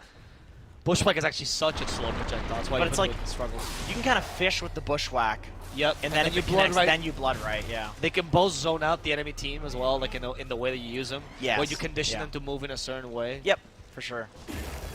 And bot lane, BETBOOM's trying to play around the illusions to not have the toss back happen. It's tough though. I think for the Naga you're probably fine, but oh, he's getting tossed back. Okay, never mind. Oh, he got tossed back again. He just walked away though. How do you prevent this as Trino? Oh, top lane save is in trouble now as he's stuck in the kinetic field. Ursa's gonna finish him off. He's silenced, but Bloodseeker offlane, no physical damage, especially with arcane boots means you just only have Blood Right to deal damage to the Ursa. He's not scared of him at all. No, he's not. How do you deal with this tossback shit against Field Tree? It feels impossible. I mean, he might just die again, Toronto Tokyo, and it just grabs his use with the Leech Seed. He's body blocked by the Eidolons, and he just falls. What is he supposed to do? Where does he play in this lane? It's a good question. I mean, this seems like a really great answer to the Dream Projector, honestly. Which is funny because, like, you think about Enigma in the game, like, you're kind of countered by Treant in the fact that the hole can be interrupted through BKB with the Treant ult, but yeah, in lane, this looks really great. I don't know what he does. Like, I mean, the thing is the Naga doesn't really need the Treant to body, so I think probably the tree can play a little bit safer here. Play for the other heroes, like, for instance, filling GPK's model. And this should be a kill. Oh, never mind. I love when Titans do this where they stack. It's like they're collecting their toys together and then the avalanches them all at the same time. I really assumed, like, walking up into the high ground there, Katomi was going to go down, but nice little avalanche and walk away. Dire are scanning. No blood for you. Top lane. Nightfall has now level 5. Not enough to do with Ursa. Nice little bushwhack. With the Blood on top of that, at least it hits Disruptor, but Nightfall has to be careful. Just because they're slow does not mean Save can't die. Bunch of people are low HP, so Nightfall feels pretty confident. 450 move speed. Yeah, Storm actually uses his first Exorcism. Oh, they have a toss back potential? And that's exactly what they're going to do. They get closer. Exorcism now destroys GPK, because they'll prioritize him over the towers, and because of Spirit Siphon, which is max from Stormstormer. What a good rotation from Kataomi. That was really, really good. Yeah, he's like carrying the last couple of minutes here. I'm agreeing with you that maybe his timing is the best in the world. He's actually kind of insane. He's insane with this hero. I mean, I feel like his late game is what's usually like the crazy part. Not that his early game, his early game is insane too, but is he a spammer? Like, how many games of Tiny does he have in his pubs? I'm not sure. I'm not sure. But I remember during TI, like that was like his main hero. It was like that and like Winter Wyvern is what he was very known for. Yeah, can't tell me Winter Wyvern and Sven for some reason. For some reason, yeah. Well, actually, the reason for that was like the Wraith Pact, and yes. there actually was a reason at that point for the. No, it was a good one. It was for the War Cry is essentially a Wraith Pact, and you add the Wraith Pact to the War Cry, and then no physical damage. There was like the damage mitigation reduction stacking that people were doing. Yeah.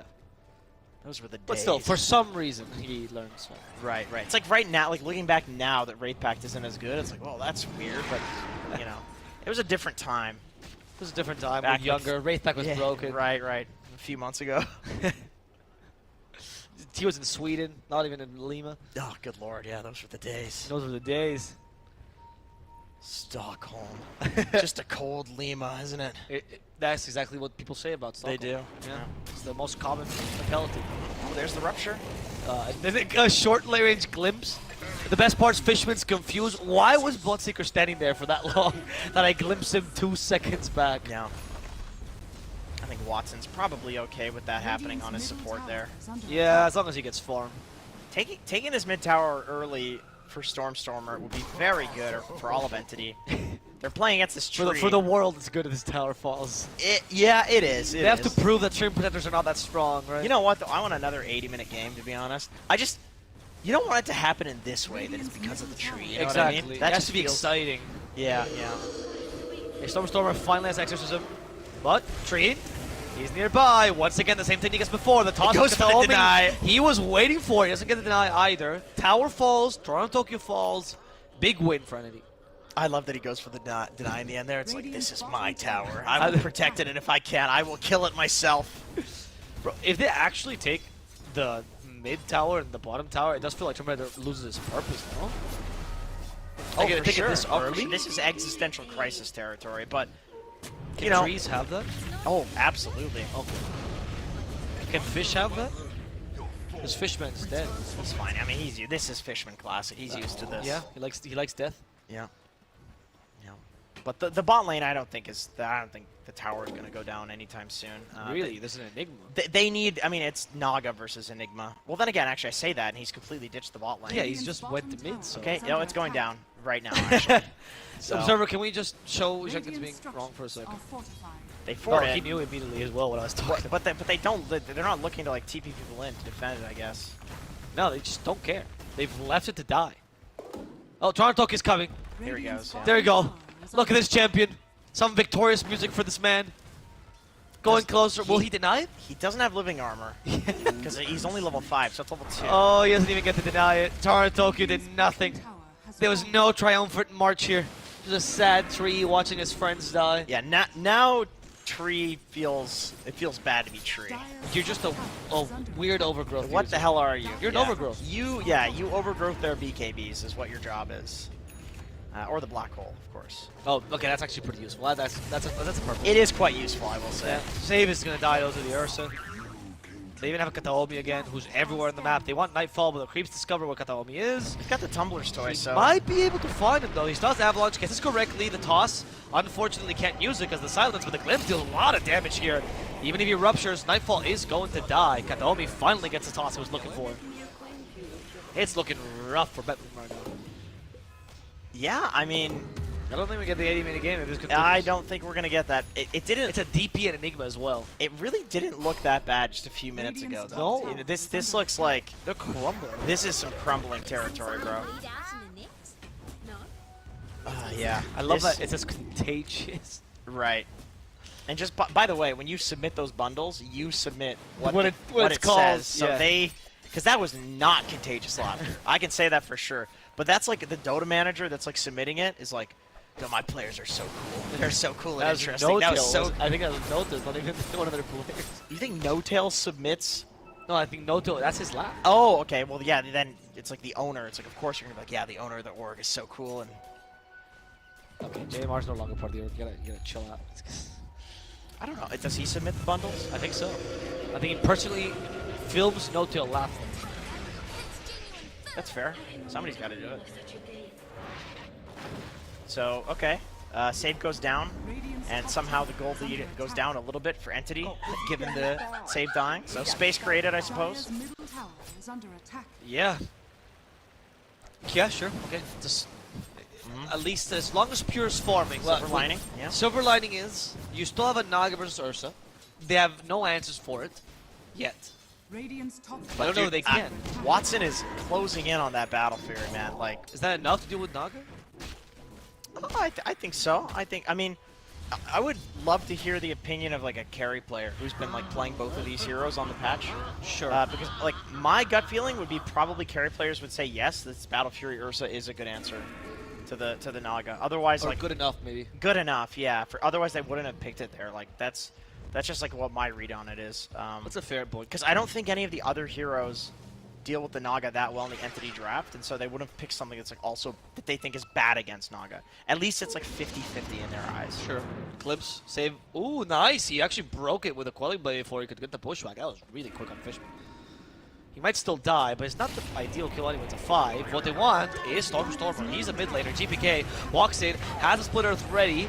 They hit him with the Sharpshooter, but they're just retreating. They're scared. BETBOOM.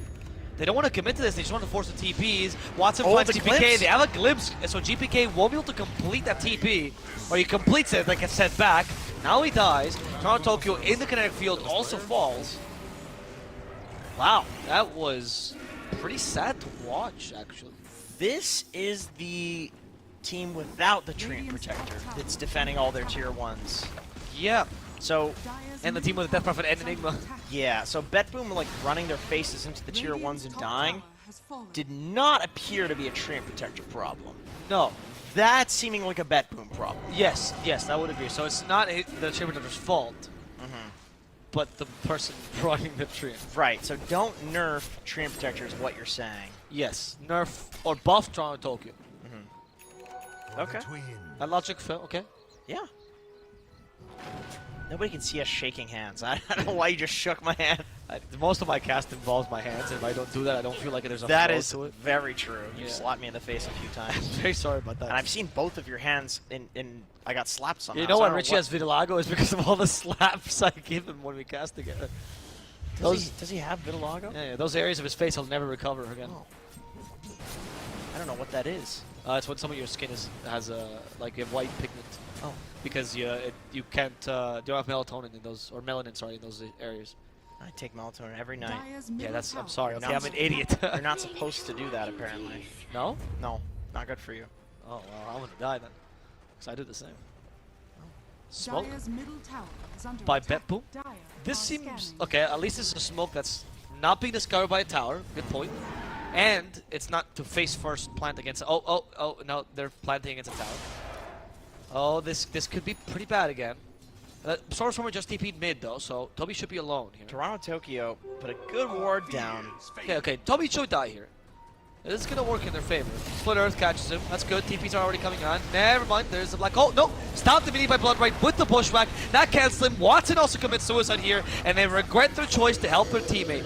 Kataomi will also fall as Stormer. Maybe not. Actually, Kataomi saves. Stormer is a little bit too strong. Everyone's afraid of the enemy mid laner. Nothing can beat Stormer. It's all about the Storm, and Kataomi survives long enough to blink in and kill save on the sliver of HP that he was in. Dire's structures are That started so well for BETBOOM, dude. But Stormer is insane. Why is he so scary? Yeah, he's really strong. I mean, I'm honestly surprised GPK didn't just like pop the Bloodstone and see, okay, you know, who wins this fight? Like a Death Prophet with Sanj and Kaya right now, or a Bloodstone Lesh with max Diabolic Edict? I'm actually not sure, but he didn't try. He just was scared and he TP'd out. He had the Bloodstone cooldown. Yeah, sure. Now that they used the Rupture at the very beginning of the fight, also, I mean, I think they saw or they thought that the DP TP'd, and so they didn't save the Rupture for her. Yeah. But they need that. Yeah, that's one of those fights where afterwards you're like, okay, I need to Rupture the DP. Every time. In every fight. Like, he's too powerful now. No matter what happens, just save it for DP alone. Yeah, exactly. Like, everybody else can focus on getting the initial pick off. I'm not going to have any involvement in that. I'll just put Blood right down. Blood or right whatever. down. Yeah, that's fine. Yeah, I mean, it's good enough. It's good enough. Like, that's why you pick the hero in the draft, right? To counter the DP, so it's not bad logic. Especially after a fight like that, but when you start talking about, like, Aegis and Death Prop's going to have BKB too. Okay. There, go for her though, with Sharpshooter, plus damage from Less Strike. She might just die. She's fighting the Static Storm. She actually did Spirit Stuff in a couple of creeps here to make sure he stays alive. Digs up something with a shovel. He was hoping for a salve, but got a Bengal instead. He's got no Spirit Siphons. He might actually have to head back to base. The one time in Dota history where Death Prophet has to go to base. I do love that Stormer though did commit like Spirit Siphoning a bunch of creeps just to make sure he had the utmost healing possible. Yeah, I think he's playing a good game. I think that's definitely the play.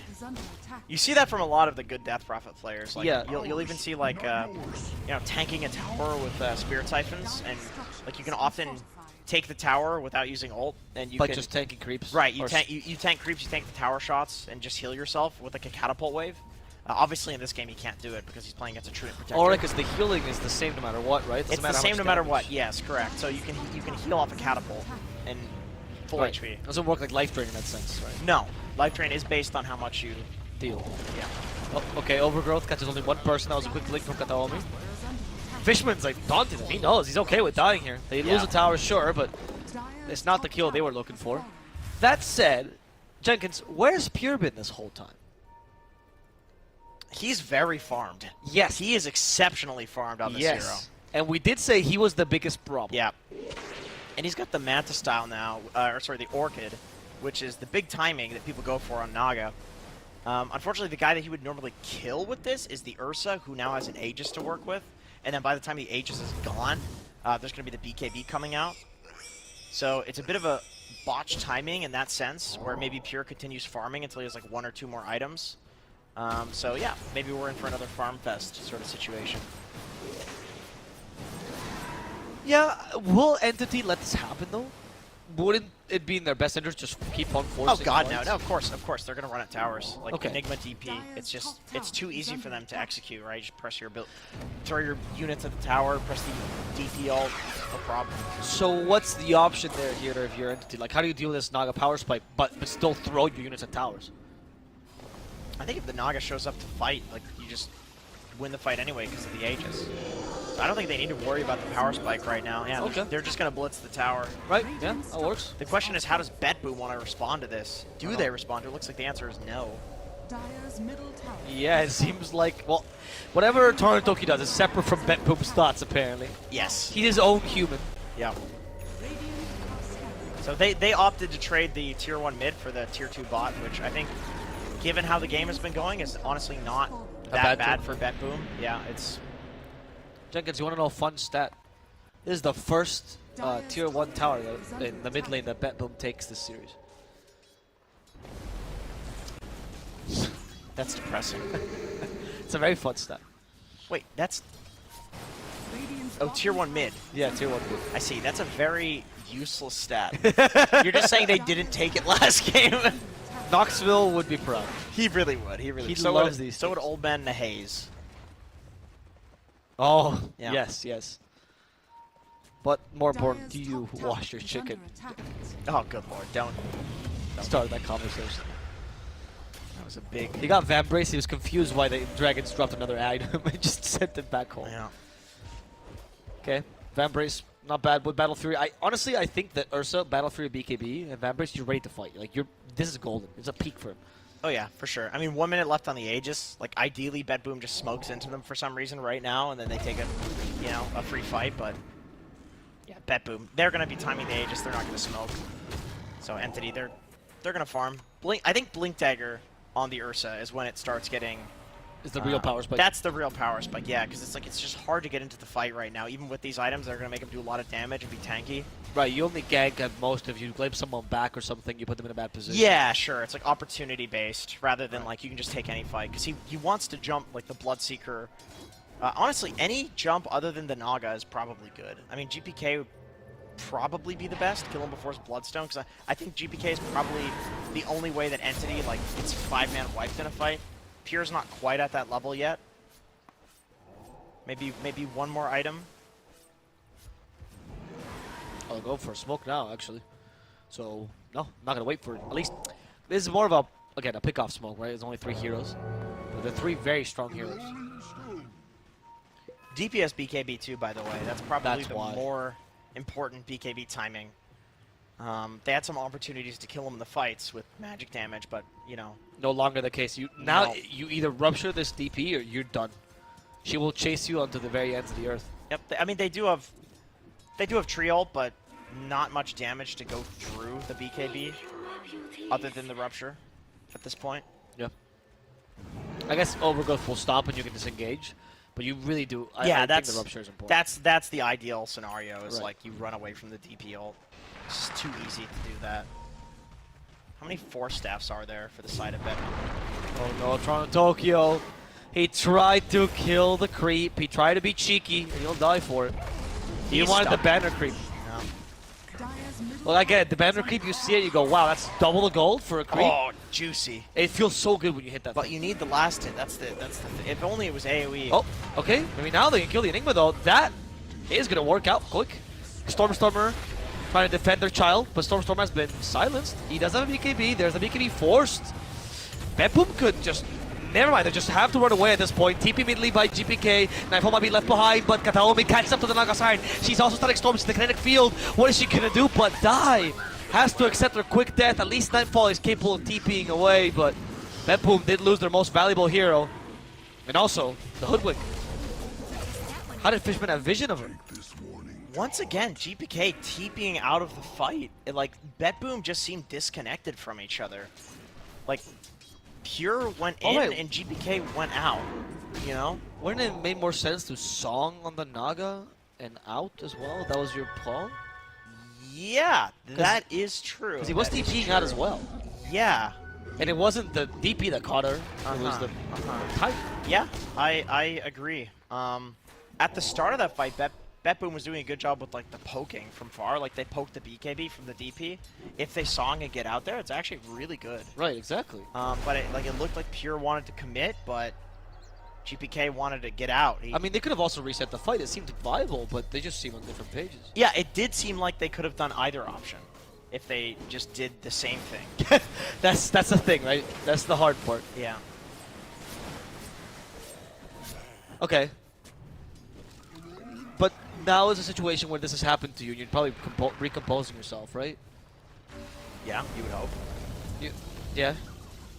Toronto Tokyo still just sitting in the lane, hoping not to get picked off by Kataomi. I mean, he's learned his lesson. He's no longer going to think ever so? hit a creep. You think he's not going to go for a flag No. bear? You see that golden ring.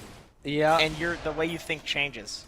It's true. It's intoxicating. It is. I mean, you put it on, it turns you invisible. That's Lord of the Rings. Dire's top tower is under You're thinking attack. of Golem.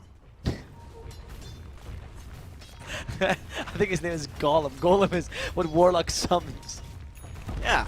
That's the guy from Lord of the Rings. I'm fairly He summons Golem? I think so. Okay, I didn't know that. That makes sense. That's why the Fatal Bonds is the I bond thought of they the were ring. I thought they were the same guy this whole time. Nobody told me. Nobody's corrected me until now. That's actually the actor. He does both roles. He does. That's why. Yeah. They're similar. Yeah, Warlock is voiced by Frodo. Elijah Wood took a break from acting and did Dota. Yeah. Okay, that's gonna be. This is actually the first Roche. Second Roche. Second Roche. Okay. Oh, it's true. It's true. They had a Roche earlier. Ursula always takes the early Roche. Just get a BKB and just commit to it. Yeah, it seems appropriate. That was a great avalanche. That stops them completely. Now Toronto Tokyo doesn't have a good overgrowth. They even set up the static storm. The Naga has to get away, but she just can't. She's just gonna die. The black hole onto the static storm. They're both down. GPK's now going to commit to this fight. Activates the Bloodstone. He's actually healing a fair amount thanks to Hunter's Boomerang as well. His damage is amplified. Avalanche won't affect him because he's still golden. But now with the toss, they'll catch up to him. Kinetic Field set up already. GPK can no longer run. And now he's being killed. With Save being the last hero, running through the trees. They know where he is, but they can't catch up to him unless he walks back towards them. Ultra kill for the Ursa. You could see in that fight the power of GPK when he walks in with the Bloodstone. Like, those two heroes that he was on were dying, like, instantly. Hunter's Boomerang plus Bloodstone. And he was healing a lot. And it just makes me question, like, what happens if in these earlier fights they actually commit together, and at this point, like, these heroes are, like, +1 item because the game has gone in a different way. It makes you question that. Like, now they have to do a lot of crazy stuff in order to bring the game back. Like, that was a really beautiful, like, 4 or 5 man overgrowth from Toronto Tokyo, but they got to do a lot. Katomi is looking. They hit him with the dust. They did, but they just can't get into the trees. No. Oh, oh, you no. greedy bastard. Oh, that was so greedy. Oh, he did not learn his lesson. No, and that wasn't even a flag bearer. No. That's normal creep. Yeah, and now there's a ranged creep that's stuck in the jungle forever. This poor guy. Can we, Observer, can you go? Yeah, there we go. Yeah. That's right there. The red health bar over there. That's the range. Wait, why did he just walk out all of a sudden? What the hell was that? What? What? The courier showed him the path. Was he aggro? This way, little creep. Yeah. This way. But wasn't he? Maybe he was aggro to the ward. I think he was aggro to the ward, but he couldn't hit it.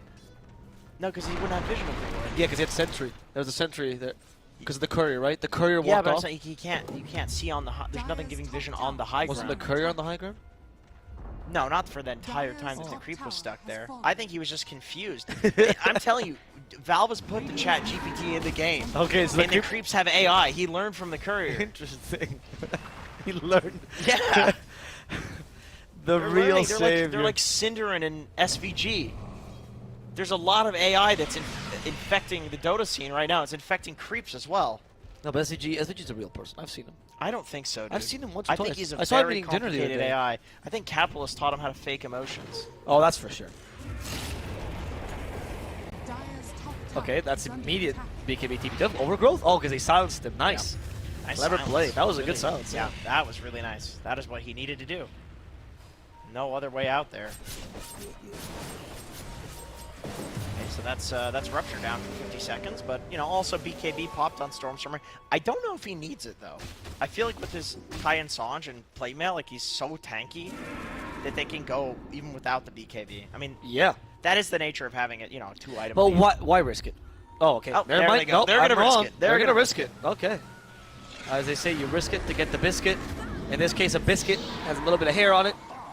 It's safe. Yep. Send that biscuit back to the kitchen. That's really disgusting, honestly. I don't know Yeah. why. Gordon She's wearing Ramsay, hairnet. make me another one, you idiot sandwich. Yep. Oh, I'm so sorry. I was gonna swear. I was gonna do Gordon Ramsay, but I think I've used my allotted swears. We don't have one. You can go ahead. Do it. I'm not a potty mouth. Speaking of potty, Katomi taking a dump on Toronto Tokyo bot.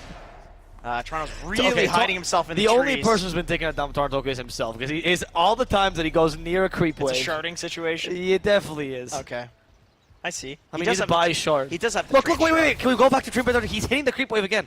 No, he's not. He's tempted. Oh, he's tempted. He's tempted. There's no flag Look at bearer creep. What? Okay, they didn't see him. It's fine. He's struggling to keep himself in the trees, though. That's a nice ward, though, that he put down. It was a I good think ward. That's Good rotational ward. That could be a fruit-bearing ward at some point. You got to place these deep ones.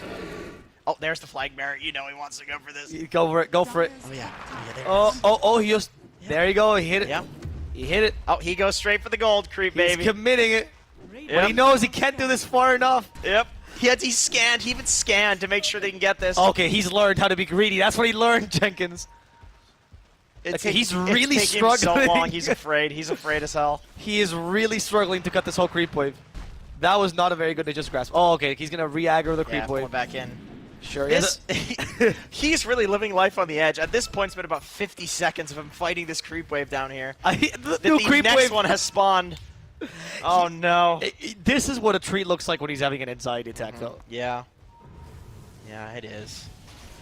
Now he has a good chance to just grasp. Our observer's tired of watching this tree and protector.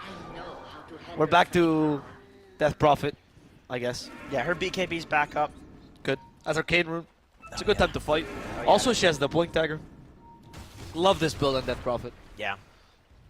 Get all the ghosts in there real quick. Jump one target. Yeah.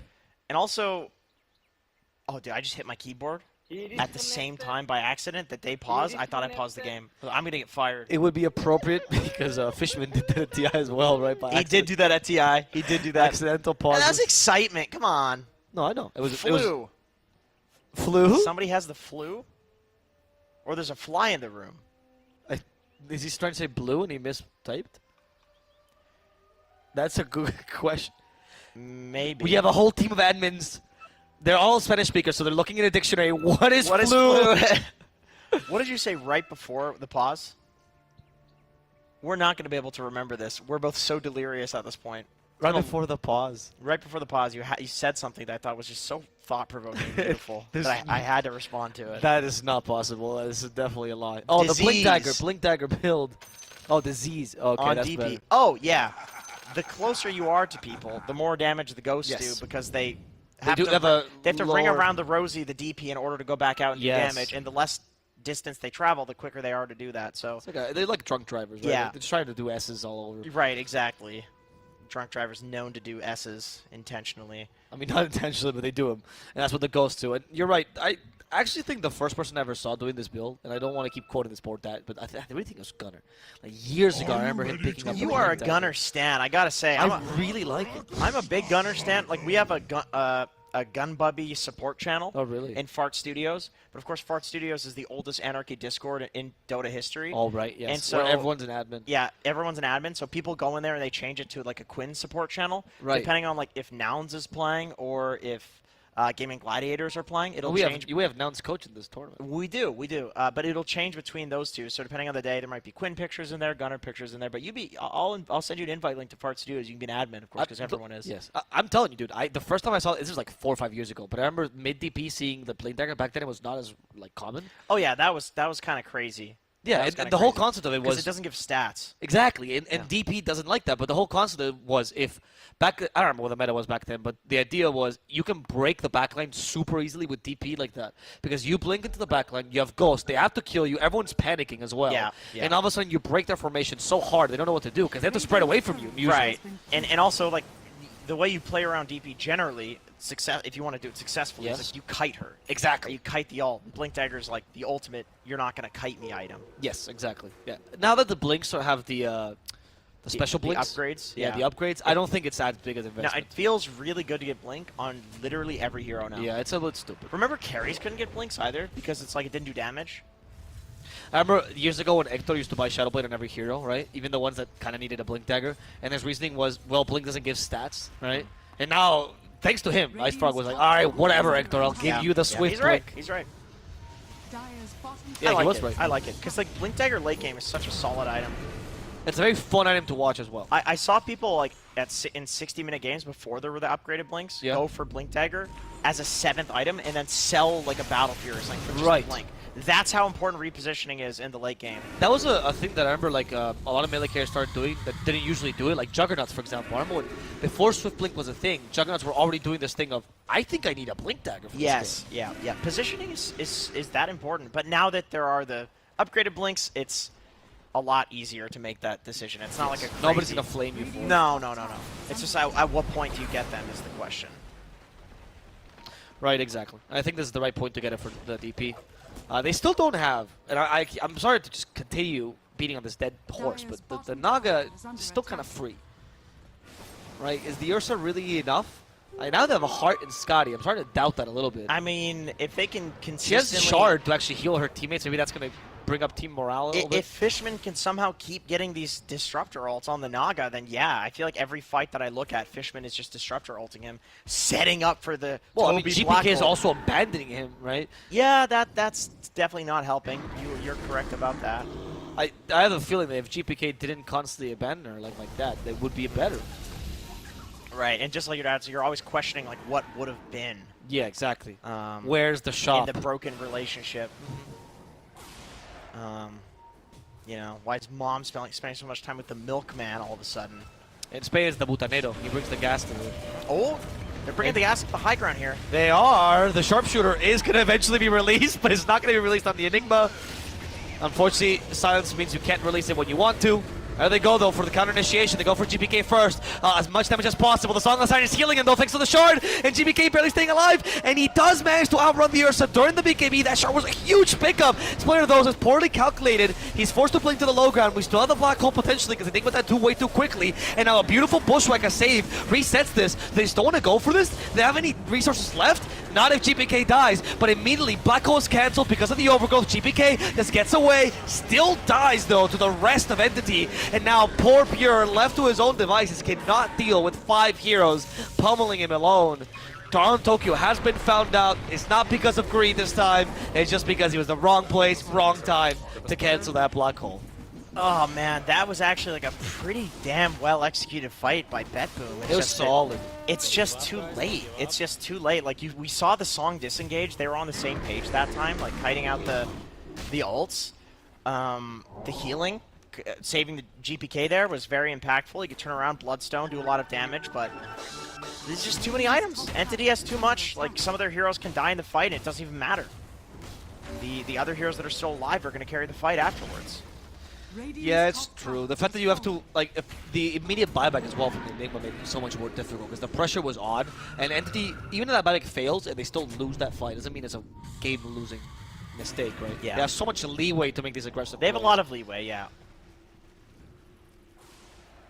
So BETBOOM, like, they need something to go, like, miraculously well for them because... But they don't have a force multiplier, man. What do they do? Like, what's the combo that you get you back into the game? Yeah, you're right. I mean, like a big Treant ulti, but he's got to save it for the black hole, which he did. And Ursa can just take it off. Death Prophet can take it off with the BKB. He's got Song. Oh, wow. They calculated that perfectly. Oh, Jesus, the DD in front of Roche. Yeah. You hate to see it. Gaimin is answering one team's prayers as they... I mean, Watson's got a bunch of Dota Plus high-level heroes, so I feel like he's spent his fair share of Dota Plus points. Gaimin's a fan. Okay. Oh, they caught Pure again. They're just running him down.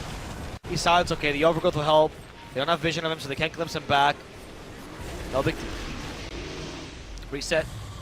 Reaffirm your position. Okay. I know it's going to sound like a meme, but what if they just get a really good bushwhack? I feel like that might just be it.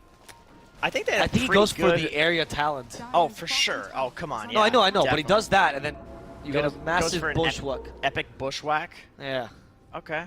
I mean, Bloodseeker, like, eventual late game double rupture, but that's level 25. I think this game is going to end before he gets to level 20. I haven't seen a good rupture this game. I mean, I've heard the ability, but I haven't seen it impact. Like, His build's also very lackluster. It's just a bunch of auras. Yeah, it is. Wraith Pact against the Ursa, I guess, but I feel like Ursa has so much overwhelming damage that we're not feeling the impact from that at all. Maybe if the game is more even, it looks good because the DP also is doing physical damage. But but with them being this far ahead, it feels like this has got to be like a force, like not something to mitigate the damage, something to literally get out of the fight so you don't take any damage at all. Yeah, I would have liked him to go like just straight Yos earlier because that's really good against the Ursa. And maybe like consider Atos, you can turn that into a Gleipnir, right? Like there's more team fight that you need. Eventually Scythe of Vice. And obviously Refresher. I think I remember Nightfall playing this before. I mean, it was a different patch, but he went like actual carry items. Yes. So was Amar the Fucker at that time as well. Yeah, he loves that. There was another person I remember seeing. That was the Hawk. I mean, remember when he studied for Tundra? And he just played played offlane. carry. Yeah. Yeah. He was playing offlane technically, but Right, he just but played carry carry from the offlane, which that's what he does. Yeah, but in a very ridiculous way. Like he played Alk and he just built Radiant's first item. That's not really. I think you're still playing as like Visages and Natures, but they were getting banned. Yes. Oh, save? Yeah, he's found out. I think Katomi would have just solo killed him there. But Watson is a carry, so he wants to be part of everything. They just found a gem. Yeah. Another gem. That's a second gem. That's a big deal, actually. They've got a spare now. Do BETBOOM have another gem? No, they're done. No. Entity's got the spare. Oh. It's BETBOOM's gem. Yeah, this is a rough one for BETBOOM. But again, it's the big bushwhack, man. I'm telling you, it's just gonna happen. It's the big bushwhack. He gets like 5 heroes. It's like a black hole. Oh my God, just saved the game. Okay, this is not a good start. No, not at all. GPK. doesn't get worse than that for you. No. Oh, perhaps I spoke too soon. Looks like Katomi's going to try to make this. He didn't hit a creep this time. Oh, he's in the trees. He didn't hit a creep. Yeah, well. It's all good. He's doing the right thing. Oh, the courier? Oh, he got greedy. Why would he get out? Katomi just has the read on Toronto Tokyo in this game. He knows what he thinks. Yes, like he's in his head. And Toronto Tokyo is out of his own head. He is out of the game. Yeah. Could have hands on his head in frustration. Does he actually? Maybe. I mean, that would be terrible. I didn't. Let's pay attention to the psyche of the BETBOOM players. Oh no, he's fine. No, he's chilling. He's taking a drink of water. He's enjoying himself. Yeah. Then again, we saw him in True Sight. I mean, it's true. The guy has a lot of chill. He seems very chill. But this game is looking really rough for them. Let's see what happens. They just use the glyph, obviously, because the tower will give him a second glyph. Strength link on the DP, if I'm not mistaken. Just bought the recipe. Okay, how the hell did they fight this? Massive bushwhack, man. Big Naga sleep into bushwhack. Right. Yeah, there we go. That's it. Then into split earth. Maybe if Leshrac by shard. And then you fight around the split earth area. The third, you go for the third split earth, because it's the biggest one. Think about it. In Peru, we are an area of seismic activity, right? It's actually a lot of earthquakes in Peru. Is that quite true? Common. Yeah. That's where every place has an earthquake area. I don't know if you saw. No, I didn't see that. Oh, you should, because there's places you have to stand. You should know where to go. Yeah, it's like in case of a fire, but in case of an earthquake. What if there's a fire and an earthquake? If there's a fire and an earthquake, Is there an earthquake fire area? Oh, that's a good point. I think you have to leave first pool? for the fire. You should go in the pool. I think the pool's bad for an earthquake because you drown, because it creates a surround. Oh, he's the host of the panel. Oh, no. Oh, I thought it was Shiver. No, you Shiver if the water's too cold. Okay, I can't beat you. That was good. That was impressive. Science of a Blood Seeker. Caught the Hoodwink in the Static Storm. They don't even care about GPK. Yeah, walk around GPK. But in the back of the fight, they're just going for pure, man. Watson with his BKB, they committed a full black hole now to GPK.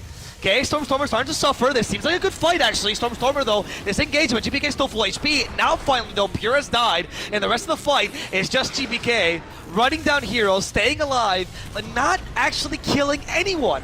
Doesn't matter. Oh, the GG is called. The GG is called. Save is out. He disconnects. He was like, GPK, you didn't kill a single person. We gave you 15 minutes in this fight. It's over. Entity takes the 2-0. I think this puts him almost in upper bracket. Almost guaranteed upper bracket right now. It does. I'll check in a second. I don't want to speculate too much. Okay. I don't want to speculate too much. But however, I will say. Sure. I'll put this in a really roundabout way. If Reddit or Twitter or whatever social media seems to speculate that this team might have some roster changes, I would probably be pressing the like button on that. That's incredibly roundabout way. Right. That was really... This team is tilted. This is a tilted weak team, statement. Bro. This is a tilted-ass team, bro. Okay. Harry Potter couldn't do it. He could not defeat Voldemort. He couldn't do it. Who's Voldemort in Entity? Fishman? I guess Fishman, yeah. As if you say his name. He does have a lot of beef with a lot of... Most Eastern European players, actually. Yeah, he gets in a lot of fights, apparently. Yeah. Gork as well. There's, of course, that really? famous beef. Oh, yeah. I didn't know that was the case. Yeah, that was... he has a beef with Ramses. I mean, Entity looks pretty good this tournament. They've, I think, found their style finally after a whole Western European DPC where they're a little bit struggling. I would like to see, though, Mr. Producer, I don't know if you have that ready, but the standings would be amazing, because I'm kind of curious, actually, as to how or where Entity is going to place in this draft. And I would like to share this knowledge, of course, with the rest, because I obviously have a computer where I can check it, but most people only have one screen. Yeah. And they have to check this stream, because if you go away from the stream, you'll be sad. That's right. That's right. So give us a second. So I can't. You don't want me to say where Entity is. You want to actually have. No, I want the visual aid. Okay, because I also can see it right now. I don't care. Okay, let's just say they're doing quite well, guys. No, shut up. Wait for the standings. Having a really good the time standings here. are almost there. Please, they're getting picked from the best stand-in farms in Peru. Right. We need to get the colors ready. The colors ready. It takes a while. We have Yeah. to find the Wind Ranger as well. She leaves for smoke breaks all the time. Well, because the other stream was using her, so There we go. Now we go. Okay. Now with the standings. Now finally people can understand the garbage we're saying. Entity is 11-5, so 16 matches. So they're one match ahead from most teams. So their score actually looks better than it is. Like an 8-6, for example, is 14 matches, 11-5 is 16, right? So BEASTCOAST could technically still get 10 points. So Entity's not guaranteed upper bracket yet mathematically, but they're pretty close to it. Team Liquid, on the other hand, is looking pretty guaranteed. When it comes to BETBOOM, though, because Hellraisers did the impossible and beat Aster in an impressive 2-0, they're looking like they could be facing relegation pretty hard, whether it be because they just dare make it to Geek Slate or because Hellraisers actually matches their score and they die in tiebreakers as well. So it's looking like Eastern Europe might be almost out, much like China is almost out in the beginning of this tournament. Well, you know, they've got team actually no, spirit.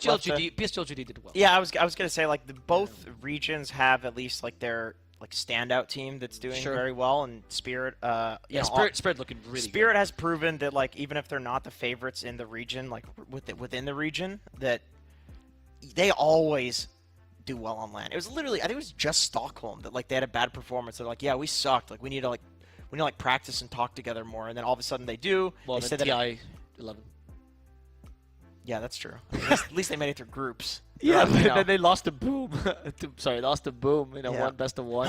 Clear my throat. It's been a long day, guys. It's been a long day. It's been a long day. But yeah, I mean, it's looking good right now for Entity for sure. Yeah. Even if they don't make it double bracket, which is still possible depending on Astra and Geek Slate's results, they could definitely at least make it from groups, which is a lifesaver right now. And the most interesting thing about the groups is just all the ties. Yeah. Like this, even if certain teams get upper, lower bracket, whatever, it could go any way. Any teams could make the finals. Like I don't have any clear favorites. Well, what teams? Oh, does BETBOOM only have one match left? Do they actually only have one match left against Geek Slate? Oh, maybe I was wrong. I don't know how to do math. Oh yeah, maybe they're just mathematically eliminated now. Are they? Let me refresh the page. I think they might be. Not according to Wikipedia. Yeah, but Wikipedia's stupid. Like, look, dude, Wikipedia is always right, bro. Okay, because we have the standings wrong. Wikipedia's more right than we are. Okay, so Geek Slate still hasn't won. They're not actually 8-6. They're 6-8. That's the reason. 8-6 is pretty good. I gotta say. Yeah, it's 6-8. It's 6-8. That's why. That's why they're not mathematically eliminated, because they're still all fighting against Geek Slate to see who will win. In fact, tomorrow we'll have BETBOOM versus Geek Slate. That's really exciting because that pretty much determines relegation. Yeah. Those are the best matches because that's when the players really feel the pressure and when all these people that really enjoy Schadenfreude get to watch the best Dota. In the case of Hellraisers, their last match is also against Knights, so that's actually pretty good for them. Because Knight's already mathematically eliminated, so Hellraisers could also take that slot. So Geek Slate is really sweating bullets. Tomorrow they need to make it so that they get a 2-0. We could have some tiebreakers here. Yep. And Entity is actually mathematically already in upper bracket. They just double checked. Yeah. They played all their matches, if I'm mistaken here. And I don't think seeding would really matter that much. I mean, I feel like. I mean, I've heard the. You just don't want to play Liquid and sit. Yeah. For seeding doesn't matter for them. Yes, it matters for Group A. That's for sure. Yeah, but for Entity, would they really be worried against any of these? I mean, maybe they're worried about playing against Gaimin just because they would feel like they know them from the region. Yep. But also maybe that's why they would want to play them. So maybe they have no preference here. Also, very excited matches tomorrow. Team Liquid doesn't care against the match against Aster, so we'll see how that happens. Or they don't have to care, mind you, because if Aster gets a 2-0, they could also secure upper bracket.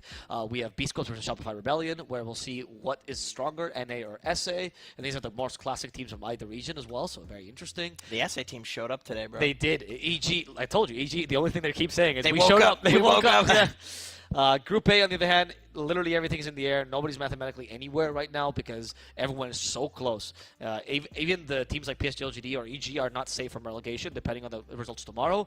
If Execration figures out a way to count to 2, they would be in really good standing. Dude, how is it possible to tie so much against every team? Their last match is against Spirit. If they manage to tie against Spirit and they don't qualify, that would be so brutal. Depressing. Yeah, that would be a bad way to go. Yep. We'll see, though. Yeah. For now, I don't think we have a schedule for tomorrow because we make it on the fly. So There's going to be hype matches for sure. Yeah. Because we're going to make it that way. Thank you very much for watching. My name has been Alpha Plus. I've been here with Jenkins. And we'll see you guys tomorrow. Take care. Goodbye.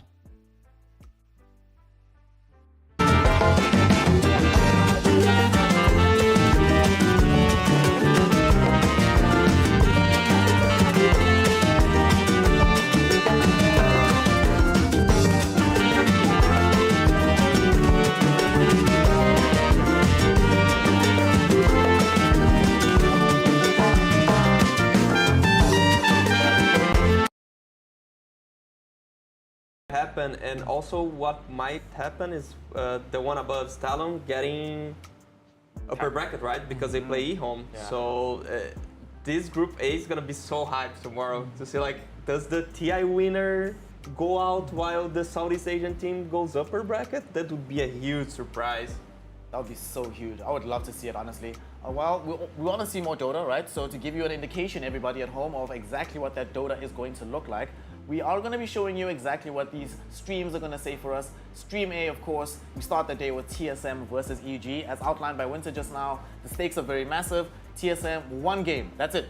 Just one game to guarantee tiebreakers, 2 to guarantee staying in the tournament no matter what. Of course, EG, they need some of these games to get into the upper bracket, so they'll be playing at their absolute best. Rebellion and BEASTCOAST, both of these squads want to start in the upper bracket as well. Neither of them want to drop down quickly. Fear, give me a read on the situation between Rebellion and BEASTCOAST, this NA versus SA matchup. What do you think's going to happen? I mean, both these are NA versus SA matchups, right? So I think they're both going to be like in their comfort zone. They've probably played each other a bunch here. For Rebellion, they're so inconsistent, and BEASTCOAST are so inconsistently good. You know, like, you never know what you're getting from them. So I think BEASTCOAST for sure take one game off of there, and I see that game being a 1-1 split. For the top one, I think this is TSM's chance to, like, really, like, get the ball rolling for them, because, like, EG has had a lot of international experience where TSM hasn't had as much with their new players, but they should feel more at home playing versus a team like EG. Asini, give me a read quickly on TSM especially, because you haven't been a fan of how they've been drafting. So do you think their drafts have improved at all to give them a better chance against EG? Not much, to be honest, but those, like, actually both matchups are teams that also screen against each other. Today we mentioned, like, Shopify, Liquid, they already mentioned, like, on stream that they were screaming these European teams, but usually SA screens NA, and those are, like, the good NA teams and the good SA teams, so they're super used to play each other. We might see very weird drafts, very weird picks, so on that sense, TSM is a bit on a better situation than it is against other teams, because probably they already practice a lot against Evil Geniuses. They can look on the drafts, they can see what did they do right, what did they go wrong, and improve on a draft that actually happened against the same team. So both matches are pretty even when I look at them. Okay, and of course we are leaving space for tiebreakers in the eventuality that that happens at the end of the day. But this is not the only stream that we have live. We have Stream B coming up right afterwards, which has another set of games which, as mentioned earlier when we were looking at the standings, the decisions for who stays in the tournament and who leaves all will be made tomorrow. Winter, I'm looking at 2 very important games here. Geekslate BETBOOM, as we mentioned earlier, the relegation match. Execration Spirits. So let's talk about Execration first, right? This is an up and down team, as it were, but for the most part, right, most of their games have been 1-1s, right? They've only suffered, I think, 2 out-and-out losses up until now. Do they have any hope against Team Spirits of going back to their 1-1 days, which would be, if they go 1-1, maybe a 2-0, it might be enough to keep them in the tournament? I don't think so. I think they are lacking a lot of tools. And the longer the tournament progresses, I feel like it's showing a lot. They are showing a lot more weaknesses, and teams have been figuring out what they need to ban against them. And they are really struggling with what heroes to pick. You know, just in the last series, they had a slug support. Yeah. I'm not sure what's happening with them, but their draft during the Division 1 games, they are one of the teams that has the best drafts, you know, like the best drafting setup in SEA. But in the tournament so far, I've not really been seeing it. What about the Geekslate BETBOOM? I feel I would favor Geekslate. I think Geekslate they have been in a much better state as a team in the last couple of series, and BETBOOM look like they're just gone, you know, they're just tilted, you know. I don't know what they're trying to do, you know. They don't look like a team at all, the way they're drafting. It's like everybody wants to be the win condition.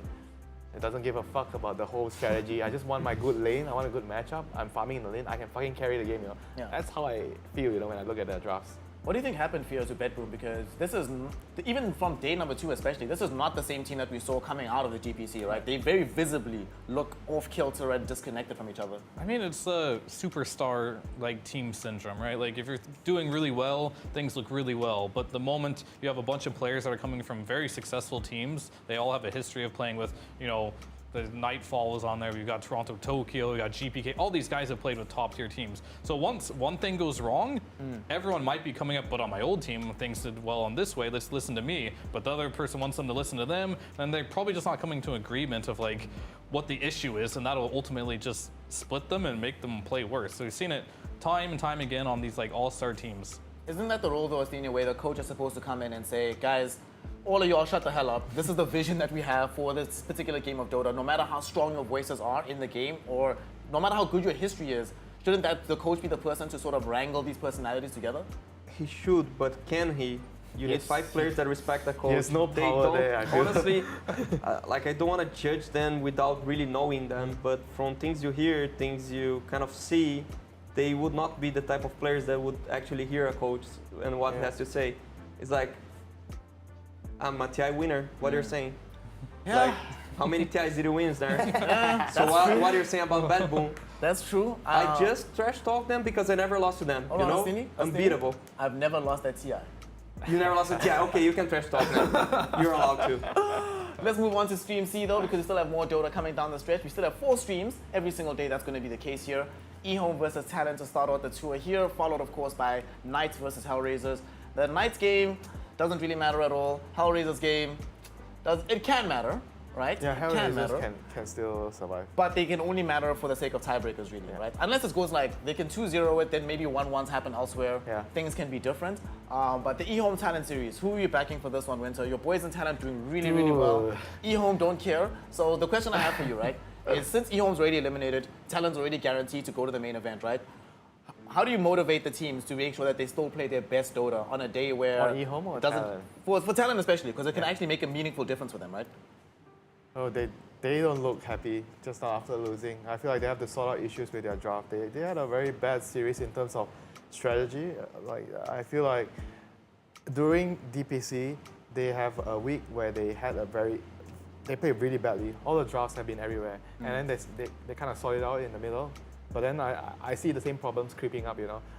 The issue comes out with when they're trying to get better matchups in the lane, and they kind of forego the synergy with the whole setup. And it doesn't matter, you know, even if you have a slight advantage in a certain lane, but your whole draft doesn't work, you know. That's what I saw today in the 2 games they lost. And I feel like it might not be that easy for them to fix if they don't see that as a problem, you know, because they've been winning so far, and suddenly you have 1 game that you lose. But if you don't find the problem and you continue on this trajectory, you might just make the same mistakes again and you lose all your remaining games. Yeah, that's certainly true. Of course, that's going to be their last game here, and they needed to just make sure that they get the best seeding humanly possible going into the main stage. The last matchup here is here. Hellraisers, they still have an opportunity to try and creep back into the lower bracket, but I have a major concern for them. They only really win when they have techies, right? They even lost to that today. They have, no, but that's what I'm saying. They don't lose with techies. They lose when they don't have techies, right? Right. Is the team therefore figured out in a way? So let's assume that they beat Knights 2-0. Let's assume they win the tiebreakers. They creep into the main event. Do other teams just simply ban techies against them to sort of guarantee a win in that occasion? I mean, I for sure would ban techies against that team, right? Like, they look good on it. They got a specialist. Remove it from the game. For that specific matchup, I do expect Hellraisers to 2-0 that one. I think Knight's whole, like, thing for this major is going to be, yeah, we took a game off Rebellion, and that'll be about it.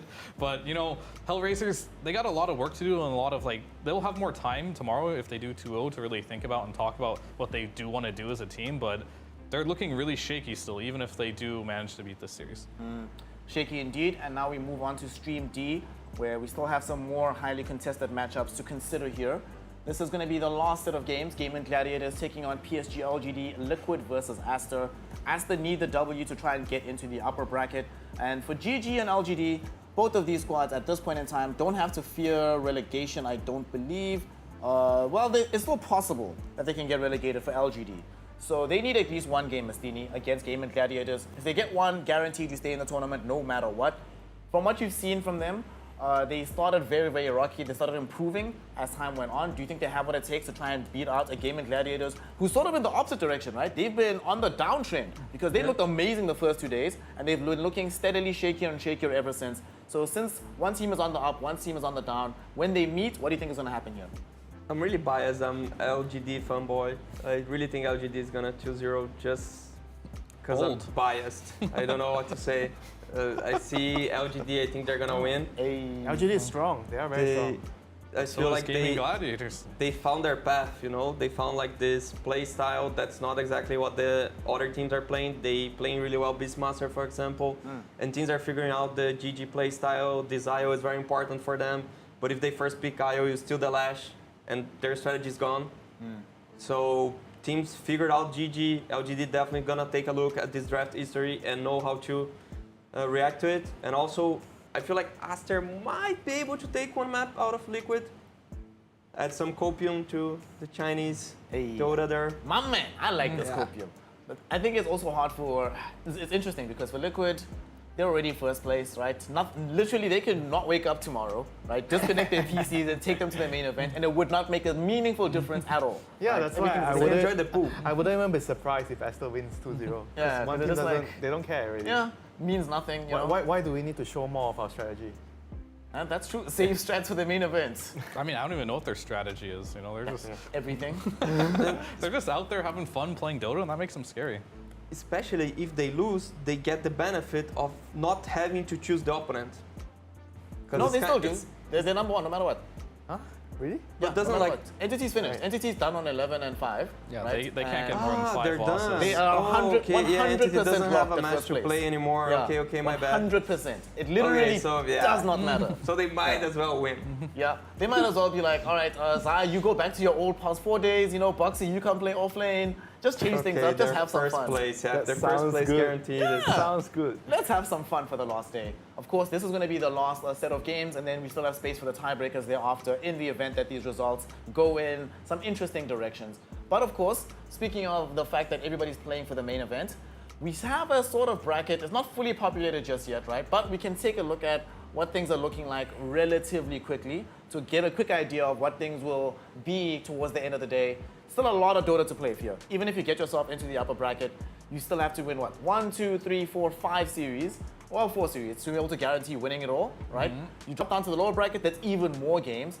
But of late, except for like TUNDRA at TI11, a lot of these tournaments have been won by teams coming from the lower bracket. Why do you think that dynamic keeps happening? Well, I think when you're in the lower bracket, you get to play more games, which you get more practice on the stage, you become more comfortable, like you start to, like, you'll play the weaker teams, right? Your strategy will work, and then there's something called momentum, right? Then you get it to that loser bracket final, you win that, you go in the grand finals, you have a lot of games under your belt now, and you have a lot of confidence going into that game. Winter, what do you think about like when teams start from the lower bracket? Unlike at TI where you just have this best of one, you lose that game, you're eliminated, or unlike the group stage where it's best of twos, we know that BO3 Dota is a little bit different.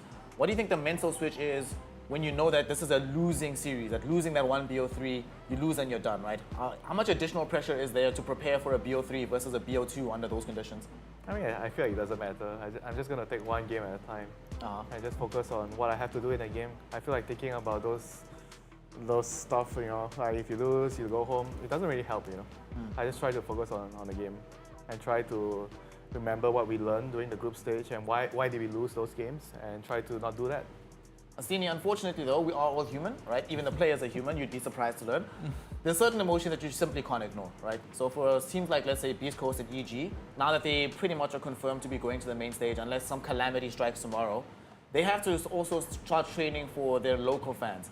First major in South America, it's not just the fans that are going to be there. Your friends are here, your family is here, people that you've grown up with are here, right? People that you practice with sometimes are here.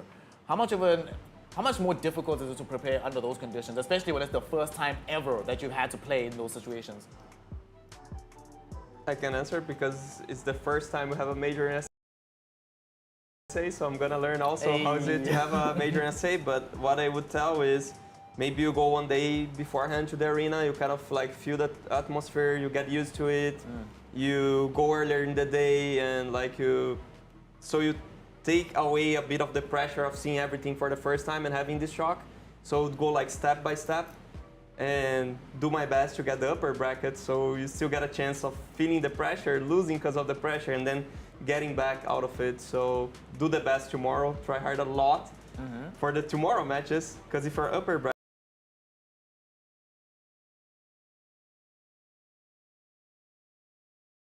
it's way easier in that sense. Although you said like, yeah, there's the lower bracket advantage in the sense that you get more experience, but I'm sure they want the upper bracket, right? Speaking of the lower bracket, Fia, you were on a team that was known at the time as the kings of the lower bracket, but oftentimes you wouldn't start there. You'd start upper bracket, get knocked down, and then make that full trajectory, right? Which is easier in your opinion, losing upper bracket first and then making the road, or starting in the lower bracket and then feeling that pressure pretty much from round one? I mean, I guess it depends, right? Like, are you talking about if you like get in the upper bracket final, you get knocked down? No, first round. Let's say it's first round. First round. I mean, I'd rather start in the lower bracket than get knocked out round one of the upper bracket, if that's your question. But it's also very painful to like lose in the upper bracket final, because then like you just get completely outclassed. You drop down against a team that has made that whole lower bracket run, right? And then you're feeling at your worst. You don't have a lot of time to prepare. Basically, getting knocked down sucks. It's really, really tough, and it's hard to come back from. So like, I'd rather stay in the lower bracket and win, but then you have that more pressure of having to win more games. Having to win more games indeed. It sucks for the teams, but it's nice for us as viewers and as the audience because we get to watch more Dota, a lot more Dota. Right now, I think we'd all agree that if the tournament started tomorrow immediately, if today was the last day of group stages, Liquid would win, right? Any dissenting voices, Winter? You dissent? Nope. Astini? Shopify would win. They just got liquefied. Because now if they learn how to lose against Liquid, they can win against Liquid. Next. I've heard this. Like, who's gonna win the whole tournament? Yeah, if it had to happen tomorrow. If it had to happen tomorrow, I mean, like the grand finals, then Liquid would win. Yeah. But since there is so much time, I wouldn't even put them as my favorite, as I didn't, even though I expected the group stage to go this way. Now let's talk about actually dark horse teams, right? Because obviously we only know a couple of teams that are completely out of it just yet. Who's sort of stepped up in such a way that you think, because we spoke about this the other day, Winter, that you don't think that the team that wins isn't the team that looks the best in the group stage, it's the team that improves the most throughout the main event, right? Who do you think has shown you the greatest potential to be able to improve across a large period of time? Who's better today than they were on day one, and who you think can keep improving throughout the run of the main event? LGD, I want to say LGD. I feel like maybe not everybody really sees a lot of hope, on them, but I think that they've been changing a lot in terms of how they're playing with 011. I believe they didn't really get much practice with that guy, because it's so last minute thing. Maybe they got a week of practice, and right now we're seeing them scream, technically. So I feel like they have a very high ceiling as a team. Astini, we've already been on the LGD hype train. Winter is now joining us. Are you going to back him on this, that you think they're the team that has the potential to improve the most and then go the furthest? Yes, but the team I'm most surprised with is Entity, because they have such a hard group and they're guaranteed upper bracket. It's something it's something that I wouldn't expect because of the level of the group. Not because I thought they were not a good team, but they're in the group with BETBOOM, Shopify, Aster, BEASTCOAST, Liquid, and they're the second one to guarantee a spot, second place guaranteed. I'm very impressed by what they showed, so maybe Entity is the team that can surprise us and get the first place. What about you, Fia? Dark horse team that's going to be able to make this full run and surprise us all in the main event? Sure, I think that team, without a doubt for me, will be... I mean, the thing is, like, Entity is not really a dark horse for me anymore because, like, they're doing so well. But a team I do think would be my dark horse is definitely going to be TUNDRA. I think this is a team, if they don't get eliminated tomorrow, if they actually do get there, they would definitely be a dark horse at that point because people are kind of like writing them off. They're at the brink of elimination right now, right? But this is a team, we talked about nerves on LAN in front of a crowd. They've been there, they've done that. They know how to like react, and a lot of players, like even myself, like I loved playing in front of a crowd. I felt like our team got a buff by playing in the arena, and I feel like they probably feel the same way, and they'll be more in their element. And this is a team, I've been saying it the whole time, they can come back quickly strategy-wise. Unfortunately, they haven't, but maybe with a little bit of break, they just need to find their footing. Well, TUNDRA, of course, is a team that has been able to win out these big tournaments in the past. And the last time that they won a big tournament at TI, they did so, and at the end, they were like, no emotions. It was robotic. Skeeter famously said that playing pubs was easier than winning the TI finals. Of course, that does mean that Tundra can't rely on their own efforts anymore. They need results to go their way tomorrow. And we'll be finding out what those results look like. So make sure that you are here to join us yet again for the 5th and final day of the group stages here at the Lima Major. This is the last day of the group stage tomorrow, and then afterwards the playoffs begin, and we get to see who truly is the best in the world at this point in time. With that, we are going to be closing out the show from myself, Snare, with my panel, Winter, Estini, and Fear, everybody else who's worked on the panel today, and of course all our wonderful casters, the production crew here, and the people at the hotel that have been keeping us fed and watered the entire time. We say goodbye. Remember to hydrate yourself, remember to be fed yourself, get some sleep, play some Dota, and join us in the morning for the final day of the group stages. Good night, have fun, and we'll see you then.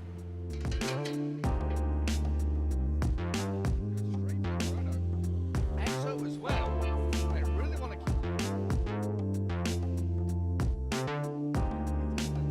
And Chandler's and some more sprites could actually play away out of this one. Tofu will survive. Drag away from the cars. And now they've been backing on off back to the false promise, but now Panda, the target of choice for Tofu and Celery. Has the Fates Edict on him, so down.